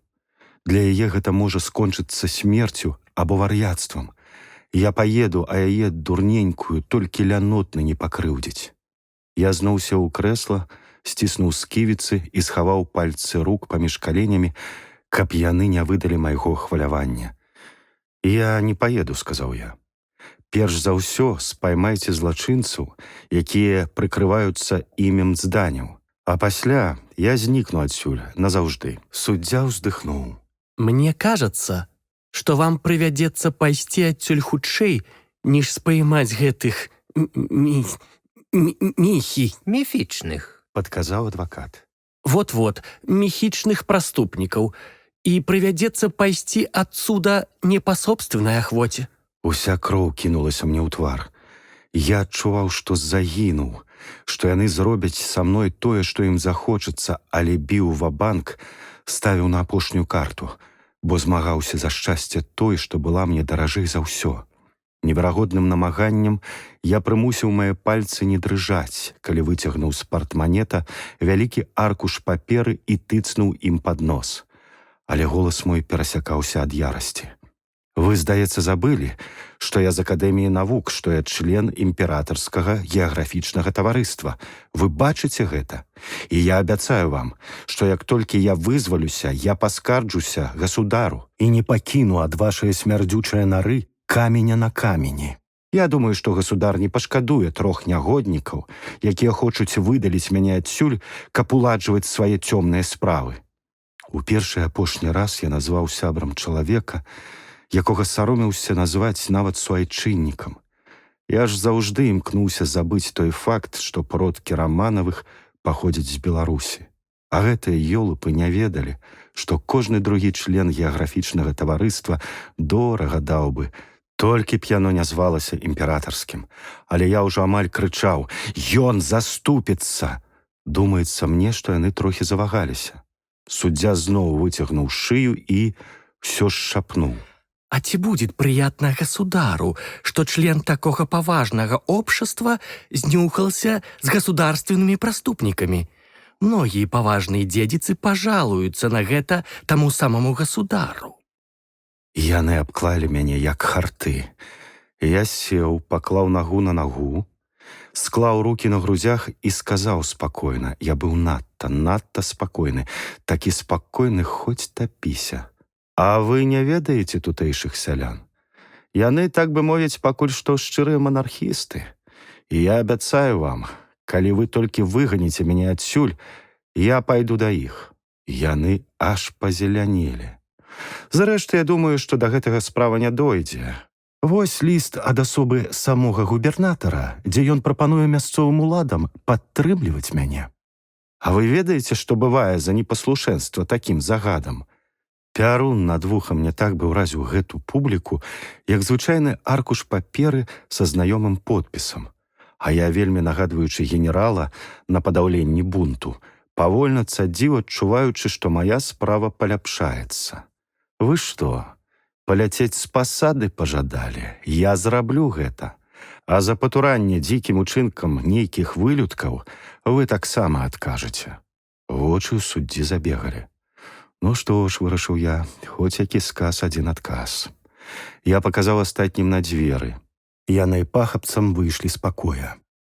Я добра бачыў у вачах суддзі боязь, як у зацкаванага тхара. Бачыў і яшчэ нешта прыхаванае, злоснае. Я падсвядома быў упэўнены зараз, што ён звязаны з таямніцай дзікага палявання, што выратавацца ён можа толькі ў тым выпадку, калі я загіну, што зараз паляванне пачне паляваць на мяне, бо гэта пытанне іхняга жыцця, і я, магчыма, яшчэ сёння атрымаю кулю ў спіну, але шалёная злосць, ярасць, нянавісць сціснулі мне глотку. Я зразумеў, чаму нашых продкаў звалі шалёнымі і казалі, што яны б'юцца нават мёртвымі. Я зрабіў крок, схапіў чалавечка за шкірку, выцягнуў з-за стала і падняў паветра. Патрос. Хто? Раўнуў я і сам адчуў, як збялелі мае вочы. Ён надзіва правільна зразумеў маё пытанне. Авой, не ведаю, пані. Ох, што мне рабіць? Яны заб'юць мяне, заб'юць. Я шпурнуў яго на падлогу і схіліўся над ім. Хто? Пані, ручкі-ножкі пацалуй не трэба. Хто? Я не ведаю. Ён даслаў мне ліст і прым 300 рублёў з патрабаваннем выдаліць вас, бо вы перашкаджаеце. Там быў толькі адзін сказ, і там гаварылася, што ён мае цікавасць да пані Яноўскай, што яму карысна яе смерць або замужаства з ім. І яшчэ там было сказана, што ён малады і моцны і здолее у выпадку чаго заткнуць маю глотку. Схожасць суддзі з тхаром дапоўнілася раптам яшчэ і смуродам. Я паглядзеў на заліты слязьмі твар гэтай жывёлы і хоць падазраваў, што ён ведае трохі больш, чым кажа, з гідлівасцю адштурхнуў яго. Не мог я пэцкаць рукі аб гэтага. Не мог. Іначай згубіў бы павагу да сябе назаўжды. Вы яшчэ адкажаце за гэта, кіўнуў я ад дзвярэй. І такое гідзе падпадаюць падчас суда людзі, бедныя мужыкі. Я ехаў па дарозе праз лес і меркаваў аб усім, што здарылася. Гэта было зараз больш-менш лёгка, усё, здаецца, ставала на месцы. Вядома, натхніцель палявання не Дубатоўк, якая яму выгада? Ён не спадчыннік Яноўскай, і не ахмістрыня, і не няшчасная вар'ятка ў сядзібе Кульшаў. Я перабраў усіх, нават тых, на каго нельга было і падумаць, бо стаў вельмі недаверлівы. Злачынец малады, яму карысна або смерць Яноўскай, або шлюб з ёй. Значыцца, ён мае нейкае права на спадчыну. Гэты чалавек, як падазраваў Свеціловіч, быў на бале ў Яноўскіх, ён неяк уплываў на Кульшу. Толькі два чалавекі адпавядалі ўсяму гэтаму – Варона і Берман. Але чаму Варона так па-дурному трымаў сябе са мною? Не, хутчэй за ўсё гэта Берман. Ён ведае гісторыю, ён мог натхняць нейкіх бандзюкоў на гэта. Трэба толькі даведацца, якая яму карысць ад смерці Яноўскай. Але хто такія малы чалавек і блакітная жанчына балотных ялін? Галава моя круцілася, і ўвесь час стаяла ў ёй тое самае слова. Рука, рука, чаму рука? Вось-вось прыпомню. Не, зноў адляцела, ад, цёмная душа. Ну што ж, трэба шукаць дрэггантаў і ўвесь гэты маскарад. І хутчэй. Раздзел 15. У той вечар з'явіўся Рыгор, увесь перапэцканы брудам, потны і стомлены. Пахмура сядзеў на пяньку перад палацам. Схованка ў лесе. Буркнуў нарэшце. Сёння я даведаўся, што акрамя той сцежкі, дзе я тады вартаваў, ёсць другая, з поўдня. Толькі яна на локаць пад тванню. Я зайшоў у самую пушчу, але тут нарваўся на непраходную межытоку і не адшукаў слядоў праз яе. Разы два ледзь не ўтапіўся. Залез на верхавіну самай вялікай хвоі і бачыў на тым баку вялізную галявіну і сярод хмызоў і дрэў страху нейкай вялікай будыніны і дымок. І адзін раз у тым баку загікатаў конь. Трэба будзе пайсці туды, заўважыў я. Не, толькі без глупстваў. Там будуць мае людзі. І няхай пан прабачыць, але калі мы спаймаем гэтых паршыўцаў, мы зробім з імі як з канакратамі. Твар яго з-пад доўгіх касмылёў глядзеў на мяне з нядобрай усмешкаю. Мужыкі терпяць, мужыкі даруюць, мужыкі ў нас святыя. Але тут я сам патрабую, каб з гэтымі, як з канакрадамі, прыбіць асінавымі цвікамі да зямлі рукі і ногі, а пасля такі самы кол, толькі большы, у задні праход, да самага нутра. І ад хаты іхніх нават жарынкі не пакіну. Усё пушчу попелам, каб духу нават, каб духу іхняга смярдзючага не засталося. Падумаў і дадаў. І ты сцеражыся. Можа, і ў тваёй душы калісьці панскі дух зашыбуе. Тады і з табой так. Пані. Дурань ты, Рыгор, холадна працадзіў я. Свеціловіч таксама панам быў, а ўсё сваё кароткае жыццё вас, ёлупняў, ад прагнай шляхты ды пыхатых суддзяў абараняў. Чуў, як над ім лямантавалі. І я магу так загінуць за вас. Маўчаў бы лепей, калі Бог розуму пазбавіў. Рыгор крыва пасміхнуўся, пасля дастаў аднекуль са світкі канверт, такі скамечаны, быццам яго з ваўчынай зяпы выцягнулі. Добра, не крыўдуй. Вось табе ліст. У Свеціловіча 3 дні як ляжыць, бо так на канверце. І паштар казаў, што сёння занёс табе да балотных ялін яшчэ і другі. Бывай, заўтра прыйду. Я на месцы раздзёр канверт. Ліст быў ад вядомага знаўцы мясцовай генеалогіі з губерні, да якога я пісаў. І ў ім быў адказ на адно з самых важлівых пытанняў. Шмат паважаны государ, мой пан Беларэцкі, дасылаю вам звесткі пра чалавека, якім вы цікавіцеся. Нідзе ў генеалагічных маіх спісах, як і ў аксамітных кнігах, пра даўнасць роду Берманаў-Гаццевічаў я не знайшоў. Але ў адным старым акце я натрапіў на звестку, не пазбаўленую цікавасці. Выяўляецца, што ў 1750 годзе у справе вядомага вальнадумца Нямірыча ёсць звестка пра нейкага Бермана Гаццевіча, які быў за ганебныя ўчынкі вырачаны на баніцу і выгнанне за межы былога каралеўства польскага і пазбаўлены шляхецкіх правоў. Гэты Берман быў зводным брата Яраша Яноўскага, што насіў мянушку схізмат. Вы павінны ведаць, што са зменаю ўлады старыя выракі пазбаўлены чыннасці, і Берман, калі гэта нашчадак таго Бермана, можа прэтэндаваць на прозвішча Яноўскі, калі галоўная галіна гэтага сямейства згасне. Прыміце запэўненне і гэтак далей.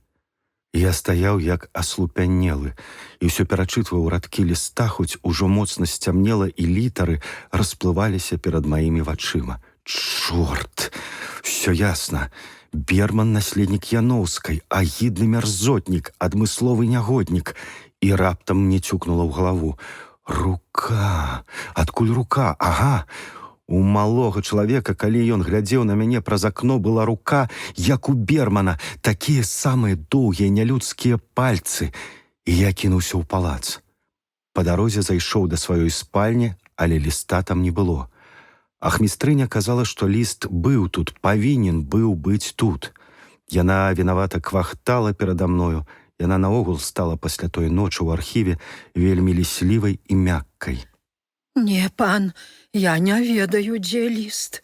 Не, на ім не было паштовага кляйма. Не, хутчэй за ўсё, ліст даслалі з яноўскага наваколля, а можа, з павятовага мястэчка. Не, тут не было нікога. Вось, хіба толькі пан Берман, які заходзіў сюды, думаючы, што пан дома. Я не слухаў яе далей. Вочы мае прабеглі па бюро, дзе ляжалі раскіданыя паперы, у якіх, відаць, капаліся. Пасля гэтага я выбег з пакоя і пабег да бібліятэкі. Там не было нікога, толькі кнігі цэлым стосам ляжалі на стале. Іх нечакана кінулі для нейкай больш важлівай справы. Тады я накіраваўся да Бермана. І тут сляды паспешлівасці, нават дзверы не зачынены. Слабы агеньчык серніка кінуў кружок святла на стол, і я заўважыў на ім адну пальчатку і разарваны наўскос канверт, такі самы, як і ў Свеціловіча тады ў той жахлівы вечар. Пан Беларэцкі, паважаны брат, я мала і кепска ведаю пра дзікае паляванне, але ўсё ж я магу сказаць табе нешта цікавае. Да таго ж я магу раскрыць табе адзін сакрэт, таямніцу некаторых цёмных падзей у вашай хаце. Магчыма, гэта проста выдумка, але мне здаецца, што ты шукаеш не там, дзе трэба, любенькі. Небяспека ва ўласным палацы пані Яноўскай. Калі хочаш ведаць тое-сёе пра малога чалавека балотных ялін, прыходзь сёння ў 7 гадзін над вячоркам на тое месца, дзе загінуў Раман і дзе ляжыць яго крыж. Там твой невядомы дабрадзей раскажа табе, у чым корань смяротных падзей.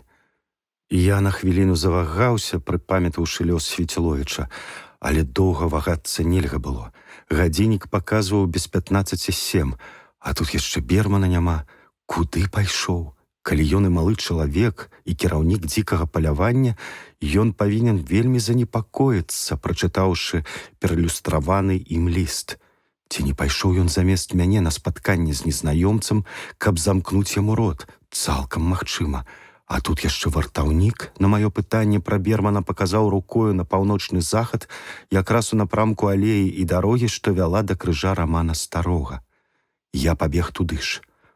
Ах, колькі я пабегаў за гэтыя дні і, як сказалі б зараз, патрэніраваўся. Чорт яго бяры, такі трэнінг разам з балотнымі ялінамі. Ноч была трохі святлейшая, чым заўжды. Праменні вялізнага чырвонага месяца асвятлялі часам, прабіваючы хмары зямлю, на ўскос падалі паміж чорнымі стаўбурамі дрэў. Месяц стаяў над верасовымі пусткамі, такі вялізны, круглы, чырвоны, такі райскі, зяючы. Такога вогненнага, шчаслівага колеру была гэта планета, што туга па чымсьці светлым, пяшчотным, непадобным на гэтыя балоты і пусткі заліла маё сэрца. Быццам падплылі да зямлі і згаралі ў паветры нейкія невядомыя краіны, гарады з расплаўленага золата. І быццам было ў іх іншае, не такое, як наша жыццё. Месяц між тым, плывучы вышэй, паменшаў, збялеў і адразу пачаў распораз засноўвацца драбнюткімі белымі хмаркамі, падобнымі на кіслае малако. І ўсё зноў стала халодным, змрочным і таемным. Хоць сядай ды пішы баладу пра бабулю, якая ехала верхам, і пра таго мілага конніка, што сядзеў наперадзе. Прадраўшыся так-сяк праз парк балотных ялін, я выбіўся на сцежку і ўжо амаль падыходзіў да крыжа Рамана. Лес злева стаяў нізкай змарнелай сцяной. Насупраць ад крыжа Рамана маячыла постаць чалавека. І тут я проста не паверыў сваім вачам. Аднекуль раптам выраслі цені коннікаў. Яны павольна пад'язджалі да чалавека. Усё гэта рабілася ў поўным маўчанні, і мёртвая халодная зорка гарэла над іхнімі галовамі. У наступны момант гучна пралунаў пісталетны стрэл, коні перайшлі ў намёт і змялі чалавечую постаць капытамі. І я быў уражаны. Я думаў, што пабачу сустрэчу мярзотнікаў, а пабачыў забойства чалавека. У вачах маіх пацямнела, і калі я адчуняў, то пабачыў, што конніка ўжо не было. Жахлівы нялюдскі крык прагрымеў недзе над балотамі, і быў ім жах, гнеў, адчай, чорт ведае, што такое. Але я не спалохаўся. Між іншым, я ніколі з тых часоў не баяўся. Усё жахлівае, што я сустракаў пасля тых дзён, мне здавалася нявартай дробяззю. Асцярожны, як змей, я папоўз да таго месца, дзе цямнела ў траве тое доўгае. Я памятаю, што я пабойваўся засады, сам жадаў забіваць, што я палазаваў між асенніх траў, выкарыстоўваючы кожную ямінку, кожны байрак. І яшчэ я памятаю нават зараз, як смачна пах дробны палынок у траве. О, як пах тым'ян, якія скразныя блакітныя цені ляжалі на зямлі. Якое добрае было жыццё нават у гэтым агідным месцы. А чалавек быў вымушаны плазаваць, як гад у траве, замест таго, каб вольна дыхаць гэтым халодным бадзёрым паветрам, глядзець на месяц, распраўляць грудзі, хадзіць ад радасці на руках, цалаваць вочы любай. Месяц свяціў на мёртвы твар Бермана. Вялікія рахманыя вочы былі вырачаны, твар перакрыўлены грымасай нялюдскай пакуты. За што яго? Няўжо ён не вінен? Я ж быў упэўнены, што гэта ён. Ах, як горка, як радасна пах тым'ян, травы, нават паміраючы, патыхаюць горка і радасна. У тую ж хвіліну я інстынктыўна, яшчэ не разумеючы, у чым справа, паплазаваў назад. Я адпоўз даволі далёка, калі пачуў далёкія крокі. Ішлі два чалавекі. Я быў пад вялікай ніцай вярбой, стаў на ногі, людзі не маглі мяне заўважыць, я зліваўся са сцяною лесу, падскочыў і, падцягнуўшыся на руках, узлез на дрэва і захаваўся ў яго гушчары, як вялізная дравесная жаба. Два цені падышлі да забітага. Месяц свяціў проста на іх, але твары былі закрыты кавалкамі цёмнай матэрыі. Дзіўныя гэта былі постаці, у старых капцях, у чугах, з доўгімі валасамі, на якіх ледзь трымаліся плеценыя з палосак скуры шапкі. Такія можна было бачыць у музеі месца Віленскага. На плячах доўгія плашчы. Яны падышлі да трупа і схіліліся над ім. Я чуў урыўкі іх размовы. Абодва трапілі на адну і тую воду. Лікол, хе-хе. Як яны, аднак, паверылі гэтай дзіцячай мянушцы. І той падслепыш, і гэта свіння. Лікол. Даў ім лікол. І раптам адзін з іх не ўстрымаўся ад здзіўленага ўскрыку. Што такое? Глядзі, пацук, гэта не той. Як не той? Чаго ты брэшаш? А я табе кажу, што не той. Гэта той дзівак, што жыве ўпраўляючым у Яноўскай. Ах, чортава душа, памыліліся трошкі. За гэтую памылку, хлопча, з нас лікол галаву здыме. Непрыемна, браце. 2 забітых гэта жах. Гэтым можа і начальства зацікавіцца. Але чаму ён з'явіўся сюды замест таго? Другі не адказаў. Яны пайшлі ад трупа і сталі пад дрэвам пад самымі маімі нагамі. Каб я пажадаў, я мог бы апусціць нагу і стаць на галаву кожнаму з іх па выбару або двойчы стрэліць з рэвальвера на такой адлегласці, на якой і дзіцёнак трапіў бы.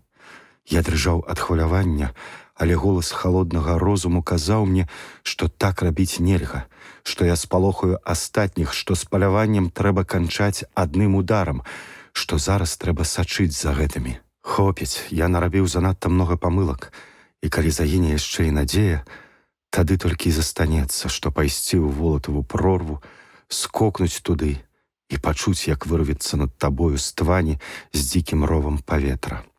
«За што ён так ненавідзіць гэтага Беларэцкага?» – спытаў той, каго клікалі пацуком. Думаю, за тое, што Беларэцкі хоча ажаніцца з Яноўскай. А тады палац з рук лікола ўцячэ. Ды на што ён яму? Гэта ж трухлявая труна, а не будынак. Ну, гэта ты не кажы. Для яноўскіх ён карысці не дае, гэта валоданне роду, а вось для старонняга гэта каштоўнасць. Да таго ж ён любіць старажытнасць, спіць і бачыць сябе гаспадаром вялізнага замка, як продкі. Яны памаўчалі. Пасля пыхкнуў агеньчык, і да мяне пачалі паўсці сівыя кучары тутунёвага дыму. Я разумеў ужо, што пада мною стаяць шляхцюкі. Дрэнная мясцовая мова, якая зрабілася грубай ад барбарызмаў польскага паходжання, так і рэзала вуха. Галасы здаваліся мне знаёмымі. «Мне здаецца, — буркнуў адзін пасля працяглага маўчання, — што тут яшчэ адна прычына — хлопы». Маеш рацыю. Калі заб'ём яшчэ і гэтага, яны прыціхнуць, як мышы пад венікам. А то дужа нахабныя сталі. Нядаўні бунт пасля забойства ўпраўляючага Гарабурды. Глядзяць нахабна. І асабліва сапсаваліся пасля прыезду Свеціловіча. Месяц пражыў тут, падла, а нашкодзіў нам горш за пажар.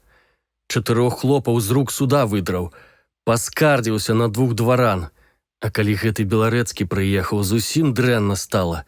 Сядзіць у хлопскіх хатах, запісвае дурныя байкі, ляпае па плячы.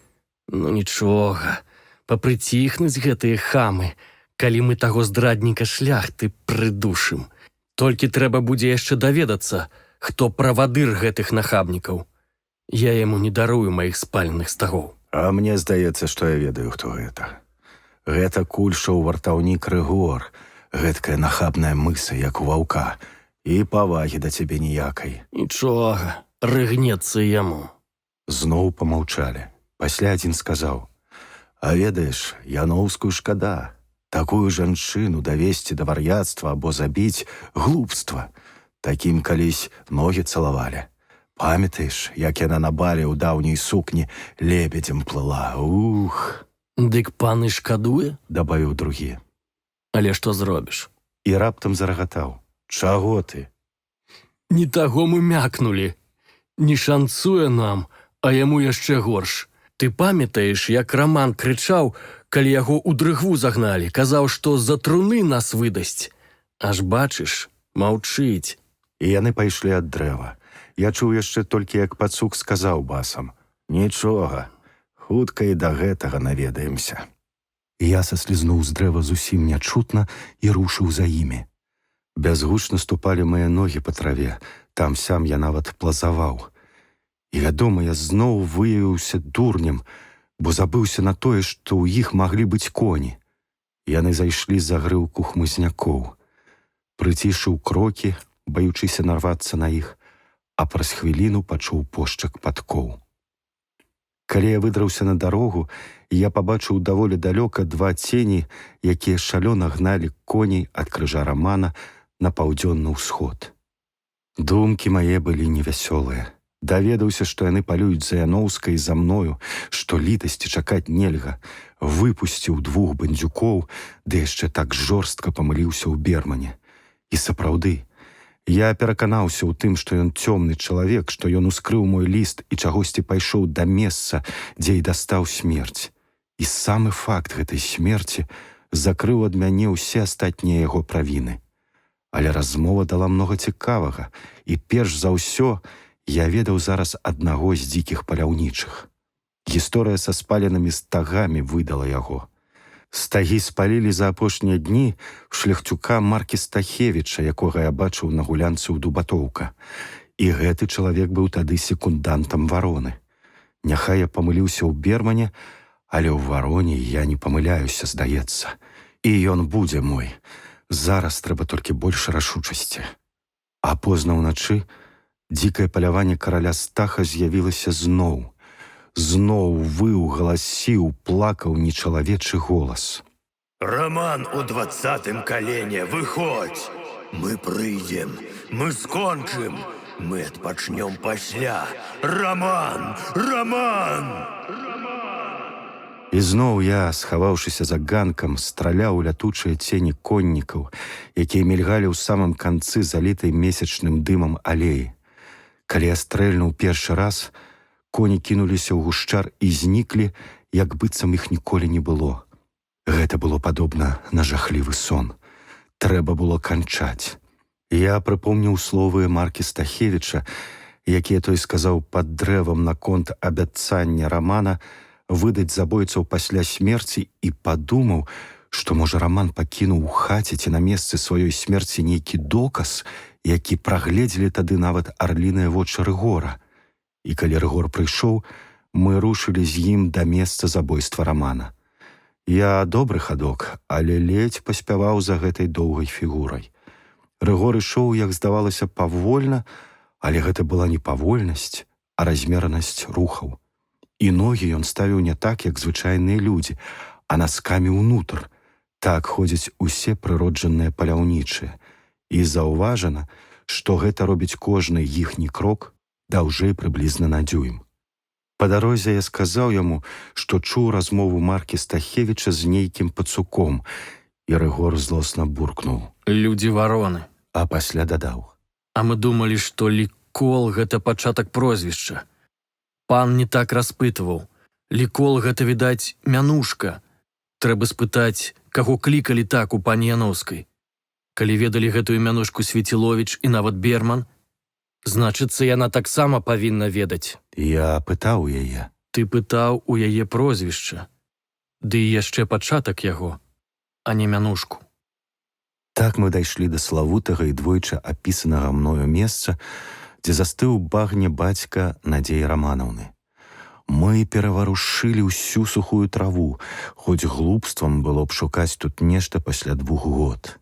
І нарэшце падышлі да таго месца, дзе невялікі абрыўчык раптам узносіў лугавіну над дрыгвой. Тут, — сказаў Рыгор. Над самым абрывам тырчаў з зямлі невялікі стаўбур, уломак ад дрэва, якое калісьці расло тут. Карані яго, як магутныя змеі, апляталі абрыўчык, спускаліся ў дрыгву, быццам жадаючы напіцца, або проста віселі ў паветры. Ці рукі Рамана былі над паверхняй дрыгвы? — спытаў я. Цяжкія павекі Рыгора апусціліся, і ён прыпамінаў. Так, былі. Правая была нават выцягнутая, ён, відаць, хацеў ухапіцца за корань, але не дацягнуўся. А можа, проста кінуў нешта туды, пад карэнні, дзе, бачыш, яміна? Давай паглядзім. І мы, трымаючыся за карэнні і збіваючы пазногці зямлёй, злезлі амаль да самай дрыгвы, ледзь трымаючыся на маленькіх слізкіх прыступках, што былі на стромным адхоне. Пад карэннямі сапраўды была яміна, але там нічога не было. Расчараваны, я збіраўся быў лезці наверх, але Рыгор спыніў мяне. Ёлупы мы! Калі там сапраўды штосьці ёсць, дык гэта пад глейкай. Ён мог кінуць, Але ж 2 гады мінула. Скляпенне гэтай пячоркі асыпалася і пахавала тую рэч. Мы пачалі драпаць пальцамі ў біты глей, высыпаць яго з пячоркі, і хочаце верце, хочаце не, хутка пальцы мае натрапілі на штосьці цвёрдае. На далоні маёй ляжаў партабак з птушынага вока. Больш у пячорцы нічога не было. Мы выдрапаліся на лугавіну і асцярожна абчысцілі з партабака руды глей, перамешаны з глінай. У партабаку ляжаў шматок белай матэрыі, выдраны, відаць, зубамі. І на гэтай анучцы былі невыразныя рудыя літары «Варона, забі».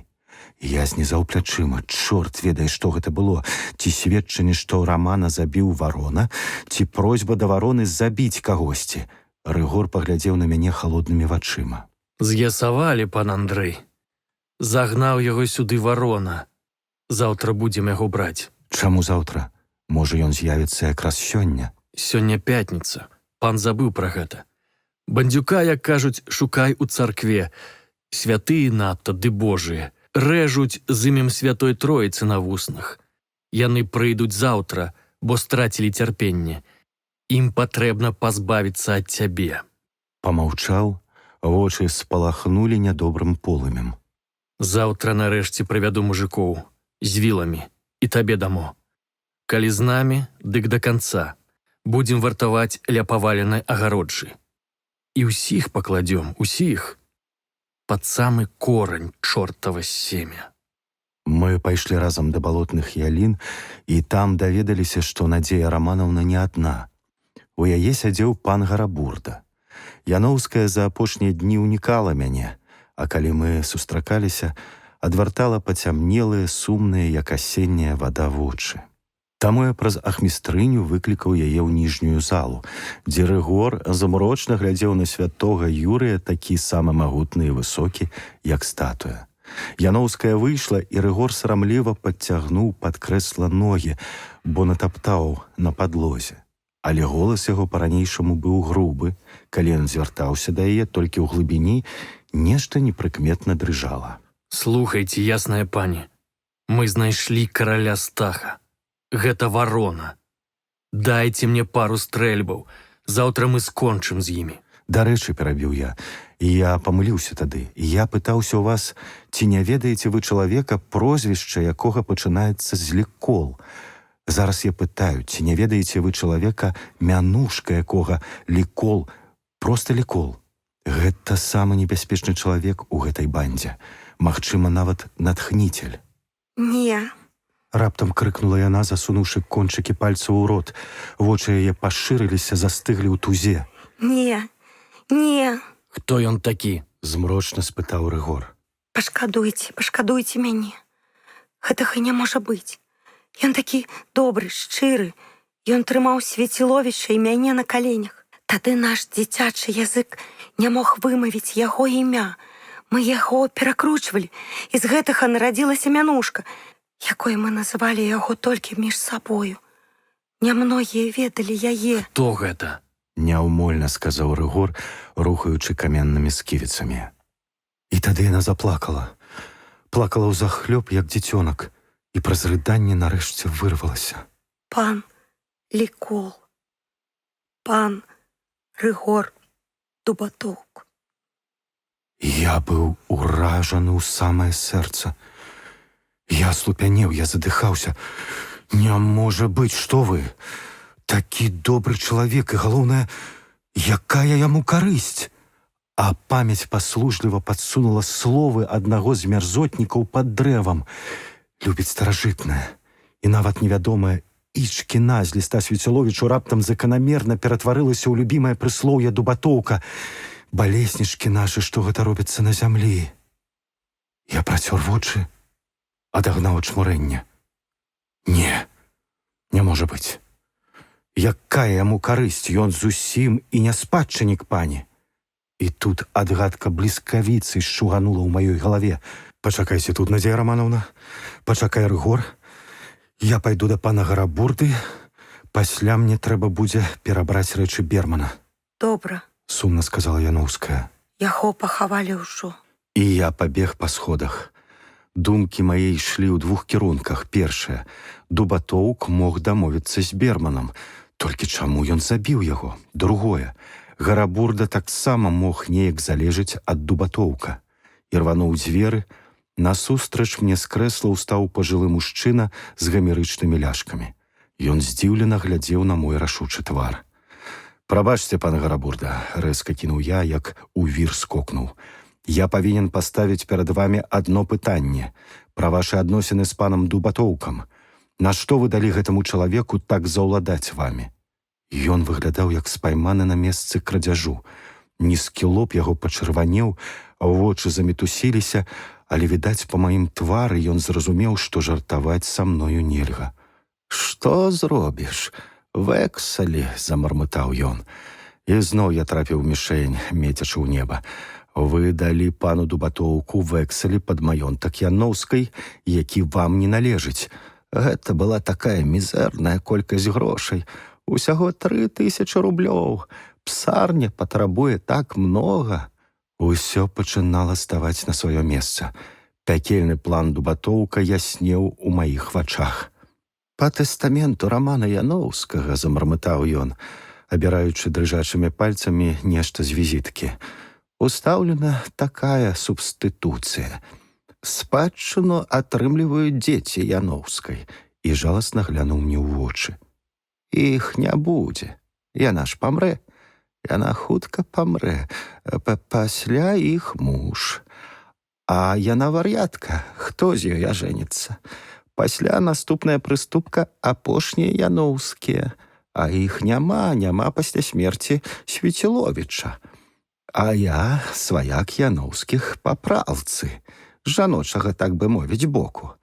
Калі не будзе дзяцей і мужа, палац мой». І ён заенчыў. «Але як я мог чакаць? Я ўвесь у вэксалях, я такі няшчасны чалавек. І большасць папер скупіў пан Рыгор, і яшчэ 3000 даў. Зараз ён тут будзе гаспадаром». «Паслухайце», — холадна кінуў я, «тут была, ёсць і будзе толькі адна гаспадыня, пані Надзея Яноўская. Я не спадзяваўся на спадчыну. Яноўская ўсё ж магла выйсці замуж. Я даў Дубатоўку даўгавое абавязательства пад забеспячэнне палаца». «Добра. Сорам з вамі нават не начаваў. Але няўжо вы не ведаеце, што гэта нядзейсны з фінансавага боку ўчынак, што гэта крымінал?» Не ведаю. Я быў рады». «А вы ведаеце, што вы штурхнулі Дубатоўка на жахлівае злачынства, якому і наймення на чалавечай мове няма? Чым вінаватая бедная дзяўчына, што вы пажадалі пазбавіць яе жыцця?» «Я падазраваў, што гэта злачынства», — разрумзаўся ён. «Але мая псарня». «Гніда вы! Рук толькі пэцкаць не хочацца. Вамі будзе займацца губернскі суд. А пакуль што я сваёй уладай засаджу вас на тыдзень у сутарэнне гэтага дома, каб вы не маглі папярэдзіць іншых мярзотнікаў, пакуль скончыцца гэтая справа». «Гэта гвалт», — заскуголіў ён. «Што вы ведаеце пра насільства?» — кінуў я яму. «Што вы ведаеце, смоўж?» Праз паўгадзіны Рыгор заштурхнуў Гарабурду ў скляпенне без закон пад цэнтральнай часткай будынка. Жалезныя дзверы з грукатам зачыніліся. Раздзел 16. Агеньчык свечкі маячыў недзе далёка за цёмнымі шыбамі. Калі я падымаў вочы, я бачыў поруч з ім адбітак свайго твару з рэзкімі ценямі ў вачаніцах. Я разбіраў паперы Бермана. Мне здавалася ўсё ж, што я змагу адшукаць у іх нешта цікавае. Берман быў занадта складаны характар, каб жыць простай авечкай. І вось я з ведама гаспадыні выцягнуў усе паперы з бюро на стол, пераклаў на яго ж кнігі, лісты, дакументы і сядзеў, чхаючы ад пылу, які густа ўкрываў гэтыя рэліквіі. Цікавага было, аднак, мала. Трапіўся ліст ад маці Бермана, дзе яна прасіла аб дапамозе, і чарнавік ліста Бермана ёй, дзе ён пісаў, што на яго ўтрыманні знаходзіцца брат, што брат цяпер не перашкаджае маці жыць так, як яна хоча, а ў астатнім яны квіты. Гэта было дзіўна. Які брат? Дзе ён зараз? Пасля я адшукаў нешта накшталт дзённіка, дзе поруч з грашовымі выдаткамі і вельмі разумнымі заўвагамі па беларускай гісторыі я прачытаў і такія-сякія разважанні Бермана. Вось некаторыя. Паўночна-заходні край як паняцце фікцыя. Справа, магчыма, у тым, што ён крывёй і мозгам сваім служыць ідэі цалкам усяго космасу, а не 5 губерняў. Расплачваецца за ўсё і гатуе ў глыбіні сваёй новага месію для ўратавання людской пароды. Таму яго лёс пакутваць. Справа, аднак, не датычыцца лепшых яго прадстаўнікоў, людзей сілы, арыстакратаў духу. Бач ты, рыцар духу, чалавек сілы, у прадзёртых портках, буркнуў я. Адзіная любоў мая брат. Часам мне здаецца, што ўсе астатнія людзі ёсць карыкатуры на яго, і патрэбны чалавек, які перарабіў бы ўсіх на яго капыл. Людзі павінны быць людзьмі цемры. Тады ў іхніх арганізмах лепей высоўваецца наперад тое цудоўна жывёльнае, што мы павінны зберагаць і любіць. Хіба геній не аддзяляецца ад ідыёта толькі фігавым лістком, які прыдумалі самі людзі? Беларэцкі мяне раздражняе сваёй звычайнасцю, і даль Бог, для яго было б лепей, каб ён хутчэй знік. І яшчэ адзін запіс. Грошы. Эманацыя чалавечай улады над статкам іншых, на жаль. Трэба было б навучыцца рабіць мазгавую кастрацыю ўсім, хто не варты свядомага жыцця. А лепшым даваць бязмернае шчасце, бо такая штука, як справядлівасць, не прадугледжана самой прыродай. Так і са мною. Мне патрэбен спакой, якога тут больш ніж дзе-небудзь, і грошы, каб вынасіць ідэю, дзеля якой я з'явіўся на свет, ідэю велікапышнай і надзвычайнай несправядлівасці. І мне здаецца, што першай прыступкаю магла б быць перамога над тым, да чаго імкнецца маё цела і што, аднак, неабходна знішчыць, над гаспадыняй балотных ялін. Яна ўсё адно асуджана сляпым лёсам на знішчэнне. На ёй праклён спраўджваецца з'яўленнем дзікага палявання пад мурамі палаца. Яна больш трывалая, ніж я думаў, дагэтуль не звар'яцела. Кароль стах слабы, і выправіць яго памылкі суджана мне. І аднак я раўную яе да ўсіх маладых людзей і асабліва да Беларэцкага. Учора страляў па ім і быў вымушаны на рэтыраду. Дрэнна страляю. Наступны лісток. Магчыма, калі я выканую ролю боскай сілы, вышэйшага наканавання, бывала ж такое са звычайнымі смертнымі, духі зла пакінуць гэтыя мясціны, і я стану гаспадаром. Пераконваў калісь Беларэцкага, што галоўная небяспека палявання. А якая небяспека ад зданяў? Іншая справа — малы чалавек. Золата, золата.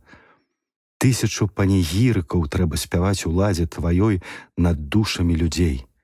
Ты ўсё, пялюшка дзіцяці, купленае табою цела дзяўчыны, сяброўства, любоў і ўлада, мозг найвялікшых геніяў, нават прыстойная яма ў зямлі.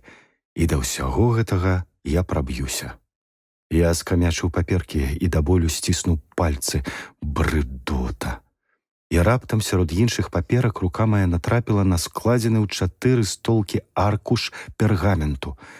Я расклаў яго на каленях і толькі галавою хітануў. Гэта быў план будынка ў балотных ялінах, план 16 стагоддзя. І на гэтым плане выразна было азначана, што слухавак у мурах палаца аж 4, і яны так схаваны ў плафоне, што адшукаць іх ніяк нельга. Між іншым, адна з іх вяла ад сутарэнняў пад палацам да пакоя ля бібліятэкі, напэўна, каб падслухоўваць размовы вязняў, а другая злучала бібліятэку, закінутыя пакоі для слуг на першым паверсе і пакой, у якім жыла Яноўская. 2 другія былі невядома дзе, выхады іхнія былі ў калідоры, дзе жылі я і Яноўская, але далейшы ход быў старанна зацёрты пальцамі. Мярзотнік адшукаў план у архіве і схаваў яго. І было яшчэ тое-сёе цікавае. У вонкавым муры палаца была пустэча, выразна быў адзначаны вузкі праход і 3 нейкія клетушкі.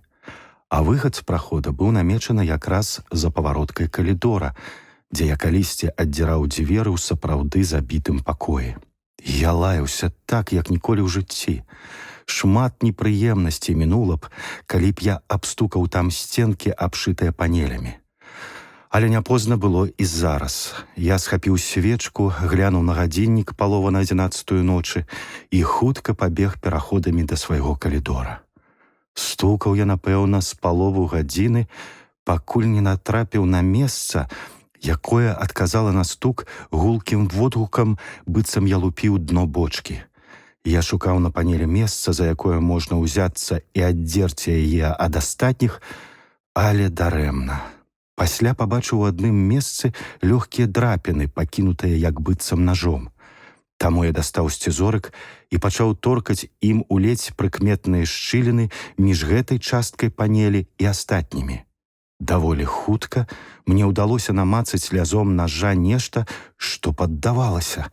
Я націснуў мацней, нешта зарыпела, і пасля панель павольна пачала паварочвацца вакол свайго цэнтра, кажучы мне вузкую шчыліну. Я паглядзеў на адваротны бок панелі ў тыя месцы, куды торкаў лязом. Там была глухая дошка, знутры панель адчыніць на калідор было нельга. Я нават спусціўся быў уніз прыступак на 15, але дзверы за спіною жаласна заспявалі. Я пабег да іх і якраз своечасова паспеў прытрымаць іх нагою, каб яны не захлопнуліся. Не, аставацца ў нейкай пацуковай нары аднаму, з пагрозай прасядзець тут да другога прышэсця, ды яшчэ з абгаркам свечкі, гэта было глупствам. Таму я пакінуў дзверы напаўзачыненымі, паклаўшы ля восі ўласную хустку, а сам сеў непадалёк на падлогу, паклаўшы на калені рэвальвер. Свечку давялося загасіць, або святло яе магло спудзіць істоту, калі б яна задумала вылезці з патаемнага ходу. І аднак свечка за павароткай калідора, якая гарэла ўсю ноч, хоць цьмяна, але асвятляла калідор, ды і ў акно ліўся няпэўны шэры водбліск. Не ведаю, колькі я так праседзеў, уткнуўшы падбароддзе ў калені. Было каля 12, калі раптам дрымота пачала падаць на мяне, навальвацца цяжарам, стуляць павекі. І я ўпарта дзюбаў носам, як не намагаўся змагацца са сном. Даліся мне ўзнакі мінулыя бяссонныя ночы. У адзін з момантаў прытомнасць адмовіла мне, і я праваліўся кудысьці ў цёмную душную бездань. Вы спрабавалі калі-небудзь спаць седзячы, прыціснуўшы спіну да муру або лепей да дрэва? Паспрабуйце. Вы пераканаецеся, што пачуццё падзення, якое вы часам адчуваеце, лежачы пад цёплай коўдрай, ёсць шостае пачуццё, што перайшло нам у спадчыну ад продка нашага, малпы, што яно было і неабходна, каб не ўпасці з дрэва.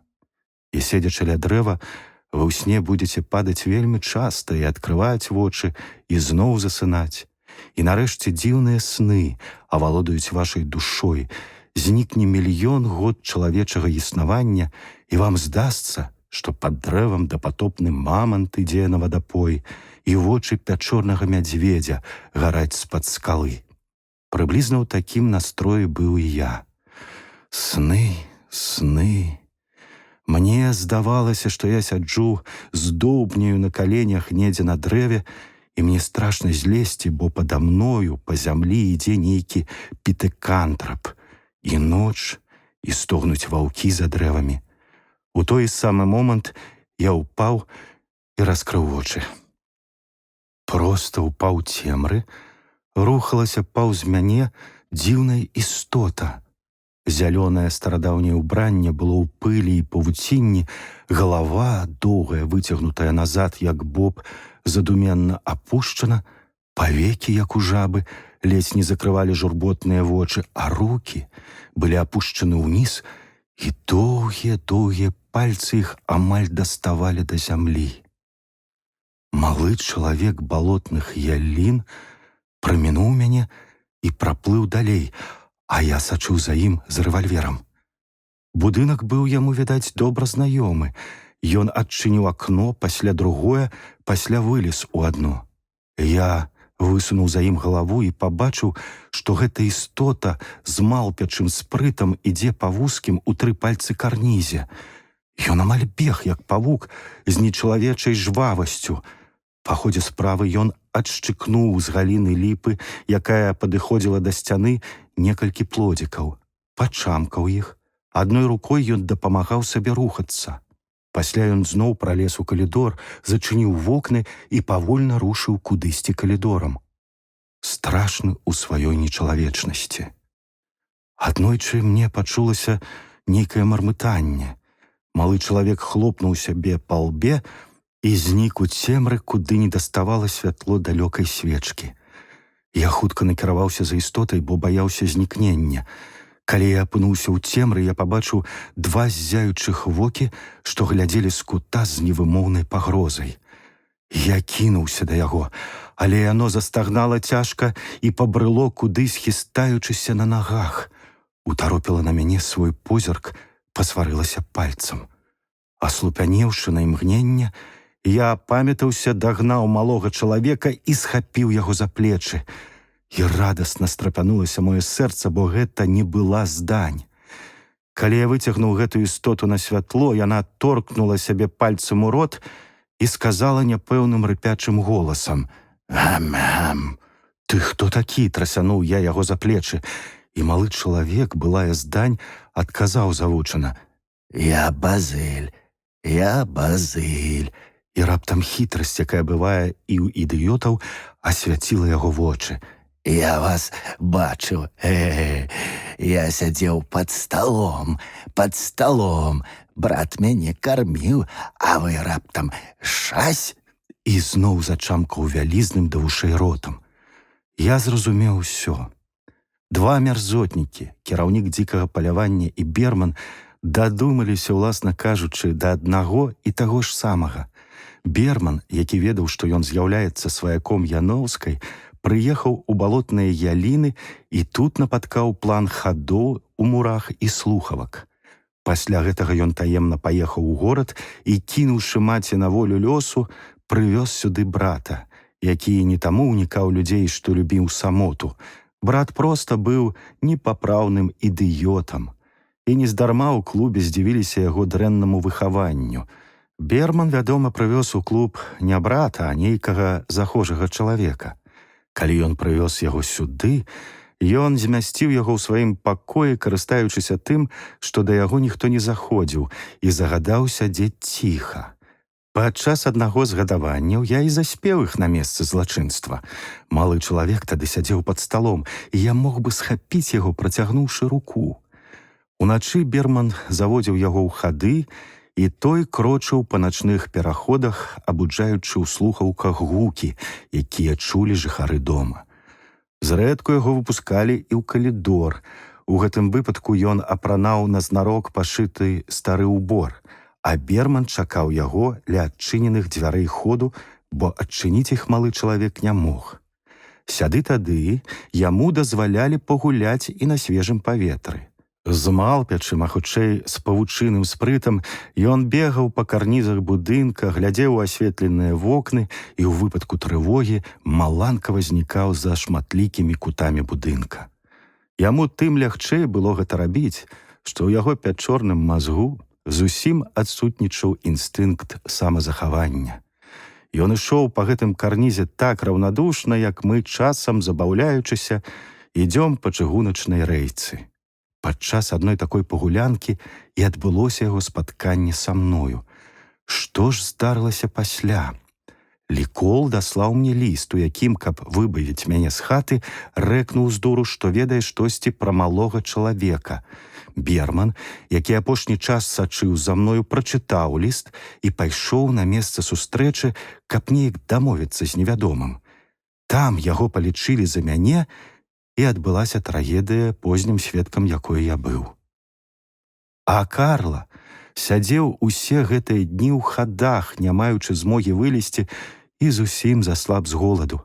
Каб я не адчыніў дзверы, ён, напэўна, памёр бы, так і не здагадаўшыся, чаму пакінуў яго той, што заўжды яго гадаваў і песціў.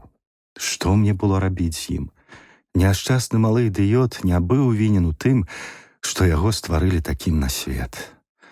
Тут ён і выбывае з нашага апавядання. Я нагадаваў яго, абвясціў яноўскай аб канчыне аднаго з прывідаў, якія насялялі палац балотных ялін, і наступнага дня адаслаў яго ў павятовую бальніцу для вар'ятаў. І ўпершыню гэтым вечарам я бачыў, што надзея загарэлася ў вачах гаспадыні балотных ялін цёплым, пакуль што яшчэ слабым агеньчыкам. Раздзел 17. Ты, Рыгор? Я, Андрусь, праўдзівей мы. Я працягнуў Рыгору руку. Гэта ноч пасля той, у якую я спаймаў малога чалавека, была першай за ўвесь час бясхмарнай месячнай ноччу. Поўны месяц заліваў тарфяныя балоты, пусткі, парк балотных ялін блакітным срэбрам і далёка-далёка блішчаў у акенцы нейкай самотнай хаты. Ноччу пахаладзела, і зараз балоты пацелі, нараджаючы ў ямінках касмылі белых рухлівых туманоў. Рыгор выступіў з-за хмызоў, якія ляжалі ля паваленай агароджы, а за ім з'явіліся з цемры людзі, чалавек 12. То былі мужыкі, усе ў кажухах мехам наверх, у аднолькавых белых маерках з аднолькавымі чырвонымі лапамі. І ўсе яны ў месячным святле былі на адзін твар, як быццам сама гэта зямля адначасова нарадзіла іх. Удвух я пабачыў доўгія стрэльбы, як у Рыгора, адзін трымаў у руках пулгак, астатнія былі ўзброены доўгімі рацішчамі і віламі, а адзін нават простай дубінай. «Гэта хто?» – здзіўлена спытаў я. Мужыкі. Нутром прагудзеў Рыгор. Хопіць цярпець. 2 тыдні таму дзікае паляванне затаптала на верасовай пустцы брата вось гэтага мужыка. Міхалам яго завуць. Міхал сапраўды нагадваў Міхала бурага дзедзіна. Глыбокія маленькія вочкі, скулы шырокія, рукі і ногі не горш, як у дубатоўка. Вочы яго былі чырвонымі і апухлымі. Рукі так сціснулі вілы, што аж суглобы пальцаў сталі белымі. Глядзеў ён змрочна і пахмура, але разумна. Хопіць. Зноў сказаў Рыгор. Зараз нам толькі паміраць і засталося. А паміраць мы не хочам. І ты, Беларэцкі, калі што-небудзь заўважыш, маўчы. Гэта справа наша. І Бог дазваляе на канакрада ўсім мірам. Сёння мы іх адвучым не толькі людзей таптаць, але і хлеб есці. Гэта ўсе? Не, сказаў мой новаз'яўлены чортаў бацька. Гэтыя на чале з Міхалам застануцца тут, пад тваёй рукою. А мае чакаюць ля балота, што акружае Яноўскую пушчу, ля ведзьмаковай ступы. Там яшчэ 2 дзясяткі. Калі яны пойдуць там, мы іх сустрэнем. Калі яны пойдуць невядомай нам іншай дарогай, сустрэнеце вы. Мы трымаем пад увагай пушчу, халодную лагчыну і пусткі, што поруч. Вы – балотныя яліны. Сустрэча, калі што такое, у халоднай лагчыне. Калі спатрэбіцца дапамога, дасылайце чалавека. І Рыгор знік у цемры. Мы зрабілі засаду. Я загадаў 6 мужыкам размясціцца паабапал дарогі ля самай паваленай агароджы, трохі далей. Атрымаўся мяшок або, лепей, нерад. 3 павінны былі, у выпадку чаго, перагарадзіць паляванню шлях адступлення. Сам я стаў за вялікім дрэвам ля самай сцежкі. Я забыўся яшчэ сказаць, што на кожнага з нас было па 3 паходні. Дастаткова было, каб асвятліць у выпадку патрэбы ўсё. Мае людзі ў шкурах як ляглі, так і зрасліся з зямлёю. Нельга было адрозніць іх ад звычайных купін, а шэрая аўчына злівалася з шэрай, забітай восенню травой. Так мы ляжалі даволі доўга. Месяц плыў над балотамі, мільгацелі там нейкія блакітныя іскры, туман то сплываў у суцэльную каню па калена смугу, то зноў распаўзаўся. Яны з'явіліся, як заўжды нечакана. 2 дзясяткі туманных коннікаў на туманных конях. Бязгучна і грозна насоўваліся яны. Не звінелі цуглі, не чуць было чалавечых галасоў. Бязлюдная маса рухалася да нас. Развяваліся доўгія валасы і плашчы. Паляванне імчала.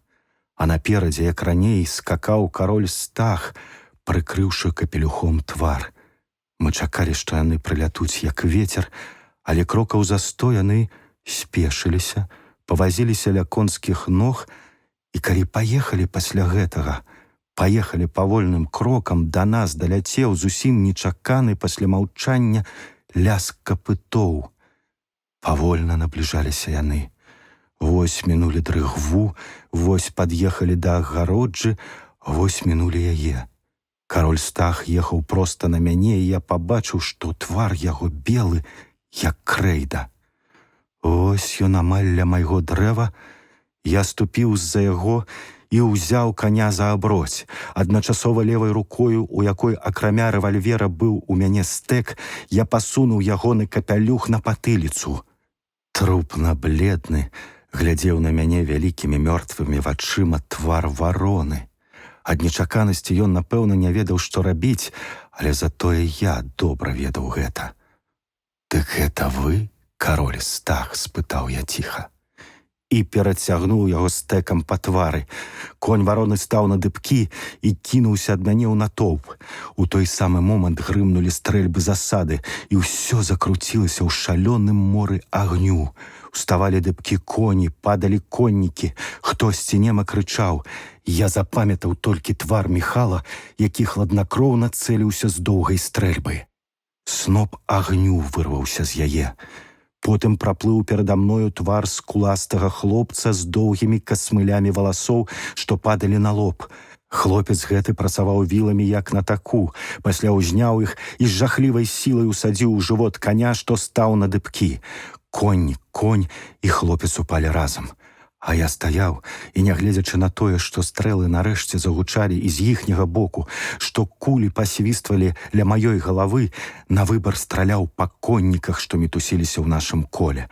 Ззаду іх таксама палівалі агнём. «Браткі, нам здрадзілі! Доскакаліся! Ратуйце! Божа, божухна!» На тварах гэтых бандзюкоў я пабачыў жах, і радасць помсты авалодала мною. Ім трэба было думаць раней пра тое, што адплата прыходзіць. Я бачыў, як чалавек з дубінай удзёрся ў сярэдзіну коннага натоўпу і біў ёю наводмаш. Уся застарэлая ярасць, усё доўгацярпенне зараз выбухнула прыпадкам нечувалага запалу, баявой смеласці. Хтосьці рыўцом сцягнуў з сядла аднаго з паляўнічых, і конь пацягнуў яго галавою па карэннях. Праз 10 хвілін усё было скончана. Коні без седакоў працягла гігаталі, пехцярамі ляжалі на зямлі забітыя і параненыя. Толькі варона, як д'ябл, круціўся сярод мужикоў, адбіваючыся мячом. Рэвальвер ён заціснуў у зубах, біў ён вельмі добра. Пасля пабачыў у натоўпе мяне, твар яго перакрывіўся такой жахлівай нянавісцю, што нават зараз я памятаю яго і часам бачу ў сне. Стаптаўшы канём аднаго з сялян, ён схапіў рэвальвер. «Трымайся, падла! Адняў яе! Табе таксама не мілавацца!» Селянін з доўгімі вусамі пацягнуў яго за нагу з каня, і толькі таму я не ўпаў на зямлю з дзіркай у чэрапе. Варона зразумеў, што яго зараз сцягнуць з каня, і стрэлам ва ўпор паклаў на месцы даўгавусага. І тады я, паспеўшы ўставіць новыя патроны, высадзіў у яго ўсе 6 куль. Варона хітнуўся ў сядле, хапаючыся рукамі за паветра, але ўсё ж павараціў каня, збіў на зямлю скуластага хлопца і памчаў у напрамку да балот. Ён усё хапаўся рукамі за паветра, але яшчэ сядзеў у сядле і разам з сядлом, відаць, лопнула папруга, з'язджаў на бок, пакуль не павіс паралельна зямлі. Конь збочыў, і галава вароны з маху ударылася аб каменны слуп агароджы. Варона з'ехаў з сядла і гопнуўся аб зямлю, застаўся ляжаць на ёй нерухомы, мёртвы. Разгром быў поўны. Страшнае дзікае паляванне ляжала на зямлі, разбітае рукамі звычайных мужикоў у першы ж дзень, калі яны трошкі паднатужыліся і паверылі сваім прымхлівым мазгам, паверылі, што нават супраць зданяў можна ўстаць з віламі ў руках. Я прайшоў па месцы бойкі. Коней сяляне зводзілі ў бок. Гэта былі сапраўдныя палескія дрыганты, парода, ад якой зараз нічога не засталося. Усе ў палосах і плямах, як рысі або леапарды, з белымі ноздрамі і вачыма, якія адлівалі ў глыбіні чырвоным агнём. Я ведаў, што гэтая парода вызначаецца дзіўнай трывалай машастай інахаддзю і падчас намёту імчыць вялізнымі скачкамі, як алень. Не дзіва, што ў тумане мне такімі вялізнымі здаваліся іхнія скачкі. І яшчэ дзве разгадкі прыйшлі нечакана. Па-першае, ля сядла кожнага паляўнічага віселі 4 глыбокія аўчынныя торбы, якія, відаць, у выпадку патрэбы можна было надзець на ногі коням і завязаць ля бабак. Крок рабіўся зусім бязгучны. Па-другое, сярод трупаў і параненых я пабачыў на зямлі 3 чучалы, апранутыя так, як і паляўнічыя, у старыя капелюхі з пер'ямі, капці, чугі, але прывязаныя вяроўкамі да сядла. Людзей у вароны, відаць, не хапала. Але і нашы страты былі значныя. Мы ніколі не перамаглі б гэтай банды прафесіянальных ваякаў, каб не нечаканасць нашага нападу. Але нават і з гэтым атрымалася дрэнна. Мужыкі ваяваць зусім не ўмелі. Скуласты хлопец, якога збіў канём варона, ляжаў на зямлі з разбітаю галавою. У даўгавусага мужыка дзірка ад кулі цямнела проста ў сярэдзіне лба. Мужык з дубінай, што ўздзёрся ў сярэдзіну мішконніку, ляжаў на зямлі і стрых нагамі, як нажніцамі, адыходзіў. Параненых было ў 2 разы больш. Я таксама атрымаў рану. Куля рыкашэтам шчоўкнула мне ў патыліцу. Мы лаяліся. Міхал бінтаваў мне галаву, а я крычаў, што гэта глупства. Між тым сярод паляўнічых адшукалі аднаго і падвялі да кастра, які мы расклалі. Перада мною стаяў з вісячай, як бізун, рукою Марка Стахевіч, той самы шляхцюк, размову якога з пацуком я падслухаў тады пад дрэвам. Ён быў вельмі каларытны ў сваёй чузе вішнёвага колеру, у маленькім капелюху, з пустымі похвямі ад шаблі на баку. «Ты, здаецца, пагражаў мужыкам, Стахевіч? Ты памрэш, як гэтыя», – спакойна сказаў я. «Але мы можам адпусціць цябе, бо адзін ты няшкодны. Ты паедзеш за межы яноўскага наваколля і будзеш жыць. Мы адпусцім цябе тады, калі ты раскажаш нам пра вашу дзейнасць». Ён павагаўся. Паглядзеў на жорсткія твары мужыкоў, залітыя чырвоным сяйвом вогнішча, на кажухі, на рукі, якія сціскалі вілы, і зразумеў, што літасці тут чакаць нельга. Вілы з усіх бакоў абкружалі яго, датыкаючыся да цела. «Гэта ўсё дубатоўк», – сказаў ён панура. «Палац Яноўскіх павінен быў перайсці да Гарабурды, але Гарабурда вельмі запазычыўся дубатоўку. Ніхто пра гэта не ведаў, акрамя нас, людзей дубатоўка. Мы пілі ў яго, і ён даваў нам грошы, а сам ён марыў пра палац. Ён не жадаў нічога прадаваць адтуль, хоць палац каштаваў многа. Варона казаў, што каб прадаць усе рэчы адтуль па музеях, можна было патрымаць многа тысяч. Выпадак звёў іх з варонай. Варона не жадаў спачатку забіваць Яноўскую, хоць яму і паказалі на дзверы. Але пасля таго, як з'явіўся Свеціловіч, згадзіўся і ён. Казка пра дзікае паляванне караля Стаха прыйшла дубатоўку да галавы яшчэ 3 гады таму. У дубатоўка аднекуль ёсць прыхаваныя грошы, хоць жыве ён назнарок бедна. Ён наогул вельмі хітры, вельмі скрытны, вельмі хлуслівы чалавек. Самага разумнага абкруціць вакол пальца. Такім мядзведзям прыкінецца, што далей няма куды.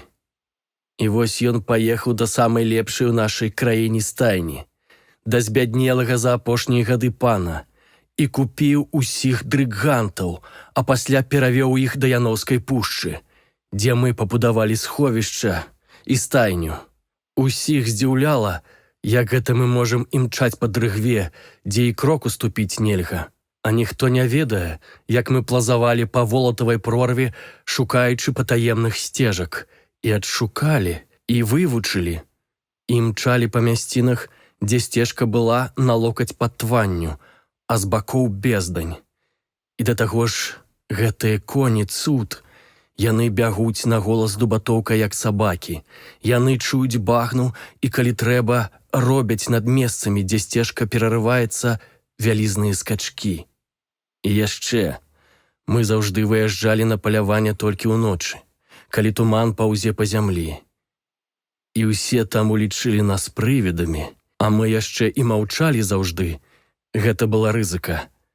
Але што ж нам было рабіць, падыхаць з голаду на чвэрці валокі? А дубатоўк плаціў. І да таго ж мы не толькі даводзілі гэтым да вар'яцтва або смерці яноўскую. Мы яшчэ і вучылі нахабных хлопцаў, каб ведалі жах Божы і не думалі пра сябе занадта многа.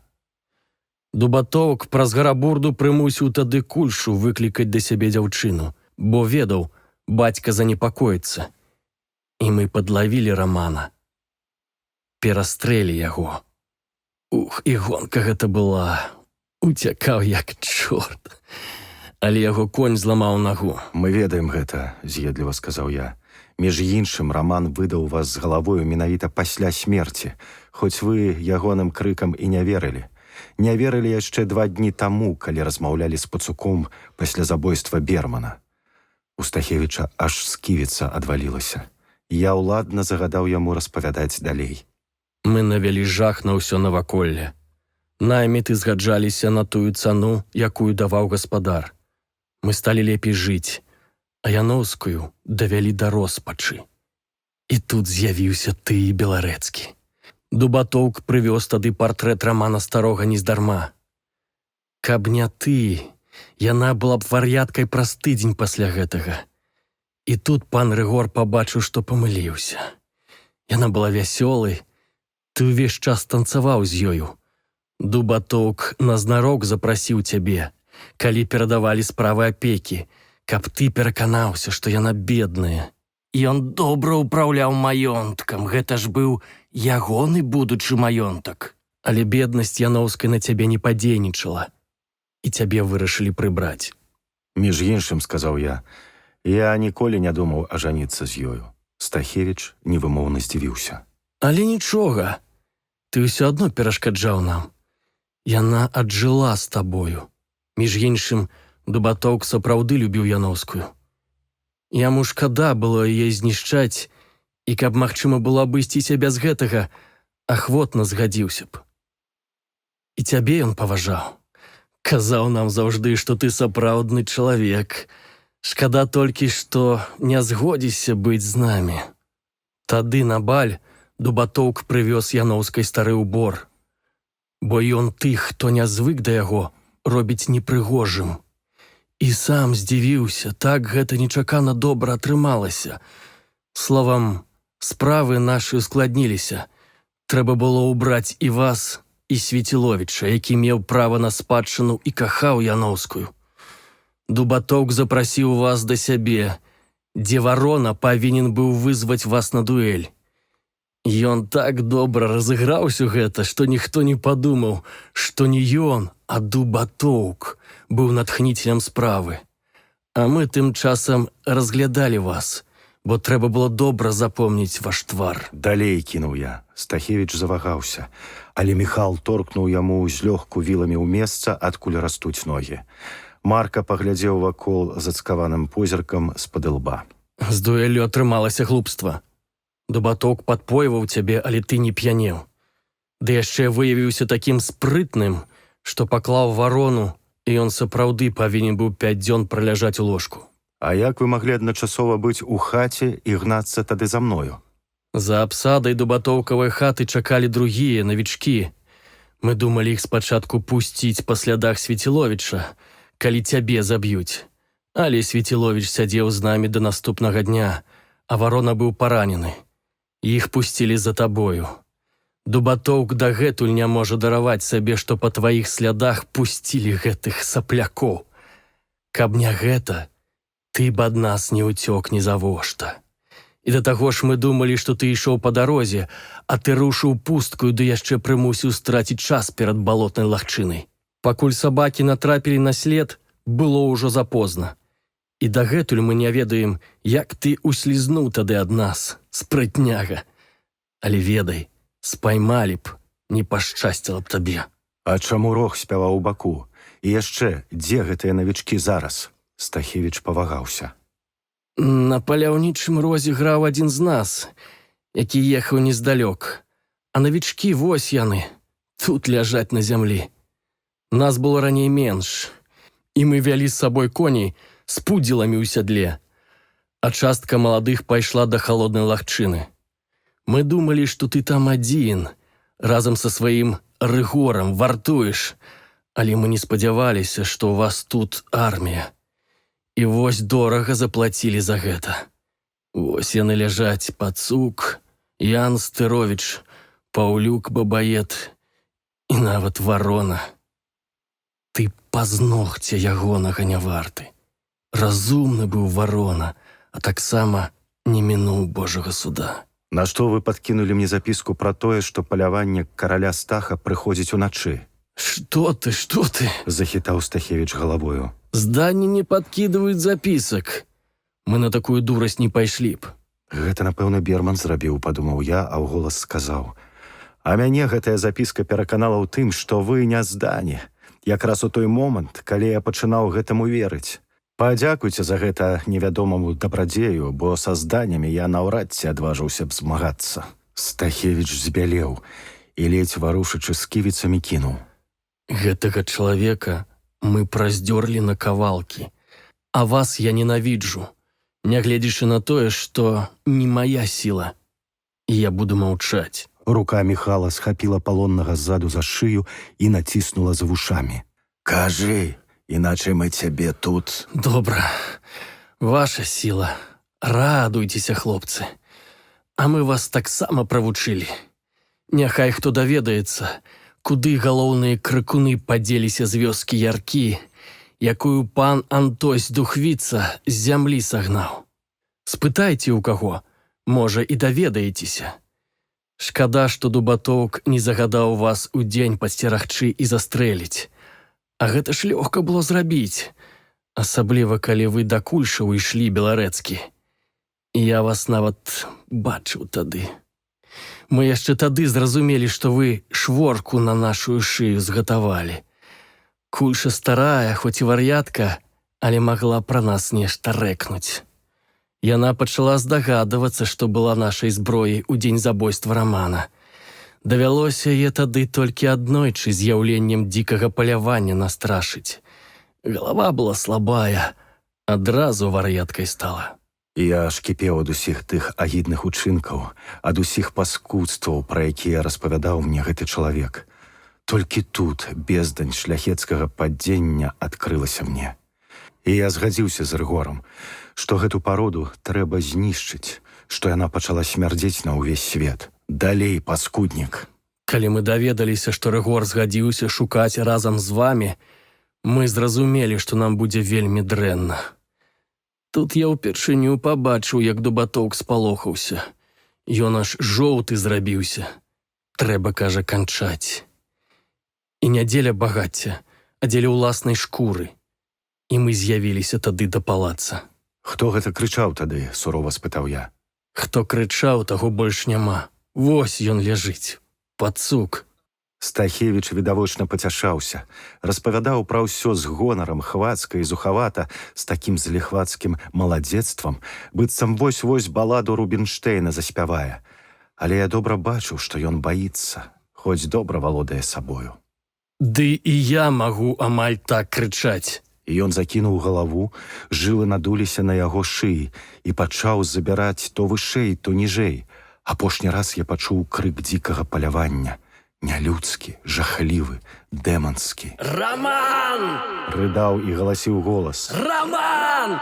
Раман! Авой помста! Мы адпачнём! Раман у 20-м калене, выходзь!» Голас яго пакаціўся над волатавай прорвай кудысьці далёка, пачаў пераклікацца з рэхам, запоўніў сабою ўвесь абшар. У мяне мароз пайшоў спіною. І Стахевіч зарагатаў. Ты не выйшаў тады беларэцкі. Нічога, на твоім месцы другі здох бы з жаху. Мы спачатку падумалі, што ты спудзіўся, але на другі дзень здарылася амаль непапраўнае. Свеціловіч нарваўся на варону, які ездзіў для вярбоўкі новых паляўнічых і спазніўся. І гэта было якраз ля сцежкі, што вядзе ў пушчу, да нашай схованкі. А пасля мы прасачылі, што ён сустрэўся з табою беларэцкі ў лесе. І хоць ён не сказаў табе гэтага пакуль што, мы разумелі, яму нельга даць ані гадзіны жыцця. Палову людзей накіравалі да 3 хвояў. Дубатоўк даслаў Свеціловічу ліст і выбавіў з хаты. А пасля з паловай людзей з 3 старымі хлопцамі і навічкамі паехалі да балотных ялін. Сам Дубатоўк спешыўся тады і падкраўся да цябе ззаду. Але ты паспеў ужо даць некалькі стрэлаў, і нашы неабстраляныя кампаньёны кінуліся ўцякаць. І яшчэ адно дзіва. Ты наклаў у патыліцу Дубатоўку і так даў яму, што ён дагэтуль не сядае на коня, сядзіць дома. Дома ён і сёння. Так што ты сцеражыся, хлоп. А цябе, беларэцкі, ён добра тады абкруціў. Ты і ачуняць не паспеў, а ўжо яго падсаджваў на коня. Затое з Свеціловічам нам пашанцавала. Варона дачакаўся яго, спытаў коротка: «Адкрыў дзікіх паляўнічых?» Той толькі плюнуў у бок вароны. Тады варона стрэліў. І тут з'явіўся ты, страляў па нас аднаму прастрэлю руку. А пасля ты пабіў станавога, а пасля цябе выклікалі ў павет не без нашай дапамогі. Ты, напэўна, не ведаеш, што цябе павінны былі заарыштаваць, а пасля забіць па дарозе пры спробе ўцячы. Але ты быў занадта спрытны, д'ябал. Табе пашанцавала. І ліст губернатара прымусіў суддзю адмовіцца дапамагаць нам. Ён на каленях маліў Дубатоўку, каб цябе хутчэй застрэлілі. Дарэчы, варона чакаў тады Свеціловіча пад дрэвамі, страляў па ім і ўжыў такую хітрасць, якой ты ніколі не адгадаеш. «Чаму не?» – раўнадушна сказаў я. Дубатоўк выдраў з часопісаў Яноўскай некалькі аркушаў, і з іх зрабілі клак. Вы думалі, што я, калі выб'юся жывым з вашых лап, грунтуючыся на гэтым, буду падазраваць Бермана. Скручаныя, падобныя на кіпцюры пальцы Стахевіча драпалі сабе грудзі. «Д'ябл!» – ледзь прахрыпеў ён. «Не трэба было нам звязвацца з табою. Але хто думаў? Вось яны, не думаючыя, ляжаць тут зараз, як торбы з дзярмом. Ні навошта не варты». Пасля зноў пачаў гаварыць. «І вось яшчэ наша памылка. Глядзелі за табою, а за хлопамі пакінулі глядзець. За рыгорам пакінулі. А яны дабраліся да нас, да схованкі, да патаемных сцежак. І нават ля крыжа рамана табе пашанцавала. Мы забілі кураня, выпусціўшы цябе з лап. Забілі на скаку, не спыняючыся. Кокнулі і далей. І пасля толькі пайшлі праверыць. І нават тут нарваліся на цябе, як дурні. А пасля знікнуў Гарабурда. І мы вырашылі не вяртацца ў гэтую ноч да хаты, перш чым не здабудзем цябе. Вось і здабылі». «Хопіць», – сказаў я, – «слухаць брыдка. І хоць ты варты пятлі, мы не знішчым цябе, мы далі слова. Пасля мы разбяромся, і калі ты будзеш вельмі вінен, перадамо цябе ў губернскі суд, а калі не, выпусцім». Я не паспеў сказаць гэта, як Стахевіч раптам адштурхнуў 2 мужикоў, вырваўся і з надзвычайнай хуткасцю пабег да коней. Вартавому ён даў нагою ў жывот, ускінуў цела ў сядло і з месца ўзяў намётам. На хаду ён павярнуўся і здзекліва крыкнуў: «Чакай яшчэ губернскага суда! Я зараз да Дубатоўка! Ён на вас, хлопцы, усю шляхту в аколіцы падыме! Вас тут на месцы пакладуць! І табе, хамло сталічнае, не жыць! І шалаві тваёй таксама! А ты, дурны Міхал, ведай, гэта я твайго брата нядаўна стаптаў! Тое самае і табе будзе!» Міхал павёў у паветры руляй доўгай стрэльбы і, не цэлячыся, націснуў на спуск. Стахевіч моўчкі, быццам так трэба было, кульнуўся з сядла, а баранкам некалькі разоў перавярнуўся на зямлі і заціх. Міхал падышоў да яго, узяў за аброць каня і стрэліў Стахевічу проста ў лоб. Пасля ён сурова сказаў мне: «Ідзі наперад, атаман. Няўчасна ты з імі добры стаў, дабрыню прэч. Абыдзецца без марцыпанаў цыганскае вяселле. Ідзі, мы цябе дагонім, ідзі па дарозе да халоднай лагчыны і не павяртайся». Я пайшоў, і сапраўды, якое я меў права міндальнічаць з імі. Каб гэты здраднік дабраўся да Дубатоўка, яны б усё наваколле залілі крывёй, а Дубатоўка трэба хутчэй узяць, трэба ўзяць сёння ж уначы. Ззаду пачуліся стогны і лямант, там дабівалі параненых. Я паспрабаваў павярнуцца і не мог, шчыпала ў глотцы. Але хіба яны не зрабілі б з намі яшчэ горшага? Дагналі яны мяне на палове дарогі да лагчыны. Імчалі на дрыгантах з віламі ў руках. «Сядай, атаман!» – дабрадушна сказаў мне Міхал. «З гэтымі скончылі. А прорва матухна не раскажа нікому. Ось як з імі». Я зусім спакойна адказаў: «Ну і добра. А зараз хутчэй да Рыгора. Пасля разам з ім пойдзем на дом Дубатоўка». Мы дамчалі да лагчыны ў вокамгнення, і там таксама заспелі самы канец трагедыі. Рыгор і 20 мужикоў збіліся ў лагчыне. Рыгор стрымаў слова, хоць са спайманымі ўдзельнікамі палявання не ўчынілі расправы як з канакрадамі, а проста забілі. Перад Рыгорам ляжаў на спіне апошні з жывых, зусім маладзенькі шляхцюк. Я так і кінуўся да іх. А той, пазнаўшы па маёй вопратцы, што я не селянін, раптам закрычаў: «Матулька, матулька, мяне забіваюць!» «Рыгор», узмаліўся я, «не трэба, ён зусім яшчэ малады». І я ўчапіўся ў яго плячо, але тут мяне схапілі ззаду за рукі. «Прэч!» – гаркнуў Рыгор. «Бярыце яго! Боўдур! А яны дзяцей зеркаў шкадавалі. Тыя з голаду здыхалі, з голаду. Чалавек есці, па-твойму, не мае права. У яго матулька, а ў нас матуляк няма, а ў Міхалавага брата не было матулькі. А ў цябе яе няма, што ты такі добры. Слюнцяй, а ты ведаеш, што гэты вось хлопчык малады сёння Сымона, зосчынага брата, застрэліў. Нічога, мы ім зараз учынім, як у песні «Ваўкалакаву ноч». І Рыгор, павярнуўшыся з сілаю, садзіў вілы ў тое, што ляжала на зямлі. Я адышоў бок і сеў на кукішкі. Мяне пачало ванітаваць, і я не адразу пачуў, як Рыгор, калі забітых пакідалі ўжо ў багну, падышоў і ўзяў мяне за плечы. «Дурань ты, дурань! Ты думаеш, мне не шкада? Сэрца крывёй абліваецца. Спаць спакойна, здаецца, ніколі ў жыцці не змагу. Але цярпець, дык цярпець. А калі пачалі ўжо, дык да канца.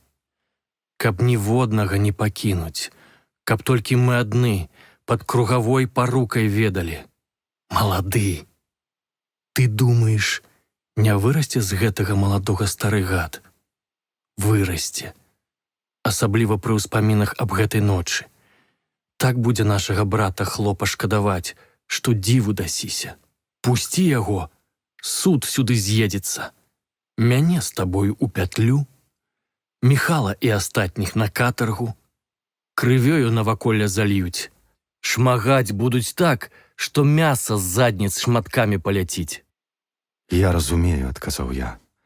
«Трэба, каб ніводны з іх не ўцёк. Я толькі што Свеціловіча ўспомніў. Трэба, браце, падавацца да апошняга з жывых, да Дубатоўка». «Добра», – ласкава прабурчаў Рыгор. «Вядзі». І атрад рушыў за мною ў бок дома Дубатоўка. Мы ляцелі намётам, і коні імчалі так, як быццам за намі гналіся ваўкі. Месяц цьмяна асвятляў нашу кавалькаду. Кажухі мужикоў, вілы, змрочныя твары, пудзілы на некаторых конях. Нам давялося агінаць балота вакол Яноўскай пушчы. Мы даволі доўгі час марудзілі там, пакуль перада мною не ўзніклі верхавіны ліп ля дома Дубатоўка. Месяц заліваў іх мярцвячым святлом, і, нягледзячы на позні час, пад ліпамі міргалі 3 ружовыя агеньчыкі. Я загадаў людзям спешыцца сажнях у 50 ад дома і акружыць яго плотным колам. Паходні трымаць у руках і быць гатовымі па сігналу запаліць іх. Загад выканалі моўчкі. Сам я пералез праз нізенькую агароджу ў сад і пайшоў між радамі амаль ужо голых яблынь, залітых мігатлівым святлом месяца. «Хто з коньмі?» – спытаў я ў Рыгора, які ішоў за мною. Хлопец адзін. Ён у выпадку чаго сігнал нам дасць. Свішча надта ўжо добра. Проста салавей-разбойнік. Коні на калені падаюць. Мы краліся далей, і боты нашы мякка ступалі па мокрай і льснянай, як мак зямлі. Я падышоў да акна. Дубатоўк быў у пакоі і нервова хадзіў з кута ў кут, часта пазіраючы на вісячы гадзіннік. Я ніколі не бачыў такога твару. Гэта быў другі Дубатоўк, і тут сам-насам з сабою, вядома, сапраўдны. Куды падзеліся дабрыня, памяркоўнасць, ружовы твар каляднага дзеда. Гэты твар быў жоўты, з моцна апушчанымі кутамі рота, з рэзкімі зморшчынамі ля носа. Вочы запалі, глядзелі мёртва і змрочна.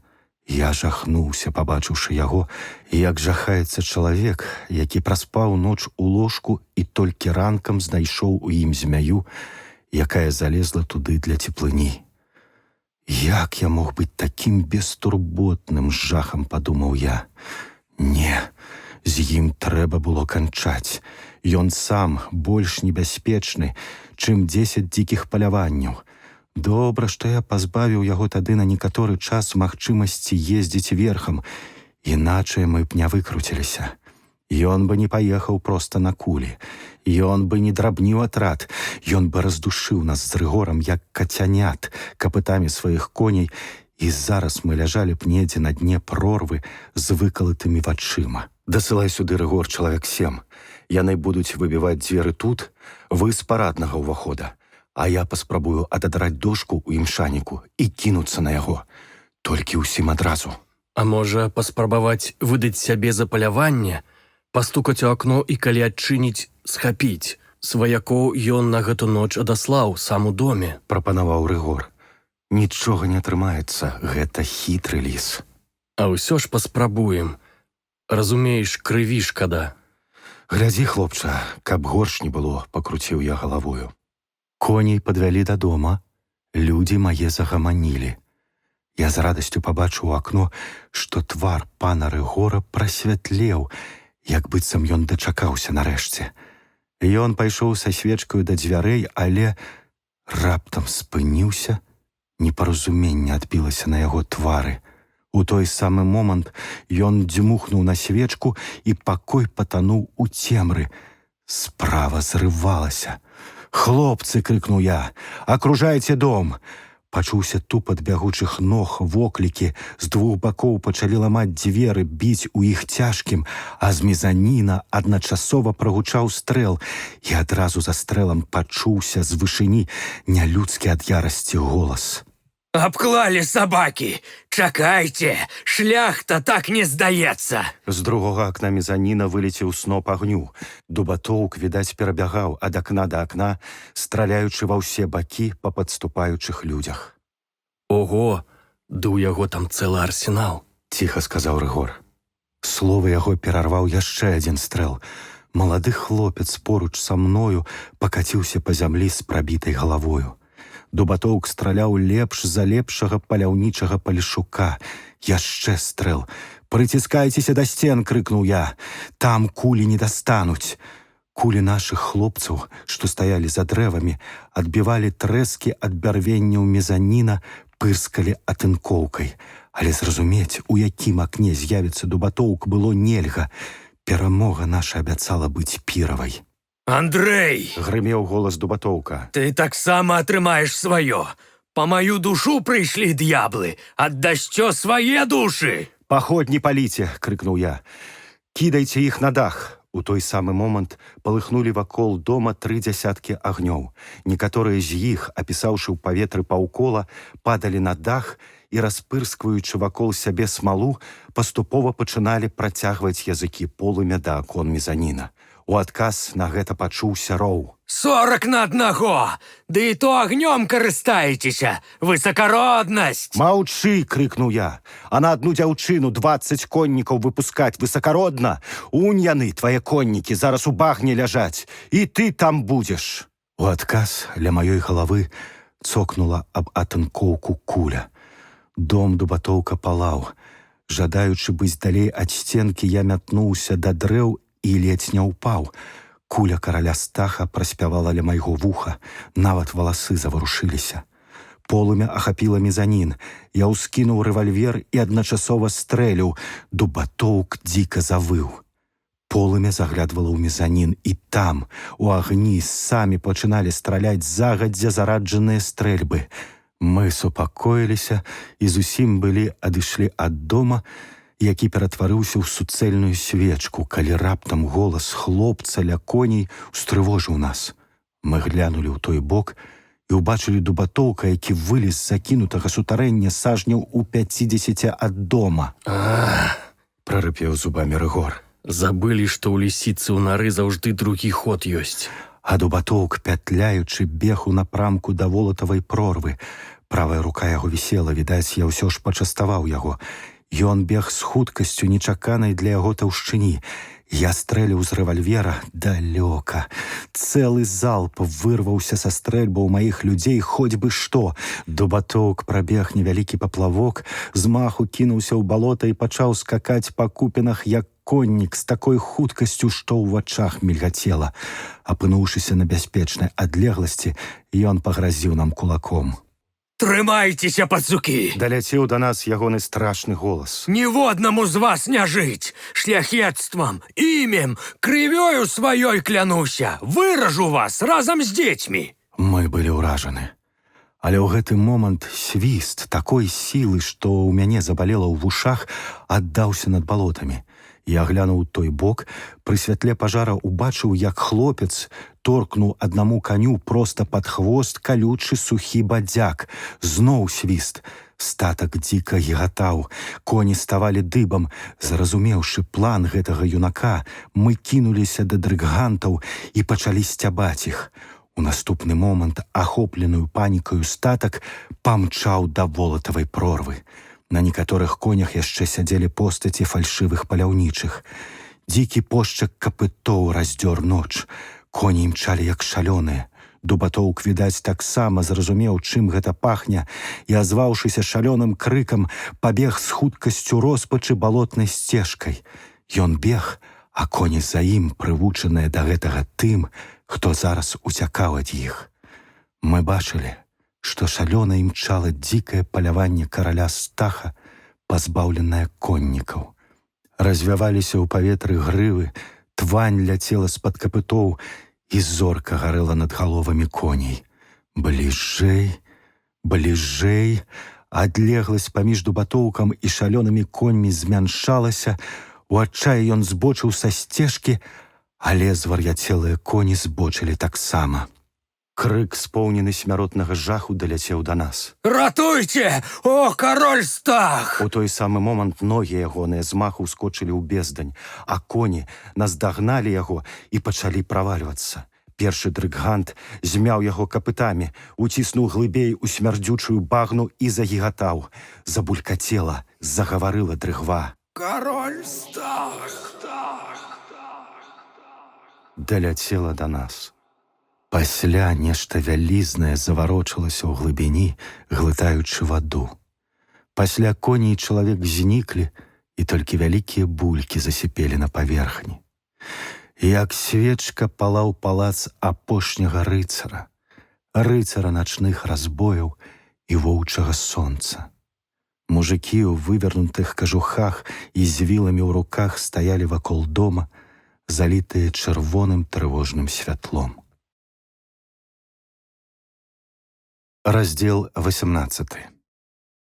Я з'явіўся дадому брудны, стомлены, і калі вартаўнік адчыніў мне дзверы, адразу прайшоў да сябе. Нарэшце ўсё было скончана. Нарэшце раздушылі чыгунную дзікую сілу.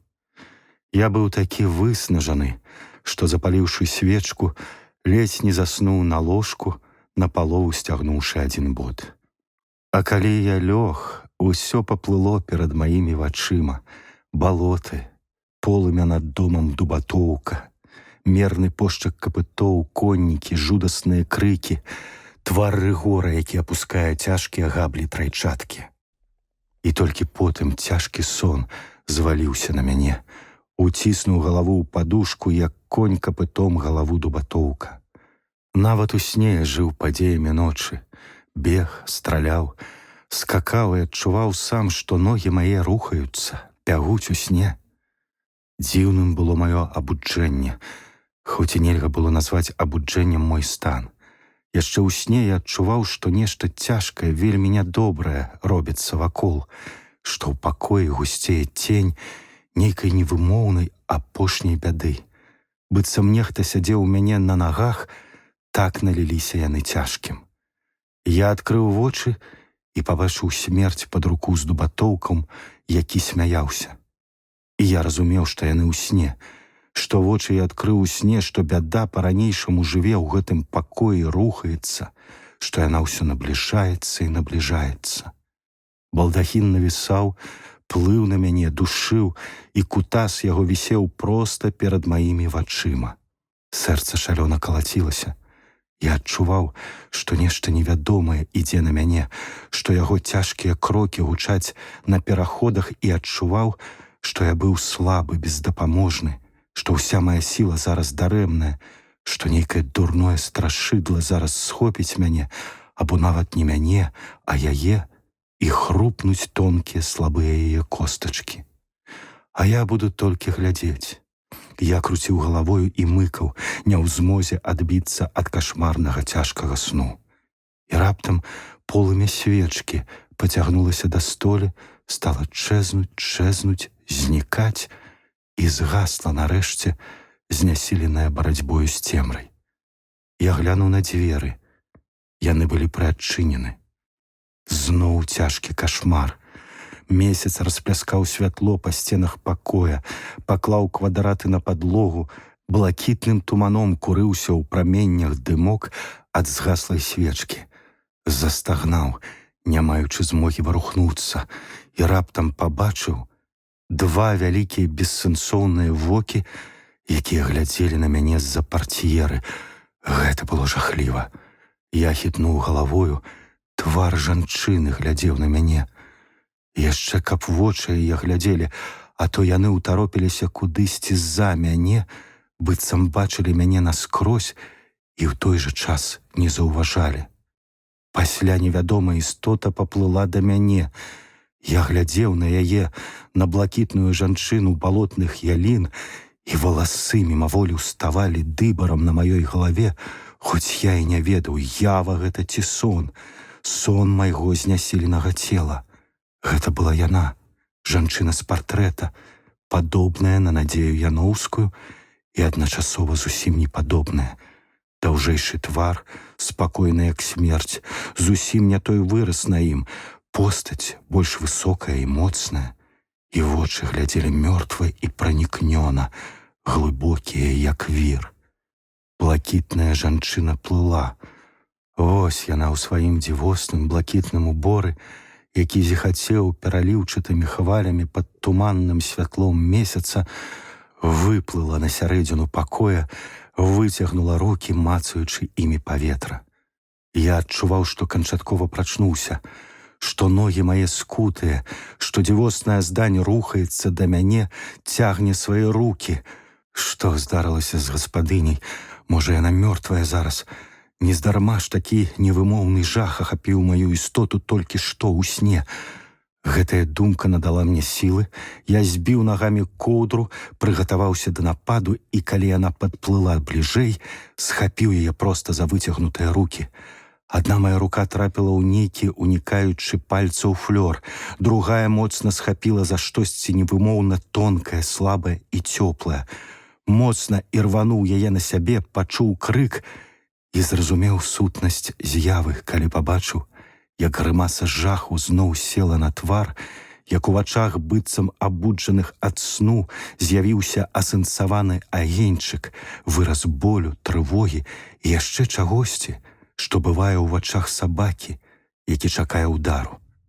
Блакітная жанчына закалацілася ў маіх руках, няздольная ад нечаканасці сказаць ані слова, а пасля сутаргавае рыданне вырвалася з яе вуснаў. І схожасць. Новая схожасць гэтай істоты з Надзеяй Яноўскай была такой моцнай, што я, не памятаючы сябе, крыкнуў: «Надзея Романовна, супакойцеся! Што вы, дзе вы?» Яна і слова не магла сказаць. Пасля жах споўніў яе зрэнкі. Крыкнула яна коротка і спуджана і затрэсла адмоўна галавой.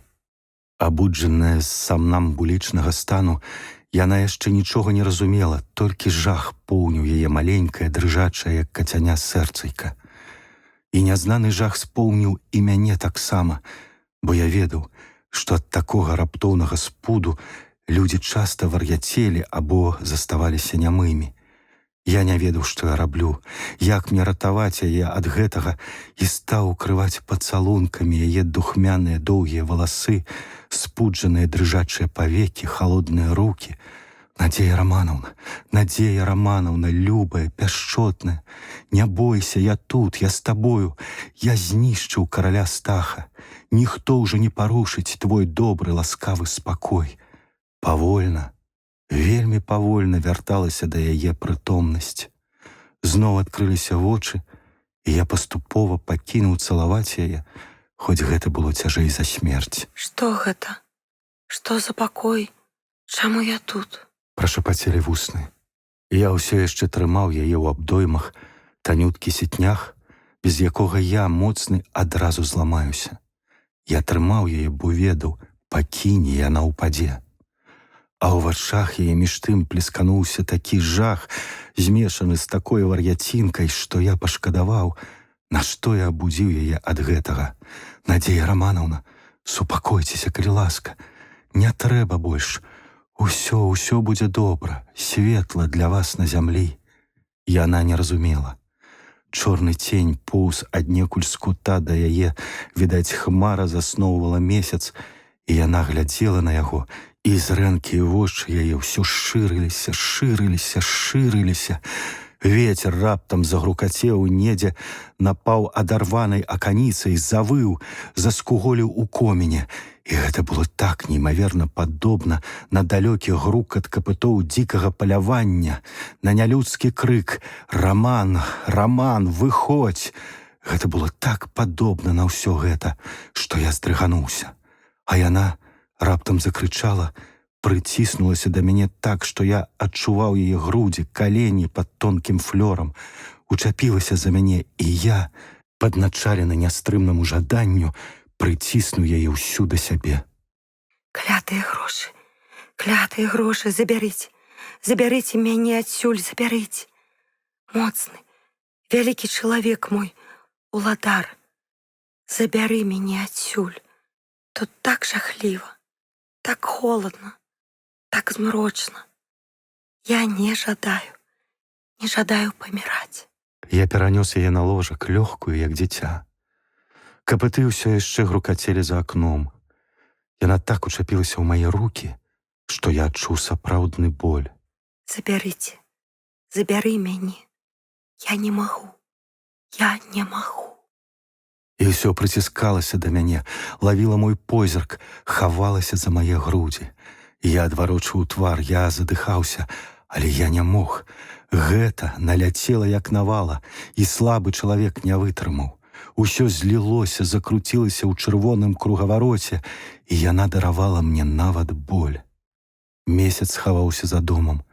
Апошнія адбіткі яго праменняў падалі на яе твар, на радасныя спакойныя вочы, якія глядзелі ў змрок.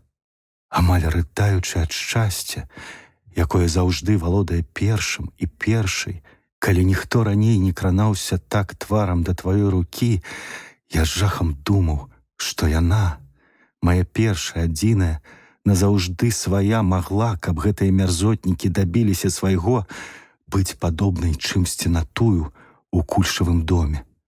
Гэтага не будзе. Пяшчотай, вечнай удзячнасцю, дабрынёй я зараблю так, што знікне яе самнамбулізм. Ніводнага крыўднага, ніводнага чэрствага слова не скажу я ёй. Хіба не вянчаў нас нясцерпны жах, чаканне смерці, агульнае жаданне звычайнай цеплыні? Хіба не рызыкавалі мы адзін для аднаго? Хіба не ўзяў я яе, як найвялікшае шчасце, на якое не спадзяваўся? Раздзел 19. Вось і ўсё. Праз дзень упершыню за ўсе гэтыя дні сонца разам з лёгкім ранішнікам пала на балоты, пусткі, на старыя яліны парку, на замшэлыя муры маёнтка. Высокая трава была абсыпана белай халоднай пудрай і ружавела ад першых праменняў сонца. І муры былі ружовымі, нават памаладзелі, прачнуўшыся ад цяжкага сну, які вісеў над імі 3 гады. Молада блішчалі вясёлкавыя шыбы, сонца кідала нягрэючыя праменні, і адхонні пацелі ад яго. Трава на іх рабілася мокрай. Мы ад'язджалі. Вазок стаяў ля дзвярэй маёнтка. Небагатыя пажыткі правязалі ззаду.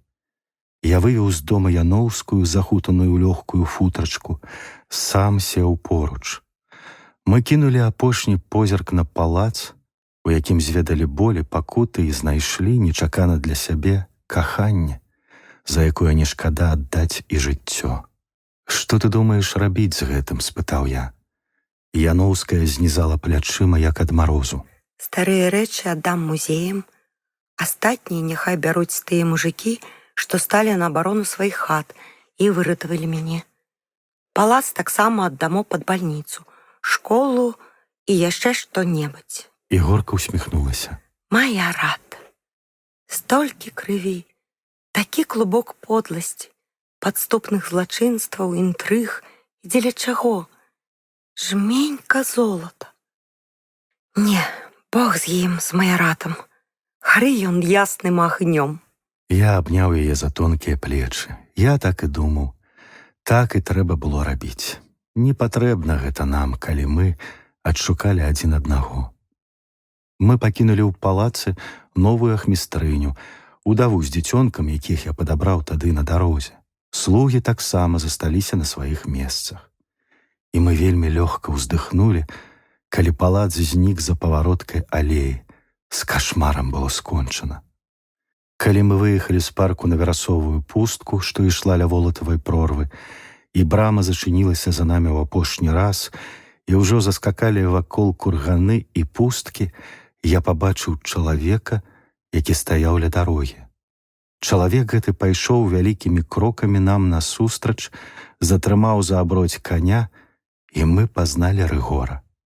Ён стаяў у сваім кажусе, зблытаныя валасы падалі з-пад маеркі на лоб, на добрыя дзіцячыя вочы. Я скочыў з воза. «Рыгор, дарагі, што не прыйшоў развітацца?» Хацеў адных вас сустрэць. Цяжка мне пасля гэтай гісторыі.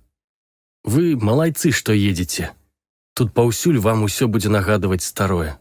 Палез рукой у кішэнь і, пачырванеўшы, дастаў гліняную ляльку. Гэта вам, Надзея Рамановна.